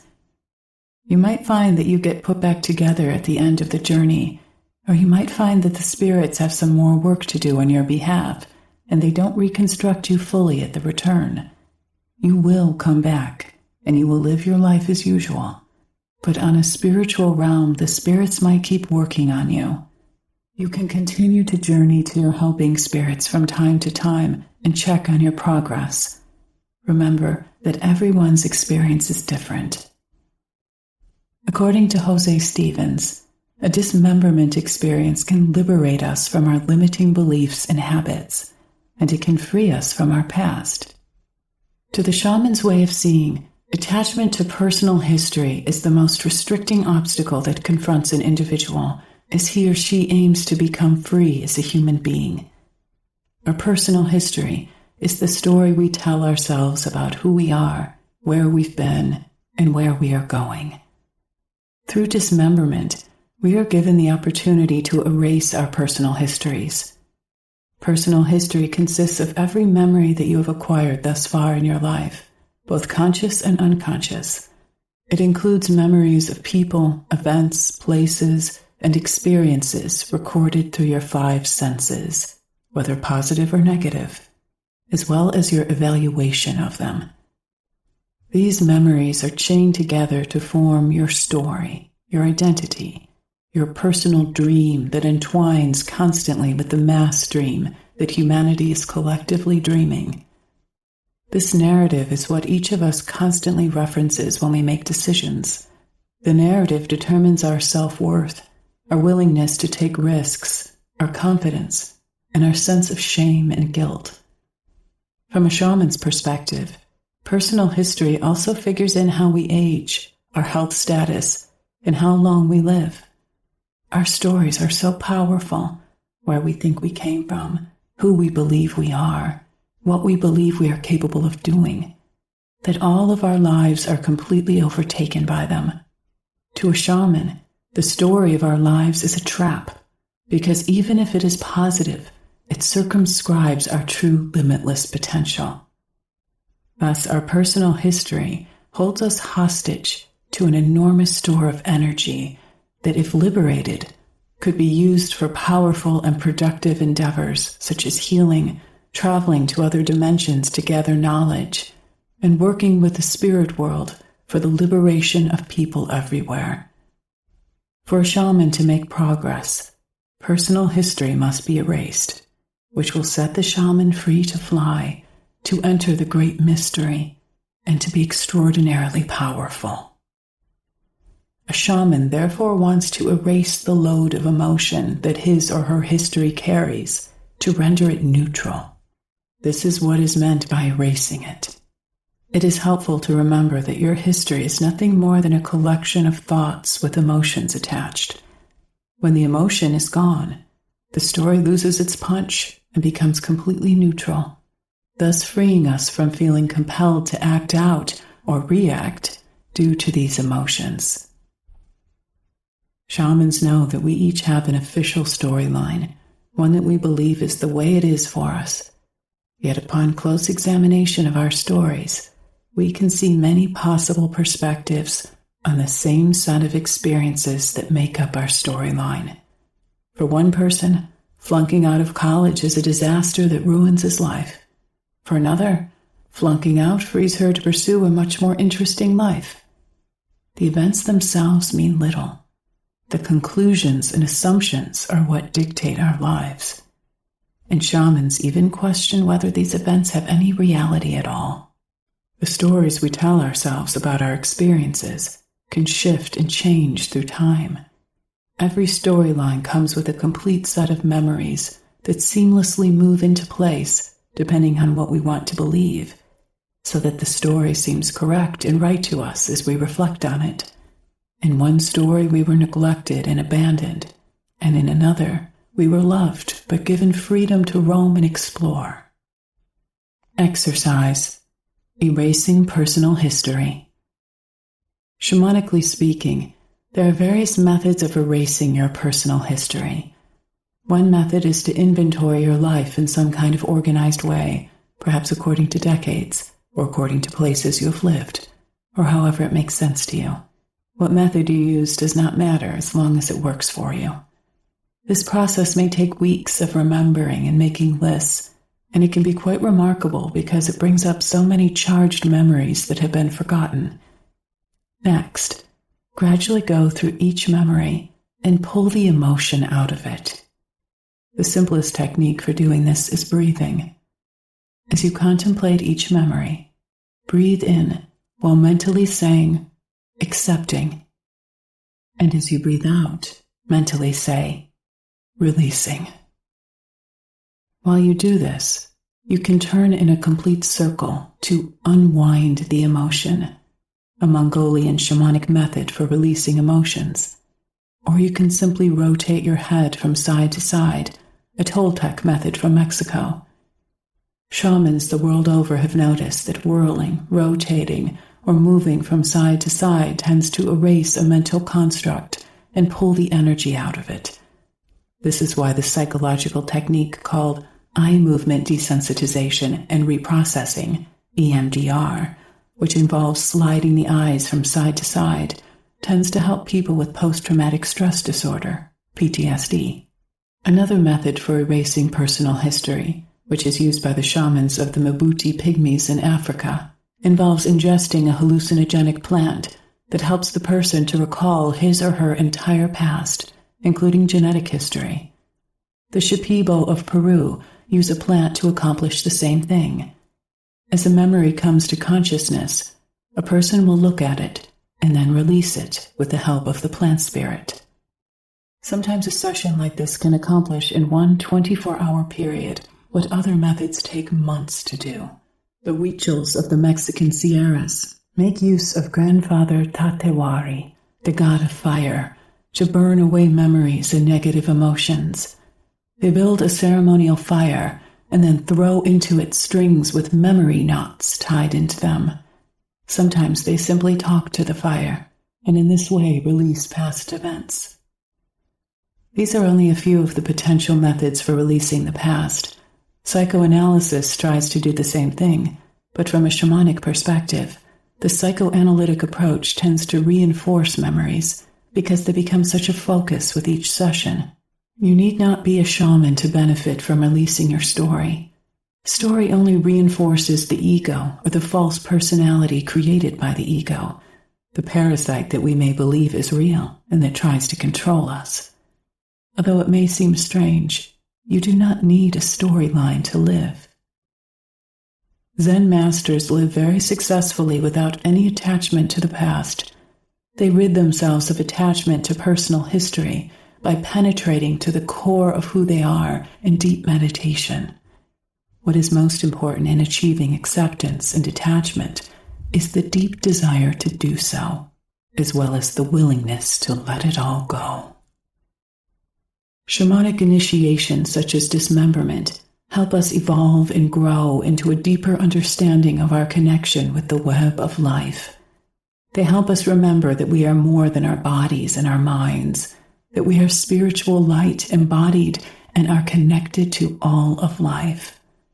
This understanding helps us to remember who and what we really are and to live a spiritual life. For as we have been saying throughout this book, shamanism is more than a series of methods. When it is practiced with humility, reverence, and self-discipline, it becomes a way of life that is utterly free of any religious overlay or dogma. Chapter 12. Our children are our future. A recent poll has revealed that as children, as many as 61% of us received great comfort and support by communicating with imaginary friends, loving and caring beings who came through from the worlds of things hidden to be our companions. From the mystical perspective, the teddy bears and stuffed animals given to us by parents and relatives were exoteric symbols for esoteric archetypal forces that our parents, often unknowingly, were inviting into relationship with us. Our parents gave us dolls and animals, partly because this is common in the Western world. Yet on some level, they might have had dim memories of their own imaginary friends who came into relationship with them during their childhoods. At around the age of 8 to 10, socialization by our parents, teachers, and friends encouraged the veil to drop, and our imaginary friends departed, their job done. At this point in our lives, we were encouraged to believe that the real world consisted only of what we could see, hear, feel, taste, and smell. So, in a sense, the world became less than it was. Most of us simply went along with it and accepted this as given. The socialization process that occurs at this age, the given that children have come to accept, marks a level of initiation into an existence in which a child begins to feel a sense of separation from his or her ultimate source and, by association, from their spiritual allies. And why, we might ask, is this necessary? Perhaps it is so that we can fully incarnate into our embodiments, so that we can learn the life lessons that are available to us on this physical plane of existence, through which we grow, increase, and become more. For some, however, the veil remains thin, and spiritual allies stay close, often visiting in dreams. For a few people, the veil does not drop at all. Thus, in some ways, the way of the shaman is the way of the child. And as Sandra Ingerman points out, beginners in the study of shamanism often immediately see the connection between shamanic journeying and their own childhoods. When I teach workshops on shamanic journeying, a large percentage of my participants tell me that they actually journeyed as children. They simply did not realize that this was what they were doing. Yet when their attention refocuses into the imaginal realms where their spiritual allies were waiting to companion and champion them, they discovered that these spirit friends were assisting them through the perils and pains of their childhood. Through the shamanic path, we discover that what we thought were imaginary friends in childhood, friends born of our imagination, were actually real spirits who are looking after us, notes Hank Wesselman. We use the word imaginal when referring to the shamanic path with deliberation, distinguishing it from the word imaginary that refers to something that is created by our imagination, yet is not really real. Imaginal implies a being that has its own agenda, and thus its own autonomous existence, and a hidden reality that is quite separate from the one who is perceiving it. This is a concept well understood by the indigenous peoples of the world. The shamanic path gives us the opportunity to reconnect with these imaginal friends from childhood. Sandra notes that this reconnection can be a very happy reunion. Many of my students share with me that they remember the invisible beings who comforted them during times of abuse or some other type of pain and suffering as children. They also share that until this moment in the workshop, they had forgotten this magical time in their lives. In response, I have come to understand that as the veils between the worlds closed down for us, a magical and important component in our lives was lost. And since that time, most of us have learned through direct experience that when we acknowledge only the outer material world, this does not necessarily lead to happiness. In today's world, increasing numbers of us are feeling a growing sense of emptiness and despair, and we dimly sense within our souls a sense of longing for something, some path that has been lost. As children, we knew the path of the world of things hidden well. It's just that we have forgotten. When we re-walk this path with reverence and discipline, we rediscover that the mystery still sustains us today, just as it always did in the past. Rites of passage. Shamanic cultures give credence to the imaginal friends of childhood and perform ceremonies to honor the transitions in a child's life, such as childhood to puberty and adolescence to adulthood. In our modern world, these rites of passage are not acknowledged in a way that helps children in their understanding of how to move into a new stage of life and let the previous stage go. As Hank points out, the rites of passage seen in Western culture do not come close to accomplishing what shamanic ceremony does in terms of preparing an individual for a new stage of life. Getting a driver's license, going to the high school prom, and drinking alcohol or smoking pot are pale comparisons to indigenous ceremonies in which each boy and girl is subjected to tests, trials, and tribulations that may include social isolation for many days and nights, fasting with no food or water during that extended time, and even enduring physical mutilation, circumcision, tooth avulsion, whipping, scarification, or tattooing, in which the child dies and the adult is born. During this time, their helping spirits may approach them once again, which is why many groups call such rites of passage the vision quest. Hawaiian elder Hale Makua once said that in ancient Hawaii, each boy child lived in the house of his mother until he was about 6 or 7 years old. Then the boy went to live in the men's house, and the first thing that the men taught the boys was how to treat women with respect. In such a society, marital or spousal abuse was virtually unknown. The role of initiation rituals was, and is, the key. In our Western societies today, many teenagers join gangs as a way to handle their transition from childhood to adulthood in an empowered manner. They are searching for some form of rite of passage to become fully initiated and actualized beings, so that they can discover who and what they are. If society or the community doesn't offer a healthy way to achieve this, they will find some way to create an entrance into their new stage of life, whether by joining a gang or through engaging in criminal behavior, in which the boy or girl feels they gain power over the society, family, or authority holding them down. Thoughts from Hank.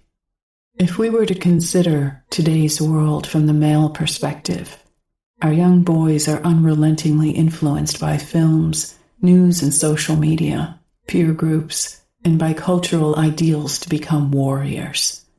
In response, many embrace the ideal of becoming powerful men with beautiful and desirable women, money, status, bling, and the ability to become a dominating force in the world. A spiritual component to this process is nowhere in sight. In our current world, those who walk the warrior's path include corporate business peoples, politicians, world leaders, economists, the military, people who by nature are strong leaders, and who ideally should be working for the benefit of all in the positive polarity. When our politicians and our corporatos fail in this task, we tend to move into the negative polarity. This is when we turn to covert and coercive ways of manifesting what we want via military, FBI, and CIA operations. Yet we usually discover that the solutions to our problems are rarely achieved through the negative polarity. Hale Makua, my Hawaiian kahuna friend, was fond of observing that the positive polarity of the warrior is persuasion. The negative is coercion. It's not that the negative is necessarily bad. The negative side allows us to learn our life lessons. And what do we learn in the school of hard knocks? The lesson, as Makua often observed, is about how to lose gracefully. Our children are our future, and it is important that they learn spiritual values sooner rather than later. It is up to us as elders to provide a spiritual foundation in their lives so that they do not grow up to lead a life of spiritual and cultural emptiness. Reintroducing the visionary experience. In many shamanic cultures, children are reintroduced to shamanic journeying at puberty during the time of the vision quest. The ultimate goal of this challenging experience is for children to connect with their guardian spirits. In our modern world, children spend so much time watching television and on the internet that they lack the ability to vision. So what can we offer them, and how do we do that? According to Sandra, there are many ways to keep the imaginal realms alive for the children of today's world. Parents can help their children maintain this connection with their inner visionary ability by doing simple things such as keeping the conversations going about their child's imaginary friends. Or they can lead their children into a journey to find an animal friend who protects them in life. Many years ago, a brilliant shamanic practitioner brought her 9-year-old son, Matt, to me. A teacher in school was being emotionally abusive to him. I taught Matt how to find what I called his animal friend, who filled him with power so that he did not take on the teacher's abuse. His animal friend filled him with power in another activity, and he became a great tennis player. Matt never lost touch with his helping spirit or the non-ordinary realms. An extraordinary man who is now in his 20s, he is a well-balanced, brilliant student who has gone on to very reputable schools and is making a difference in the world. And he is definitely a strong member of the transformational community. Matt's story is one of many testaments to the positive effects of journeying for a child facing life challenges. When I teach children how to journey, I drum for about 3 minutes. Children tend to journey very quickly and might get bored with a longer journey. I tell them to close their eyes and look for a hole in the ground that they can enter. I then ask them to find an animal friend who is willing to protect them and to whom they can tell their problems. When I create the return beat on the drum, I ask that they say goodbye to their animal friend and come back. After a few minutes of journeying, most children return and talk for a half hour about all that happened on that journey. In the early 1990s, I taught a one-day workshop in Salt Lake City for 6-year-olds. Some of my students there wanted to teach their children how to journey, but they did not feel comfortable teaching it themselves. So I agreed to teach their children. A group of 7 children and their parents came to my workshop, and we made rattles for singing and dancing by putting popcorn kernels in plastic cups and taping the cups together. It was truly a magical day, and what amazed me was how each child asked his or her animal friend what they could do in return for the help received. After each journey, I asked the children to draw a picture of their journeys and to describe the picture to the group. This worked well as a way to focus the children on the help they received. The health and well-being of our children depend on our ability as adults to help them remain in contact with the spiritual worlds. It is important for their emotional health to feel that there is more to life than just what they see and hear in the material world. And it is crucial to our future to help our children maintain a spiritual state of consciousness so they find meaning beyond what exists in the material world. There are many ways we can encourage children's imaginations, emphasizes Hank. For one, it should be encouraged in schools.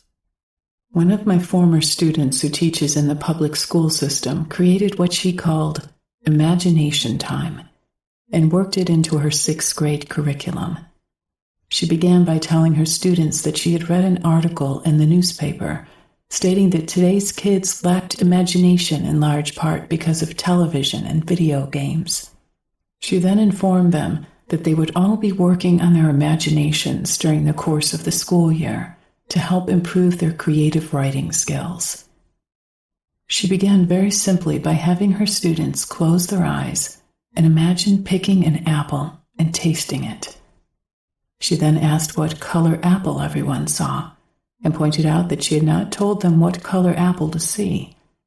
In addition, some kids envisioned sweet, juicy apples, while others imagined sour or even rotten apples.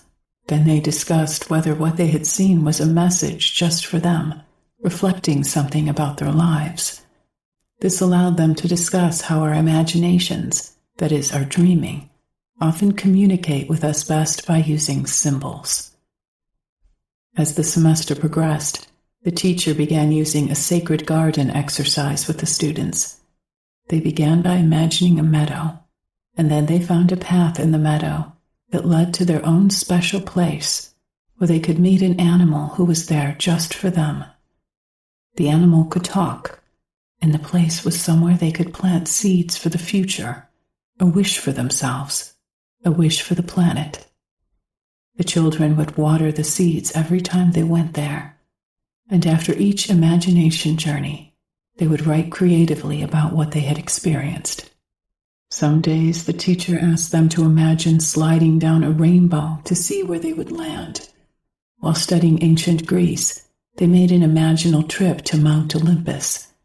While reading about Egypt, they explored a pyramid or dove into the Nile. Some of the children's journeys were quite amazing. One boy came back from a journey and drew an elaborate symbol that looked like Sanskrit. Another boy connected with an Egyptian man named Imhotep, who told him that he was one of the architects of the pyramids, which he was. One girl made contact with a Greek goddess, while others met up with grandparents who had died. One boy who was very military obsessed had a military bunker in his garden. These imagination journeys began as guided visualizations, no drum, but with very little guidance on the teacher's part. Needless to say, the students loved these imagination exercises. One year they all kept journals, and so they painted or drew pictures of their gardens or wrote poems to accompany their images. And of course, their descriptive writing skills soared.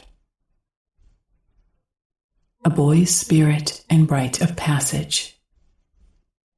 One of our workshop participants in the Pacific Northwest leads a Peace Warrior spiritual mentorship program for boys aged 9 to 13. This program is inspired by a similar project that has been developed for girls by the Life Blessing Institute. In essence, the mentors offer the youths an embodied experience of sacred ritual that connects the spirit or soul aspect within each boy to the sacredness of nature, offering them the tools with which to deepen their own self-knowing through intuition. These include ceremony, meditation, shamanic journey work, creative art projects, altar making, movement, and drumming. These are year-long classes, with each group consisting of a circle of 8 youths who meet with their 2 mentors once a month from October to June for about 3 hours. They form a circle and make an altar in the center, learn the protocol for calling in the directions, pass the talking stick, engage in a meditation, do journey work, share, eat together, and create an art project. In this initiatory program, the topics for the year for both boys and girls might include the real me, who am I? Our grandfathers and grandmothers, where did I come from? A wise man or wise woman knows his or her directions. What does it mean to become a man or woman? Symbols of the sacred masculine or the sacred feminine. What does it mean to be a sacred man or woman? Inspired role models, culturally immediate accounts of men and women who have embraced the sacred in their path on earth. The rite of passage, a day-long ritual, sweat lodge, or journey up the mountain, focusing on connection with the sacred and the nature of one's purpose. And family celebration, a ritual in which each boy or girl is given back to their family as an initiated young man or woman. The children's fire. Indigenous cultures had their individual ceremonies to work with children and pray about their success and future. Today, we need to journey to find our own ceremonies that honor our own children and the children around the world. With relation to initiatory ceremonies that help children step out of one life stage and into the next, Carol Proudfoot Edgar adds that it is important for children to engage with contemporary shamanism, and that children might have an easier time connecting to shamanic practices than adults. The very young have just entered the world from the other side and still carry an active relationship from the lands they have recently left, the spirit world. They tend to be comfortable with their invisible friends, whether they be animals, fairies, humans, or beings for which we don't have categories in our ordinary world. As adults, we must listen to our children with respect and support these relationships whenever we are invited to engage with them. If we do this, then the child's transition from there to here will unfold at a natural pace.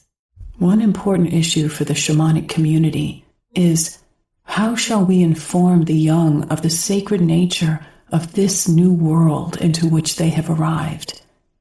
The ways to do this are as diverse as the many cultures in our world.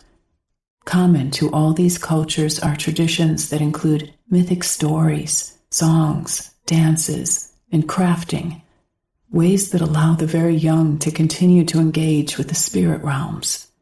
The memories of these traditional experiences will become embedded in their bodies, minds, and hearts, and will become a critical resource as the children face future challenges or obstacles, which may then become adventures of positive transformation.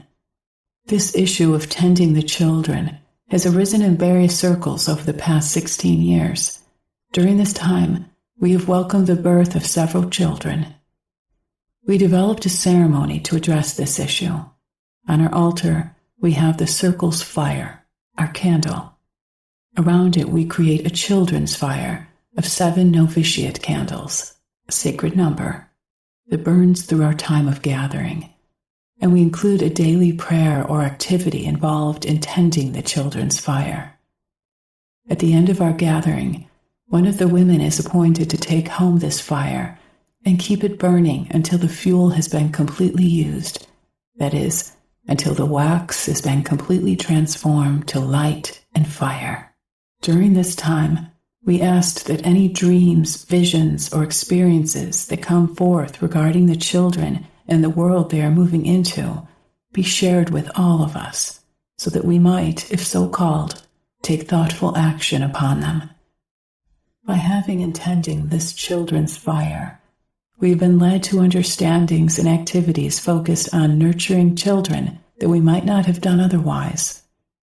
Having a children's fire is just one of many ways of reaching out in order to help children stay connected to the imaginal realms.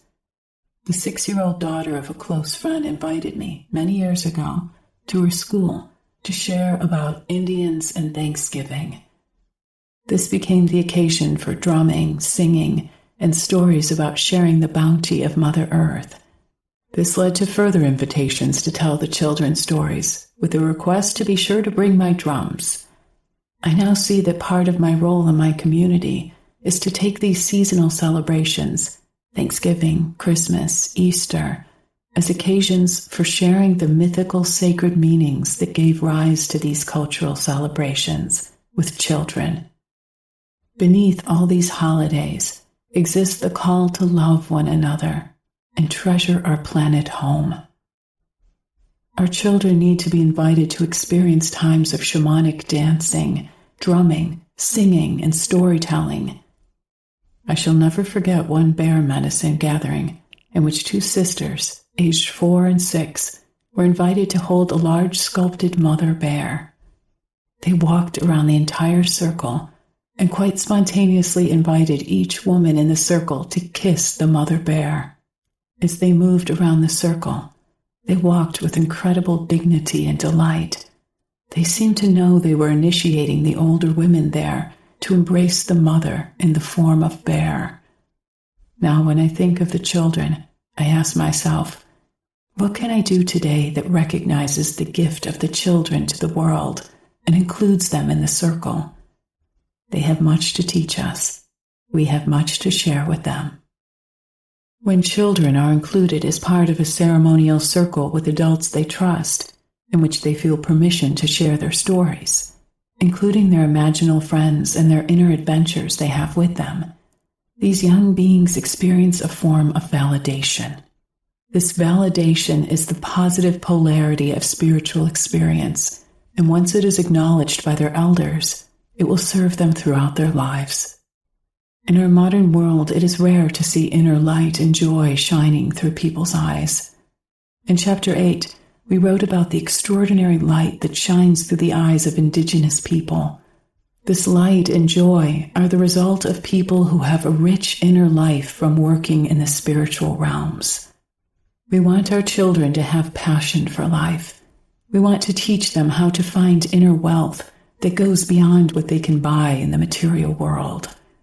We want to teach our children how to experience the beauty of nature and how to honor the earth, air, water, and sun which give life. You can journey on ways to bring spiritual practices to your children. And as you introduce children to shamanic journeying, they begin to make spiritual connections that will positively shape their lives in the present and will guide them into a good future. Chapter 13. Working in Community. In the world's traditional cultures, the role of inspired visionaries has always been pivotal in maintaining the harmony and balance of their communities. It is within the shaman's capable hands that the physical and the metaphysical equilibrium of these societies are held. In modern societies, our doctors and psychologists, our politicians and economists, and even our organized religious priesthoods no longer seem to be effective in creating that harmony, and so the social fabric of our communities lacks equilibrium at virtually all levels. Within such a dysfunctional dynamic, the role of the modern visionary has never been more important. We most often think of visionaries as developing new technologies and generating new ideas. Yet Bill Moyers' television interviews almost 30 years ago with esteemed mythologist Joseph Campbell revealed that the visionaries among us today still play a pivotal role in nurturing us and our communities at the level of our souls. The role of community. In tribal society, every aspect of the community is tightly interwoven. In such cultures, each person is acknowledged for his or her unique gifts talents, strengths, and characteristics that they bring into the social dynamic. For in this way, each person contributes to the wholeness and health of the community. This means that when someone is ill physically, mentally, or emotionally, or even spiritually, their affliction affects the entire collective of the community itself. Therefore, when someone requires a healing, each member of the collective is needed to provide his or her unique role, and the entire community may show up for the healing ceremony. The community as a whole, as well as the individual's place within it, is honored in shamanic cultures.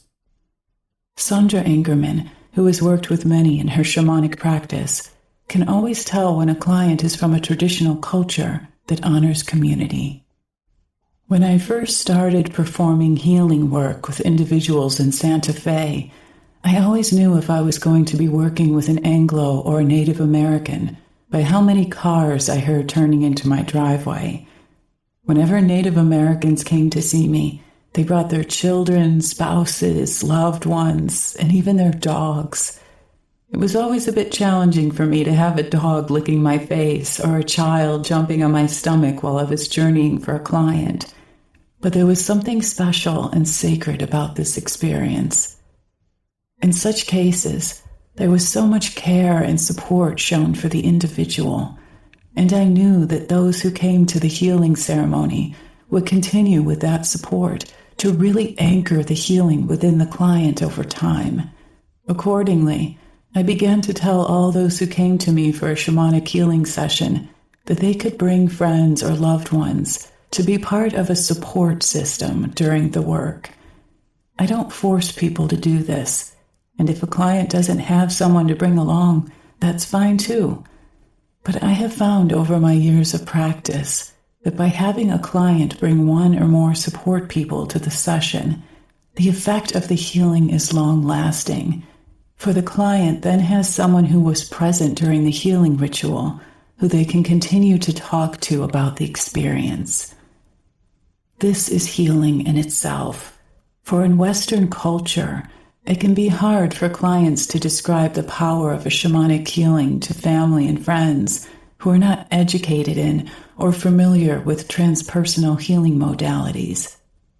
In today's world, a powerful and pervasive cause of illness can be found in intense and prolonged feelings of isolation. Many people don't know who they are, where they belong, or what unique gifts and strengths they have to share in their community. These feelings of alienation are unique to Western people. They simply do not exist in tribal societies in which every individual belongs in perpetuity to the tribal whole. Although I do not feel that we will go back to living in tribal societies, I do believe that reweaving the fabric of our communities will become more and more important during these changing times. We can already see this happening as people within communities turn to each other during environmental catastrophes for support and help in rebuilding. I feel strongly that it is not healthy to isolate ourselves from our neighbors. No one is supposed to live in a vacuum. We need the support of others during this great time of change. And I do believe that the inexorable process of evolution is moving us toward a greater level of societal cooperation and collaboration, not only in our smaller communities, but also in the larger global community. Healing challenges within families.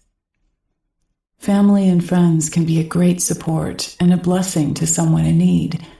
They can also end up unknowingly cursing a loved one without meaning them harm. Sandra cautions us about projecting suffering onto others. I have had many students who never told anyone that they were dealing with cancer. They were afraid others would judge them and project a sense of defeat into their healing process.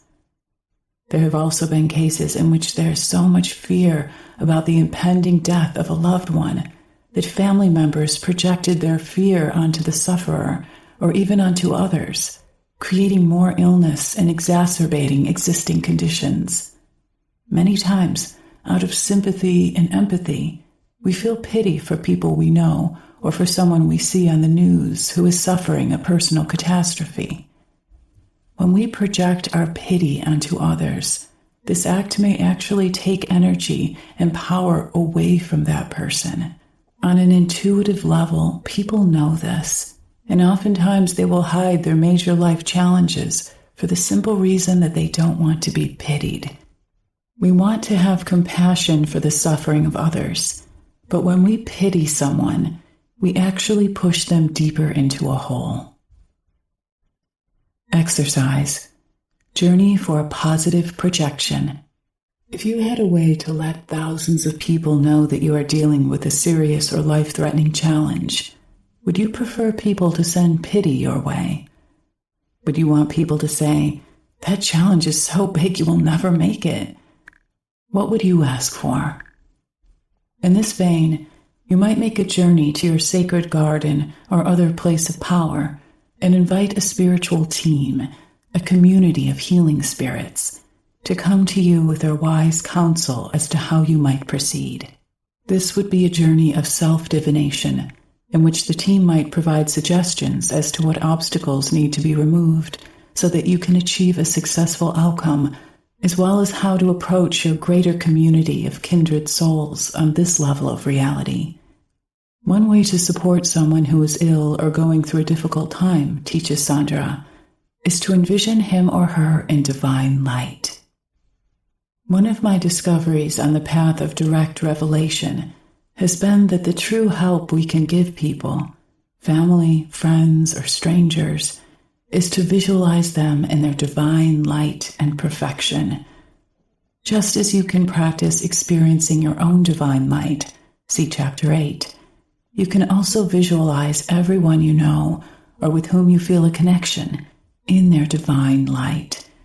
In this way, you are not denying them the challenges they are facing. Rather, you are sending them strength and the power to stand strong in the midst of change and even in their transition back into the spirit world. In quantum physics, there is a teaching that has meaning for us here.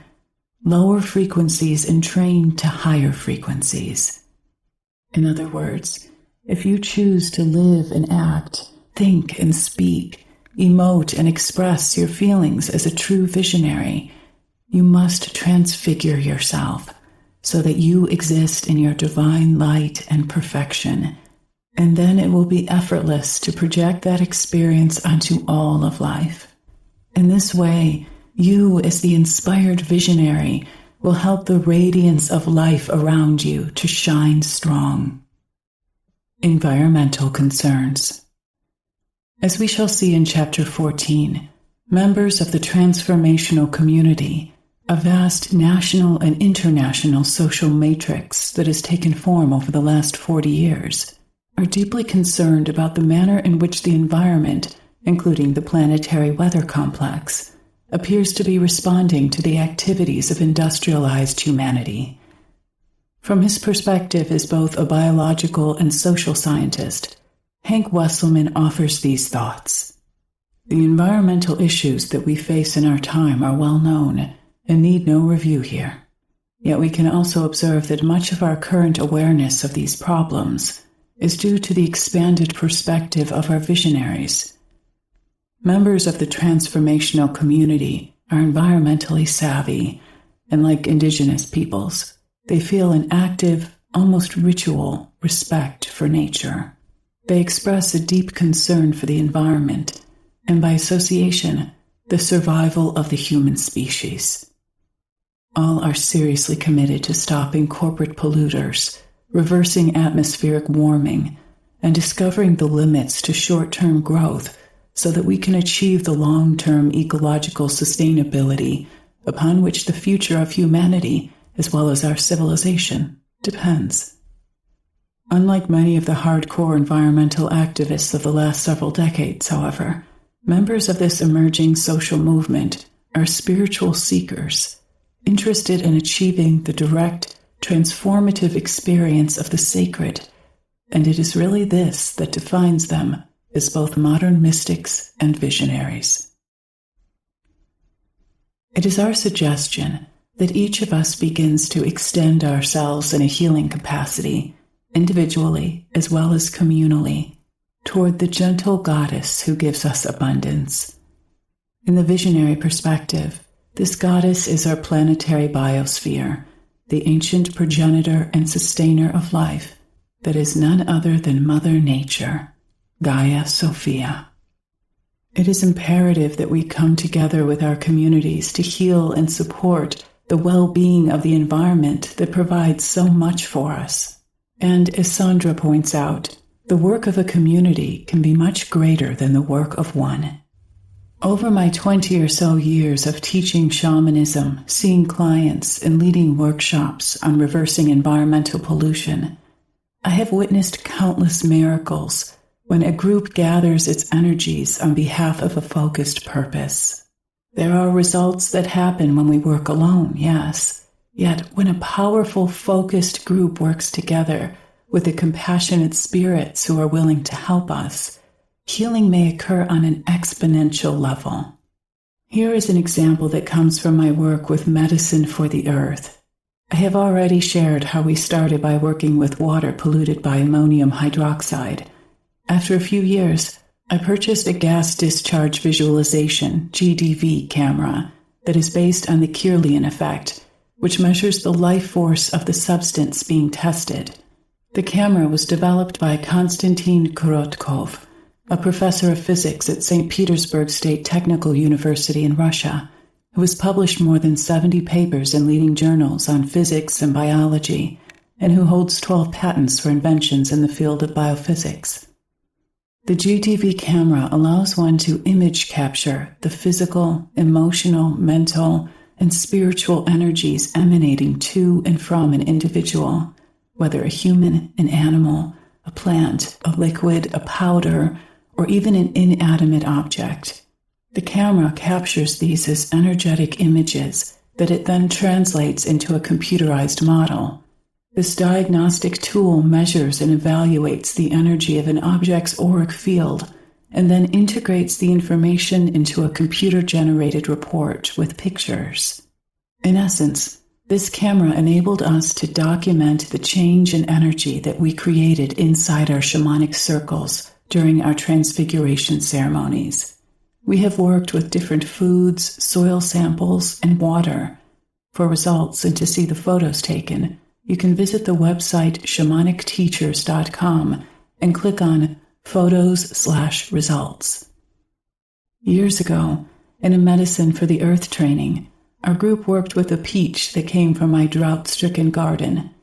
Because I could not give the trees at my home the water they needed, I walked through my garden each day, visualizing each tree in its divine light and perfection.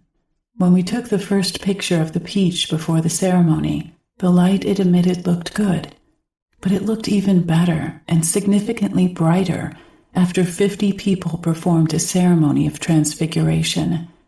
This was a great teaching for all of us about the power of working in a group versus working alone. It also revealed unequivocally the importance of the role of the visionary. The current spiritual reawakening. As you embark on your shamanic path, it is important to realize that you are part of the transformational community, which has an enormous capacity to heal. And according to Hank, this community is only growing. The collective beliefs and values of the transformational community constitute an emerging worldview that is being embraced by an ever-growing population of well-informed souls. Paul Ray and Sherry Ruth Anderson's research and book, The Cultural Creatives, reveals that these visionaries may number more than 70 million in North America alone, with another 90 to 100 million in Europe. These numbers are considerably more than just statistically significant, for we are living in a time in which humanity's problems appear to be reaching critical mass, a time in which our leadership is being challenged at political, corporate, military, and even religious levels. Whether the solutions to our issues can be achieved by our current leadership or reached through the increasingly questionable machinations of our military-industrial complex is unknown. In response, Increasing numbers of concerned citizens are considering the possibility that our problems may not have political, military, or even economic solutions. Rather, the solutions may actually be spiritual in nature, in alignment with the beliefs and values outlined in this book. In addition, as we will discuss in the next chapter, if our children acquire these altruistic, spiritually based values and beliefs within the fabric of their families, this new way of being will spread throughout the larger society, accelerate this spiritual reawakening. Although this reawakening is most visible in North America and Western Europe, the invasive influence of Western culture upon the rest of the world suggests that it may, in fact, extend deeply into the international community, offering an unprecedented promise of hope for all human beings everywhere, as well as a firm guarantee of sweeping changes to come. Ray and Anderson state in their book, The Cultural Creatives, "We should take heart, for we are traveling in the company of an enormous number of allies." This insight confirms that the transformational community emerging in the West is of enormous import and has the power to alter the direction of history in much the same way that the emergence of Christianity utterly changed the Roman world and the Western mind almost 2,000 years ago. While the time frame for this shift may vary with the ebb and flow of current events, there are no maybes about whether it will happen here. The proverbial handwriting is on the wall. The history of the world's peoples will be profoundly and inescapably changed by the spiritual awakening taking place in the West. The results will be felt at every level of society, in every country, and will, by association, determine much of the politics and individual lifeways of this century and beyond. Your role as a visionary within the transformational community. Prayer and meditation are two of the great gateways into transcendent experience. As you pray, meditate, or engage in shamanic journey work for yourself, for people you know, or for the greater world at large, allow yourself to feel part of the global community that is working right along with you. Shamanic journey work is an ancient yet highly advanced form of meditation. You already know what it feels like to try doing a really big task on your own. And you already know how it feels so good when others volunteer their expertise and assistance to help you get your project done. Think of this as you step onto the path of becoming a visionary who can be a positive force in the world, and visualize yourself in connection with others who are working spiritually to heal their communities, the world, the planet. For these are people of all different spiritual traditions and cultures who are in service to the greater good. We can join our hearts and spiritual energies together in every spiritual practice that we do and in all accompanying positive intentions that we create. As the impetus of our collective focus approaches critical mass, exponential shifts toward healing and re-achieving balance will occur, and our world will change for the better. Long-distance healing in groups. We have discussed how the power and effectiveness of a healing ritual is enhanced when we are part of a group with a common focus. We should also add that under these circumstances, you can still offer healing help to someone who is not physically by your side. According to Sandra, it can be done in much the same way as if the receiver is right there with you. First, connect with a power animal or teacher in the non-ordinary realms. You can then ask that power animal or teacher to send help to a person in need. Share with the animal or teacher the person's name and their location. You can share the issue as well, but we usually discover through direct revelation that the spirits already know what type of help is needed. Keep in mind that there are ethical issues in doing this work, as you must have the receiving person's permission to know that he or she wants some healing help. If the receiver is in a coma, unconscious, a young child, or even an animal, you could perform a middle world journey to their spirit and ask for their permission to send help. You may journey from your location and simply shift your focus quickly to the client's location. Once in the journey, You can ask the client if he or she would like healing help from you. If the client says no, you must respect his or her decision. Yet if they agree, and they almost always do, you may ask your spirits to offer them healing energies while expressing your intentions for their greatest good. You can also join together with others who know how to journey and ask all of your individual helping spirits to send help to a person or animal in need. In doing so, the power of the ritual is increased exponentially, which is why many people would rather practice shamanism in a group than alone.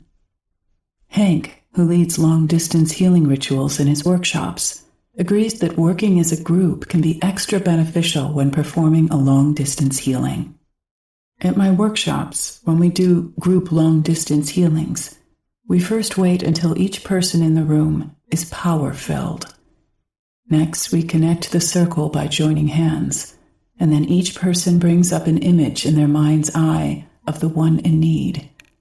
When we can see or feel our heart connection with that person clearly, we simply say his or her name out loud, and at that instant, an arrow of healing energy travels from our heart to theirs, non-locally and instantaneously.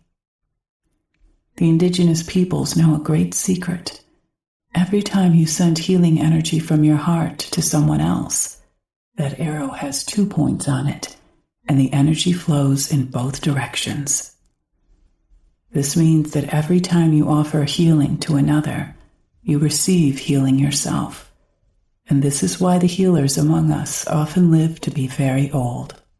This kind of long-distance healing also works well for those who have already crossed over and are in spirit.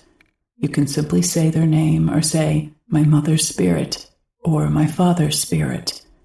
As we have indicated, when we are in community, the power of this method expands tenfold, revealing that for us as modern visionaries, there are no limits to what is possible. Forming a shamanic circle. You can gather together with some people where you live to experience the possibilities of the journey together. With practice, each member of the circle can learn how to journey for one another, to receive guidance from the helping spirits. Then, when someone is in need, you can work together collectively to perform healing work. This is a powerful way to work. Carol Proudfoot Edgar, who founded a nonprofit organization called Shamanic Circles, is dedicated to assisting shamanic communities take form around the world. She has observed that there are many ways in which a new circle can form. My primary focus in shamanism is to assist in the development of shamanic circles. These can be local, regional, national, or international. Such circles may be formed from those simply working with me over the years, or from people sharing some common basis who wish to learn how to apply shamanism in their lives. The latter circles might include groups of physicians, community organizers, women, couples, church groups, or individuals providing ceremonies for the larger community. One of the more intriguing aspects of current shamanism is online networking. The internet allows for people on this path to focus quickly and strongly on some common concern and to share the results of any shamanic interventions made, as well as new shamanic methods that might come through from the other world.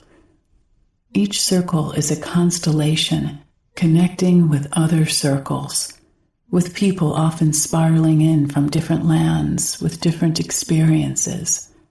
Some of us may have been together at different times, different places.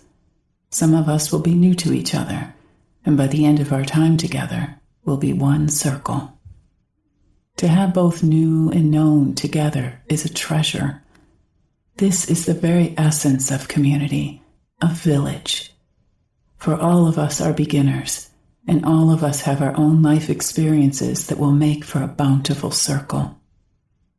From my perspective, circles within circles and circles joining other circles are happening all over the world. Individuals who might have been strangers to one another a moment ago are finding that there are strengths and resources that become available when common ground and common yearnings are shared. In some places, this is happening rapidly, in some places slowly. It is a continuing affirmation to me that the time of loneliness, of only self-enlightenment, of being a lone wolf or a lone bear is over, and we are gathering ourselves for the changes and transformations needed to be made both in our own lives and in our world, one step at a time, one circle at a time. Steps upon steps are creating a path. Circles and more circles are creating the container within which much can be born and held. If you are not a member of a circle, go to the internet and search using the keyword shamanic circles. Some circle websites have information about the nature of shamanic circles and articles on the practice of shamanism. If these websites interest you, write to the contact for a circle in your geographical area and see about participating in one of their gatherings or ceremonial activities. If you belong to a circle, suggest to your group that it focus on the issue, what is being asked of us now, in this present age, this current time?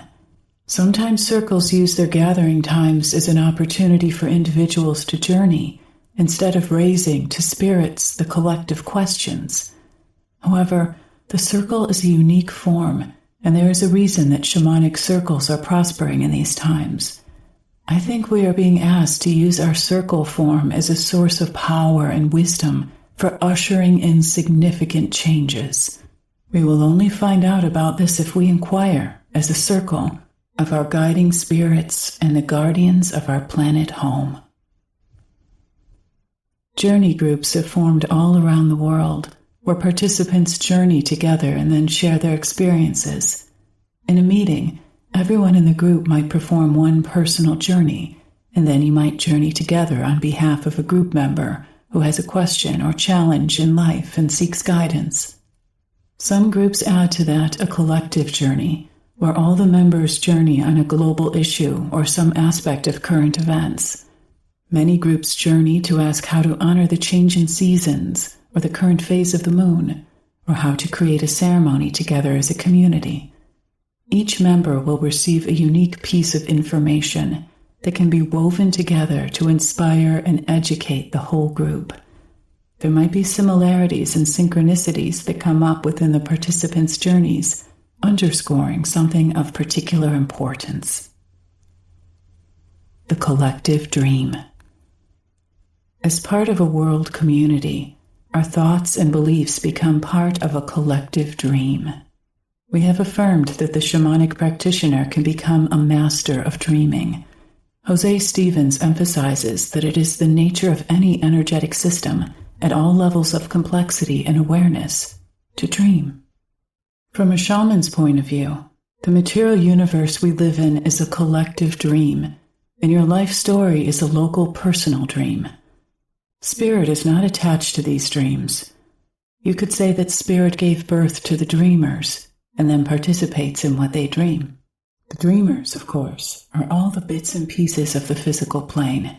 Each bit and piece has the power to dream at different levels of sophistication.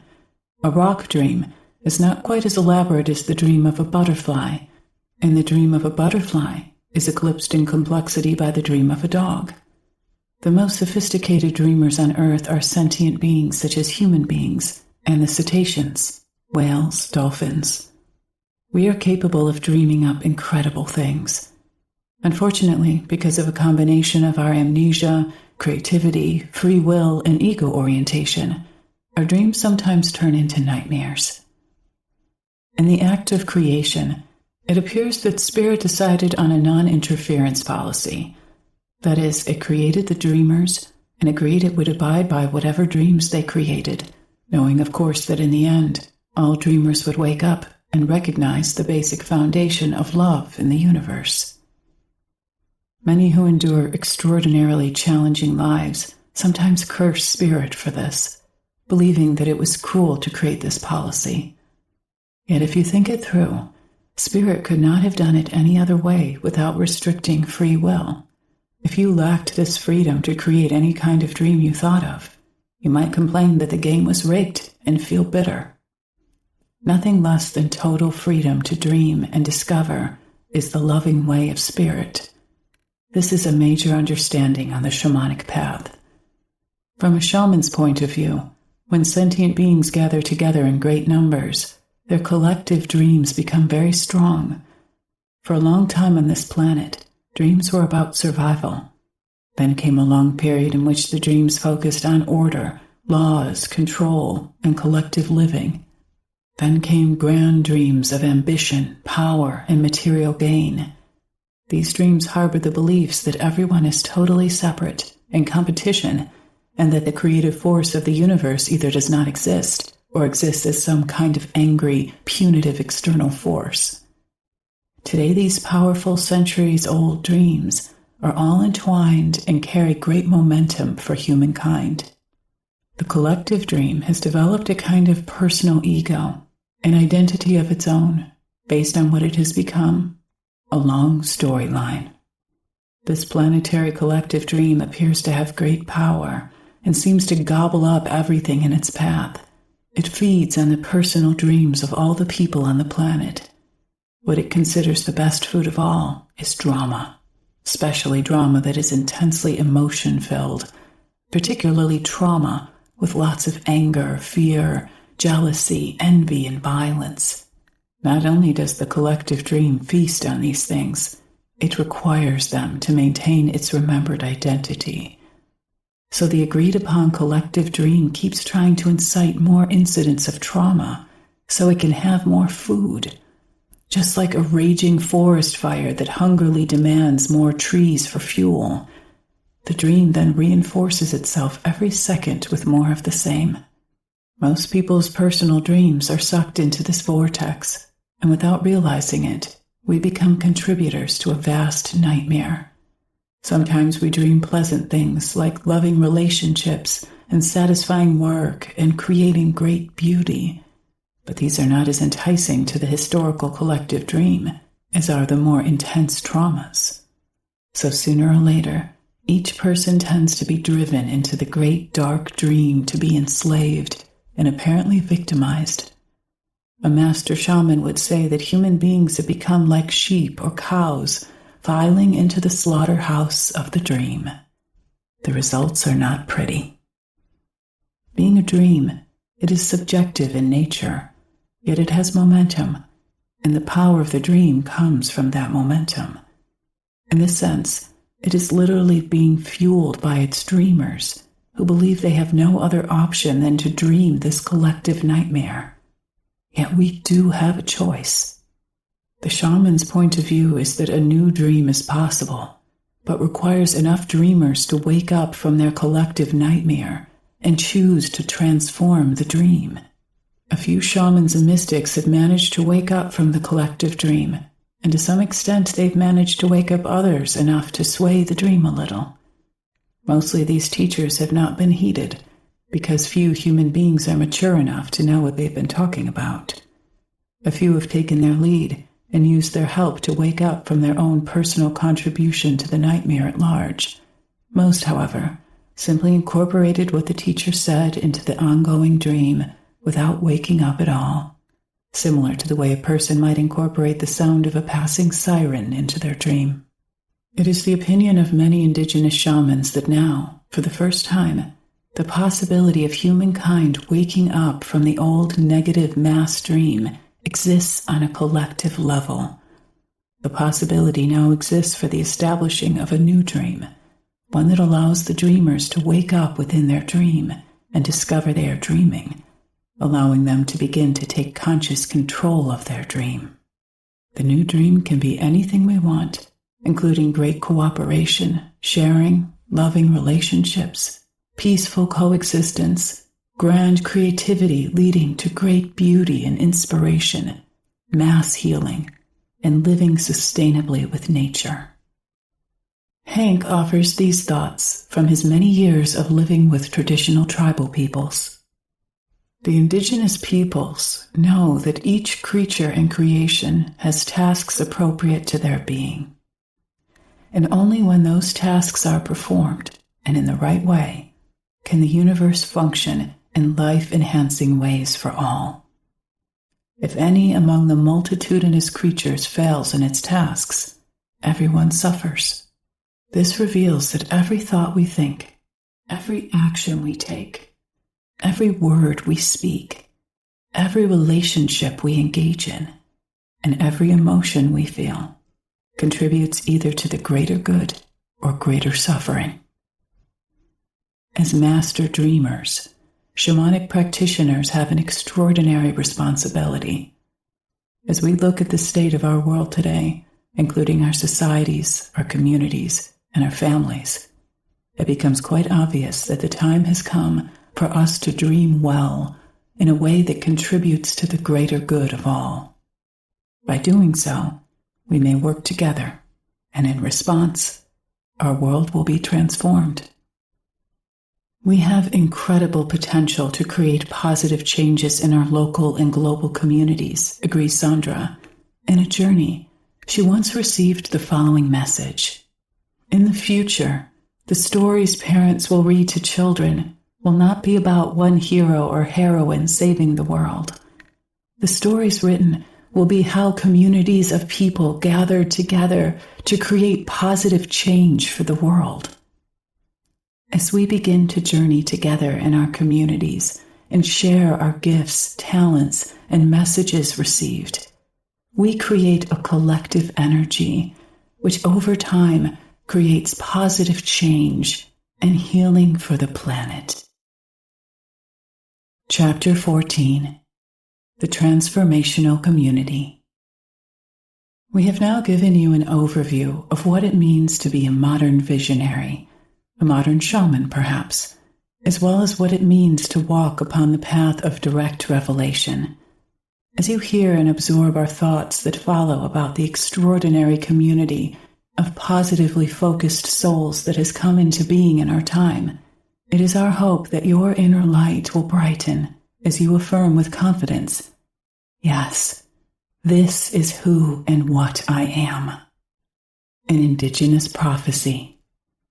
At this time, a plethora of well-intentioned books have been published focusing upon 2012, the year that many indigenous traditions, such as the Maya, the Inca, the Hopi, and others have predicted as the end time of our world. This trend reveals an ever-increasing awareness in the public psyche that we appear to be coming to the end of our current cycle of ages. In our research into this compelling issue, we stumbled across something significant that most of the writers have missed entirely, something that has been bearing on the current resurgence of interest in the shaman's path of direct revelation. Nicholas Black Elk, Hehaka Sapa, was an Oglala Sioux medicine man and shaman who is well known for the story he told an anthropologist named John Nyhard, an account that was published as a book titled Black Elk Speaks. In this volume, Black Elk tells the story of his life, as well as a great prophetic vision that he was given in his childhood. An instant classic, this book has been in continuous print since its original release in 1932. Less well known is Black Elk's second book, told just before his death to another anthropologist named Joseph Epps Brown, titled The Sacred Pipe, Black Elk's Account of the Seven Rites of the Oglala Sioux. Originally published in 1953, this book contains something that may have great relevance for all of us in our time. At the book's beginning, Black Elk recounts the mythic story of White Buffalo Calf Woman and of her giving the first sacred prayer pipe to the people, the Sioux.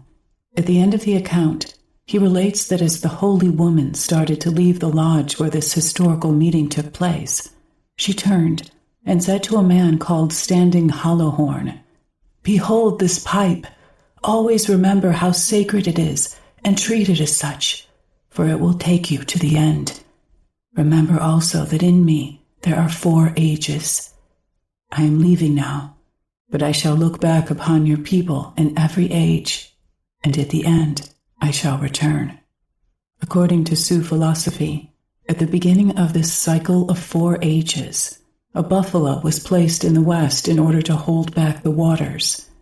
Every year, the buffalo loses 1 hair, and at the end of each age, he loses 1 leg. When all its hair and all 4 legs are gone, The Sioux believe that the waters will rush in once again and the cycle of ages will come to an end. An indigenous prophecy of more than just passing interest, considering the polar meltdowns very much in progress and the predicted catastrophic rise in sea levels. A striking parallel to this myth comes to us from the Hindu tradition, where it is the bull, Dharma, a symbol for the divine law, that has 4 legs, each of which represents an age in the cycle. During the course of these 4 ages, yugas, the true spirituality becomes increasingly obscured until the last age, Manvantara, closes with a catastrophe. The Sioux and the Hindus are in accord that the buffalo and the bull are now standing on their last leg, and the buffalo is very near bald. It is also known that several white buffalo have been born during the past 10 years, regarded as a clear sign by many Native American peoples that the current cycle of 4 ages is now coming to a close. But Black Elk also predicted just before his death that with the closing of this cycle, the primordial spirituality would re-emerge and be restored, and on this foundation, the next cycle of ages will begin again. This last statement is highly significant because the primordial spirituality is the path of direct revelation. It was and is the shaman's path. An interest in shamanism has increased dramatically over the last several decades as part of the widespread spiritual reawakening currently going on in our time, a modern mystical movement that has 2 sides. The modern mystical movement. On one side, we find a resurgence of the religious fundamentalism that comes down to us from the Dark Ages, a narrow, literalist perspective that proclaims this world will be the kingdom of a remote, transcendent, authoritarian Father God who can be alternately beneficent and wrathful, and one to be feared. Today, this view has been embraced by misguided religious zealots and self-righteous terrorists who have the fervor, as well as the capacity, to ensure that this world will be their God's kingdom or nothing.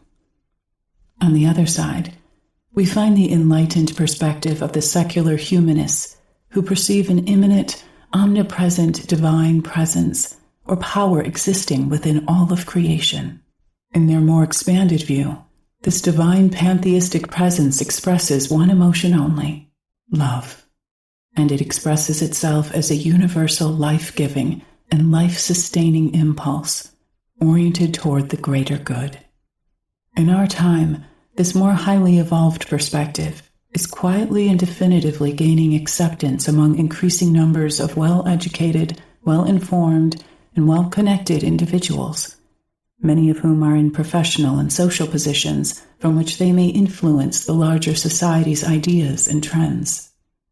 This view is also gaining ground with the general population, creating a broad social movement that is cutting across socioeconomic levels of achievement and status, one that transcends cultural, political, and ethnic boundaries. The number of people who hold this more enlightened perspective is not known with certainty, but as we have already indicated, 14 years of sociological research conducted in the United States by demographer Paul H. Ray and his wife Sherry Ruth Anderson has revealed that as many as 70 million Americans may fall into this group, with another 90 to 100 million in Europe.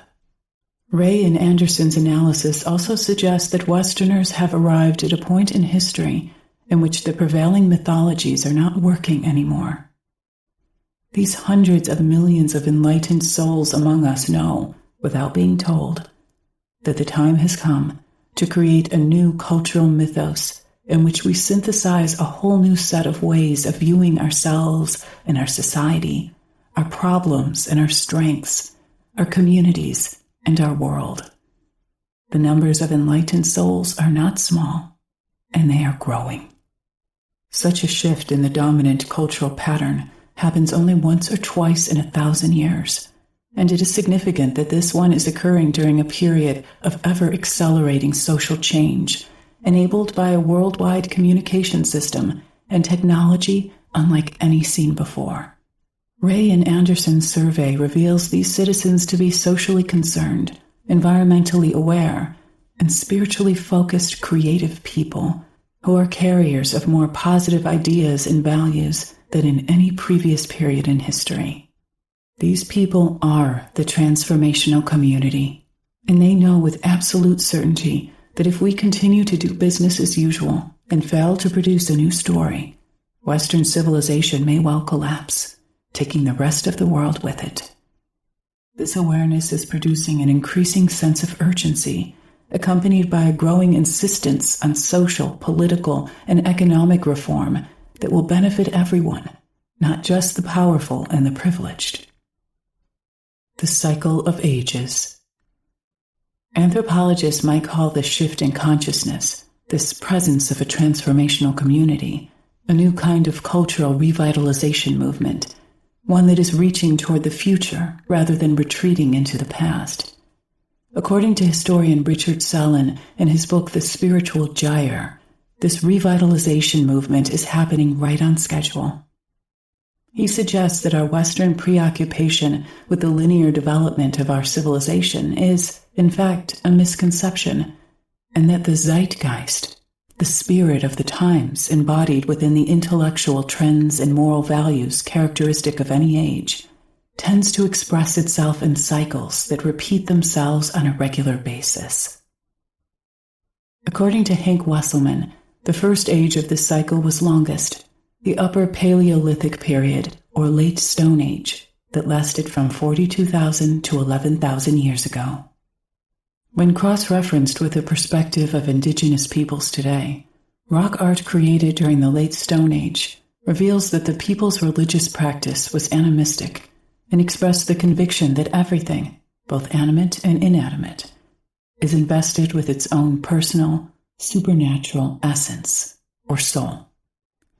This belief implies that everything around us is both conscious and aware, at least to some degree, revealing an immanent intelligence within nature with which all humans were once in constant, intimate relationship. This was the primordial spirituality passed down to us from our Stone Age ancestors, and during those times, nature was God, and the religious practitioner was the shaman. The second age of the cycle was the Neolithic period, one that lasted for perhaps 4,000 years. This age began with the closure of the Stone Age and the end of the hunting and gathering as humanity's primary lifeway. The Neolithic period was characterized by the rise of agriculture, animal domestication, and the establishment of the first permanent, year-round villages and towns. The religious sphere of the Second Age, in all likelihood, still belonged to the shaman, and everything in nature, both animate and inanimate, was considered to be alive. Yet something else was clearly going on, reflected in the numerous sculptures of pregnant women found at many Neolithic sites. What these represented to those who lived more than 6,000 years ago is problematic to us today, but the archetype of the fertile female was obviously preeminent, revealing a concise area of focus within their spirituality. The Second Age came to an end with the emergence of the first socially stratified city-states about 5,000 years ago among the Sumerians in Mesopotamia, and during this time, a new form of spiritual expression emerged, polytheism, which affirms the existence of many high gods and goddesses existing above and beyond nature. This is a stratified, hierarchical cosmological view, and its appearance reflected an entirely new perception of ourselves, one that developed once we began to live in stratified, hierarchical societies. This new form of religion became the dominant spiritual focus for the Third Age, a period that included cultures such as the Akkadians, Babylonians, Hittites, Assyrians, Persians, Anatolians, Egyptians, Mycenaeans, Phoenicians, Minoans, Greeks, Etruscans, Celts, and of course the Romans. During this age, which lasted perhaps 3,000 years, the first stratified religions emerged, managed and run by the first bureaucratized priesthoods. Before this time, there simply was no concept of high gods and goddesses, despite what many well-intentioned writers may claim. The various high gods and goddesses in these traditions came to symbolize aspects of the human psyche in a supernatural sense, as well as some aspect of the natural world in an ideological sense, such as the Greek father god Zeus, associated with the elemental forces of lightning and thunder, his brother Poseidon, associated with the oceanic realm, and his daughter Athena, a feminine archetype of wisdom, and the wise woman as warrior. Among the Romans, these deities were known respectively as Jupiter, Neptune, and Minerva, and with the collapse of the Roman Empire almost 2,000 years ago, that third age came to an end, and with its demise, as before, a new kind of religion came into being: monotheism. Monotheism's three primary expressions, Judaism, Christianity, and Islam, profess the belief in a single great God who created the universe and everything in it in a singular event, with lesser spiritual beings, angels and archangels, saints and prophets, ranked below. Once again, this belief system reflected a new perspective of ourselves, because as our societies have become more centralized and more hierarchical, with an executive director on top, the king or queen, emperor or president, so had our perception of the supernatural world. The new religion, monotheism, reflected this by assigning an alternatively wrathful, alternatively beneficent ruler god, variously called Yahweh, Jehovah, Allah, or simply God, as the supernatural executive director or CEO, and this has been the dominant and dominator religion in the Western world for our current 2,000-year age cycle.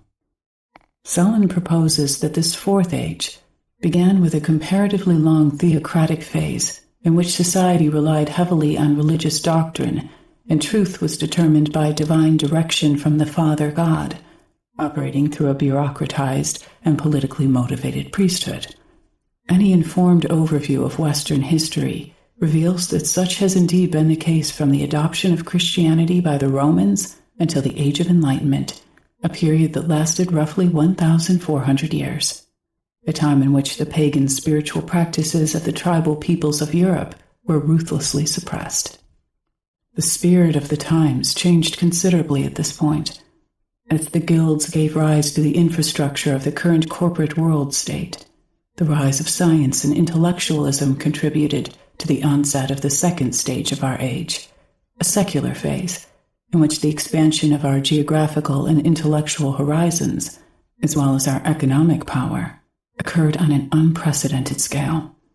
In response, truth was redefined with a new mythology, science, and religion was generally discredited. This relatively shorter phase, dominated by scientific rationalism, has lasted for about 300 years. The current spiritual reawakening suggests that this phase is now drawn to a close. With the dawning of the age of Aquarius, Wesselman asserts that we are moving into the third and final stage of our 2,000-year age, a spiritual phase, in which science and spirituality are being synthesized and integrated in an attempt to transcend both previous stages. We can also observe that the sheer number of people involved in this transformation reveals that this modern mystical movement is not a fad. Rather, this broad social phenomenon heralds the emergence of an authentic transformational community, one whose beliefs, values, and trends are already shifting the cultural norms of Western society. The new spiritual complex. The new spiritual complex that is emerging has no name as yet, nor is it focused on the teachings of some charismatic prophet, guru, or holy person. Its singular distinguishing feature involves the realization that each of us can acquire spiritual knowledge and power ourselves, making the direct transpersonal contact with the sacred realms that defines the shaman or visionary, without the need for any priest or religious organization to do it for us. In this manner, all people acquire the freedom to become their own teacher, their own priest, their own prophet, and they can receive their spiritual revelations directly from the highest sources, themselves. As we engage in this ancient human experience, each of us inevitably discovers that our personal consciousness is part of a greater field of consciousness, a deep insight currently being illuminated and confirmed by quantum physics. This is the direct path of the mystic at its absolute best, one that leads the spiritual seeker into the experience of self-realization and spiritual empowerment. It is not surprising that this new spiritual impulse seems to be integral in nature, drawing on all the world's wisdom traditions, from the East to the West, from animism to Zen. What is surprising is that right at its core, a cluster of principles can be found that were embraced at one time by the world's indigenous peoples. In approaching the idea that principles of indigenous wisdom are involved in the genesis of the new spiritual complex in the West, we are broadly concerned with the general mystical insights that were once held in common by virtually all of the traditional peoples and are thus the birthright of all. We hasten to add that the modern spiritual seekers do not seem to be retreating into archaic belief systems, nor, with rare exceptions, are they interested in playing Indian or becoming born-again aboriginals. To the contrary, many members of the transformational community are seriously reconsidering the core beliefs and values once held by the traditional peoples, and right there, embedded within them all, we find the path of direct revelation. Modern mystic beliefs. At its inception, the quest of the modern spiritual seeker is intensely personal. Yet as it progresses, it leads us inevitably toward a universal and ultimately altruistic perspective, one that includes a number of mystical beliefs. For example, ongoing direct experience of the transpersonal worlds leads the seeker to an inescapable conclusion that everything, everywhere, is interconnected, and that consciousness is the etheric field through which this linkage is achieved. This is a core belief that is clearly articulated by the indigenous tribal peoples who were our distant ancestors at one end of the human continuum, and at the other end by the quantum physicists and Zen Buddhists of our own time. Another core belief of the modern mystic concerns the existence of more than one reality.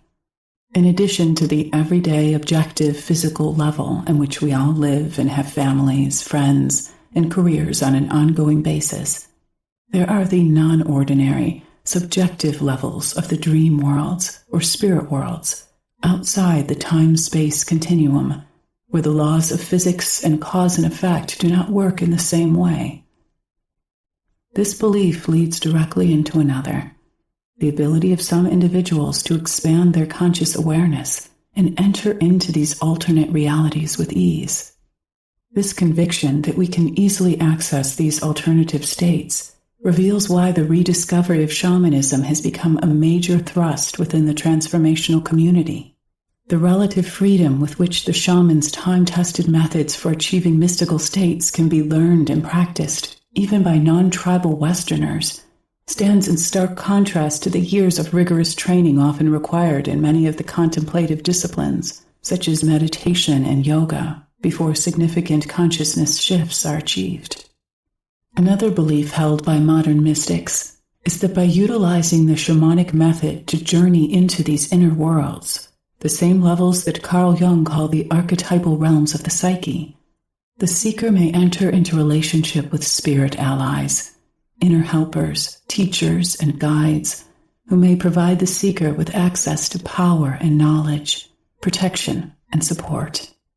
Among those beings, one can find connection with his or her personal higher self, variously known as the transpersonal self, the angelic self, the God self, the overself, or simply the oversoul. Another related belief concerns the existence of a field of mystical power, perceived by virtually everyone as an invisible essence or vital force that is widely dispersed throughout the universe and highly concentrated in certain objects, places, and living beings. It is becoming generally understood within the movement that everyone can learn how to access, accumulate, and focus this power, and that one's health, well-being, and success in life are ultimately dependent on being able to maintain and even increase one's personal supply. This awareness gives rise to the belief in the existence of a personal energy body, a subjective self-aspect that carries this power as life force and provides the etheric pattern or energy body around and within which the physical body is formed and maintained. The ability of some transpersonal healers to manipulate the energy body in restoring and repairing the physical body is a skill that many in the transformational community have personally experienced. It is believed that this energetic matrix can be perceived as an aura by those who have psychic awareness, and that it can be enhanced by utilizing the energy centers within it, called chakras in Eastern thought. Taken together, these beliefs constitute an emerging worldview that is being embraced by an ever-growing population of well-informed souls. And as we've mentioned already, those who hold the new view believe that it offers an unprecedented promise of hope for all human beings everywhere, as well as a firm guarantee of sweeping changes to come. The modern mystics. Modern spiritual seekers tend to develop in isolation, becoming deeply immersed in personal spiritual studies that are often triggered by spontaneous visionary experiences that society has taught them to conceal. If as many as 43% of the general population in the United States has had such experiences, this pool may be even deeper than the 50 to 70 million cultural creatives, 26 to 30% of the population in 2000, that Paul Ray has suggested. Modern seekers tend to be individualists, people with very full lives who like to gather in local meetings and spend their vacation time attending workshops in which they can acquire direct experience of such practically useful subjects as Qigong and Reiki, psychic healing and shamanism, meditation and yoga, to name only a few. They then tend to disperse back into the wider society where they utilize what they have learned to benefit themselves, their networks of family and friends, and their communities. The growing body of social research reveals that the transformational community exists as an ever-expanding set of overlapping networks that extends across North America and into the international population. These contemporary spiritual seekers are interested in spiritual liberation, not repressive or rigid dogma, and they tend to be deeply distrustful of any organized religious hierarchy. Because of this, steadily increasing numbers are leaving our mainstream religions in droves, yet this is not an atheistic or anti-religion movement. Despite their disaffection for and lack of affiliation with organized religions, most transformationals profess belief in some form of universal, God-like consciousness, and Jesus of Nazareth is regarded as an important spiritual teacher, whether or not the seeker is psychologically Christian. Although these seekers may achieve a relatively higher density in the large urban centers and in certain geographic regions like California, Paul Ray's research reveals that they are evenly distributed throughout the general population, suggesting that they are everywhere, in every community, and at every level of society. In their search for authenticity, the transformationals are quietly, yet definitively, gaining a level of spiritual freedom and power that has not been experienced in the West for almost 2,000 years. In short, this quietly and steadily escalating social phenomenon has all the appearances of a spiritual revolution. Seen from this perspective, the resurgence of interest in shamans and their practices may in fact represent the seeds of the next religious tradition in the West, one that will determine much of the Western world's spiritual focus and practice for the next 2,000 years and beyond. Let us now reconsider what we have learned in this book about the shaman and the path of direct revelation.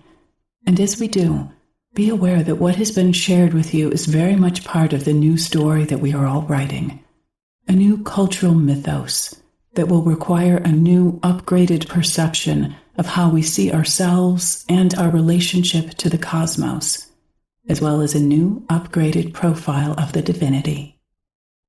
The path of direct revelation. Over the last decade, Shamanic practitioner, teacher, and modern mystic Tom Cowan has felt encouraged by discoveries in the field of the new physics. Science has proven what those engaged in the shaman's journey have known for a long time, that our current religious beliefs are outdated and inadequate. Here, Cowan discusses how such discoveries have resulted in the need for a new language to talk about both the subatomic world and a re-emerging awareness of the mystical realms. For years, those of us involved with the mystical life and its attendant path of direct revelation have been encouraged by ongoing discoveries in the fields of the new physics. In an age when so many religious faiths and spiritual beliefs are being challenged or proven inadequate from the more evolved perspectives of the modern world, it's always reassuring to find that one's understanding of the universe is shared by others, especially those who view the world from the distinctly different perspectives of biology and physics. It has been suggested that our current language is ineffectual in describing the subatomic world and what goes on there. The same could be said for our emerging awareness of the mystical realms. It has also been suggested that we need a new language. All of this is encouraging, because language is most definitely our thing, one that is constantly shifting and changing as we grow, increase, and become more than what we were. If we need words that have open-ended meanings, words that haven't even been defined yet, we will create them. If we need poetic symbols or metaphors that are open to various interpretations, we will create them. This means that our uniquely human creative imagination is going to have to play a greater part in understanding the world and the universe at large than it has in the past. And the truth is that development of our capacity for creative imagination over the past 3 centuries has been extraordinary, producing a force that may in fact alter the course of human evolution.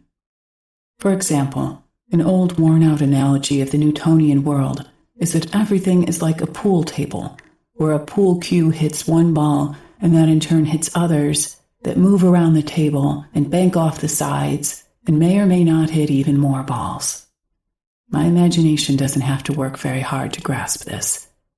On the other hand, an electron can get into some kind of echoing warp with another electron, and no matter how far apart they travel, they continue to mirror each other's movements and conditions, a known and proven phenomenon in wave particle physics.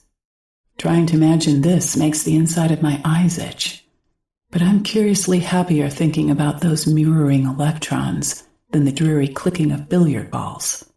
I enjoy playing pool, though I'm not sure it's possible to have a good time with those clonish electrons.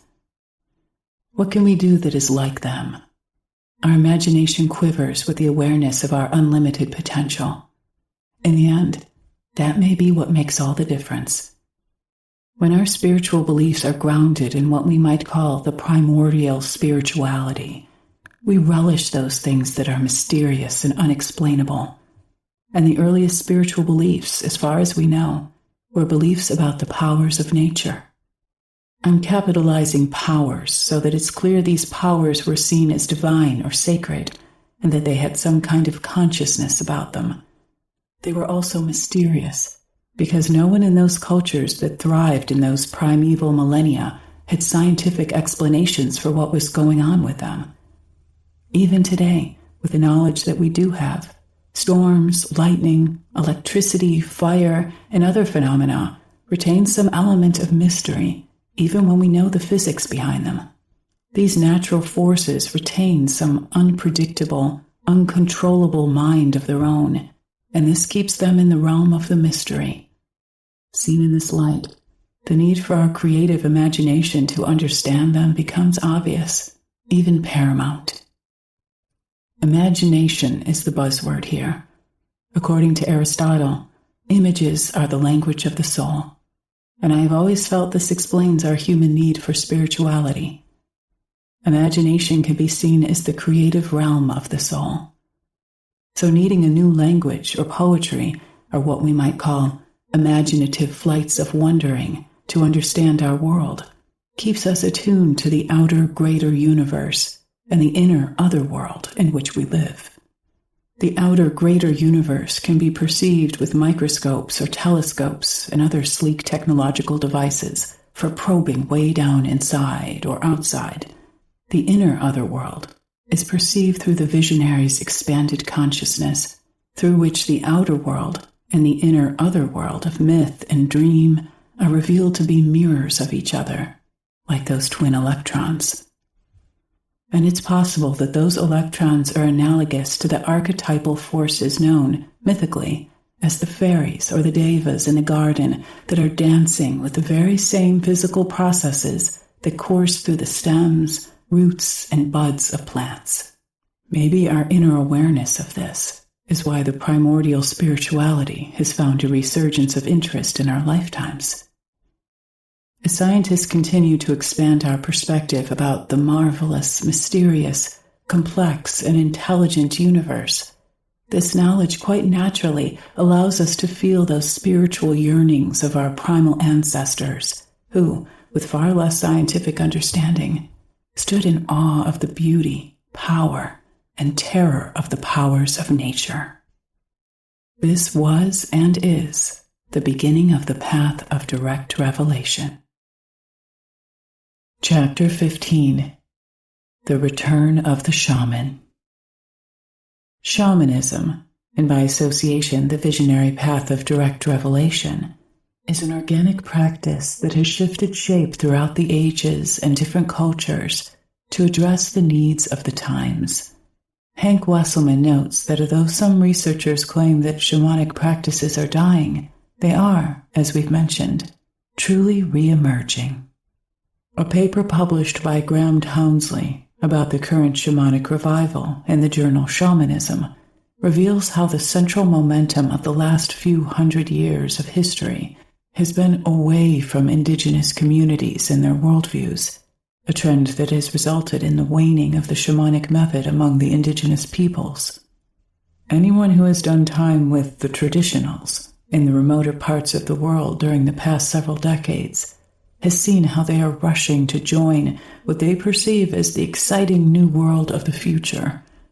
For indigenous peoples, shamanism begins to look increasingly like old-fashioned hocus-pocus, a view instilled in them and fostered by Christian missionaries. In addition, the arrival of modernity with all its glittering gadgets is usually the death knell of their ancient animist beliefs. And yet, just as these primitive worldviews appear to be dying in the new global system's hinterlands, paradoxically, they are taking root once again at its center. To our urbanized Western populations, saturated with modern paraphernalia and bored with a world that has been bled of meaning, shamans and their visionary practices of seeking direct revelation of the spiritual realms suddenly seem very appealing. To the so-called primitive, marginalized, and usually powerless, the promise of the modern is things, ease, and security. To the so-called modern person, the promise of the primitive is the one thing he or she lacks, a sense of meaning and mystery. This primitive rush toward the modern and the modern rush toward the primitive has emerged as a feature of our current cultural landscape, and many in the transformational community are quietly, yet definitively, reconsidering their personal belief systems and priorities as they engage in spiritual explorations beyond the carefully patrolled borders of our mainstream Western religious traditions. This is much in keeping with the predictions made more than half a century ago by the Oglala shaman Black Elk just before his death. With the ending of the cycle of ages, the primordial spirituality based in the practice of direct revelation is indeed re-emerging and re-establishing itself, and it will be on this spiritual foundation that the next cycle of ages will be built. We cannot predict exactly what the practice will look like in the future, yet we can be assured that the shaman's path will continue to be a viable practice for healing and problem solving, a time-tested and sacred way of life that will nurture and sustain us, just as it has for many tens of thousands of years. Merlin's Prophecy. Historian and master of Celtic shamanism Tom Cowan now draws on the wisdom of an archetypal figure, the wise old shaman Merlin, who in life may have been among the last of the Druids and the mythic advisor and mentor of Arthur Pendragon, the legendary 6th century king of the Britons. With the approach of the end of his days on earth, Merlin gave all of us who would follow a prophetic vision, one that ends with a startling scenario. Root and branch shall change places, and the newness of the thing shall be thought a miracle. Of course, there are many ways to interpret old prophecies, but I like to think that this particular image of the tree being inverted is profound and encouraging us to view the transformational changes that are occurring in a positive light. Perhaps this tree is the great archetypal world tree that connects the many worlds, and now after many centuries, the roots from which we sprang will be fully seen and honored as branches. And the branches that were formerly upper parts of the tree, responsive to the winds and rains of the past ages, will become the new roots and be revitalized in the fertile soil of the earth, and in so doing, revitalize the earth itself. We who practice shamanism spend time in the juice and sap of the world tree, exploring the upper, middle, and lower worlds of existence. If anyone should be prepared for this transformation, it is us. In that way, we are the seed people who will shape spiritual practices for the future. We will bring root wisdom into the light for coming generations, and we will plant the branch wisdom of earlier ages into the soil for renewal. In addition, we are experienced in seeing things from other perspectives, such as upside down. In fairy traditions, there is an image of the inverted tree whose roots become the branches of the underworld beneath the surface of the earth. This image reminds us how we on the surface of the visible earth share energies and life forces with the spirit folk who live in the invisible places within the earth, in the hollow hills and springs, and behind the waterfalls. In ordinary terms, shamans are bridges who have relationships with the spirit worlds and who can be both branches and roots to carry the life force back and forth between the ordinary and non-ordinary realities. In reflecting on Merlin's and Tom's shared wisdom, as well as the shape and scope of this book as we have created it for you, we have asked all the contributors, shamans and visionaries, to offer their thoughts about where their work in the world is moving, in order that we may continue to be of service to ourselves, our families and friends, our communities and our societies, and to the planet. In the personal narratives that follow, each of the book's contributors has also written on how they perceive their students to be changing. There's no doubt that what each contributor has shared will change in the coming years. But for now, this is what everyone offered in 2009, and in alphabetical order. So here are our final words from our circle of elders. Tom Cowan. In my early years of teaching shamanism, I found students were primarily interested in training to become practitioners. As the years went by, I got students who already had a strong practice, but who now seek retreat or renewal time. Americans have a great need for novelty, and many students feel they must get something new from each workshop, or the workshop is not worth it. But slowly, the ones who practice sincerely and intensely come to realize that novelty is not necessary. They are looking for time away from their ordinary lives to deepen their spiritual life. I noticed that my own practice must deepen to meet their needs. I cannot just offer new content, but must offer what comes from my own life as well. As shamanism becomes a more integral part of students' lives, they seek time in workshops to reflect and meditate on what they already know and do, and they deepen this. Some work can only happen in circles away from ordinary reality concerns, so I try to tailor my weekend or sessions with that in mind. I'm now getting students in my workshops who are more mystical, the ones who continue their practice, that is. The desire to know is not so much a desire to acquire more knowledge, but to know experientially on cellular or soul levels.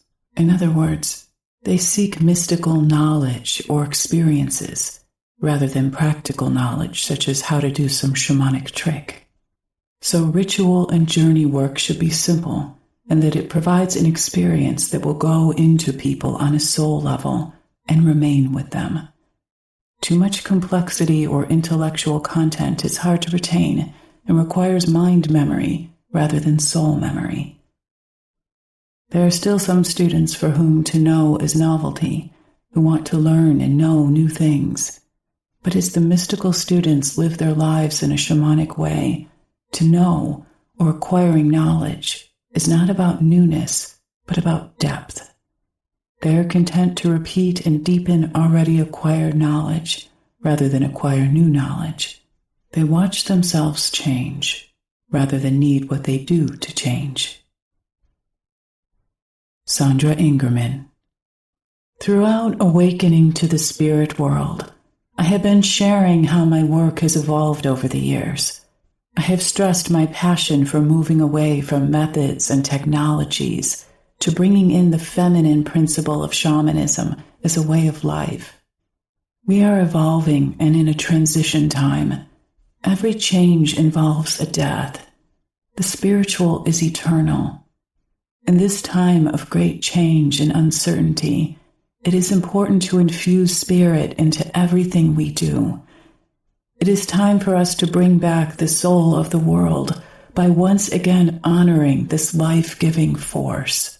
We need to honor our divine light and our spiritual nature, and we need to honor the spirit that lives in all things, including the elements and the earth itself.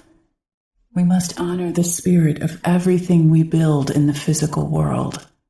This includes living a life of honor and respect for all of life and nature, honoring the cycles of nature, living from a place of awe, wonder, and passion, and being a presence of love and light in our daily lives.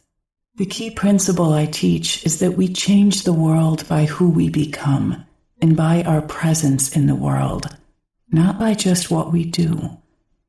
This includes learning how to transmute negative states of consciousness that arise throughout the day, and it means we need to be diligent in being aware of our minute-to-minute thoughts in order to change the world and ourselves. Remember that our inner world creates the outer world we live in. And I stress the importance of being a dreamer and the need for us to hold the vision of the world we want to live in. In this way, we own our creative potential and gather our efforts together as a global community. I am a person who does not fall into a complacent state about my work. This means my work, teachings, and writings are always evolving. In this regard, I can only write what I am exploring right now, knowing these explorations will lead to new doorways and pathways by the time you are listening to this book.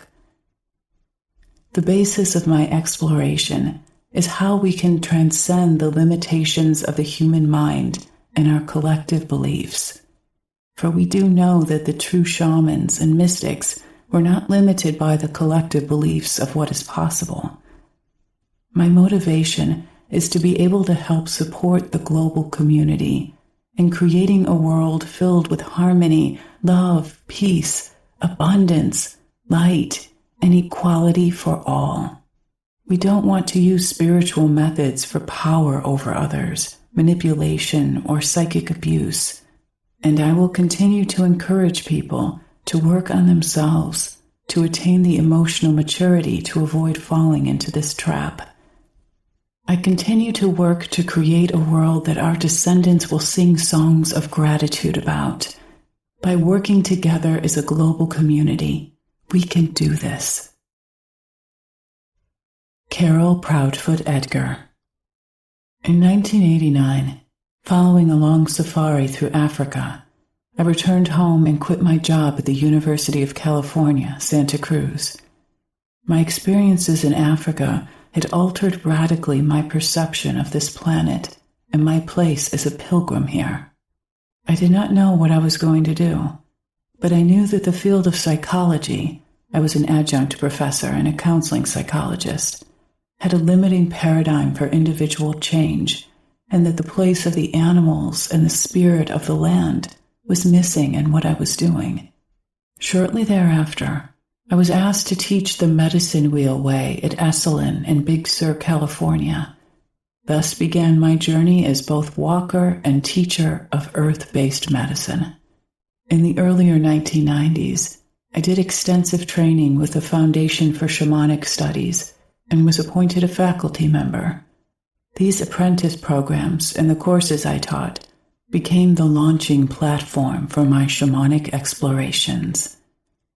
Then, in the mid-1990s, I was vision questing in Colorado's San Juan Mountains.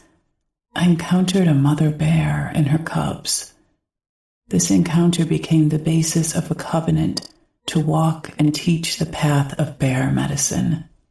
I have assiduously journeyed, researched, and worked with other women to learn the medicine ways of bear. I track she-bear in all the realms I am permitted, and I know that she tracks me.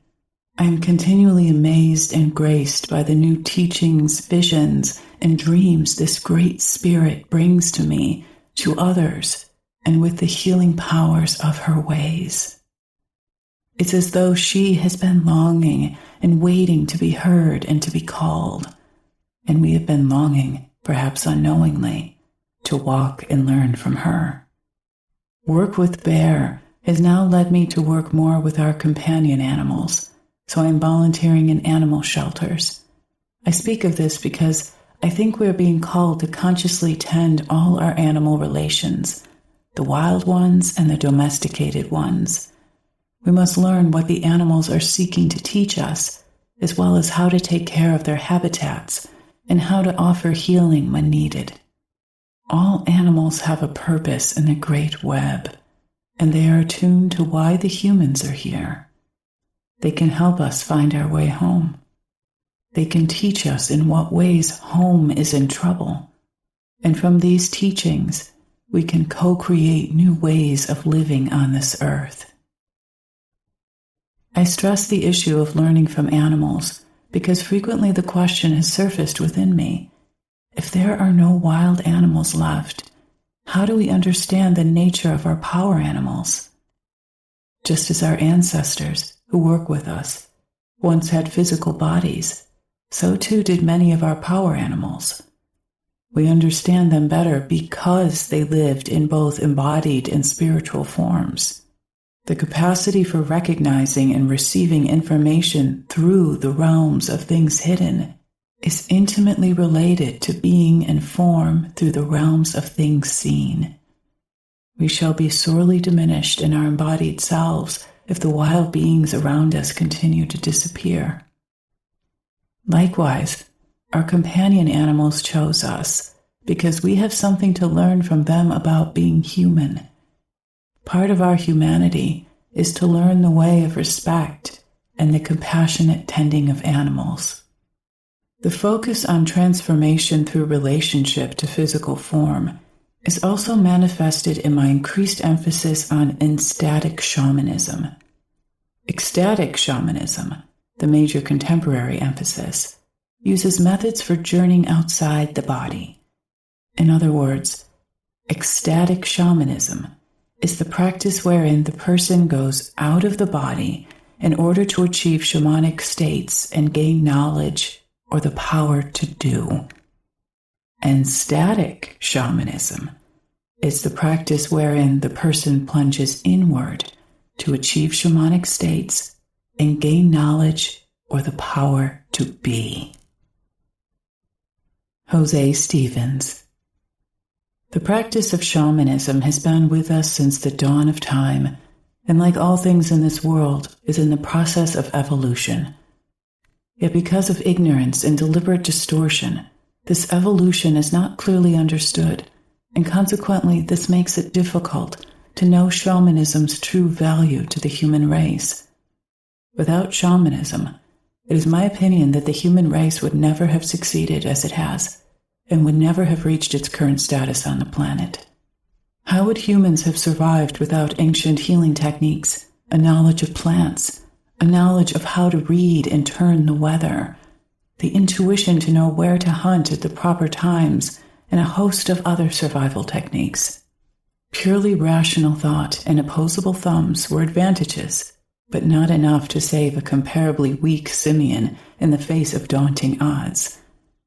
In order to truly understand the shamanic tradition and where it is headed, we must expand our definition of evolution and see the big picture, the shamanic picture of evolution. According to our contemporary mainstream perspective, it would seem that the impetus to evolution comes from the bottom up or from the past forward.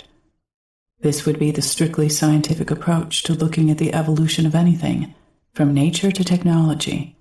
However, from a shamanic perspective, we could consider that there are larger processes that go beyond technical or economic ones, if you will, spiritual needs, that pull the process of evolution forward rather than it being entirely pushed from behind. In other words, we could say that spirit plays a hand in evolution by having an overall game plan that it supports by leading from our so-called future. This would suggest that there is a major cooperation between the natural process of bootstrapping from behind and the natural process of pulling from ahead, thus supporting the old adage, as above, so below. We don't bootstrap up without a ladder to give structure to the process. There is a ladder, perhaps one with many options, but nonetheless a ladder that leads us into the future. Thus, there are ways we can understand the evolution of visionary abilities in a shaman within the context of their times and cultures. In the beginning, we have someone who shows some proclivity for shamanic skills and has an interest in developing them. Let's say these are like a few simple circuits set up as a foundation. This prospective shaman finds an experienced shaman, or perhaps several shaman, to train and initiate him or her over a period of many years. Songs are learned, techniques for soul retrieval and healings developed, and ceremonial skills deepened during the training. These in turn create opportunities to advance to new levels of skill. These then are like more advanced circuits, with more inputs and outputs. As the older shamans initiate the young shaman, they sing songs and embed prayers into her or him, and these are like designs or vibrations that become part of that person's makeup. Perhaps under the supervision of an advanced shaman, the young shaman undertakes a series of diets with various plants, allies that raise power levels and add great knowledge. These plant vibrations now interact with the song vibrations and the prayer vibrations, creating new and different combined vibrations that perhaps have never occurred before. So the young shaman may eventually spring forth with totally new skills or abilities that have been bootstrapped up by earlier existing components. Because the shaman initiate has a personal essence or soul that is urging the new developments, this essence acts as the force from the future, actually pulling forward these new abilities as they are bootstrapped from behind. This process of bootstrapping and pulling from the future is not simply a random set of developments, but is based on the needs of the individual, the needs of the community, and the needs of the present to have another trained shaman with special new skills. Unneeded or unwanted skills would then not be developed. In this way, we see that the training and development of a new shaman is not independent of the needs of the community or the world. It is integral to it. In the same way, we find the great new inventions happening just when they are needed the most. We don't invent a device to breathe in space unless we are actually going there and will be needing it. So the skills developed by a new shaman are partly desired by the shaman's personality, partly the deeper intentions of essence, informed partly by the needs of the community or world. This is why a shaman with a supernatural skill such as flying like Superman does not emerge into the mainstream, because the world does not need it and is not ready for it yet, if ever. What is more needed is a shaman who can heal cancer or diabetes, clear polluted water, remove radioactive contamination, clean up toxic wastes, and point the way to new energy sources and creative ways of thinking. When we understand the push-pull dynamics of evolution, we are in a much better position to see the intelligence behind our evolutionary path on this planet. Charles Darwin helped bring the concept of evolution to light, yet he did not see both ends of it. He saw it from one side alone. It is up to us to see the whole evolutionary process and understand where it wants to lead us. Those who understand such shamanic tools as the Mayan calendar can readily see this big picture at work. After all, it is extraordinarily useful to know where we are going in the long run. Random evolution makes little sense in this light. The times now call for new developments in the shamanic tradition. The world has changed and is changing dramatically as we speak. More than half our planetary population now lives in urban centers, and this calls for developments in urban shamanism. In shamanic practice that is not dependent on long traditional apprenticeships or tradition-bound practices relevant only to the very few. This is not to say that traditional shamanism is dying out. There will always be traditional shamans practicing their trade among their people. What we need now is a worldwide understanding of the shamanic way, an understanding that can be applied by millions of people in the ordinary course of everyday activity. For example, the widespread practices of shamanic prayer, of seeing the world as interdependent, of having great respect for and understanding of the ways of nature, and of knowing the power of helping spirits and how to use them, would be most helpful at this time. In fact, most astrologers agree that among a variety of developments in the near future will be the return of shamanism as a powerful planetary influence. Yet this shamanism, like our material technology, will be more powerful, more relevant, based on the needs of the world, and infinitely more varied. Whereas at one time only a few scientists and engineers had computers, now the masses have and use them.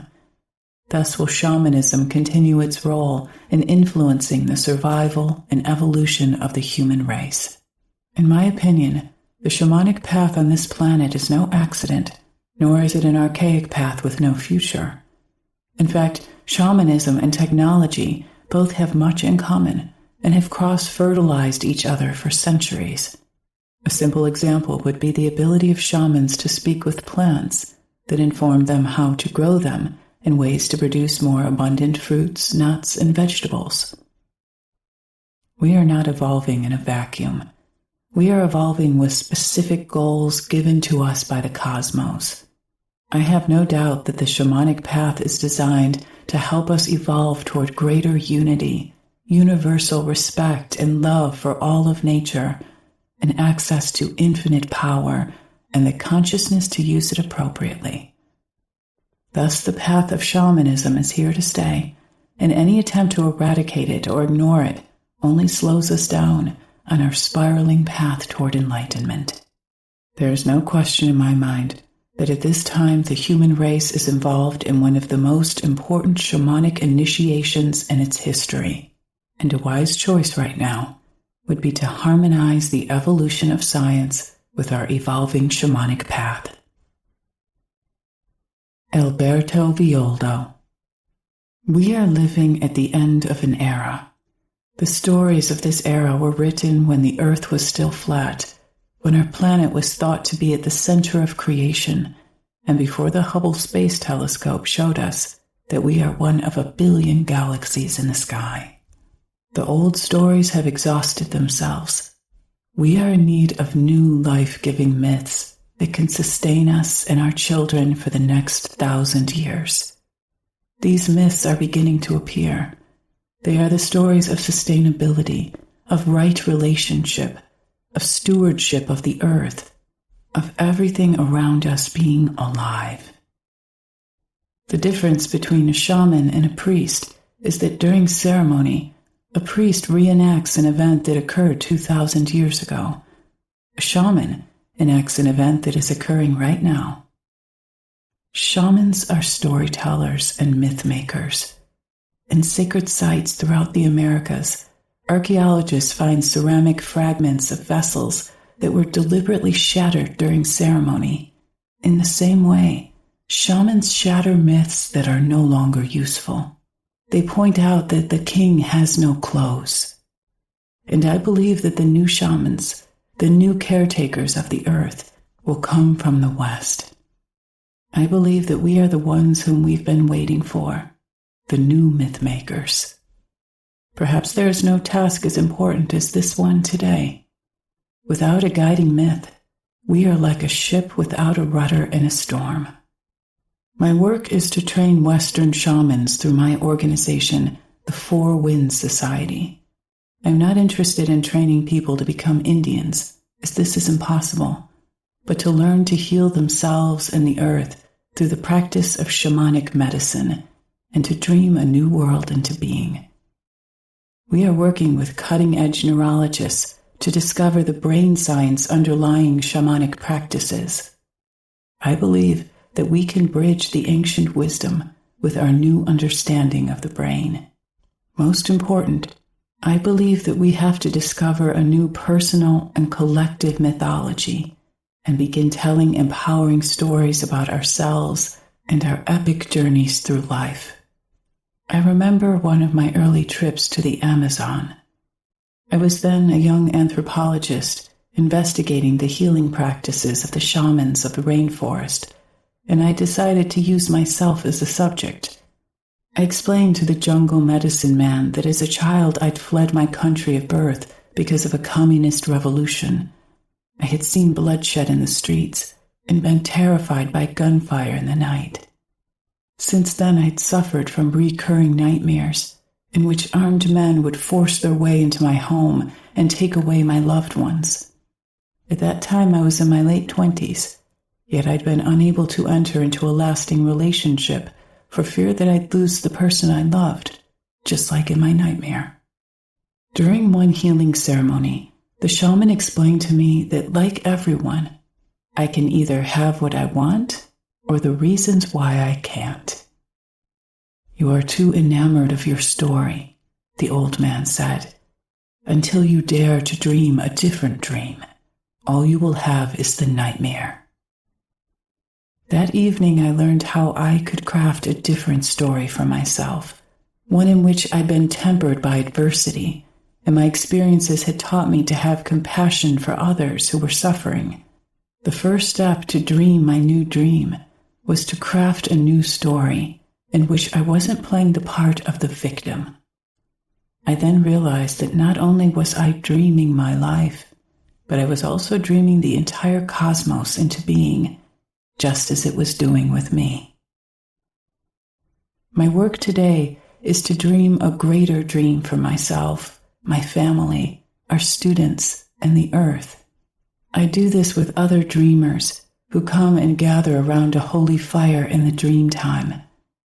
Each of us brings a small piece of the dream, and when we share it, suddenly we can taste it, feel it, sense it, and occasionally we see it. The reason we dream together is that in the shamanic myth of creation, on the seventh day the Great Spirit said, "For I have created the butterfly, the salmon, and the grasshopper. Aren't they beautiful? And now you finish it." Creation is not complete. It is up to us to finish the task and have a great time doing it. Hank Wesselman. As a practicing scientist and academic teacher trained in biology and anthropology, I have observed the participants in my workshops for more than 2 decades of teaching and 3 decades of practice. It has been my experience that most of these individualist seekers in my workshops are not religious ascetics who shut themselves away in monasteries and ashrams, nor are they religious extremists who invoke fundamentalist belief systems in search of their own exclusive connection with the Godhead. Modern visionaries are not involved in cults, nor are they the least bit interested in turning their power over to some holy so-and-so who claims to have the inside corner on the market of spiritual truth. In addition, members of my circles tend to reveal a distinct character profile that I find deeply reassuring. Most express a strong sense of social justice and seem to be deeply concerned about the quality of human life at all levels of society. They feel strong support for women's and minority issues. They are concerned for the safety and well-being of both children and the elderly, and they see human relationships as more important than material gain. Social tolerance, personal individualism, and spiritual freedom are highly valued ideals. The reweaving of the social fabric through the rebuilding of families, neighborhoods, and communities are major areas of concern. This is what I mean by deeply reassuring. In looking at these values, it quickly becomes apparent that they have little to do with being a liberal or a conservative, a Christian or Jew, Hindu or Muslim, or even a patriot. Yet they have everything to do with being a humanist in the evolved sense of the word. Although the Western world continues to be driven by greed, fueled by denial, motivated by fear, and dominated by competition, members of the transformational community appear to be oriented toward democratic, humanistic ideals, and they tend to favor cooperative endeavors that benefit the many. The transformationals are environmentally savvy, and the importance of balance and harmony lies right at the core of their values. In this respect, they, like the indigenous peoples, have grasped that humans must strive to live in ways that contribute to the greater good, rather than pursuing goals that create its opposite. Accordingly, the value of simple, natural living is seen as a high ideal, and the monumental waste being generated at every level of the world capitalist system is regarded with grave concern. It has been my privilege to spend much quality time with these worthies over the past 30 years. Doing so has reinforced my own best qualities so that I have become more like them. Although I continue to function as the spiritual teacher in my ongoing seminars and workshops, I am well aware that I, like them, am a student for life. And I learn as much from them as they take home from me. So to all of them, and to those to come, I offer my unending gratitude and my appreciation. In closing, allow me to invoke the spirit of the Kahuna Nui, Hale Ke Aloha Lani Makua, my great Hawaiian friend. With his blessing and his words, I extend to each of you the light and the love of the ancestors, the source of life, rejoicing in the power and the peace, braided with the cords of patience, revealing the tapestry of the strongest force in the universe. Your aloha. This concludes Awakening to the Spirit World by Sandra Ingerman and Hank Wesselman. Narrated by Leslie Howard. Copyright 2010 by Sandra Ingerman and Hank Wesselman. This unabridged audiobook is published by arrangement with Sounds True Incorporated and was produced in the year 2019 by Tantor Media Incorporated, a division of Recorded Books, which holds the copyright thereto. Please visit tantor.com for more information on our growing library of unabridged audiobooks.